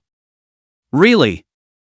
The people who came were Gu Qinghan and Shi Yan. Gu Qinghan originally did not want to come, but could not resist Shi Yan's bitter pleas. She could only greet the Acacia sect patriarch and come here on purpose. As a result, they came to see this scene, directly thundering the two to the outside. This. You still open a greenhouse in the Acacia sect? You're pretty talented. Suspended in the Acacia sect, Shi Yan said with an icy expression. Master, let's go back. Aha! But although Shi Yan looked a bit angry, Gu Qinghan had little joy in his heart. After all, it only showed that the girl really cared about this kid. The two quickly left and disappeared into thin air as a woman in a black dress slowly walked out. Interesting. To actually be able to startle Gu Qinghan and her precious disciple. This kid is something. Her beautiful eyes looked towards the green leak peak where Yi Xiefeng was, and she said with a faint smile, I really want to leave you behind. Inside the room. Where did Yi Xiefeng know about this? He was sitting cross-legged and dissolving the yin qi in his body. Xian Yuki sat on the bed and wiggled her little feet, looking at him with interest as his face paled a little. You sucked our yin qi. But you have to be tortured by it. What do you want? Yi Xiefeng opened his eyes and said in a serious manner. I really can't bear to see all the senior sisters suffering. So I want to make a small contribution. Xian Yukite wasn't stupid. How could she not know that he wasn't telling the truth? And gave him a blank look without any good manners. In that case, senior brother Yi is really a healer's parent. Yi Xiefeng smiled faintly and said. That's natural. I am most unable to see a woman suffer. Especially one as beautiful as senior sister. Xian Yukite giggled. Senior brother Yi has a sweet mouth. Yi Xiefeng subconsciously said. Whether it's sweet or not. That's something you have to taste to know. Xian Yuki's gently licked her red lips and said. Then do you want to taste it? Yi Xiefeng hurriedly gave a dry laugh and said. No no no. Xian Yuki skimmed his lips. Coward. I think you are clearly able to borrow our yin qi to cultivate. Right? Yi Xiefeng didn't expect to be seen by her and was surprised. I really can't hide it from senior sister. Xian Yuki's covered her mouth and laughed. Then why don't you consider staying in the Acacia sect? With your skills, you'll definitely be like a fish out of water in the Acacia sect and be a groom every day. Chapter 58, People strive for a breath. Buddha strives for a burning incense. Yi Xiefeng froze for a moment at his words. To be honest, he wanted to stay in the Acacia sect for a moment. After all, this had a constant stream of yin qi. And with this yin qi cultivation, one's cultivation realm could definitely soar. But after thinking about it, he gave up. Unless one planned to stay in the devil's way forever. It was better to get the absolute immortal sword as soon as possible. Although the Acacia sect was good, it was something that one had use for. Once you lose that value, you're afraid you're going to die. That backwoods full of burial mounds is no joke. Although these demonesses were smiling and welcoming with themselves, they were not good men and women, but a jade-faced Rakshasa. Yi Xiefeng slowly shook his head and said. This won't work. People fight for a breath. Buddha fights for an incense burner. Since the Jade Maiden sect doesn't want me to join them, the more I'm going to join the Jade Maiden sect and punch them in the face. Xian Yukite crowed. Well, I can't help it if senior brother Yi insists on it. She was not in a hurry. And she had heard about Yi Xiefeng's agreement with the Jade Lady sect. When Yi Xiefeng walked through the erotic lust road, he knew that leaving the Acacia sect wouldn't be so difficult. It's normal for a genius to be a bit arrogant. It's no use talking about it. He'll be honest when he hits the wall twice more. Xian Yuki's fell asleep on the bed, stretching and yawning. I won't bother senior brother with your cultivation. If you want to make a night attack, you're always welcome. Oh. Yi Xiefeng was dumbfounded and continued to silently refine the yin qi in his body. That night, he directly broke through the second level of foundation establishment. And his breath even stabilized. This made Yi Xiefeng ecstatic. This yin qi was really a panacea. The next day, Yi Xiefeng sent away the reluctant Xian Yukis and went to the joyful peak as usual. Xia still looked half dead, but somewhat relieved. I'll make it through the night and we can switch shifts. Yi Xiefeng was dumbfounded and nodded. Okay. You go for it. As usual, he headed to the Hall of Happiness and subconsciously looked up at the tree, but was surprised to find a pair of small jade-like feet. Jiang Yuli on the tree snorted coldly and said, What are your eyes looking around for? Yi Xiefeng was dumbfounded as he floated and jumped up the tree, curiously saying, Why are you here? Jiang Yuli took the green spirit fruit and ate it, faintly saying, Anyway, it's not to find you is all. The two of them sat side by side on the tree. No one spoke.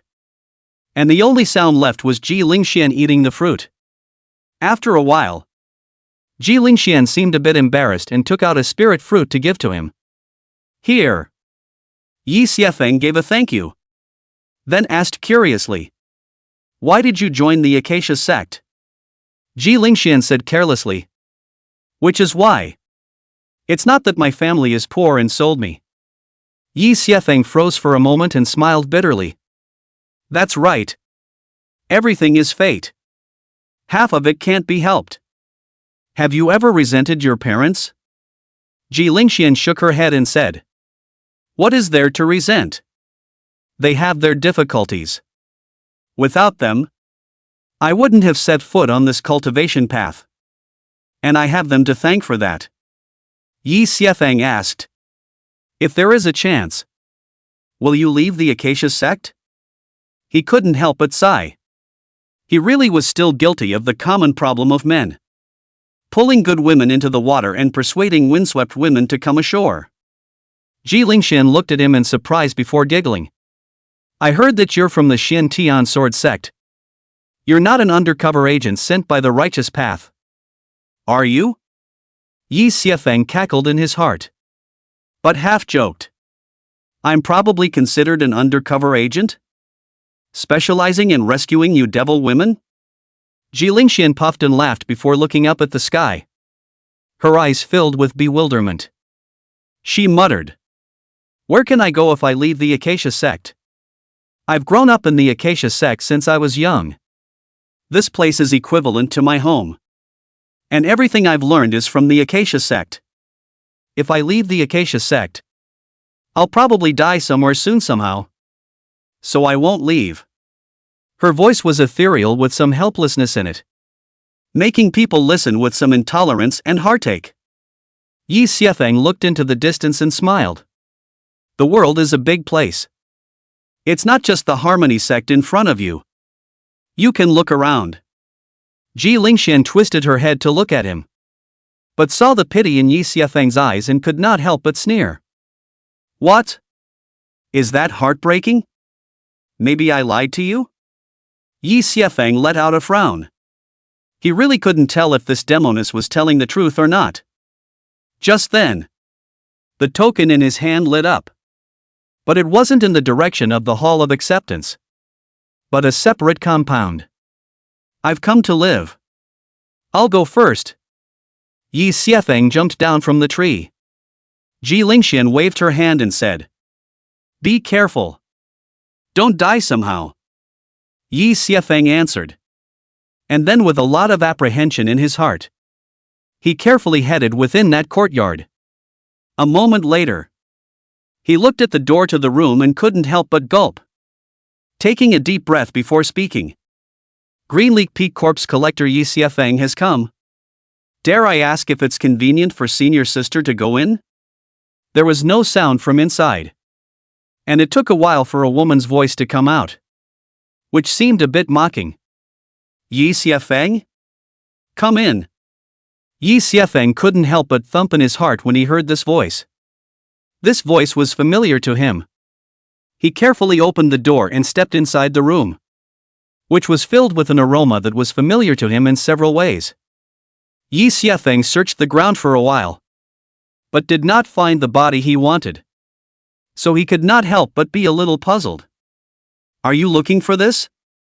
The woman on the bed kicked a dried corpse under the bed while looking at him with a smile on her face. Senior brother Yi? Why don't you dare to look up at me? Yi Xiefeng gave a dry laugh and said, I'm afraid of seeing something I shouldn't. And I don't want to see senior sister in this state. He took a few steps forward, skillfully holding his shirt over the kindred spirit.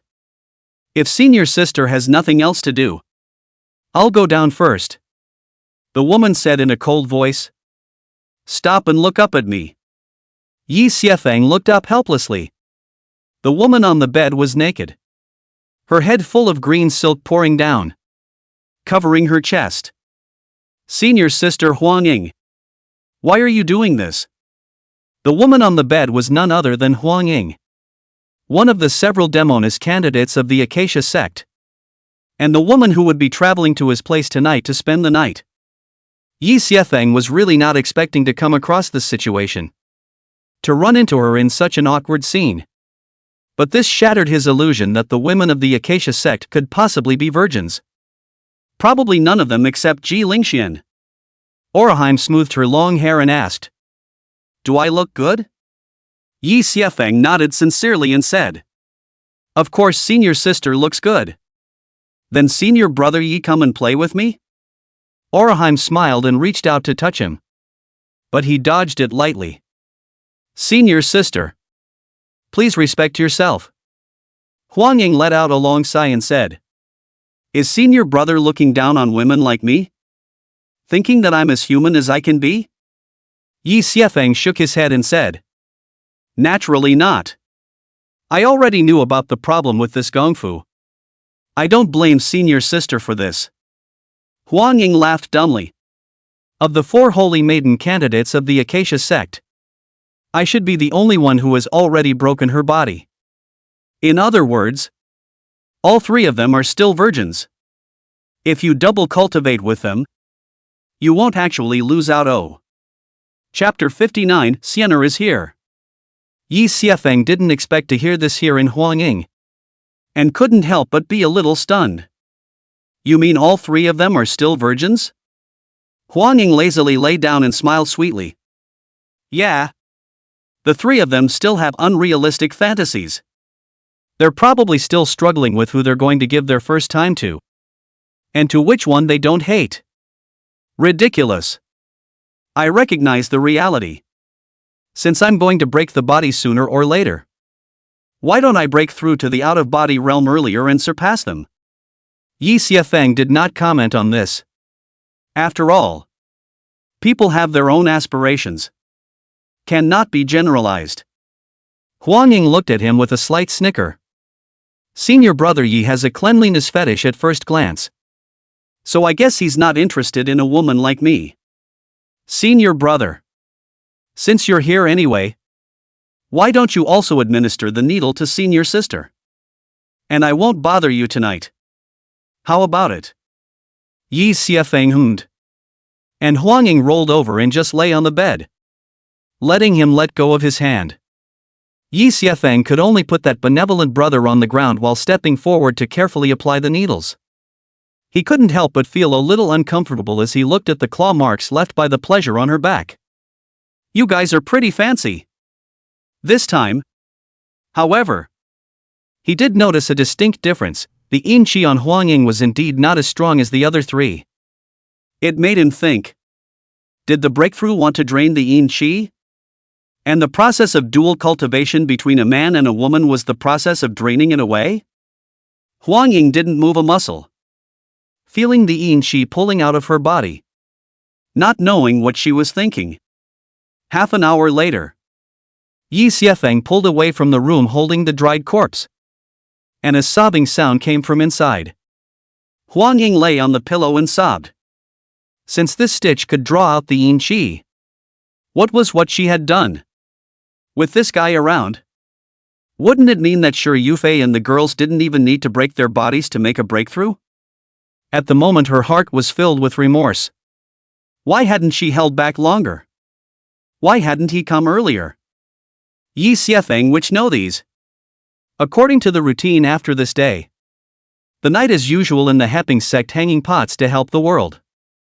Huang Ying didn't come, nor did a few other women, which gave Yi Xiefeng time to suck it up and get busy until most of the night.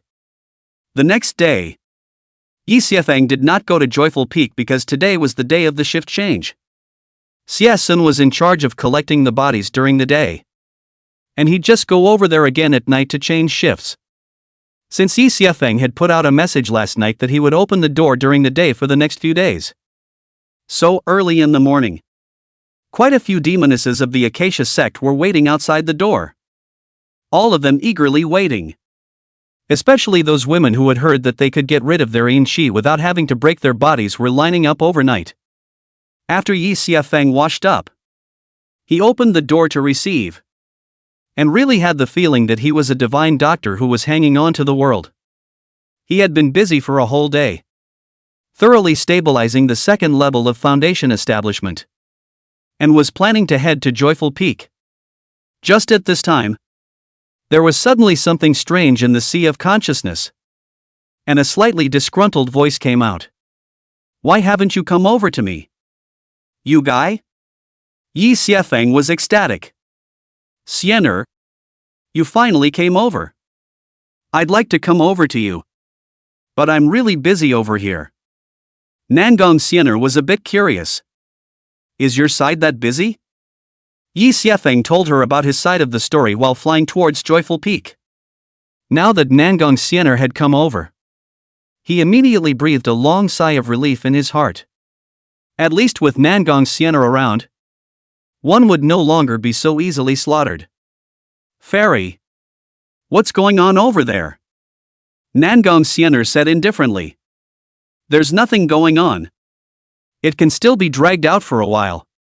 The Tianyan sect is too busy to look for trouble from themselves. And they don't have the free time to look for trouble from me.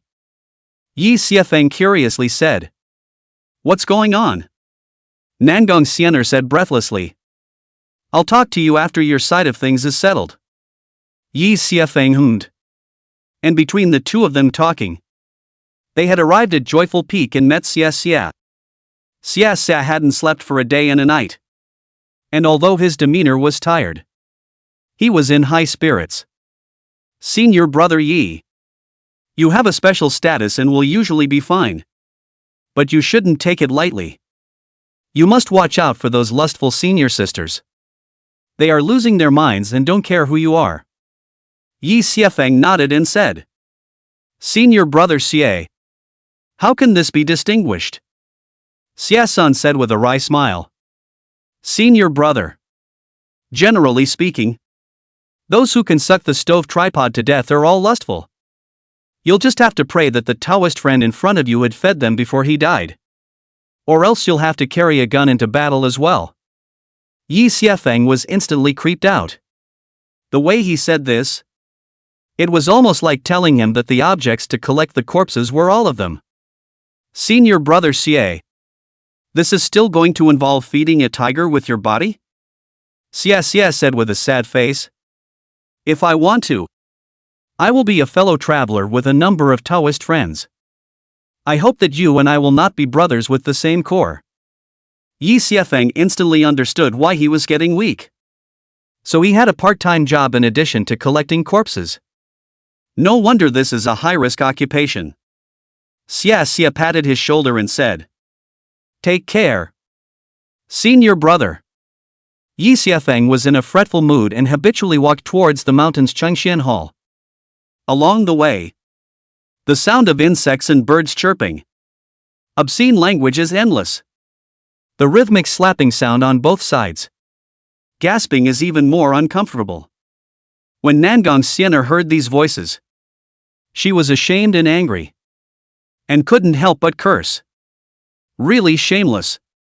Hurtful. This big public. In the middle of nowhere. They are shameless. Yi Xiefeng had already seen the strange. But he suddenly just remembered that this Chenghuan Hall should not have classes in preaching at night. Right? But he underestimated the Acacia sect. Only to see the place brightly lit. And inside the demonesses and leeks were gathered and entangled together. Yi Xiefeng had an eye-opening experience. While Nangong Xian'er was so satiated with shock that her entire head buzzed. This. Aren't they afraid of getting sick? Yi Xiefeng didn't care about answering her. And hurriedly rushed to walk farther away.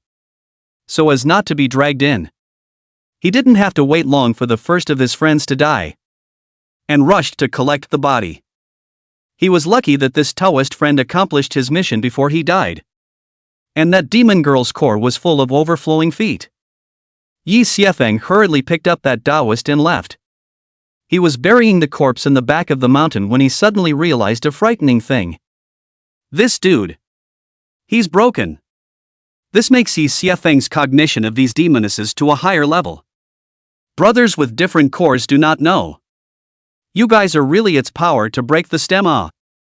Just as Yi Xiefeng was shivering, Nangong Xian'er said in a deep voice. Someone is coming. Yi Xiefeng was startled and subconsciously thought that it was Ji Lingxian. But he realized that there were a total of several auras rapidly leaning towards him. He quickly swept into the trees to hide. And with a move in his hand, the obsidian sword was in his hand.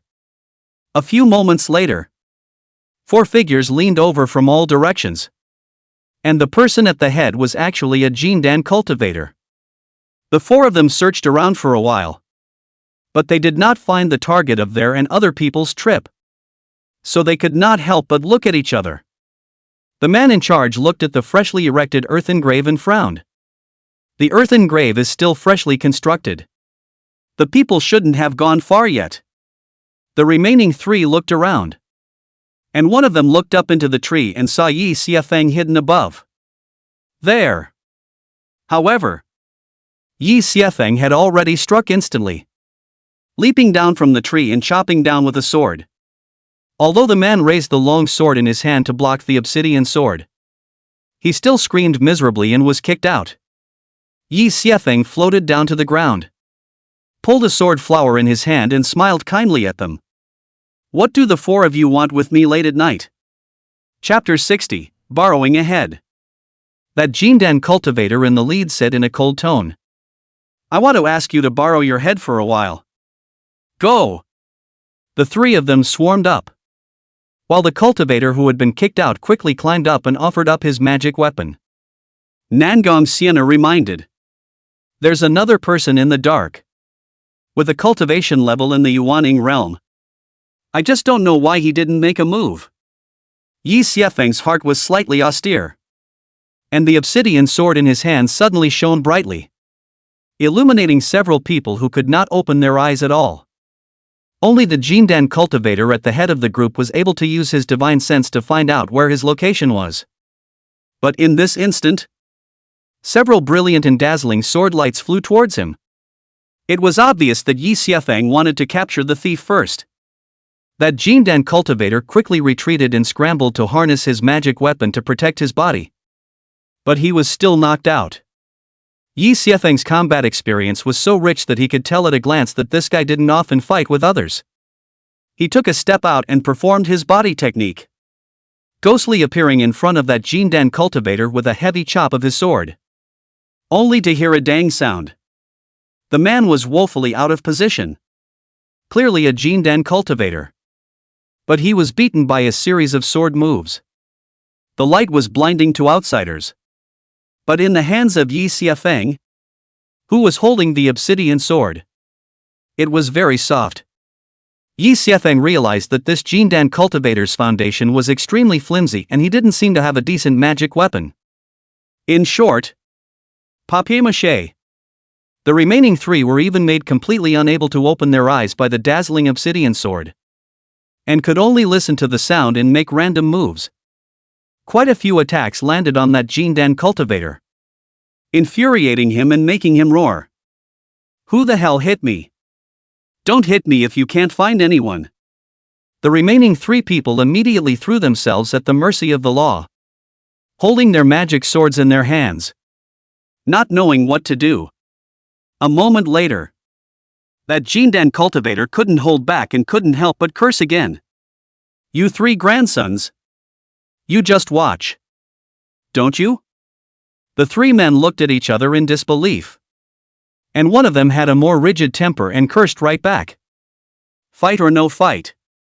What do you want? The other one was more direct, realizing that it was not good to deal with.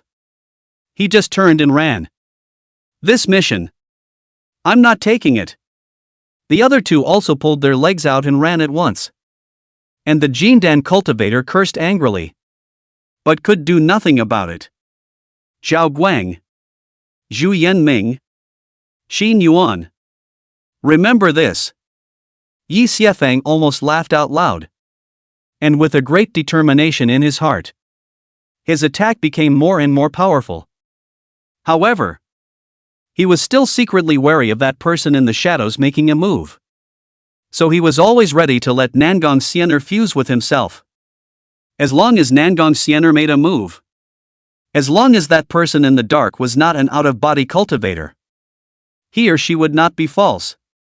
That Jindan cultivator saw that the situation was bad and harnessed up a circular magic weapon to prepare to run away. Yi Xiefeng used his chi to control his sword and stabbed through his thigh with a tricky stab. He immediately smashed down from the sky, holding his thighs and wailing continuously, looking at the approaching Yi Xiefeng in horror. "Don't you come over here! Don't you come over here!" This Jindan cultivator had lowered his voice before, but at this moment the pain was so great that he couldn't be bothered to cover it up. Nangong Xian'er couldn't help but be speechless when she saw this. She had never seen such a battle-scarred Jindan cultivator before. It simply refreshed her knowledge. You have to know that Qi refining, foundation establishment, Jindan, Yuanying, and out of body. The gap between each realm is huge. A Jindan cultivator being pressed by a foundation establishment cultivator was simply unbelievable. Nangong Xian'er reminded. Be careful. That person in the dark is still there. Yi Xiefeng said with a hum. But a petite woman? Nangong Xian'er froze for a moment. Yes. How do you know? You recognize it? Probably had it in mind. Yi Xiefeng already knew who the visitor was at this moment and put his heart down. At the same time, he judged the identity of this Jindan cultivator from his voice and was not a little surprised. Senior brother He Fong. I wonder where senior brother I have offended you. To try to kill me in such a way? This Jindan cultivator was no one else but that Deacon He Fong who had assigned himself the position. He Fong still wanted to deny, but he was directly pulled off the face scarf on his head by Yi Xiefeng, and his face suddenly turned pale. Senior brother. I was wrong. I was just confused for a moment. I still hope that senior brother will spare my life and let me go. Yi Xiefeng said indifferently. We have no grudges in the past. No grudges in the recent days. Say it. Who asked you to come? He Fong didn't want to say anything, but Yi Xiefeng directly gave him another sword in his thigh. And he was immediately honest. A cultivator from the Cultivation sect asked us to come and kill you. And as long as we can kill you, he'll give us the elixir we want. Yi Xiefeng sneered. No wonder you asked me to be a corpse collector. So you put that coffin there too? He Fong didn't deny it and just kowtowed repeatedly. Senior brother. I really know I'm wrong. Just let me off the hook. I will definitely not be your enemy in the future. Yi Xiefeng said indifferently. What is that person's name? Can you recognize it? He Fong shook his head and said. He wears a mask every time. I met him at the 3 place. Yi Xiefeng let out an O. In that case, you must have his contact information. Take me to him. He Fong shook his head repeatedly. No. Senior brother. He'll kill me. Yi Xiefeng smirked. If you don't say anything, you will die now. You can try. He Fong was horrified. Senior brother. You can't do this. Weren't you a member of the righteous path before? Yi Xiefeng hemmed and hawed. Why do you think I'm in the devil's way? You don't think I'm a good man or woman. Do you? He casually stuck another sword in Yi Fong's body, who immediately rolled on the ground in pain and begged for mercy. I'll take you. I'll take you. Only then did Yi Xiefeng smile in satisfaction and threw a healing elixir to him, his tone indifferent. Don't pull any tricks, or I'll make your death a rhythmic one. He Fong was bitter and looked as if he had lost his life. At that moment, a burst of applause sounded in the distance, and a petite figure jumped down from a tree. I thought you wanted my help, but I didn't realize you took care of it yourself. Yi Xiefeng deliberately pretended to be surprised and said, Ji Lingxian, why are you here? Are you following me? Ji Lingxian skimmed her mouth and said, Who's stalking you? Shameless. I've been here for a long time, all right. She actually came during the day. but realized that Yi Xiefeng had switched to the night shift. So she changed to the evening again. Yi Xiefeng laughed and pointed at Yifeng. Senior sister Ji came just in time. Someone wants to kill me. What do you think? Yifeng was instantly scared less. Senior sister Ji. I was wrong. Spare me. Ji Lingxian laughed coldly. Daring to kill someone in my Acacia sect. You're really too long for life to hang yourself. Lead the way in front. I'd like to see who's eaten the guts of a bear and dares to stick his hand into my Acacia sect. Yifeng still dared to bargain in the face of Yi Xiefeng. But in the face of this demoness, he was instantly as honest as a quail. Yi Xiefeng was a bit helpless.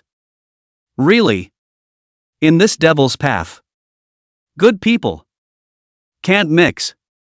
It seems that one's bottom line could be pulled down a bit more.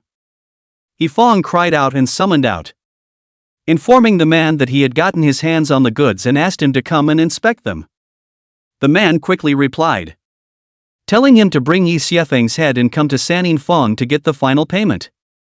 Yifeng looked at Yi Xiefeng with a frightened heart and said with a bitter face, Senior brother, where did I get my head? Yi Xiefeng spread his hands and said, You don't still want to ask me to borrow my head for a while? Do you? Carry a watermelon over yourself. Yifeng could only hold a watermelon in a black cloth and head there. Ji Lingxian and Yi Xiefeng collected their breath and quietly followed behind. Soon arriving at the clearing for the joint, Ji Lingxian asked curiously, Any idea who it is? Yi Xiefeng hummed. A bit of a hint. I don't know if it is. Yifeng waited for a while holding the watermelon. And a man in black walked over with a stiff body. Chapter 61, The Mysterious Woman. The stiff-bodied man had only just appeared when Ji Lingxian realized that he was extremely heavy with corpse chi. It's a puppet. Ji Lingxian began to search for the shadowy body controller, while Nangong Xian'er also released her divine sense and began to search everywhere. The puppet corpse walked up to Yifeng and said in a hoarse voice, Where's the stuff? Yifeng gulped and shakily handed over the watermelon in his hand. Here it is. The puppet moved stiffly to open it up and instantly his eyes showed red light as he violently slammed his fist out. Yifeng was close by and was caught off guard by a punch that sent him flying out, falling to the ground without moving. The puppet instantly twisted its head and ran, moving much faster than walking. Ji Lingxian quickly reacted and threw out a broken blade to nail the golem. But for a moment, she didn't find the body controller. Yi Xiefeng whispered, East direction. Ji Lingxian couldn't think about why he knew, and chased after the dead horse to the east. In the eastern region, a man in black quickly severed the connection with the puppet and was preparing to leave. But a petite figure floated down and giggled. Where are you going, fellow Daoist? The man's face changed drastically, and without saying a word he quickly turned his head and fled in the other direction. His speed as fast as lightning. But while he was fast, Ji Lingxian was even faster. Only hearing her cackle, she once again blocked his way. This fellow Daoist. Where are you going in such a hurry? Come all the way here. Stay and play with me. The visitor wore a piece of mask, and his voice was hoarse. This kid is a member of the righteous path. You Acacia sect really want to protect him? Ji Lingxian said with a wry smile. This is our patriarch's decision. If you have an opinion, talk to our patriarch. That person was only at the Yuaning realm. So how would he dare to go to the Acacia sect patriarch to offer his opinion? He waved his hand and released several corpse puppets to pounce towards Ji Lingxian, while he himself quickly escaped in the opposite direction. But Ji Lingxian smiled and laughed.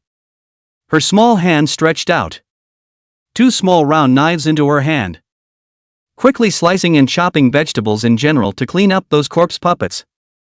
Although that man in black was also at the Yuaning realm, he didn't have many corpse puppets in his hands, and he was completely no match for Ji Lingxian. The Holy Maiden Candidate. Red Luan Twin Blades. Are you Ji Lingxian? Ji Lingxian smiled sweetly and said, Yo! You actually recognize me.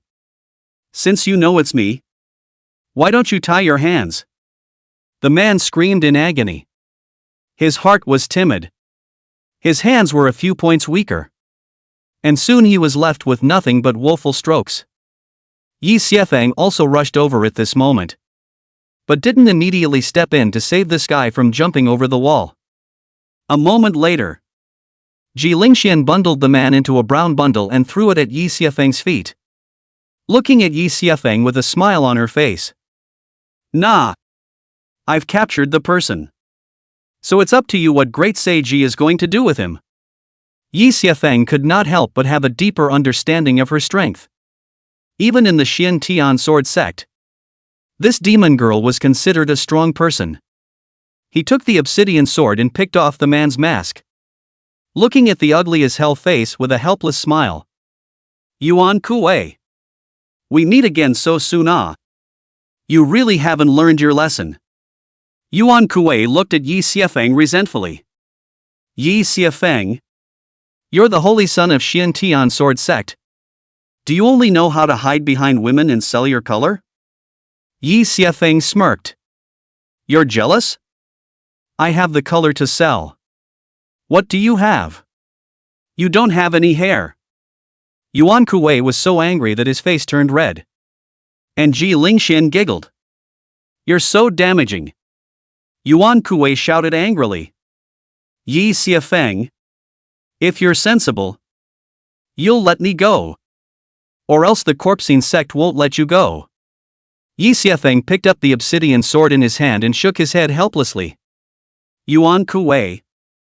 You're still as brainless as ever.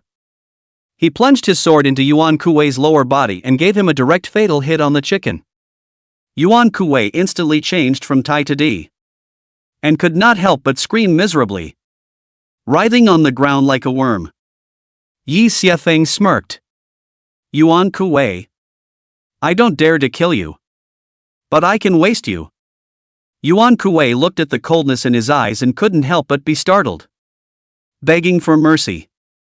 Yi Xiefeng. No. Senior brother Yi. I was just momentarily obsessed. Senior brother, spare my life. Yi Xiefeng dumbfoundedly said. Yuan Kuei. To be honest, I still prefer you to be flighty. He instantly struck out. And a cold light precisely pierced into Yuan Kuei's chi, completely nullifying his cultivation. It wasn't that he didn't want to kill Yuan Kuei. But if he did, who would prove that he was the victim? When the time came to really get involved with the Cultivation sect, there would be even more trouble. Scrap this kid. And his enemies will help themselves to him. Yuan Kuei screamed miserably and spat out a mouthful of black blood before rolling over and over on the ground. His hair rapidly turning white. A few moments later, Yuan Kuei, who had aged countless years, had a dull gaze as he lay on the ground and looked at Yi Xiefeng resentfully. He knew that his life was over. Yi Xiefeng, you shall not die a good death. Your end will not be better than mine. Yi Xiefeng said gently. Compared to me, you'd better worry about yourself first. He looked at Ji Lingxian and asked. Senior sister Ji. What to do with this fellow? Ji Lingxian's red lips rose slightly as she looked at Yuan Kuei with an unkind gaze. You just leave him to me. And don't worry about the rest. Yi Xiefeng really didn't care about this matter and allowed Ji Lingxian to tie up Yuan Kuei and send him back to Hahuan sect. It was rumored that the Acacia sect used this to turn on the Cultivation sect and demand a statement. The Cultivation sect naturally brushed the matter aside. And after Yuan Kuei was sent back to the Cultivation sect, he was quickly killed by the Cultivation sect's law enforcement hall. After all, a disciple who had already been invalidated was of little use to keep. And had absolutely no value to keep. As for the disciples within the Acacia sect who were involved in this matter, They were also pulled out by the law enforcement hall and sent to the Palace of Undertaking. This greatly increased Yi Xiafeng's workload. And he couldn't help cursing and stepping on 2 more feet when he buried the corpse. These guys are such a pain in the ass. They give themselves trouble when they die. However, this matter really didn't have any impact on Yi Xiafeng.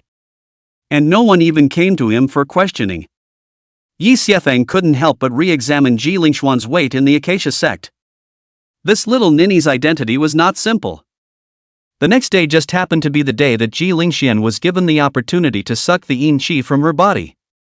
This time, since Yi Xiafeng was working the night shift, he didn't need to take time off and traveled directly to it with a light heart. Walking into Ji Lingxuan's small building, Yi Xiafeng realized that apart from Ji Lingxian, there was another woman within. Not only was the woman dressed in black robes, she also wore a black veil on her face, revealing only a pair of phoenix eyes, making her appear mysterious and seductive. Yi Xiafeng was a bit surprised and said awkwardly, "Senior sister Ji has a guest." "Then I'll come back later," Ji Lingxian hurriedly said. "Stop. What are you in a hurry to go?" "My master. Sister is also here to find you to pull out the yin qi." "Yi Xiafeng, the corpsine sex matter is still thanks to senior sister's help in mediating for you. Don't let senior sister down." Yi Xiafeng would come to his senses and hurriedly said, "Thank you for this senior sister's help." The black-skirted woman couldn't help but feel a little amused as she listened to Ji Lingxuan's explicit and implicit hints to this brat.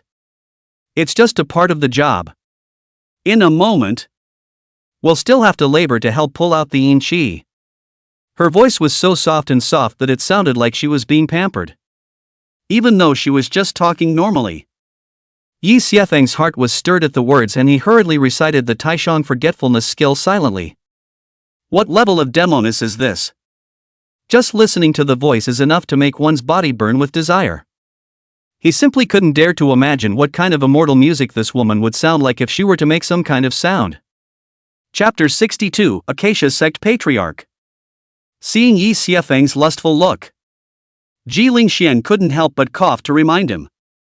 Yi Xiafeng woke up as if from a dream and hurriedly said, "Senior sister is overstating it.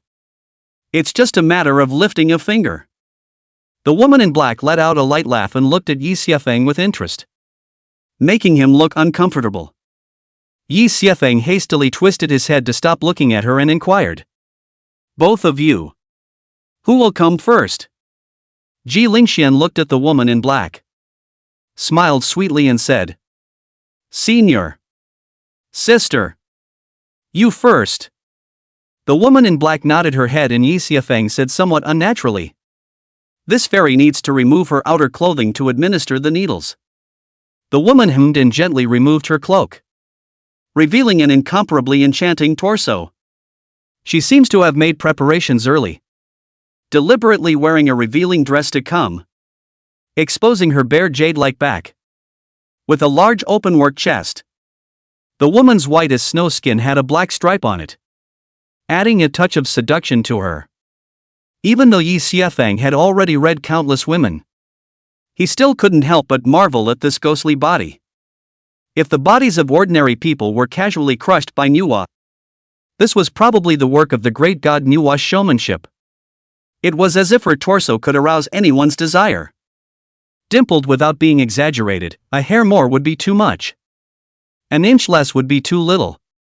The long black dress set off her perfect figure even more, making Yi Xiafeng's gaze unable to resist following the skirt's alignment as it swam. This black dress woman vivid image to Yi Xiafeng proved a naked ultimately fall down, if hidden, is the highest level of beauty. Seeing Yi Xiafeng's expression, the woman's sultry red lips rose slightly and she could not help but let out a light laugh. This made Yi Xiafeng call out to the demon, and he almost had his acupoints broken and couldn't suppress the gun. Fortunately, at this moment, Nangong Xian'er coughed. Otherwise he was afraid that he would be injured by this power of seduction. Please also ask senior sister to restrain her charming techniques. Senior brother, I can't bear it a bit. The woman was a little surprised that he was able to shake off his charm.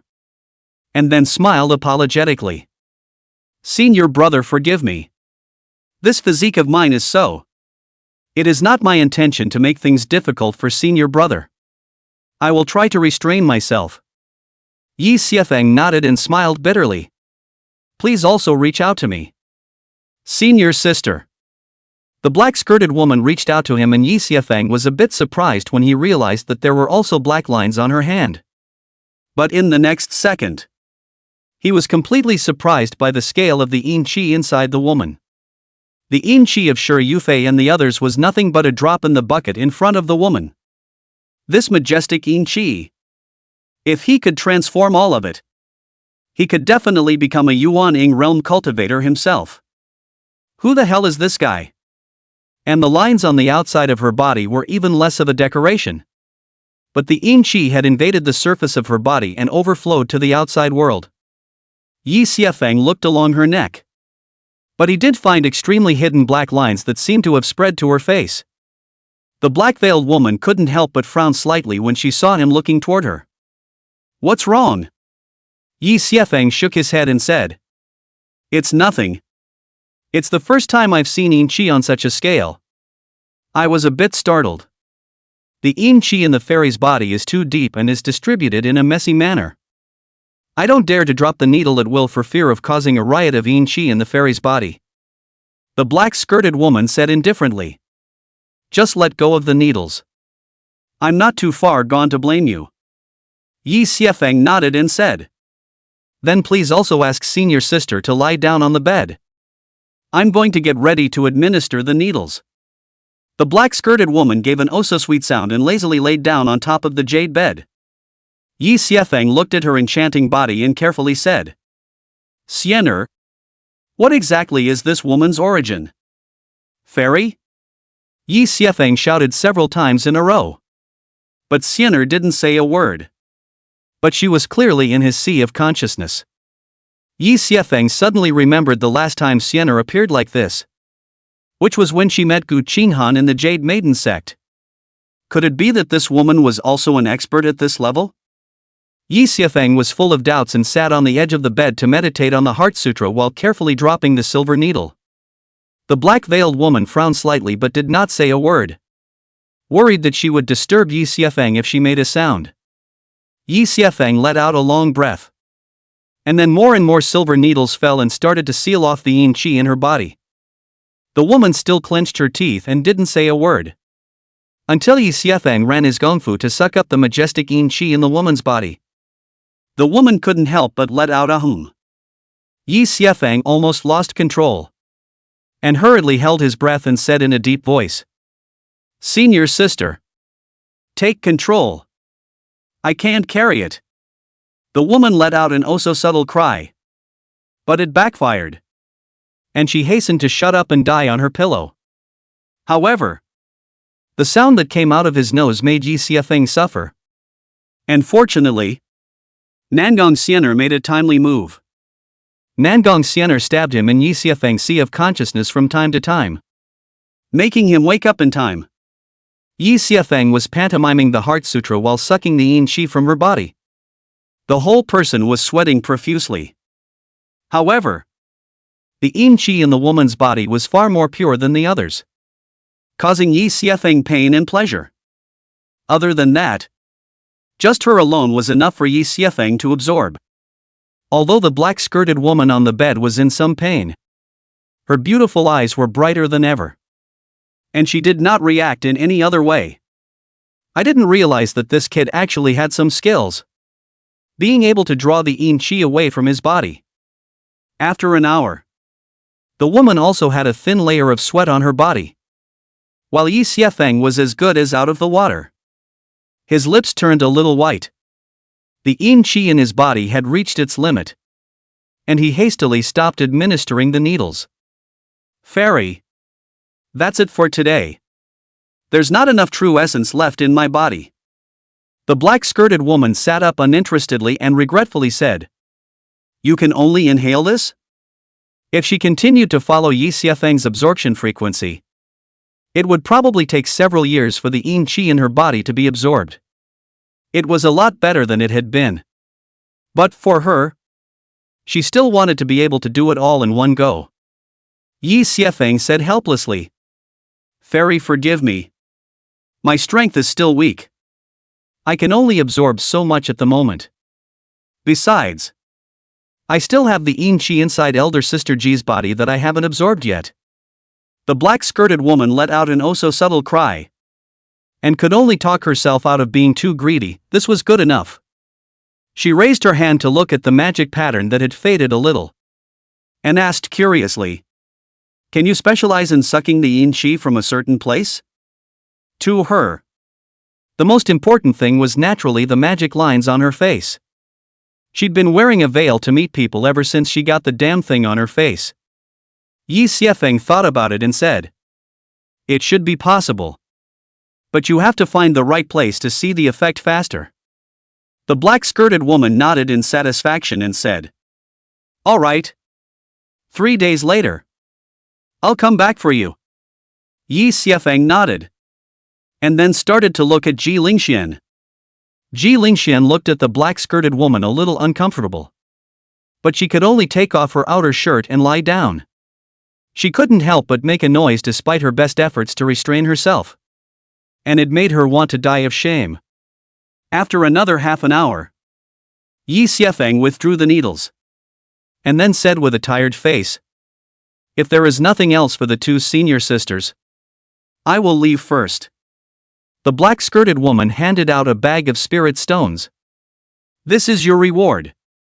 If you can satisfy me, the benefits will not be lacking. Yi Xiefeng was about to refuse. Ji Lingxian said in a bad mood. Senior sister gave it to you. So take it. Yi Xiefeng could only accept it. And seeing the large number of spirit stones inside, he could not help but look odd. With such a generous offer and such a cultivation level, this woman was by no means an ordinary person. What exactly was this woman's status in the Acacia sect? Could it be the head of the Acacia sect? Chapter 63. Leave the boy behind at all costs.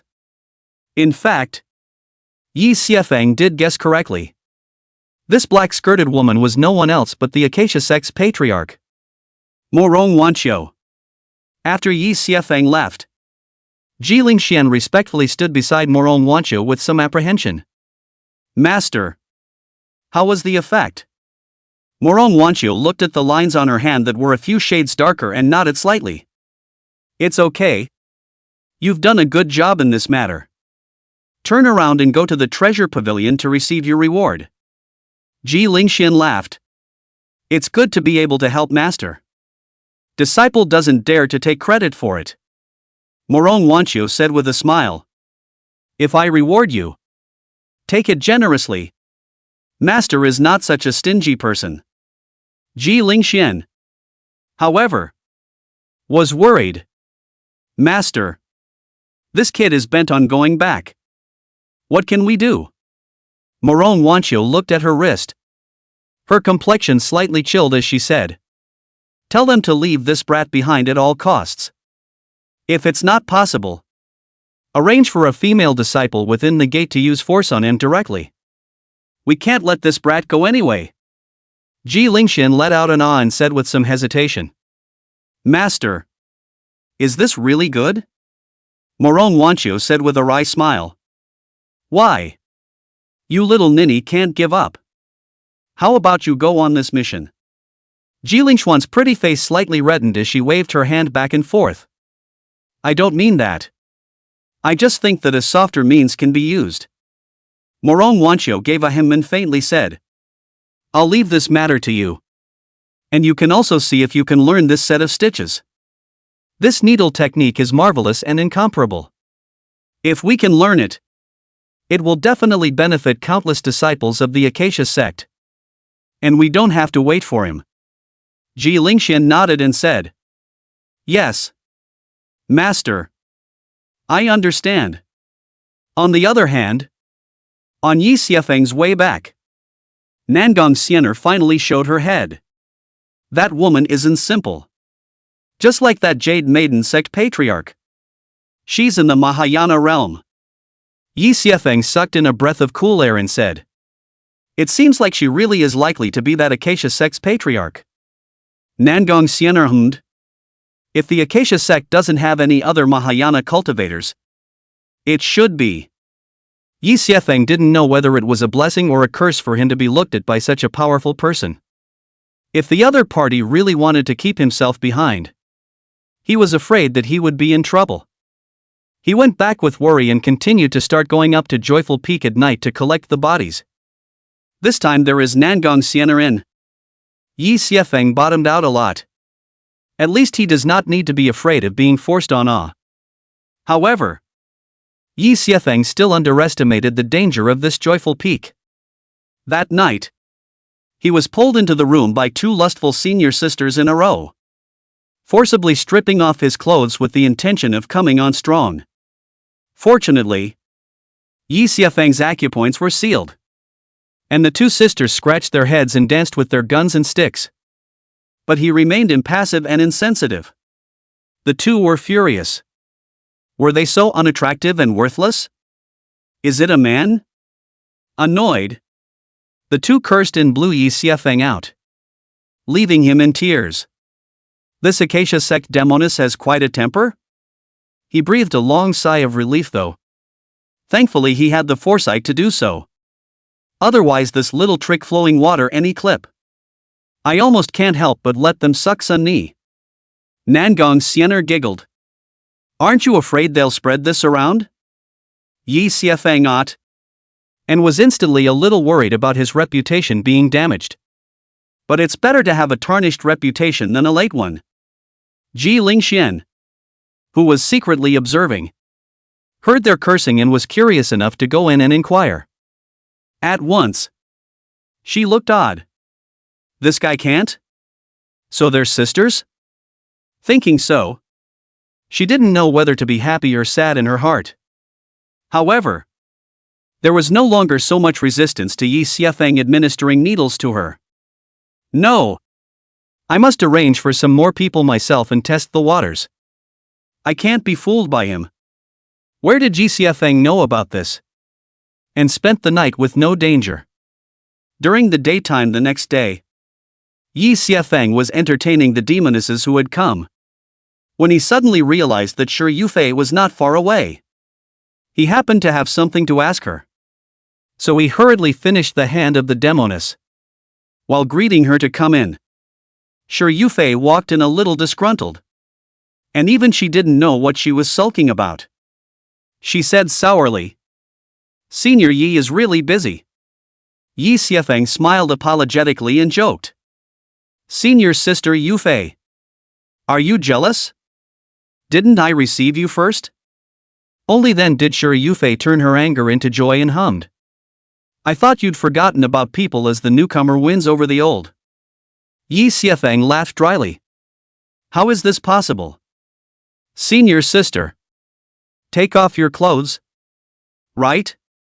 Shi Yufei blankly glanced at him and snapped. Letting people take off their clothes as soon as you enter. You bastard. Having said that, she still honestly took off her clothes, and then obediently lay down on top of this jade bed. Yi Xiefeng lightly applied the needles, and then sidestepped. Yufei, are you familiar with Jiang?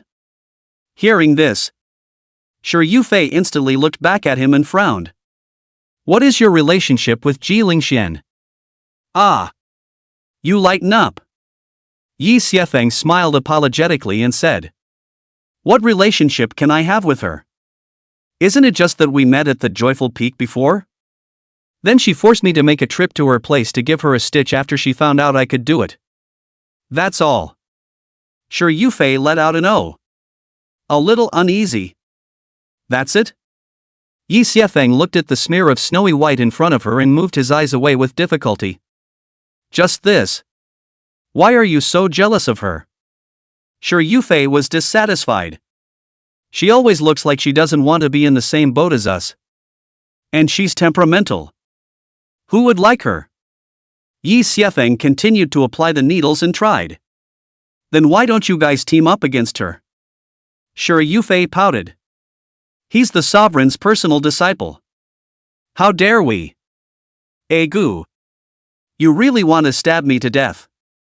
She got up aggrieved and looked at Yi Xiefeng without realizing that she had leaked her spring light. Yi Xiefeng gave a dry laugh and said, I didn't do it on purpose.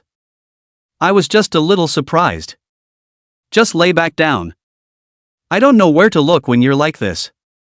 To be honest, he was indeed surprised that this Ji Lingxian was actually the personal disciple of the Acacia sect's patriarch Morong Wanqiu. Yi Xiefeng was secretly staggered.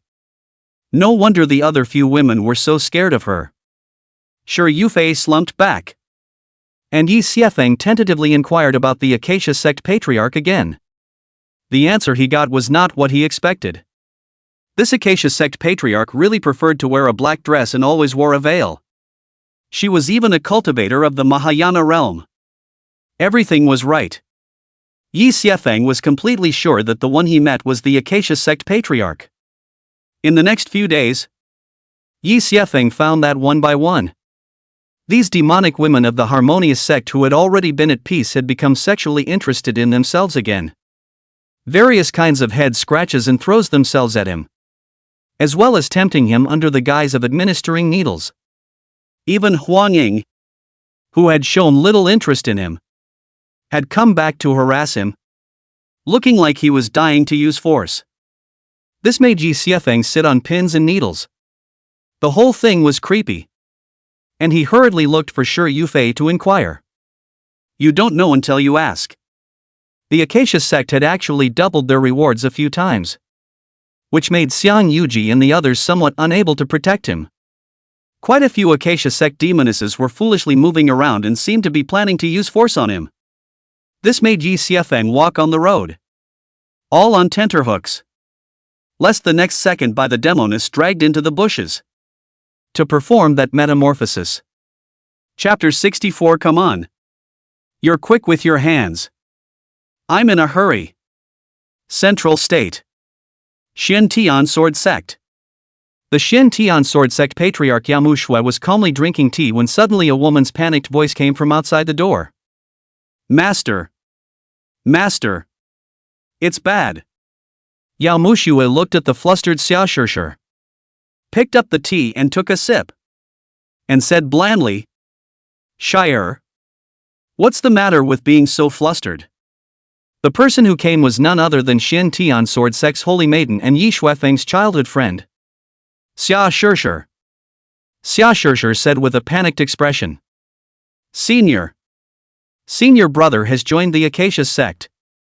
Yao Mushue spat out the tea in her mouth with a puff, choking and coughing. What did you say? This rebellious disciple. He even joined the Acacia sect? He himself told him to go and join the Jade Maiden sect. But he did well and joined the Acacia sect. Is this kid completely trying to sink into the devil's path? Or does he have some unavoidable pain in the ass? Yao Mushue fixed her mind and said in a deep voice. Don't panic. Tell me the matter carefully. Xia Shishir continued. Senior brother is said to have received hundreds of demonesses a day in the Acacia sect, breaking the record of the Acacia sect. Yao Mushue's entire body was stunned.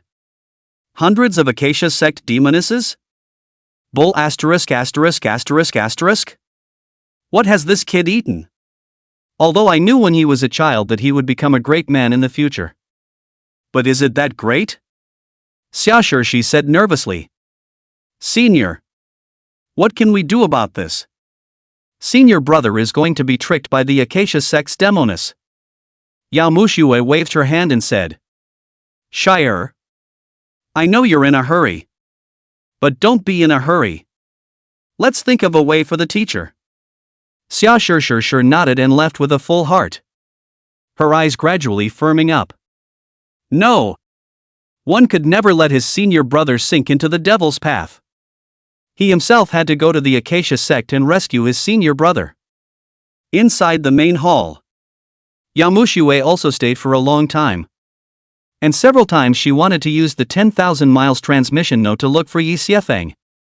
But in the end, She still held back. She let out a long light sigh and said, "Fonger, don't be so mesmerized by those demonesses that you forget your true heart." Unbeknownst to him, 10,000 miles away in the Acacia sect, Yi Xiefeng had already been burnt out by the demon girls and was close to collapsing. On this day, he returned from Joyful Peak to collect the corpse and was on his way back to his small courtyard. Suddenly, a shapely demoness flashed out from the woods on one side. With a flirtatious smile on her face, she approached Yi Xiefeng step by step. "Senior brother Yi, I've been waiting for you for a long time." Seeing this, Yi Xiefeng hurriedly retreated a few steps back, secretly grumbling in his heart. "Senior sister, calm down. Don't come over." The demon girl, however, didn't pay the slightest attention to it, still smiling delicately as she approached, her mouth still saying, "Senior brother, just obey me." Yi Xiefeng laughed bitterly and said, "Senior sister, don't waste your time. I'm not this kind of person. Sister doesn't believe you. So don't you dare treat me like a human being later." He. That demon girl, however, did not believe in it and had to pounce on him. Yi Xiefeng directly laid down flat. "Come on. Get your hands dirty. I'm in a hurry." Half an hour later, the demon girl left in disheveled clothes, looking like she had been greatly wronged, crying and wailing. "Jerk! Woo-woo!" Yi Xiefeng shook his head helplessly as he straightened his clothes while walking out from the grass. "Elder sister, I'm the one who should be crying. Okay?" In the past day or two, he had been forced no less than 10 times by the demoness who had come out of nowhere with the intention of using force. If he hadn't sealed his acupoints and had Nangong Xian'er sitting in on him, I'm afraid that he would have already been won over by these demonesses. Even if those demon girls put out the word that he can't actually do it. After all, we're all competitors. So how can we possibly believe such nonsense from others? This must be a rumor spread by the other demonesses after they couldn't get their hands on it. 2 days down the line, not only those demonesses were doubly battered, Yi Xiefeng was also doubly tormented. This Acacia sect nowadays, in his opinion, this could really be a devil's den. He was now counting on hurrying through these 7 days and leaving from the Lust Road. Yi Xiefeng returned to his room with palpitations, only to realize that Shi Yufei, the demoness, had also come to join in the fun. Shi Yufei deliberately dressed up carefully today, wearing a long pink tulle dress. The gauze skirt was light and flowing, vaguely outlining her delicate and tantalizing figure. Her face was lightly powdered. Her eyebrows were full of flirtatious flavor, and the corners of her mouth were slightly raised with a seductive smile. Only to see her lotus steps lightly moving, slowly approaching Yi Xiefeng. Each step seemed to carry an invisible magic power. Yi Xiefeng quickly raised his hand and said, "Yufei, I surrender." Shi Yufei, however, was not relenting. She moved forward a little closer, her body emitting a faint fragrance that lingered on the tip of Yi Xiefeng's nose. She blinked those watery eyes and said softly, "Senior brother Yi, do you see me as beautiful?" As she said that, she also gently turned her body to show off her charms. Yi Xiefeng didn't turn his head away, directly lying flat on the bed, resignedly saying, "Come on." Shi Yufei puffed and giggled, gently unclothing her shirt and wrapping around him like a beautiful snake, charming him in 100 ways. However, Yi Xiefeng was as if he was an old monk, unperturbed. Shi Yufei was a bit exasperated and approached Yi Xiefeng's ear, gritting her teeth. "Are you not able to do it? There is a saying that this demoness is more capable than the other demonesses, and her capital is sufficient. And she is also willing to put down blood money. When Yi Xiefeng heard this, he was so angry that his face turned red. How can a man say no? He directly broke through the blocked acupoints and instantly, like an enraged evil dragon, he came in a furious manner and raised the head of the evil dragon. You unknowing demoness! Today I'll let you see why the flowers are so red. Yi Xiefeng's evil dragon raised its head and looked to be about to do a dragon spit on her, leaving her with an empty hole to seal. Shifu Yufei was obviously a Yi Duke. And when she saw a real dragon, she was directly scared out of her wits. Her flirtatious smile froze on her face. Realizing that the situation was not good, she pushed Yi Xiefeng away, put on her clothes haphazardly and ran away in panic, looking at her pink skirt fluttering haphazardly in the wind as she ran. Yi Xiefeng only gradually calmed down. Little fellow, I can't cure the other demonesses, but I still don't know the bottom of you. You little demoness? Yi Xiefeng was old and calm as he resealed the acupoints back. These demonesses, they are really too difficult to deal with. No, one can't sit on the sidelines any longer.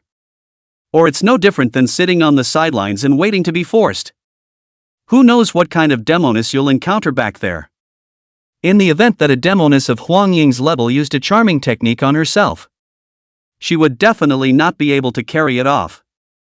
Even if there was Nangong Xian'er, and he had kept his innocence, he still had to expose Nangong Xian'er's existence. He wasn't stupid and naturally knew that this matter couldn't be dissociated from that Acacia sect patriarch. After thinking about it, Yi Xiefeng directly traveled to where Ji Lingxian was, firmly taking the initiative to chicken. No! Taking the initiative. He directly opened the door and said, Senior sister Ji. I want to see that senior sister of yours. No! It's your senior. The Acacia sect patriarch. Ji Lingxian froze and looked at him, somewhat unable to regain her senses until Yi Xiefeng emphasized again. Senior sister Ji. I have something to talk to her about. Something about this needle technique.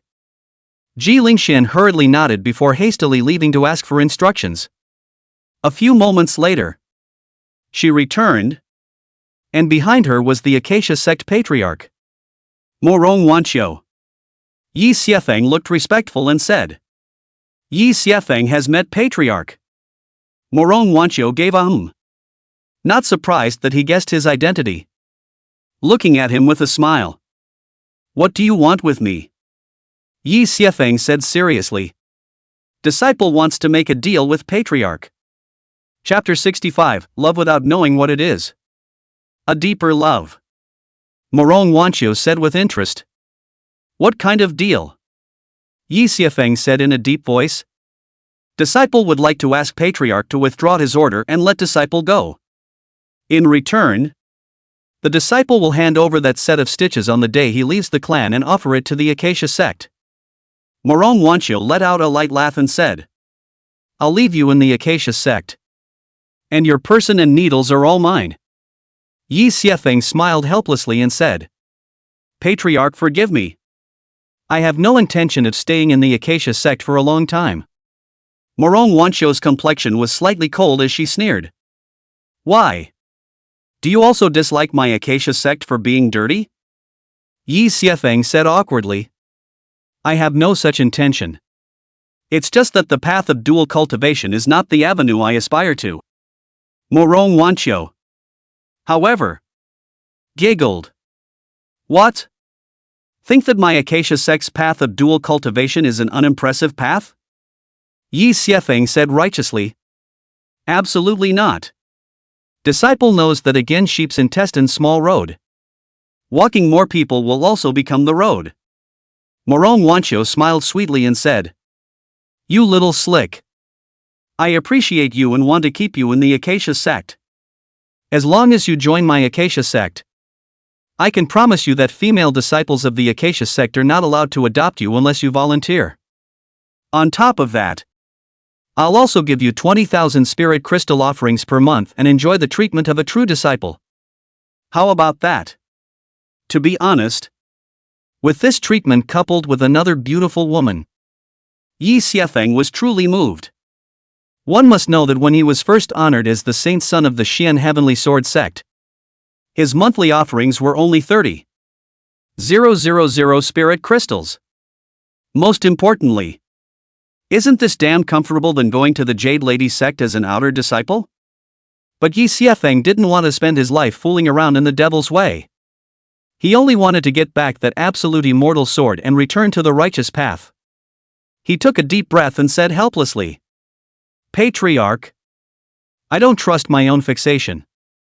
And I'm afraid that I'll indulge in tenderness. I still ask the Patriarch to be magnanimous. I will present that needle technique with both hands." Morong Wanqiu let out a light laugh and said, "Do you think you are qualified to bargain with me? Aren't you afraid of me searching your soul?" Yi Xiefeng smiled with full concern. "I'm at least a former saint son of the Xian Heavenly Sword sect. And there's still a divine soul lock in my sea of consciousness. Patriarch is going to forcefully search my soul and get nothing but my corpse. Patriarch can try if you don't believe me." Morong Wanqiu was instantly a bit depressed. But she didn't dare to make a rash attempt. She frowned and said unhappily, "What's so good about this Jade Maiden sect? It's worth going through all the trouble to join?" Yi Xiefeng racked his brain, and then looked sad as he answered the question. "Love doesn't know what it's all about. It's all about love."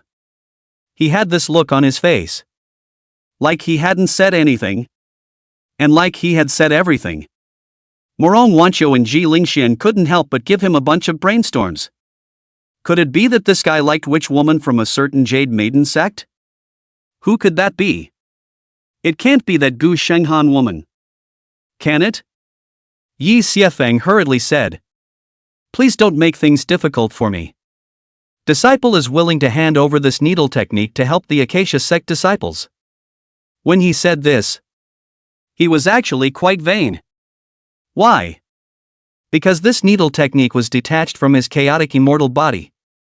The effect was greatly diminished, treating the symptoms but not the root cause. Where does Morong Wanqiu know this? Seeing that his will has been decided, he will no longer force it. Anyway, she only needed the spell. And it was fine for this person to stay or not. I can promise you that the reward will be revoked. But you have to follow my Acacia sect's rules and walk away from the Lust Road. If you can't walk out of here, then don't blame me for dragging you to the Hall of Songyin according to the rules. But I'll let them keep you alive." Yi Xiefeng immediately gulped. He or this time knew that failure would be dragged to the Hall of Undertaking. Wouldn't that leave the demonesses at their mercy? He said in a deep voice, "Patriarch, this needle technique is my family's technique. And it has never been passed down to a man or a woman, let alone to an outsider." Morong Wanqiu almost laughed out loud. "You, a person who was brought up in the Xian Tian sword sect since childhood, still have a family heirloom technique? All this talk and you still want to raise the price?" Yi Xiefeng, although the central state is a bit far away, it's not so far away that you don't know anything about it. Tell me your conditions?" Yi Xiefeng hemmed and hawed and said, "Still can't hide it from the Patriarch. Look. Is this lustful Tao able to be exalted?" Morong Wanqiu smiled faintly and said, "Then you have to give me the gong method first. As long as this gong method is effective, I promise you." Yi Xiefeng hesitated. "Sovereign can really do it?" Morong Wanqiu said gently, "I can make an oath that I will never go back on my word." Only then did Yi Xiefeng nod his head and say, "Okay. Deal." Morong Wanqiu said in a cold voice, "You don't need to use this set of needles in conjunction with any other spells in order to use it. Do you?" Yi Xiefeng hastily waved his hand and said in a serious manner, "No. No. It's just a matter of applying needles that require 100 million points of skill techniques. However, this stitch is rather complicated. I have to go back and write it out silently. And the night before I leave the clan, my disciple will definitely hand it over to you. Nangong Xian'er knew that he was afraid that he would cross the river. So she nodded her head and agreed. Okay. As long as I test that the stitches work, I'll be high on you. But if you pull any tricks, don't blame me for being rude. Yi Xiefeng was overjoyed to have achieved what he wanted and hurriedly saluted. Thank you, Patriarch. If the Patriarch has nothing else to do, disciple will leave first. Nangong Xian'er waved her hand and said in a cloudy manner. You go down first. Yi Xiefeng hurriedly wiped his feet, while Jilingxian said with some hesitation. Master, do you really want to let him go? Nangong Xian'er said with a wry smile. Little niece, do you fancy him? Jilingxian hurriedly shook her head and said. No. Disciple just feels that he has good talent. And it's a bit of a shame to let it go like that. Nangong Xian'er's expression was calm and her eyes were distant as she said. No matter how good the talent is, it's useless if your heart isn't here. And don't worry. Even the weakest lust road is not something this kid can walk through. You'll still have to go to the Hall of Songyan at that time to avoid this boy being picked to death. Jilingxian let out an "oh." Her eyes were obscure, not knowing what she was thinking. After Yi Xiefeng went back, he really heard that all the bounties on him were gone. Those demonesses were greatly disappointed, and their numbers plummeted at once, leaving the door cold. Yi Xiefeng was yesterday's flower all of a sudden. But he was so happy that he almost collapsed. One no longer has to go out and hide. Still, those demon girls who came to him to administer needles were numerous, keeping him busy every day. Yi Xiefeng wrote down that stitch while asking Nangong Xian'er if there was a foolproof method. However, there was nothing Nangong Xian'er could do about it. Only slightly improving it so that the stitch could be slightly more effective. Yi Xiefeng actually didn't lie to Nangong Xian'er. There was no problem with the needle technique and it did suck away some of the yin qi. But those who sucked away the yin qi wouldn't end up too well. After all, other people couldn't digest the yin qi. Nangong Xian'er thought that this yin qi was dispersed outside of his body. But she didn't know that it was absorbed by him. Other people who absorbed this yin qi into their bodies would only suffer as much as they did. And they wouldn't be able to absorb much. However, Nangong Xian'er's improved needle technique did manage to disperse some of the yin qi on its own. Only the effect was a bit of a drop in the bucket. The effect on demonesses below Jindan was significant. And above Yuaning the effect was weak. At most, it would delay the time they needed to break their bodies from the Yuaning to the out-of-body realm. However, Yi Xiefeng felt that he wasn't really cheating. At least the effect was really there. This was why Yi Xiefeng insisted on giving it to her the night before he left. By the time they figured out that stitching, I'm afraid it would be 2 or 3 days later. As for what reduced difficulty, Yi Xiefeng was just saying it to fool Nangong Xian'er. His real killer weapon was Nangong Xian'er. As long as he could survive these few days and step onto the erotic lust path, he would be certain to leave the Harmony sect. By the time Nangong Xian'er realized the problem, she herself would have joined the Jade Lady sect long ago. At that time, Gu Qinghan, this woman, couldn't just stand by and watch herself being captured by the Acacia sect. Chapter 66 The Way of Lust. Time passed in a flash. And in the blink of an eye, it came to the 7th day of Yi Xiefeng's stay in the Acacia sect. It also happened to be the day he switched shifts with Xie Xie. He worked for a day and a night and waited until Xie Xie arrived, threw the token to him and left. Brother Xie, take care. Xie Xie was unsure of what was going on and watched him leave in style, unable to help but mutter. Yi Xiefeng went to Ji Lingxuan's residence and gave her the needle technique. During this period of time, thanks to senior sister Ji's care, Ji Lingxian faintly said, "Let's wait for you to leave before saying this. I advise you not to go. The lust road can't be crossed at all." Yi Xiefeng shook his head and said, "How do you know if you don't try?" Ji Lingxian snorted coldly and said, "When you are dragged to the Hall of Happiness, don't cry and beg me to save you." Yi Xiefeng heatedly smiled and said, "There won't be this day. If you have needs in the future, you can come to me." Ji Lingxuan's face flushed, but she thought wrongly, and said in a bad mood, "I don't have this kind of need. You pervert." Yi Xiefeng gave a forehead and said breathlessly, "Where were you thinking? It's really dirty." He waved his hand and yawned. "Well, I'm going back to get my strength up. See you around." Ji Lingxian looked at his departing back, not knowing what she was thinking. Yi Xiefeng returned to Greenleaf Peak, his own place in the courtyard, only to find someone waiting for him at the door. "Senior sister Yufei?" Sure, Yufei looked at him and giggled. "I thought you had gone somewhere. Why are you back so late?" Yi Xiefeng shook his head and said, "Nothing. Went to hand over something to senior sister Ji."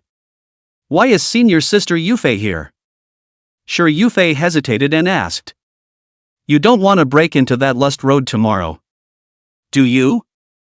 Yi Xiefeng did not expect her to remember this, nodded and did not hide it. Sure, Yufei's face changed slightly. "It's dangerous there. Do you really want to go?" Yi Xiefeng hummed and said seriously, "I have reasons why I have to go. I have to go back to the Jade Maiden sect." Sure, Yufei came forward, her beautiful eyes looking at him without blinking, biting her red lip, and asked, "Can you stay?" Yi Xiefeng looked into her eyes and couldn't help but dodge a little, shaking his head. "Senior sister, I'm sorry." Sure, Yufei was greatly disappointed and said angrily, "If you are dragged to the Hall of Happiness tomorrow, I will be the first one to pick on you." Yi Xiefeng smiled faintly and said, "It's an honor." Sure, Yufei's eyes have a little water mist. Yi Xiefeng cannot help but a soft heart, and hastened to comfort. "Don't worry. The patriarch promised that even if I fail, she will still keep me alive." Only then did Sure Yufei turn her worry into joy. But she stiffened her mouth and said, "Who's worried about you? Making a fool of yourself." That said, she relaxed and advised him again, "I hope you'll reconsider carefully." Yi Xiefeng nodded and said a couple more words to her before she turned to leave. Yi Xiefeng shook his head. The hardest thing to do is to accept the grace of a beauty. He turned and walked into the room and began to sit down and tune up, getting himself in the best shape possible. Nangong Xian'er asked, "Are you confident?" Yi Xiefeng hemmed and hawed and said, "Isn't this with you?" Nangong Xian'er was surprisingly speechless. The next day, Yi Xiefeng came to that so-called lust road. The lust road is a unique and mysterious downhill greenstone road of the Acacia sect. The road meandered and twisted, and both sides of the road were planted with all sorts of exotic flowers and plants, emitting a strange glow and a charming aroma. These flowers, plants and green stones were not ordinary things, and had hallucinogenic effects that could make people fall into a marvelous illusion. Once you step in, it is as if you have entered a world where illusion and reality are intertwined. Those who are not strong-minded can easily get lost in it, forgetting themselves and immersing themselves in endless desires and fantasies. The Acacia sect's ancestor had once promised that anyone who had joined the Acacia sect would be able to leave the Acacia sect completely as long as they had traveled the path of lust, and the Acacia sect would never pursue the matter. After all, there was no need to stay in the Acacia sect for someone who couldn't be trapped by the Tao of lust. However, The number of people who have successfully traveled this path through the ages is very few. And it is said that there is only one person. Most demonesses, after stepping onto this path, are either unable to resist the temptation of their inner desires, or are defeated by the fear of the illusion. When they are mesmerized by the illusion, in the end, you can only give up the opportunity to leave, and choose to go back to continue the stalk to the essence to come.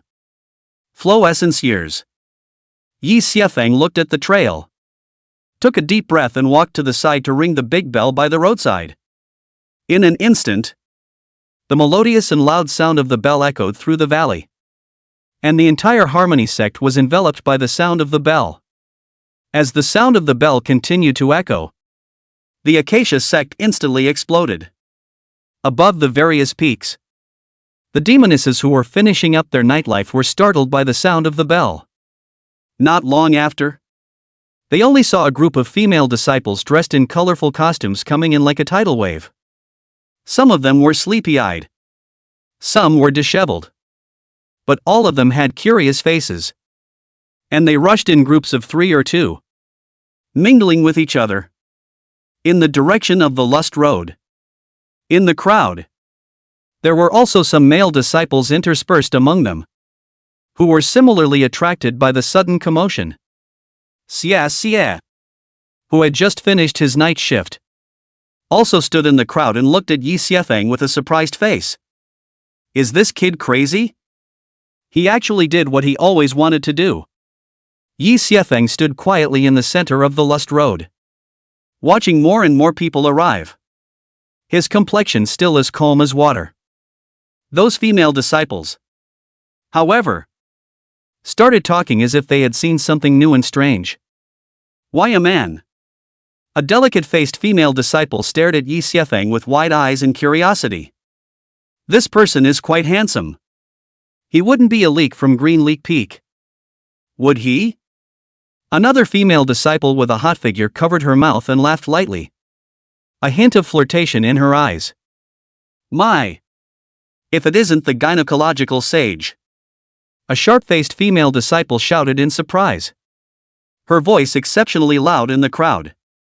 Yi Xiefeng almost spat out a mouthful of old blood when he heard these arguments. This gynecology saint's name is completely spread. Do you still want to lose your face? But at the moment, he deeply remembered his position, and the compulsion could not be dropped. Sure, Yufei and the other 4 great demonesses also came. And Xiang Yuji Kite and Huang Ying were both surprised. Xiang Yuki's was even more surprised. Senior Yi, what are you doing?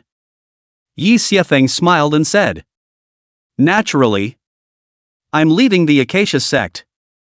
These days, thank you all fairies for your hospitality.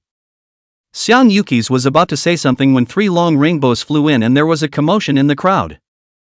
Only to see Morong Wanqiu with 2 elders in revealing clothes like fairies descending to the earth, lightly landing in front of Yi Xiefeng. The 3 were graceful and exuded a unique charm, but their eyes were majestic.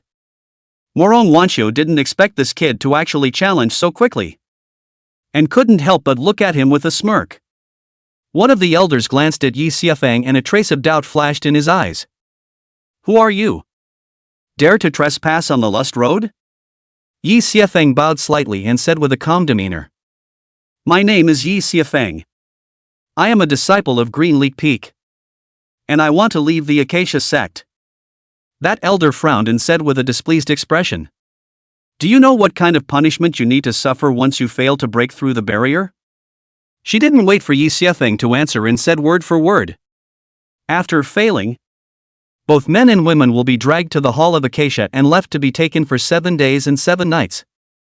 With no refusal. Yi Xiefeng couldn't help but gulp after hearing this, and his heart fluttered. 7 days and 7 nights? The cows are drained. Morong Wanqiu looked at his expression and couldn't help but continue to fill him in, lightly throwing out a sentence. Attention! Both men and women can go to the Hall of Acacia to take their fill. Do you still want to go through this? Yi Xiefeng immediately felt a tightening of the chrysanthemum. and cursed in his heart. This Nima. Should we play so exciting? But on second thought, he thought that he had come this far and must not back down. He gritted his teeth as he ruthlessly said, "Break in." This time, he himself will not be successful. And if he fails, he will definitely not be subjected to this strange shame. Chapter 67, Don't You Want Your Eyes? Hearing that Yi Xiefeng was still going to break through the lust pass, the surrounding Acacia sect disciples couldn't help but murmur. Some of the men looked at Yi Xiefeng with an unkind gaze in their eyes and foul language coming out of their mouths. "Little white boy. If you lose, my lord will go and pamper you." A lewd-looking male disciple shouted out, a lecherous smile on his face, causing the people around him to burst into laughter. "That's right. You don't know how long you'll last with that thin skin." There was also a demon girl who whistled at him and giggled. "Senior brother Yi. Don't be afraid. If you lose, senior sister will go and spoil you." Yi Xiefeng was unmoved by the voices around him. And Morong Wanqiu also signaled the elder to open that eroticism Dao. That stitching method was analyzed by them overnight last night. But Yi Xiefeng intentionally wrote it in a very deep and obscure way, which made them not penetrate it for a while. But Morong Wanqiu wasn't vain. Anyway, even if it was a lower difficulty eroticism Dao, it wasn't something this kid could pass. That elder gently waved his hand, and the exotic flowers and plants on the lust road bloomed, filling it with an aroma and mist. "Now that you've chosen, go ahead." Yi Xiefeng took a deep breath and took a big step onto this lust road. And only just stepped on it, all sorts of illusions came pouring in. He only felt a blur before his eyes, which instantly transformed into a glorious palace, with fine wine and food, silk and bamboo pipes and strings. Countless stunningly beautiful women in revealing clothes were scratching their heads at him. The fragrant wind gusted, and the sound of decadence was unceasing. Seeing Yi Xiefeng appear, these women ran towards him in ecstasy. And for a while the spring light became even more hidden. "Gongzi, you're finally back. Slave has been waiting for you for a long time." "That's right. Gongzi. Where have you been? Xian'er misses you." Yi Xiefeng couldn't recall why he was here at all. His eyes were blank as he was pinned down by a group of women and walked towards the palace's big bed. Outside, the crowd only saw him standing motionless after stepping onto this path. This kid. This is already charmed? If you can't even take the first step, how do you still want to walk out of the Harmony sect? Some of the women in the crowd had some disappointment in their eyes. They had expected him to take a few more steps so that they could see the change in it. In the illusionary realm, Yi Xiefeng looked at a slice of snow white reflected in his eyes. The blue sea waves. His heartbeat instinctively rose wildly. Approaching the large bed, one of the women even grabbed his hand and ran it up and down her body. After feeling a good burst of heavy mountains, Yi Xiefeng's eyes gradually showed a little bit of disorientation. However, the moment a ray of evil fire arose in his lower abdomen, the acupoint was broken through and Yi Xiefeng reacted at once. This is in the erotic way of the Acacia sect. Right now is only the first test. Between the rotation of the mind, Yi Xiefeng has extinguished the evil fire in the abdomen. Don't take it from me. Get out of the way. As soon as he pushed away the sides of the demonic woman who wrapped her arms around herself, the warm touch in his hands even showed a touch of pliable strength. This illusion is too damn real. Those women were in a panic. And one of them said with a pearly blossom, "Gongzi, what's wrong with you?" "My lord. But where did we go wrong? We can change." However, at this moment, Yi Xiefeng had already reacted and looked at all these women as red-powdered skeletons. His eyes were without any ripples. "Get out!" All the scenery collapsed in a moment. The large palace lit a blazing fire. and all the women's figures in front of them dissipated most of the time. Yi Xiefeng came back to reality, shook his head and said indifferently, "What kind of goods? How dare you come to seduce me?" The crowd of the Acacia sect originally thought that Yi Xiefeng was about to plant the first step of this eroticism Dao. After all, countless seniors who had stood on this lust avenue, 90% of them had fallen on the first step of the lust avenue. There's something about this little white boy. But with that you want to pass the lust road? Senior brother Yi. Senior sister, I can't wait yet. There were also Acacia sect female disciples with sharp eyes, noticing the difference the moment Yi Xiefeng's evil fire surged, giggling and laughing straight away. Yi's senior brother. Those little wave hooves in the illusionary realm you and endure. When it's over, look for sister to release a good bit of chanting. Yi Xiefeng ignored it and walked forward again, taking a step down the mountain path. This time in the illusion, there is also an increase in the character background, and the women appearing in it are all beautiful. Yi Xiefeng, on the other hand, is the king of a country, and in front of him are all the beauties of various countries at his disposal. He said, dumbfounded. That's it? He continued to walk forward as the illusion collapsed, but a new one soon appeared. These visions are much the same, just on a larger and larger scale. Due to the experience of the previous illusion, these few steps Yi Xiefeng took were quite smooth. Even in the illusion of a pass play in the mountains and water, easy to break through the illusion. Until no matter whether it is looks or body, or voice and character, all long in Yi Xiefeng aesthetic a female cultivator appeared in the illusionary territory. Yi Xiefeng was struck by lightning. Is this erotic path still a glimpse into inner sexual fetish preferences? At the moment, Yi Xiefeng was alone in a room with that stunning woman. The woman's eyebrows are like distant mountains. Her eyes are like stars. Her lips are like dotted vermilion. And her skin is better than snow. So she is beautiful, but with a few points of coldness and detachment. As if she is a fairy above the 9 heavens and does not eat earthly food. At the moment she was pale, half leaning against the wall of the room, holding her chest with one hand and her belly with the other, her side streaming out the snowy skin on her thin waist. Your Excellency's kindness in saving your life today is something that my slave has no way of repaying.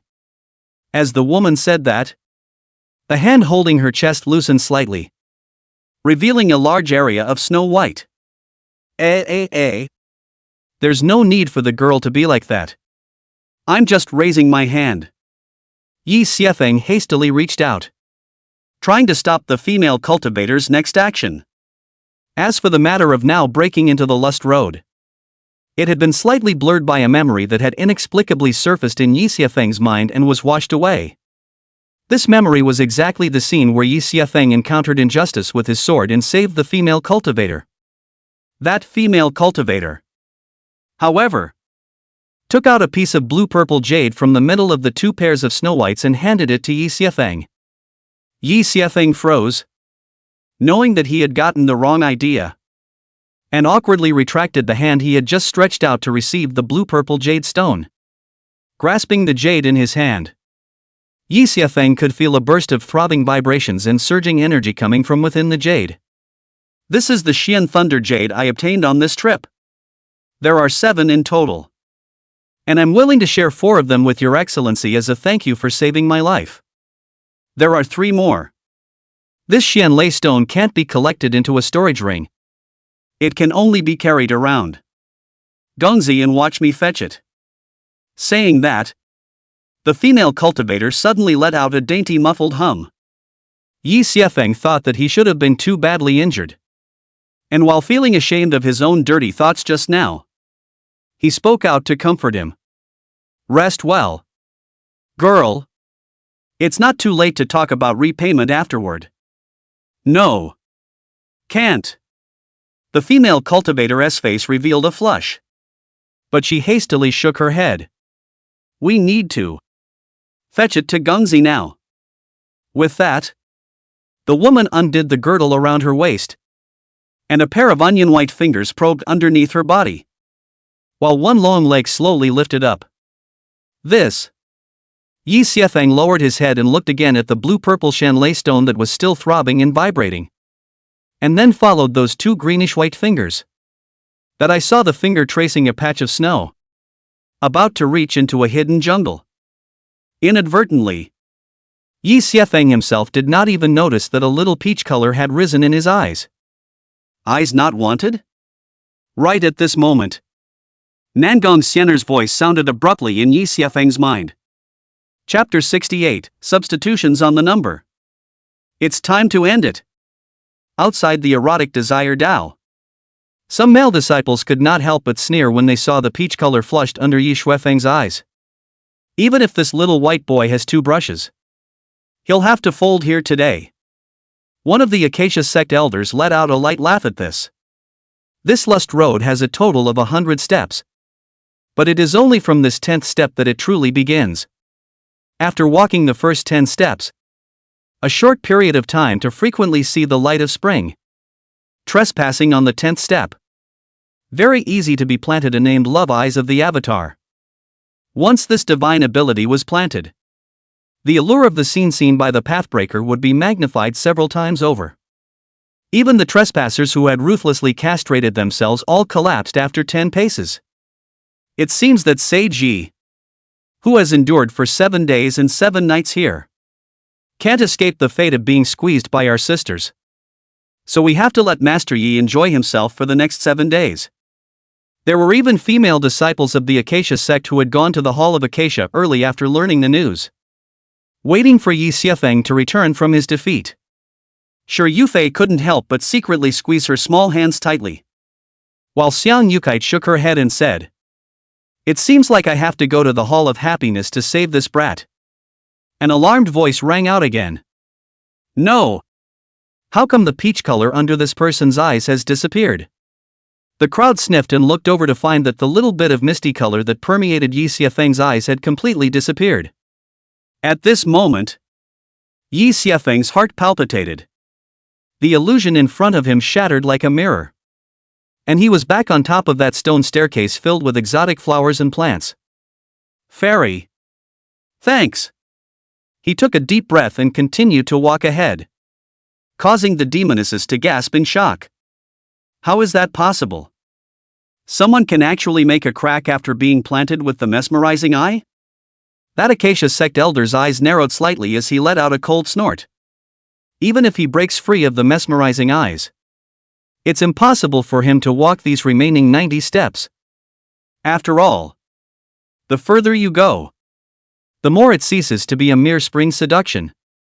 On top of the high platform, Morong Wancho's beautiful eyes flashed with a flash of color. Her red lips lightly opened, and her tone carried a few points of playfulness. I'd like to see how far you can go. However, the crowd realized that Yi Xiefeng had taken 30 to 40 steps in a row since the 10th step. And there was almost no pause backward. He looked calm as usual, and even showed a hint of contempt. Xia Xia had done his research on this erotic road, and at the moment was filled with disbelief. How is this possible? Shouldn't the path of lust be getting tougher and tougher? How come this kid is getting smoother and smoother? Is there something wrong with the erotic path? A female cultivator of the Acacia sect next to him looked at Xia Xia and couldn't help but snicker at him. Maybe Master Yi is fond of male sex, so he is not moved by the female sex in the illusion? This time it was the turn of those male disciples of Greenleaf Peak to have their chrysanthemums tightened. In fact, with Yi Xiefeng's own determination, he naturally could not resist the remaining tricks of the lust Dao. So he hired a pinch hitter. Nangong Xian'er. It was Nangong Xian'er who was now manipulating Yi Xiefeng's body. Nangong Xian'er had been able to become a generation of female emperors and had long since seen countless life and death separations. Lust was nothing more than the lowest level of desire in Nangong Xian'er's eyes. coupled with the fact that she was originally a woman. The illusions set up by the Tao of eroticism were even more ineffective as they were aimed at seducing all kinds of men. Faced with a bunch of scratching female colors, Nangong Xian'er was naturally unmoved and even stopped to watch with interest. In one of the later phantasmagoria, divine powers were apparently added to dilute the consciousness that was breaking into the erotic path, allowing the intruder to sink fully into the plot. What with all the master and apprentice, outdoor, sister-in-law, variety of plots out there, Yi Xiefeng consciously could not break through. And the immersion was too much. Nangong Xian'er couldn't help but feel a bit contemptuous in the face of these scenes. These scenario angles are so tricky and sick too. Yi Xiefeng walked out 50 or 60 steps in a row, walked to the waist of the mountain, and was about to walk down the acacia sect from the lust road in breakout. Nangong Xian'er couldn't help but frown when she saw this scene. Seeing Yi Xiefeng striding forward, the women in the arena were stunned. Was this guy completely immune to all kinds of illusions? Nangong Xian'er was also confused. What was wrong with this kid? How is it that he can be completely oblivious to those visions? She couldn't help but stare at Yi Xiefeng's lower body, which was completely tentless. This guy, he can't be a eunuch. Can he? That's impossible. Is there something wrong with the erotic path?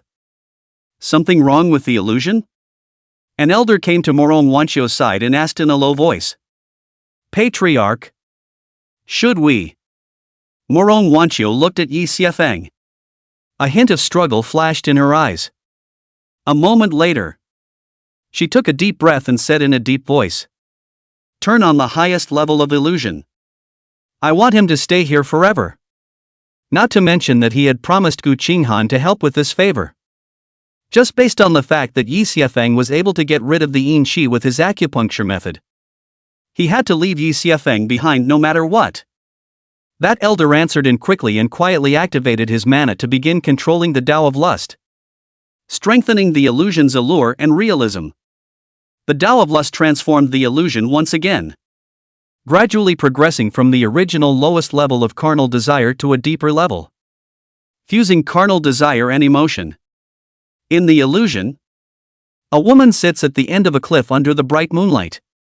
The flowers on the mountains danced with the wind, and the woman slowly turned back, her eyes full of sadness, and whispered, "You finally returned. Do you know how long I've been waiting for you?" The words are paired with images from the vision that portray the woman as a bitter lover looking for her husband to return home. If you can break through the first two hurdles, you're no longer a human being. These people have strong convictions and are wary of foreign objects. The only way to indulge is to get to the bottom of the matter and find out the last tender spot in the other person's heart. Yi Xiefeng, through Nangong Xian'er's eyes, couldn't help but feel a lot of emotions. This is a real defense. And childhood friends can't kill like anyone else. But it's good to have you back. I want to be your woman. With the woman's slightly joyful tone, the scene around her changed once again. Big red lanterns shine high, and the joyful sound of Suona is interspersed with the blessings of family members. It seems that life is only as good as it gets, with a beautiful woman in your arms. The master of ceremonies on the side shouted, "One bow to heaven and earth. Second worship. Couples." Before the words fell, Nangong Xian'er slowly straightened up and said indifferently, "It's time to end." The illusion changed again as a loud baby cry pierced the night sky. The old woman cried out in surprise, "Congratulations, master. It's a big fat boy." The woman lying on the bed had 2 pinches of hair adhering to her forehead. Her lips were not half bloody, and she barely managed to squeeze out a smile at Nangong Xian'er. "Sangha, we're having a baby." Nangong Xian'er's face was calm as she said in a low voice, "I say, it's time to end it." She took a step forward. The scene around her then faded away, and then a moment later kept walking towards the next step. The illusion of a deeper and more unforgettable love could not even last a moment in her hands, and was easily broken by her. Nangong Xian'er's footsteps were unceasing, as if there was no illusion present at all. Her pace was smooth as hell, until she walked down the steps. The entire Acacia sect, up and down, fell into a deathly silence. The crowd hadn't even fully reacted yet. Did the kid really just walk out of the lust lane? I'm not mistaken. Am I? He broke through the lust road? The crowd froze for a moment, then erupted in an uproar, each one struggling to believe what they were seeing. Chapter 69, Sisters. I'll see you later. Morong Wanchio stared at the scene in disbelief. After all these years, no one has been able to walk out of the lust path. And this is still the lust path after you've enhanced the difficulty. Those two Acacia sect elders looked at Yi Xiefeng with complex expressions, not knowing what to say, and were very shocked inside. They didn't think that a man could really leave the Acacia sect. Is there really such a strong-willed man in the world? Cold-blooded? Ruthless? A man's heart is in the right place? All of these words seemed indescribable. And the sturdiness of the son's Tao heart was simply unheard of. This erotic way was as simple as playing house to him. Nangong Xian'er handed her torso back to Yi Xiefeng at this moment and faintly said, "All right. It's handed back to you."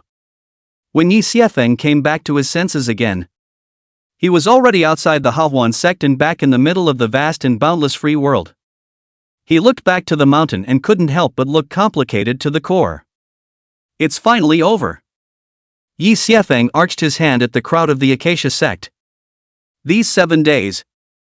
Thanks to all the senior sisters for taking care of me these 7 days.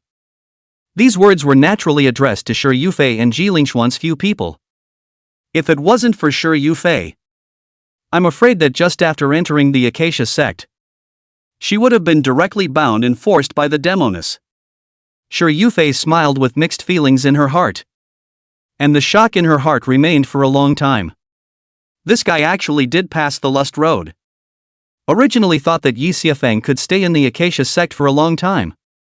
After all, that the technique of dispelling yin qi, the taste is really evocative. Eroticism Tao couldn't get through. A few holy maiden candidates stepped forward, and it was easy to directly fish Yi Xiefeng out of the hall of acceptance. However, he didn't expect that Yi Xiefeng had directly cleared the eroticism path. And it was so smooth. Several women suddenly feel a little lost in their hearts. Among the crowd of leaks, someone excitedly said, "I'm coming. I'm coming too." The Green Leak Peak disciple who had threatened to favor Yi Xiefeng suddenly shouted in excitement. "Grass! This lust road is broken. Guys, I'll go first." The other leaks followed suit, and 3 in a row rushed forward. Before that elder could stop him, Na San stepped into the eroticism path. As a result, just after stepping on the ground, the 3 were controlled by their lust, and deliriously lying on the ground, whimpering and chiseling pits for eggs. The crowd of demonesses in the field shook their heads and quickly dragged these 3 to the Hall of Happiness for a crowd of waiting demonesses to pick them up. Watching them being completely invaded by lust and dragged away like dogs in heat, Yi Xiefeng couldn't help but break out in a cold sweat. Luckily, he had Nangong Xian'er as a pinch hitter in. Otherwise he would have been in trouble. Yi Xiefeng looked towards the Acacia sect and waved his hand with a smile. "Sisters, we'll see you again." Seeing that he was about to leave, a group of demonesses became anxious, and a woman hurriedly shouted, "Where's our acupuncture? If you senior sisters are interested, you can come to the 100 Herb Pavilion of the 3 in place to find me." After Yi Xiefeng finished, he turned away blandly. His silhouette looked especially calm and confident under the reflection of the sunlight. The crowd of demonesses stared blankly at his dashingly departing back and could not help but be out of their minds for a while. Taking the path of lust to leave. This thing that sounded impossible at all was actually done by this senior Yi. This Master Yi is so strong-willed. If anyone can make up for this Master Yi, will he or she go down in history in the Acacia sect? Thinking of this, the hearts of these demonesses instantly came alive. And each one of them jumped into action. Yi Xiefeng naturally didn't know about the shock within the Acacia sect because he had broken through the erotic lust path. At this moment, he calmly walked from the throne place to the mountain gate of the Jade Maiden sect and saluted the disciple guarding the gate. Please trouble a few senior sisters to pass on the message. Just say that Yi Xiefeng, a disciple of the Jade Maiden sect, has completed the examination and seeks to see the sect master. The guarding disciple was first stunned, and a hint of surprise flashed in his eyes, obviously having heard of his great name as well. One of the female disciples answered and hurriedly turned around and ran towards the clan. At this moment, within the Jade Maiden sect's patriarch hall, Gu Qinghan was sitting on a jade throne, dealing with the affairs of the sect. Suddenly, a disciple hurriedly ran in, reporting in a panicked manner. Patriarch, the disciple in front of the mountain gate has come to report that Yi Xiefeng has returned and is seeking an audience outside the mountain gate. When Gu Qinghan heard this news, she stood up violently, her face filled with disbelief. She hadn't really thought that this kid would still be able to come back from the Acacia sect. A moment later, Gu Qinghan took a deep breath and calmed herself. Go on. Bring him in. A few moments later, Yi Xiefeng strided into the middle of the patriarch's hall and met Gu Qinghan once again. When he saw Gu Qinghan's complicated eyes, the corners of his mouth rose slightly, revealing a smug smile before he respectfully saluted. Disciple Yi Xiefeng. Greetings to Patriarch. Disciple has satisfactorily completed the experience. I also ask the Patriarch to allow Disciple to join the inner sect. His voice was loud and confident, echoing in the empty hall. How could Gu Qinghan not expect that Yi Xiefeng had actually managed to break through the Acacia sect's erotic lust road and stood in front of him intact? You put your hand out. Yi Xiefeng greatly put his hand out, and Gu Qinghan saw the mark he had left behind in the first place. Her expression was depressed to the core, and her mind was filled with thoughts. This kid, he's not functionally challenged. Is he? But if it was really functionally faulty, how could it have plagued his disciples? Damn. When it's your time to wreak havoc, you're keeping to yourself. Looking at Gu Qinghan, who didn't say a word, Yi Xiefeng couldn't help but narrow his eyes slightly. The Patriarch wouldn't want to go back on his word. Would he? Gu Qinghan was depressed to the core when she heard this. Allowing Yi Xiefeng to join the inner sect was something she was absolutely unwilling to agree to. But the words were already out. Could he still break his word? You go back to the 100-herd pavilion at the bottom of the mountain and stay there first. This matter is of great importance. I will discuss it with the elders of the clan. Yi Xiefeng nodded and smiled. Then disciple waits for the good news from Patriarch. While he took big steps downward, Gu Qinghan took a deep breath and commanded, call the clan elders and holy maidens to come to the meeting. A few moments later, the elders within the Jade Maiden sect and Xiyan gathered together and sat neatly in the hall. Xiyan's eyes were bright and dark, and her mind was full of thoughts. He passed the test. So, he misunderstood him? Instead of fooling around with the Acacia sect's demon girl, he kept his body? Gu Qinghan slowly looked around and said in a deep voice, what do you think about this matter? An elder was dissatisfied. Patriarch, our Jade Maiden sect never recruits women. This rule cannot be made. Another elder also chimed in. That's right. Once this precedent is set, in the future, anyone who wants to come to our Jade Maiden sect will be able to do so. Most of the people in the hall were of this opinion, while Yu Yin frowned slightly. This bet was set between Master and him. And if our Jade Maiden sect goes back on its word, I'm afraid we'll attract ridicule. Those elders were speechless one by one. And the last elder who started to speak had a cold light in his eyes. Patriarch. Why don't we kill him? Xian's complexion was slightly cold as she said unhappily. Elder Chen. Our Jade Maiden sect is at least one of the 6 sects of the Devil's Way. So I'm afraid that acting in such a manner will cause people to laugh. That Elder Chen retorted. Holy Maiden. What if this person is an undercover agent of the righteous path?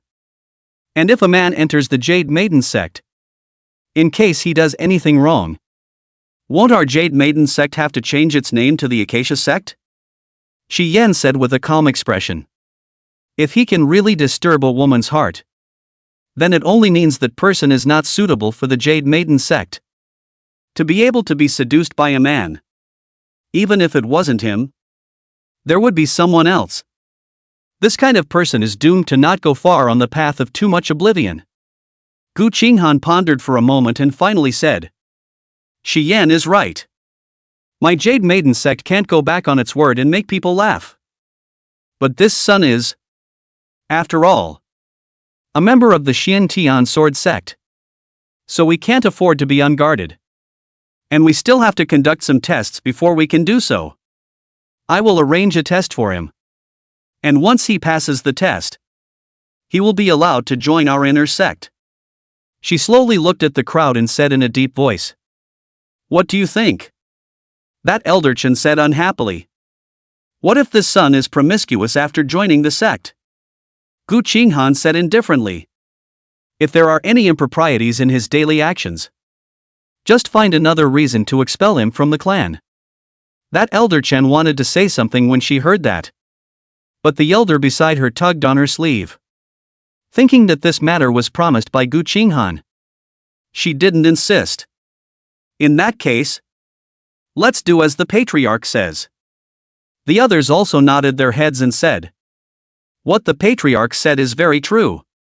Everything is according to what the patriarch said. Shi Yan lowered her head. Her heart came alive. But she was thinking about how to help Yi Shuefeng to pass this test. Chapter 70, Sword Order. Yi Xiefeng knew nothing about this and had just returned to the 100 Herb Garden, only to find a clear figure bending over to water. Senior Sister Jiang. At those words, the woman froze, then stood up straight and slowly looked back at him, smiling sweetly. Senior Brother Yi. Long time no see. With a sincere smile on his face, Yi Xiefeng nodded and said, Senior Sister Jiang. Long time no see. Jiang Yuli carefully sized up Yi Shuefeng and smiled faintly. Senior brother has passed the examination? Yi Xiefeng nodded and said, There's no danger. Jiang Yuli's eyes were filled with surprise and relief as she smiled. Congratulations on successfully passing the test and returning safely. Yi Xiefeng hummed and looked at the spiritual herbs in the garden and thanked her from the bottom of his heart. During my absence, the spiritual herbs in the 100 Herb Garden are thanks to Senior Sister's help in taking care of them. Jiang Yuli shook her head and said, It's just a matter of lifting my hand. Senior brother is polite. Is senior brother joining the inner sect? Yi Xiefeng said somewhat helplessly. I'm afraid it's not that easy. The patriarch told me to come back and wait for news. Jiang Yuli comforted.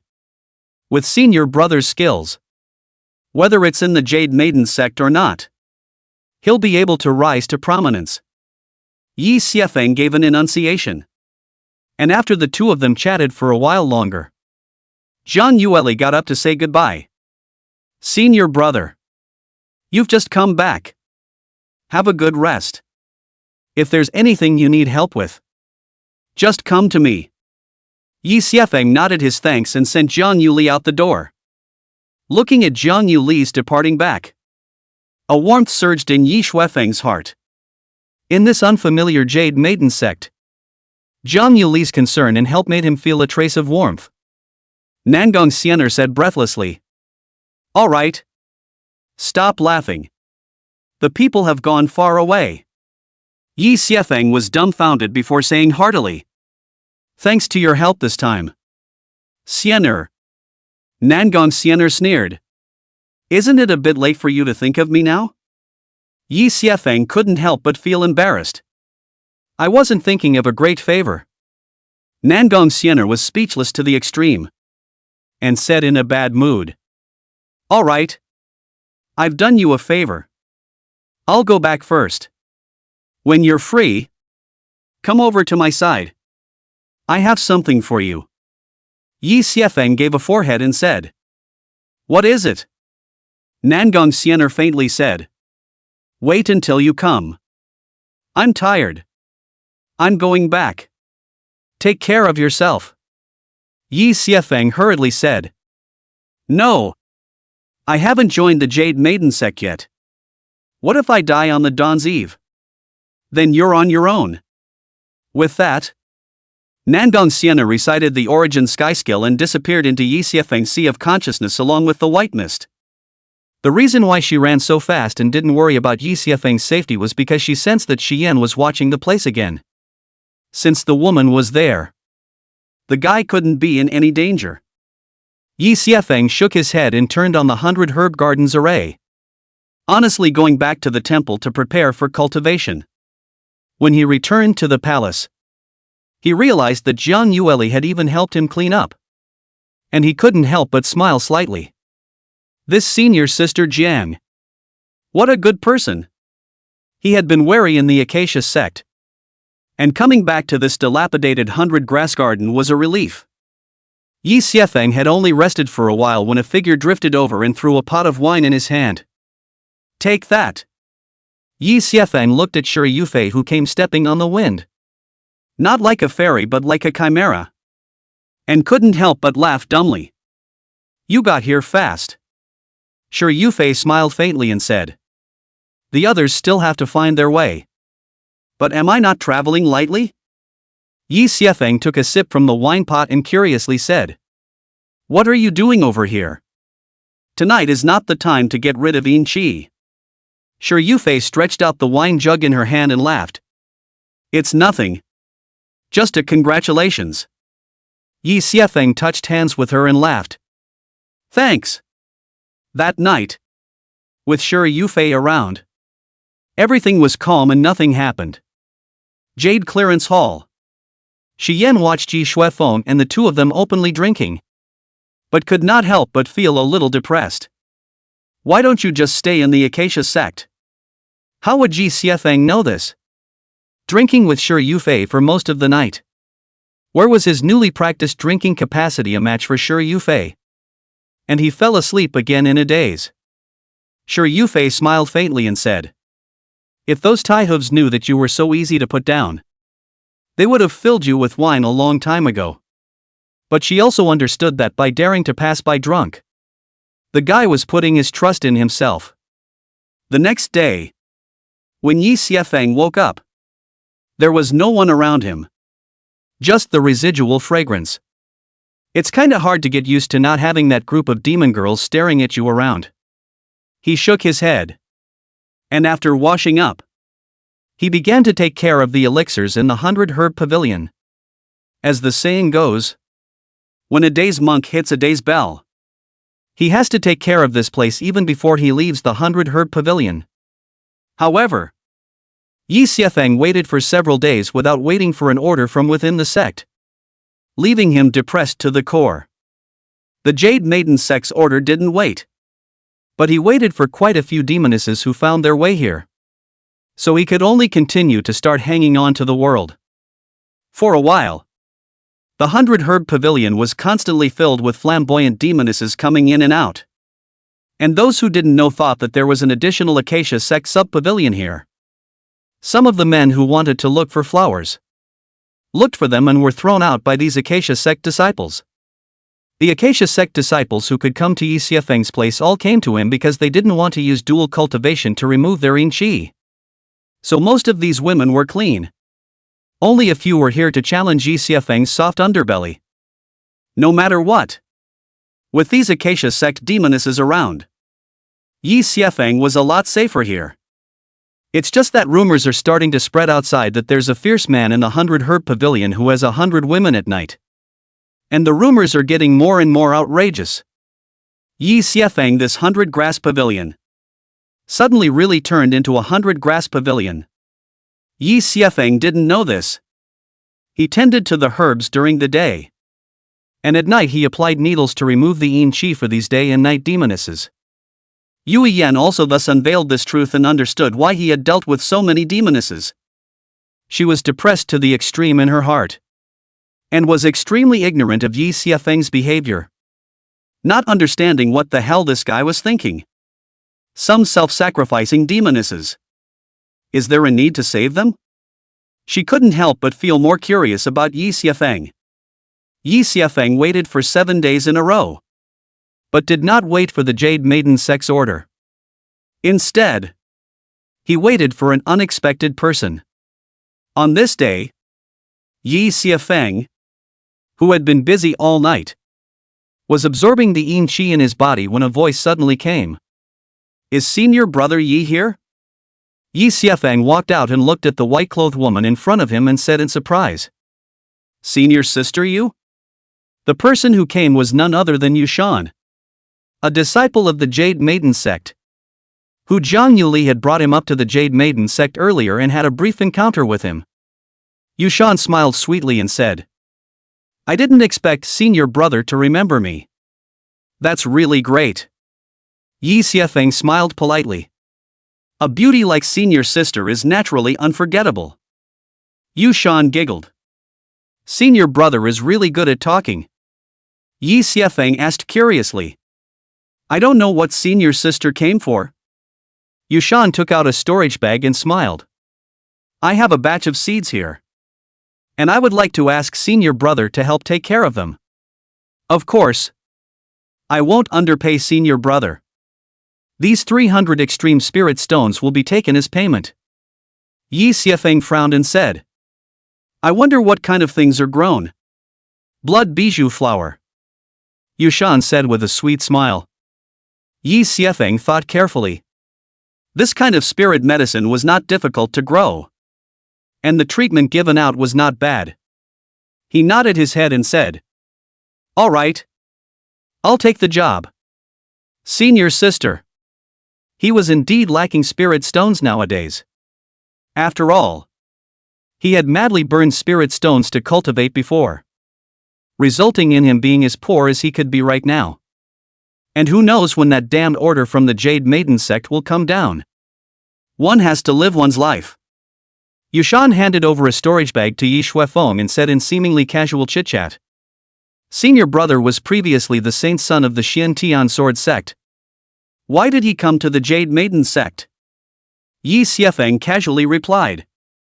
It's also a simple matter. That is, I'm wasted. Moreover, they think I'm hurting people. Yushan gave an oso smile and laughed. Then, does senior brother think that the Xiantian sword sect is better? Or the Jade Maiden sect? Yi Xiefeng frowned and laughed. They all seem average to me. After all, they aren't even very good to me. Yushan covered her mouth and laughed. Senior brother is really interesting. Then I'll leave my blood bijou flower to senior brother. After she finished speaking, she drifted away. While Yi Xiefeng looked at her back and was lost in thought, not understanding what she meant by this. A moment later, his expression changed slightly as he actually found a token within that storage bag. This token looked ordinary, with just a long sword painted on it. But it was the sword order of the Xiantian sword sect. Chapter 71, Inviting Senior Sister to Die. Yi Xiefeng's eyes sank slightly as a trace of doubt flashed in his gaze. This Yushan is actually someone from the Xiantian sword sect? This thought rose up in his mind like a shocking wave, causing the lake of his heart to remain unsettled for a long time. Did she come to her place to meet with herself? But why had Master never mentioned such an important matter to himself?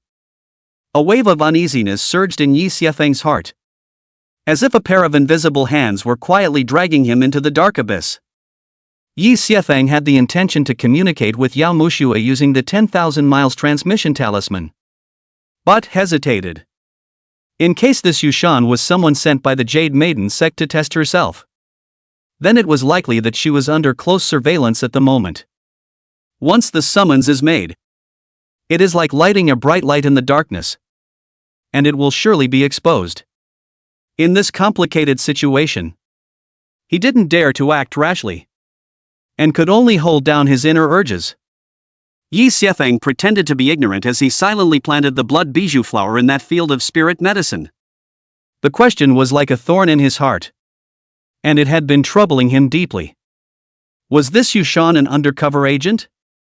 Or merely a pawn sent by the Jade Lady sect to test themselves? Yi Xiefeng's mind continued to conjure up all sorts of possible scenarios, each of which made him feel uneasy. Time rushed by like running water, and a few days had passed. This line Jiang Yuli fluttered. Yi Xuefeng seemingly inadvertently asked her about Yushan. Is senior sister Jiang familiar with senior sister Yushan? It's kinda familiar. Jiang Yuli nodded slightly, a hint of curiosity flashing in her eyes. Why would senior brother ask this? Yi Xiefeng gave a brief account of what happened, the corners of his mouth barely squeezing out a smile. I'm just wondering how she came to me. Jiang Yuli let out a soft "oh," a smirk appearing on her face. Senior sister Yushan joined the Jade Maiden sect halfway, and she seemed to be the son of a family before. Yi Xiefeng muttered. Halfway to the Jade Lady sect? His brow furrowed even tighter, the suspicion in his mind growing stronger. In that case, this Yushan could really be an undercover agent? Jiang Yuli hummed and lowered her head to take care of the spiritual herbs, but secretly transmitted a voice reminder to Yi Xuefeng. Senior brother. Recently the sect seems to be looking for traitors. Senior brother should be careful. Don't be implicated by traitors. Yi Xiefeng's heart thumped violently. His face changed slightly and he frowned. Traitor? Jiang Yuli nodded imperceptibly and continued to transmit her voice. The clan has recently begun to clear out traitors, and everyone is on edge. Yi Xiefeng pondered, a hint of worry flashing in his eyes. This can't be because of yourself, can it? Yi Xiefeng forced himself to be calm and said to Jiang Yuli. Thank you, senior sister, for mentioning it. But I'm not afraid of shadows. I'll be fine. Jiang Yuli nodded, her heart filled with doubt. She didn't understand why the Holy Maiden had asked herself to pass this on to Senior Yi. Is it really possible that Master Yi is an undercover agent? But why would he be involved with the Virgin? Could it be that the woman he was talking about was really the Holy Virgin? Jiang Yuli felt like her mind was a mess, unable to sort out these complicated clues at all. Watching Jiang Yuli leave with worry, Yi Xuefeng vaguely felt an air of a storm coming. Thereafter, he was more careful and cautious, and every move he made was well thought out, lest he should expose himself by a single slip of the tongue. He knew that once he was recognized as an undercover agent by the Jade Maiden sect, the lightest punishment would be a prison sentence. And more likely, his life would be in jeopardy. But the trees want to be quiet, but the wind does not stop. Yi Xiefeng does not go looking for trouble, but the trouble is like a shark that smells the smell of blood to take the initiative to find him. On this day, the sun was shining brightly, and Yi Xiefeng was carefully tending to the blood bijou flower.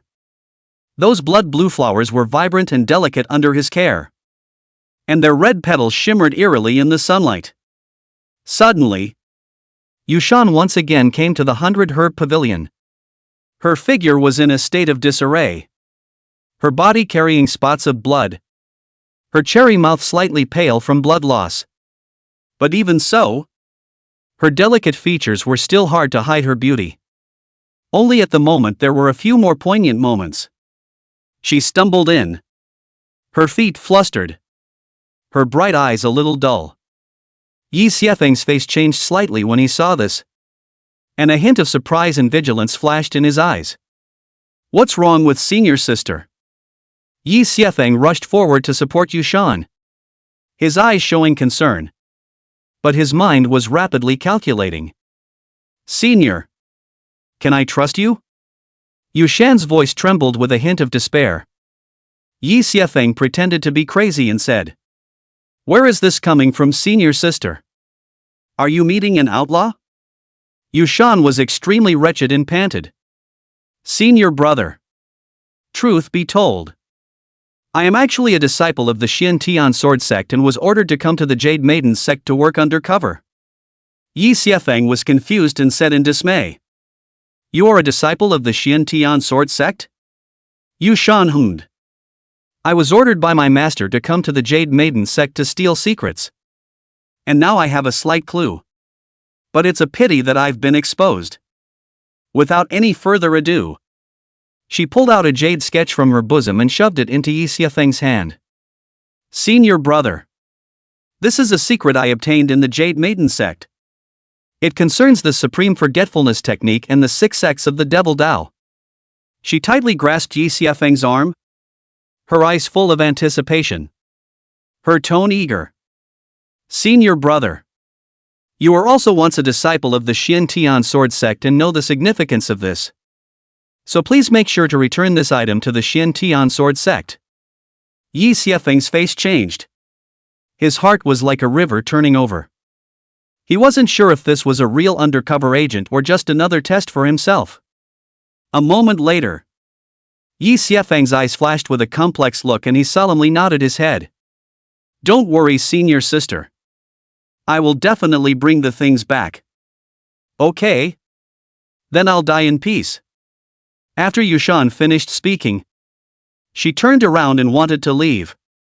As if she had already put life and death at risk. Yi Xiefeng pulled her back and said with a serious look. Senior sister. You came to my place. You can't hide it from others. Yushan froze.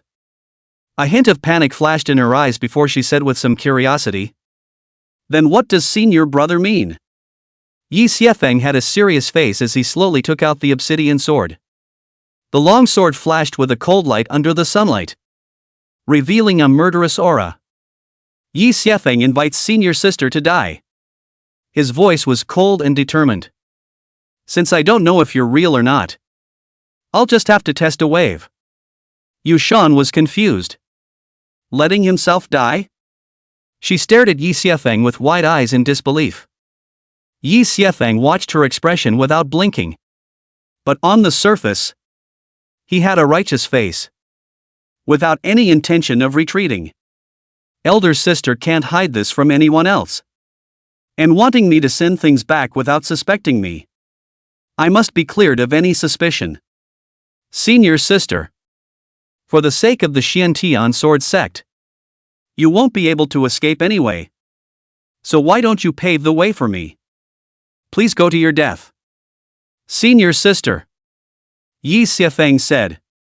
The long sword in his hand stabbed towards Yushan. The tip of that sword flashed with an icy cold light. As if it was the scythe of the god of death. Chapter 72. A flash of panic flashed in Yushan's eyes as she subconsciously blocked Yi Xiefeng's sword. Shidoshi. Her arms trembled slightly. Her eyes filled with horror and disbelief. Yi Xiefeng understood in his heart. But snapped. Senior sister. What are you doing? Yushan was stunned as she looked at the mad-like Yi Xiefeng. Her whole body was confused. Her lips trembled. Senior. Brother. I can't do it. Although 9 deaths. I still want to try to break out. Yi Xiefeng threw his sword away and let out an alas with some hatred. My Xian Tian sword sect disciples. Why would I hesitate to die? He suddenly stabbed himself with his sword. And blood instantly gushed out, staining his shirt red. He waved his hand and said weakly. Elder sister. You should run away. Yushan's entire head buzzed as she subconsciously nodded. Before fleeing outward regardless. Her figure quickly disappeared from Yi Xiefeng's line of sight with a hint of wolfishness. Yushan had just left in front of him. Yi Xiefeng stumbled and ran outside, leaving a bloody mark with every step. Come on, people. There's a spy fleeing that way. His voice was hoarse and urgent, echoing through the air. His appearance, which was covered in blood, scared quite a few people. The people had sideways glances and looked horrified. He was only seen breaking into the front of the Jade Maiden sect's mountain gate in a panicked manner, regardless of the circumstances. Quickly! I have something important to inform the Patriarch. A few moments later, in the Jade Maiden sect Patriarch's hall, Gu Qinghan sat in a lofty position. She looked at Yi Xiefeng, who was bleeding in front of her. Her brows slightly frowned and a trace of doubt flashed in her eyes. What's wrong with you? Yi Xiefeng hurriedly said. Patriarch, a mole has appeared within the clan. Gu Qinghan nodded in a breezy manner and said, I know. She's already been killed. Bring her up. She clapped her hands, and several female disciples dragged out a woman's corpse. The woman's body lay silently on the ground, the slightest trace of blood still hanging from her disheveled hair. The blood on her clothes had dried and took on a dark red color that added a bit more misery. Yi Xiefeng's heart thumped violently as a hint of shock and suspicion flashed in his eyes. Could it be that, judging from the clothing, this woman seemed to be Yushan? Is this body a fake? But Gu Qinghan said indifferently, Go up and take a look to see if it's her? Her gaze was firmly fixed on Yi Xiefeng, as if she wanted to see something from his expression. Yi Xiefeng walked forward and slowly lifted the woman's long hair. The pale bloodless face came into view. Who is this woman if not Yushan? Her originally beautiful face became lifeless. Her face as pale as paper. Her eyes rounded. Her eyes full of shock and doubt. The eyes seemed to speak of endless grievances, as if they didn't understand why they had died. Yi Xiefeng's heart set off shock waves. This devilish man was so cruel that he actually killed her for the sake of testing himself? Or maybe he had misjudged and Yushan was really someone from the Xin Tian sword sect? Gu Qinghan's eyes revealed a hint of scrutiny as he asked, Were you injured by her? Yi Xiefeng shook his head decisively.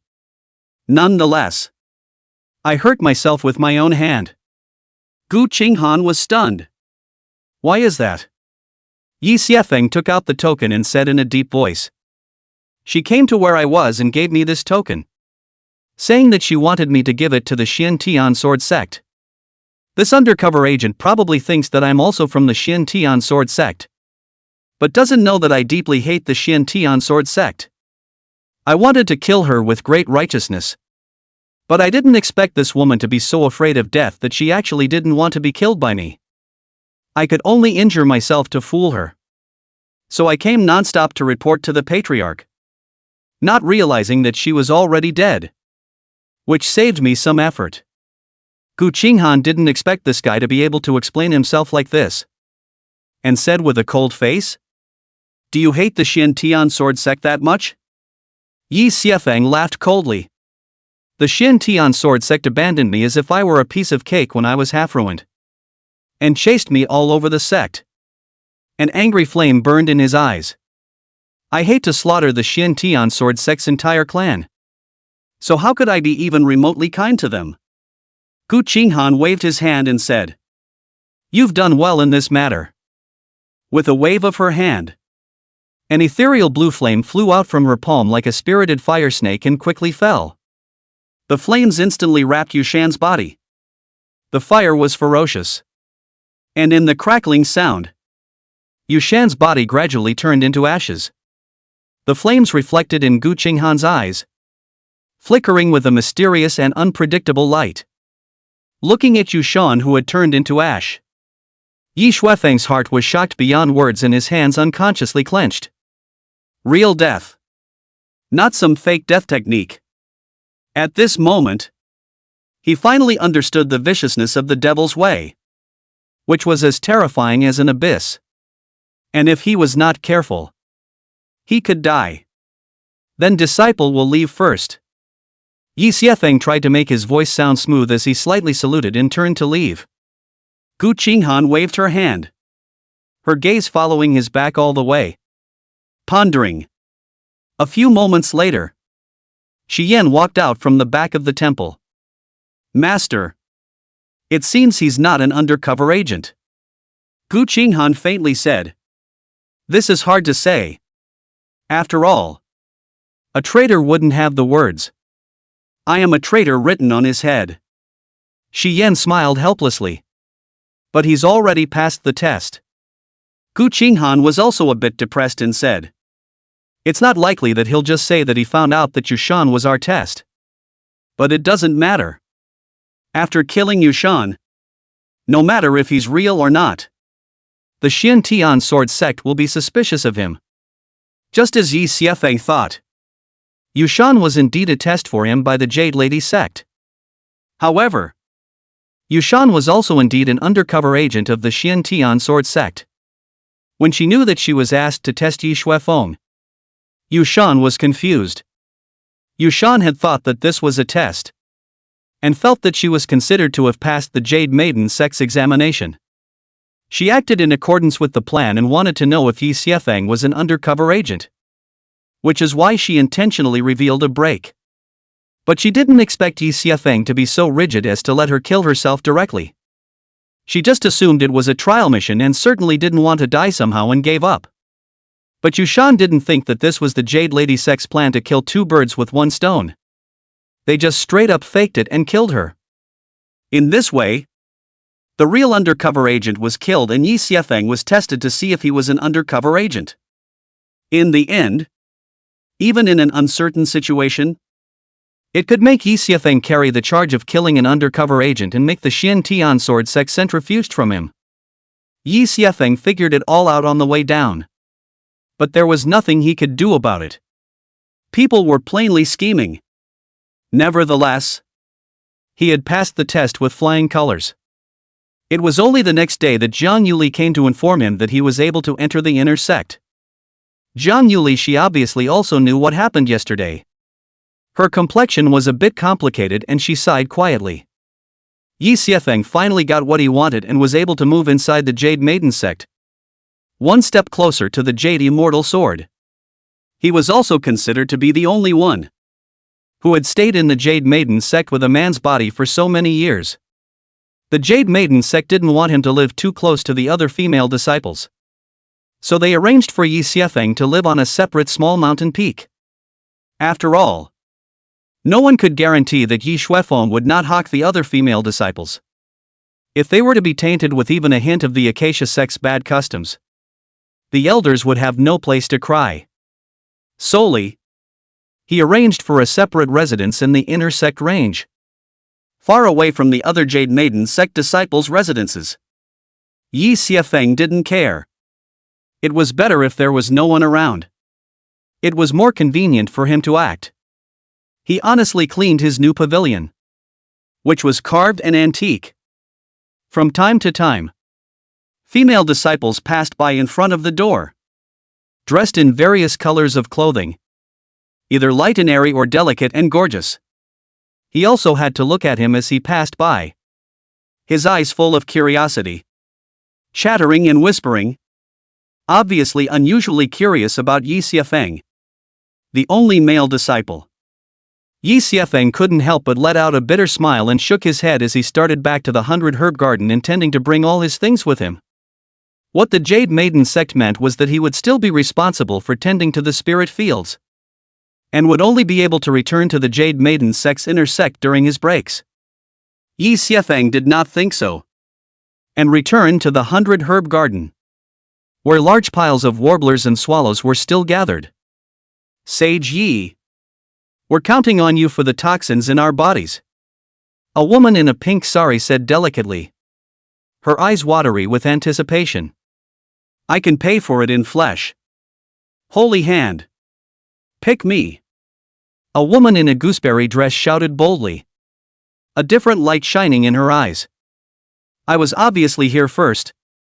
You Tai Hoof. Get out of the way. Another woman in a long emerald green dress cursed defiantly, with a bit of shrewishness in her eyes. Yi Xiefeng cried and laughed, helplessly waved his hand and said, "Don't be in a hurry. One by one. This administering needles to people. Not only can you obtain spirit stones, but you can also harvest cultivation. Why not? Moreover, other than that, nowadays Yi Xiefeng was considered to have a firm footing in this 3 sect.